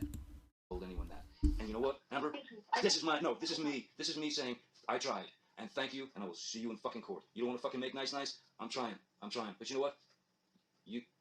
I loved you for so many fucking years, but you know what? You didn't exist. You don't exist. You're not there. You were a fucking made-up thing in my head. And I can't believe you're doing this to me. Stop. I can't believe it. There's no need to be cruel on top of it. You've been nothing but cruel, and I'm going to court with you. I'm sitting here defending myself, and it makes you so angry. You have not let up. You keep blaming. No, what you just said. What you just said to me. What you. Interesting. Immediately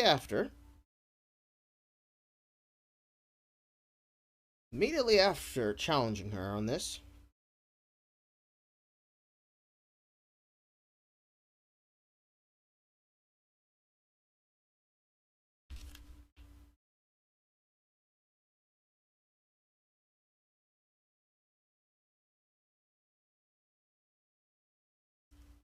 challenged her to defend himself.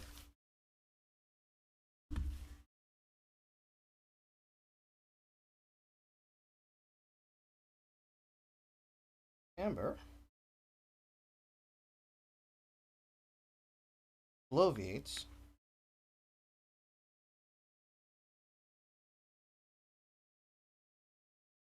that he's being cruel.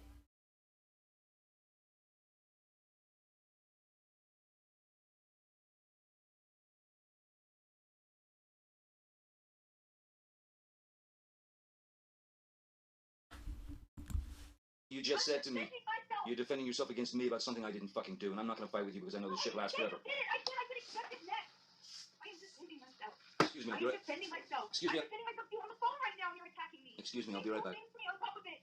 Can you give me 1 minute, please? May I have 1 minute, please? I'll be right back.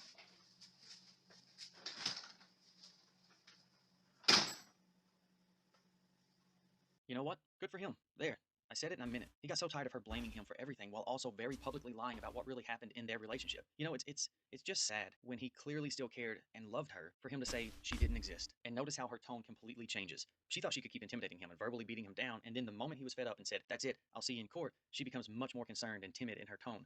Funny how that works, isn't it? Also, she was a stripper.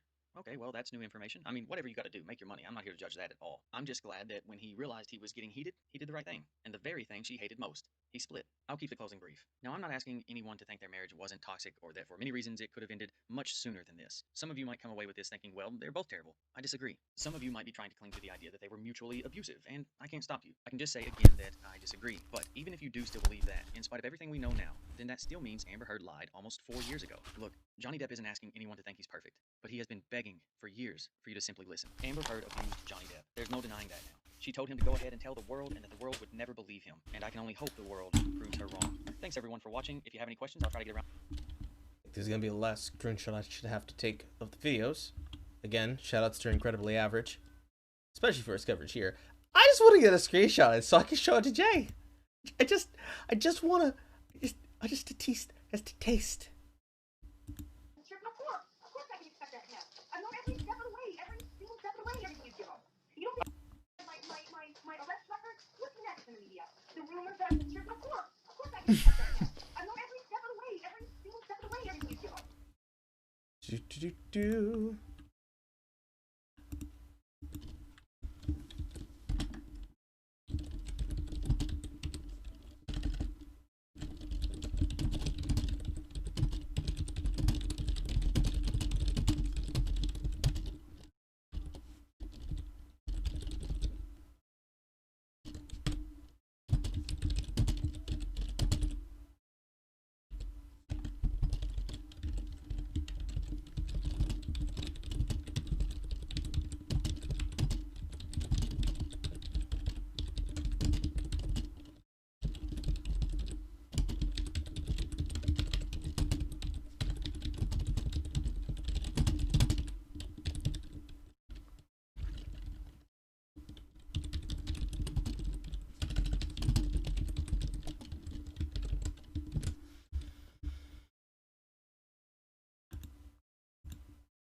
I'd give him. That's it. I'd give him. I'll see you in court. No, I'll fucking see you in court. I will fucking see you in court. I never fucking said that. I never told anyone that. You fucking trusted me with that, and I've never fucking told anyone that. And you know what, Amber? This is me. This is me saying, I tried. And thank you. And I will see you in fucking court. You don't want to fucking make nice? I'm trying. But you know what? I loved you for so many fucking years, but you know what? You didn't exist. You don't exist. You're not there. You're not there. You were a fucking made-up thing in my head. And I can't believe you're doing this to me. Stop. Can't believe it. There's no need to be cruel on top of it. You've been nothing but cruel, and I'm going to court with you. I'm sitting here defending myself, and it makes you so angry. You have not let up. You keep blaming. No, what you just said. What you just said to me. You're defending yourself against me about something I didn't fucking do, and I'm not going to fight with you because I know this shit lasts forever. I said I could expect it next. I'm defending myself. Excuse me, I'll be right back. I'm defending myself. Excuse me. I'm defending myself to you on the phone right now, and you're attacking me. Excuse me, I'll be right back. Things to me on top of it. Can you give me 1 minute, please? May I have 1 minute, please? I'll be right back.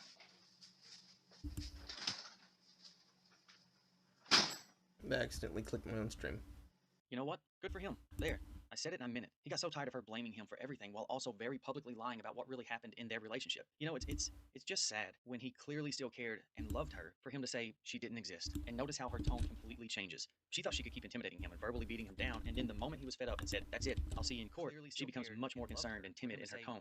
Funny how that works, isn't it? Also, she was a stripper.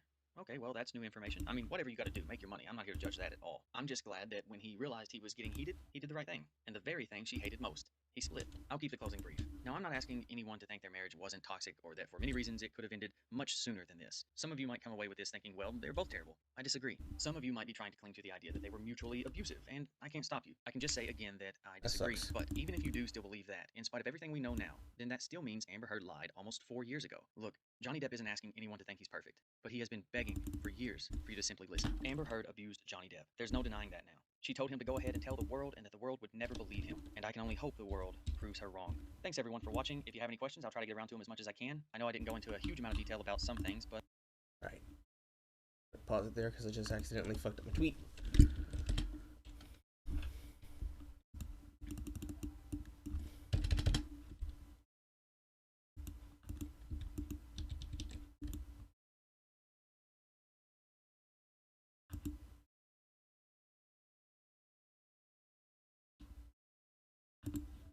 Gotta make sure I send this out.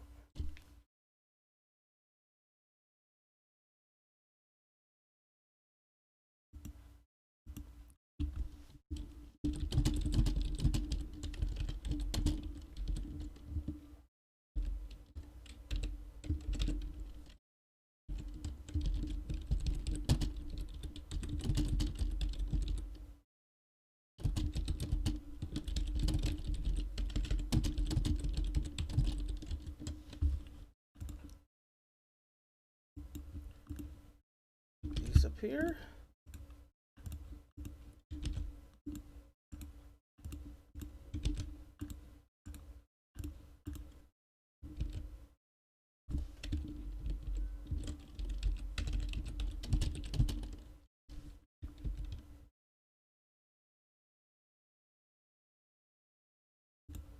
Here, go to bottom of sheets. Tweak this.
Alright, so now that we've made it all the way through so we can fill it with our own reporting. Oh god, it's so late. My brain's getting to the point where it's almost fried. But we're almost done, folks. So, we have ourselves on hand now a large amount of details to give. Most important details being that Johnny confronts her about it, and he tells her that he just wants to have peace. Amber keeps accusing him of doing things that he wanted to destroy her. He affirms that he didn't. That's not what we ever wanted.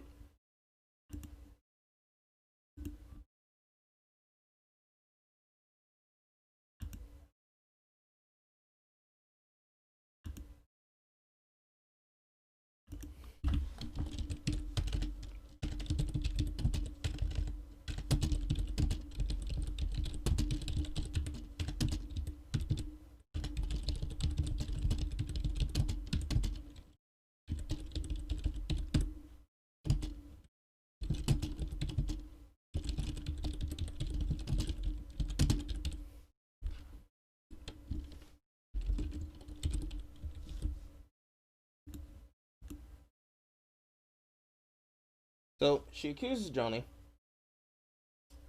He denies it. She accuses him of a very specific thing that he would know if he did or didn't do. He finally has the backbone. He tells her to shove it. He'll see her in court. She tries to rub in her heel and thought that she could be able to just keep poking and prodding him. And he does the thing that she fucking hates, which is that he gets up and he fucking leaves. It can't even get better, folks, but the story's not over yet. I still have more I want to show you.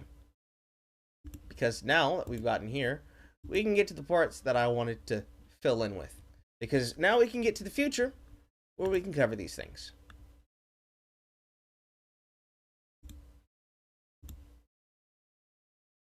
Namely, coverage from...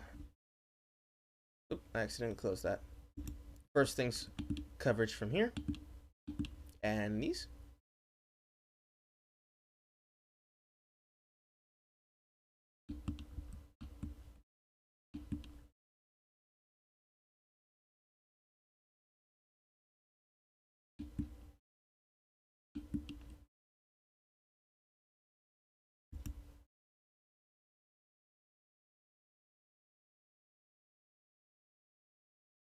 There we go.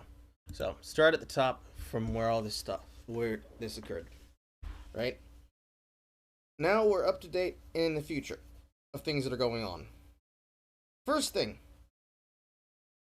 was Amber having a bit of an oopsie concerning the controversy of her getting blasted in the comments of her of her pictures and videos. Namely, the one in question which she was blasted over being this one. Gotta open this up. I can show it.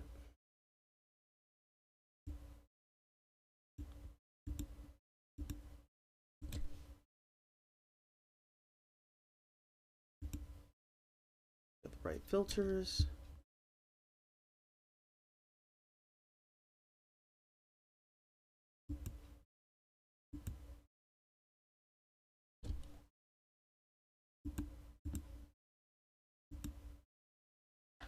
Not sure if it'll open it up quickly, but I'll go over the backstory for it. So, reading from the article. Amber Heard shares a new photo to Instagram amongst the controversy with her ex Johnny Depp. This was reported on February the 11th by Chris Brilla for The Blast. Amber Heard, the star of Aquaman and notorious ex of actor Johnny Depp, has decided to share new photos of herself for her public Instagram page, following news confirming her as an abuser that had broken the week before, which she had blamed her for over the span for quite some time. Her quick sparkle moment photos caused a match of controversy, and many fans took to her comments to air the grievances against the actress for her abuse and subsequent blackmailing of Depp on a public forum. Hopefully the actual video loads, which it doesn't look like it is. There we go.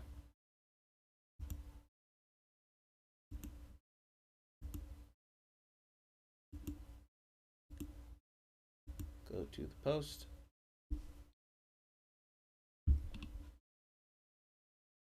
Trying to figure out if I can be able to see the comments.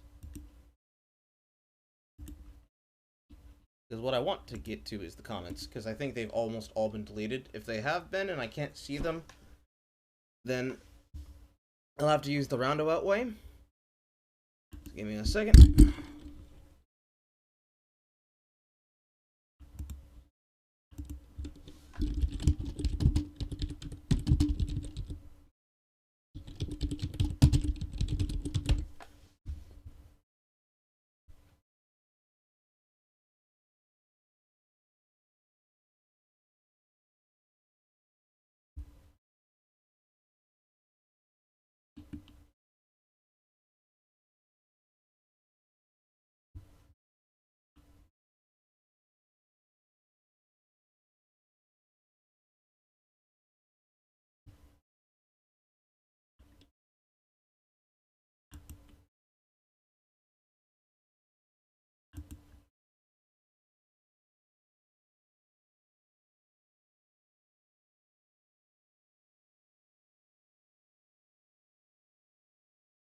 It looks like it might have been deleted, which sucks. So we're gonna have to do this the other way. Go back here. So on here for the comments, if it would even show me a way to get to them. Don't think it's gonna let me. No, because I think she probably deleted all of them. So we're gonna have to use it the other way.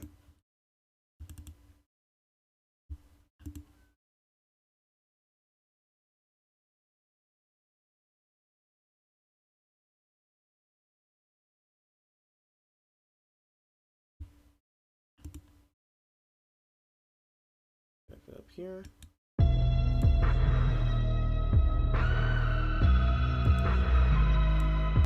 want to silence this. This is from Darth News channel, because Darth News happened to have covered this before I realized that she had gotten to the point she could delete her comments.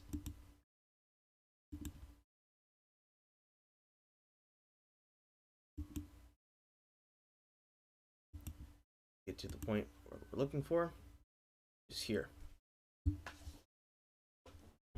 Instagram.p /x.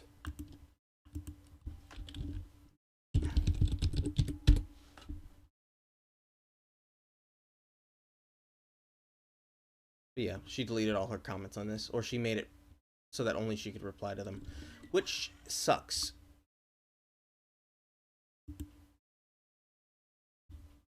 Maybe I need to do /. Hold on.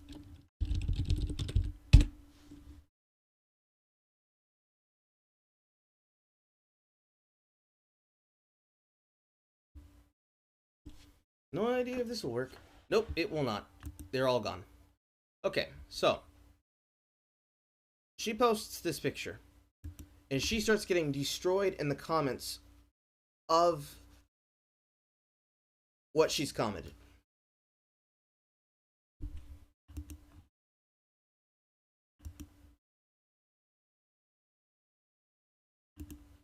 So she starts getting destroyed in the comments, right?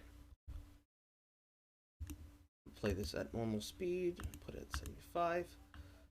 She gets comments from the posts, such as, "How dare you walk around like nothing's happened? Karma is real." That 125. But at karma is real. "You definitely need professional help, besides the punishment, of course. But aren't you ashamed? I'm sure you've never heard of the news, Amber. So funny, she deleted my comment just because I said she was starting to physically resemble Joan Crawford. I guess she doesn't like Joan Crawford. She only becomes a feminist and a lesbian when it's convenient. This is what happens when you are truly entitled and live a superficial life. Hashtag entitlement and hashtag double standards." The post before that, I believe after this one, because I missed it. Here you heard news, Amber. "Can we replace her with Scarlett Johansson since Marvel killed her off? We already know she looks good with red hair. No more work for you," with laughing emojis.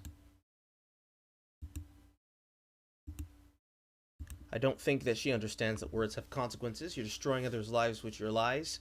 Girl, come on. Her entire career and life is going down the drain this year." Unfollow, multiple thumbs down. "She keeps smiling, making all over town with her new lover, acting like she's all innocent, going to Oscar parties, doing lines of cokes, popping Xanax. She's going to be in for a big surprise when sooner than later her cell is going to stop ringing for acting gigs." Sick emoji.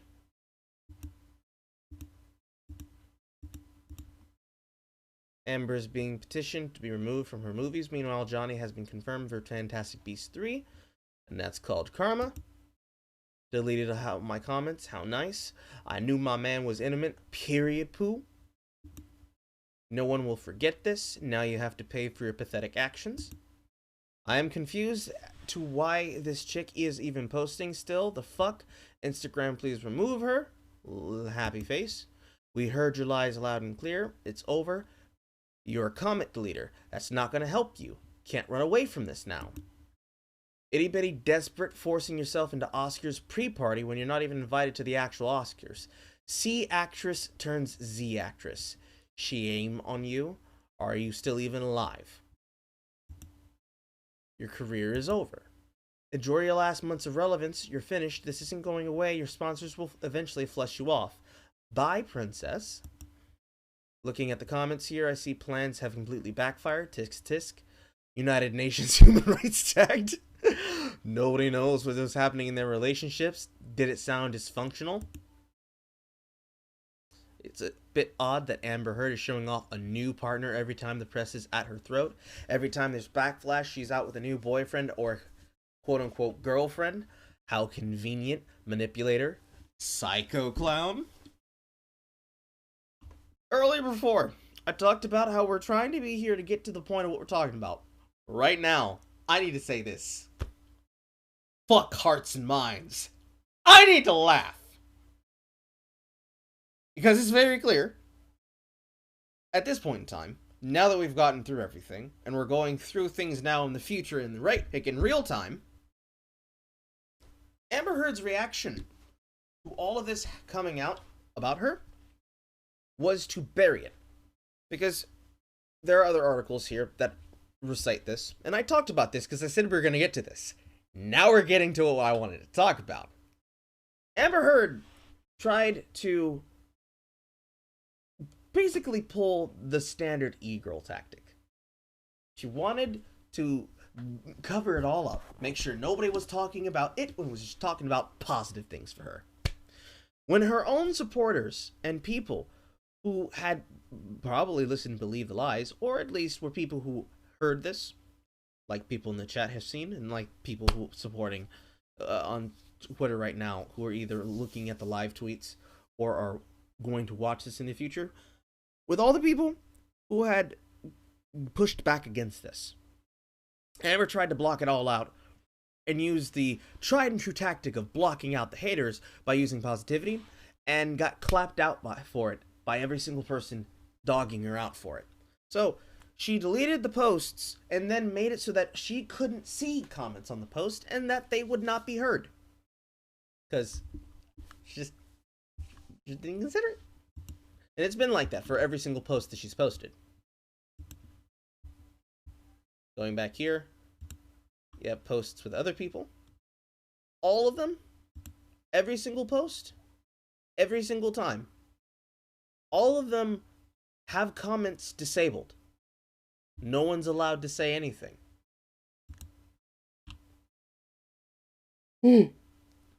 I'd say it's surprising, but it's really not. Which moves us into the future to the other things. When she was reported during this time to have been perpetrated as a victim of violence against her with serial attacks, it was at the same time that, number one, that there would be video of her acting out the made-up abuses with the sister, specifically about the events that we just had recited to us by Average about May 21st, 2016, with surveillance footage from the penthouse. At the same time of this happening, Johnny Depp was seeking to squash and succeeded in squashing. I put this in a new filter so you can see it properly. Succeeded in squashing her attempts to get a subpoena for the Weinstein Company for the movie that he made with Weinstein during this time period. Specifically about the promotion and production of The Libertine, which was a 2004 Weinstein Company produced film starring him.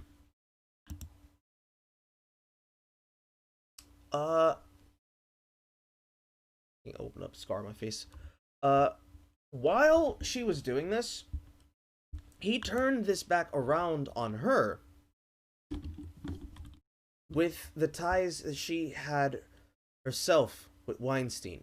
Specifically after filing the subpoena to get the Weinstein Company to turn over details with his dealings involving him when it had nothing to do with it except what he was doing with the Libertine.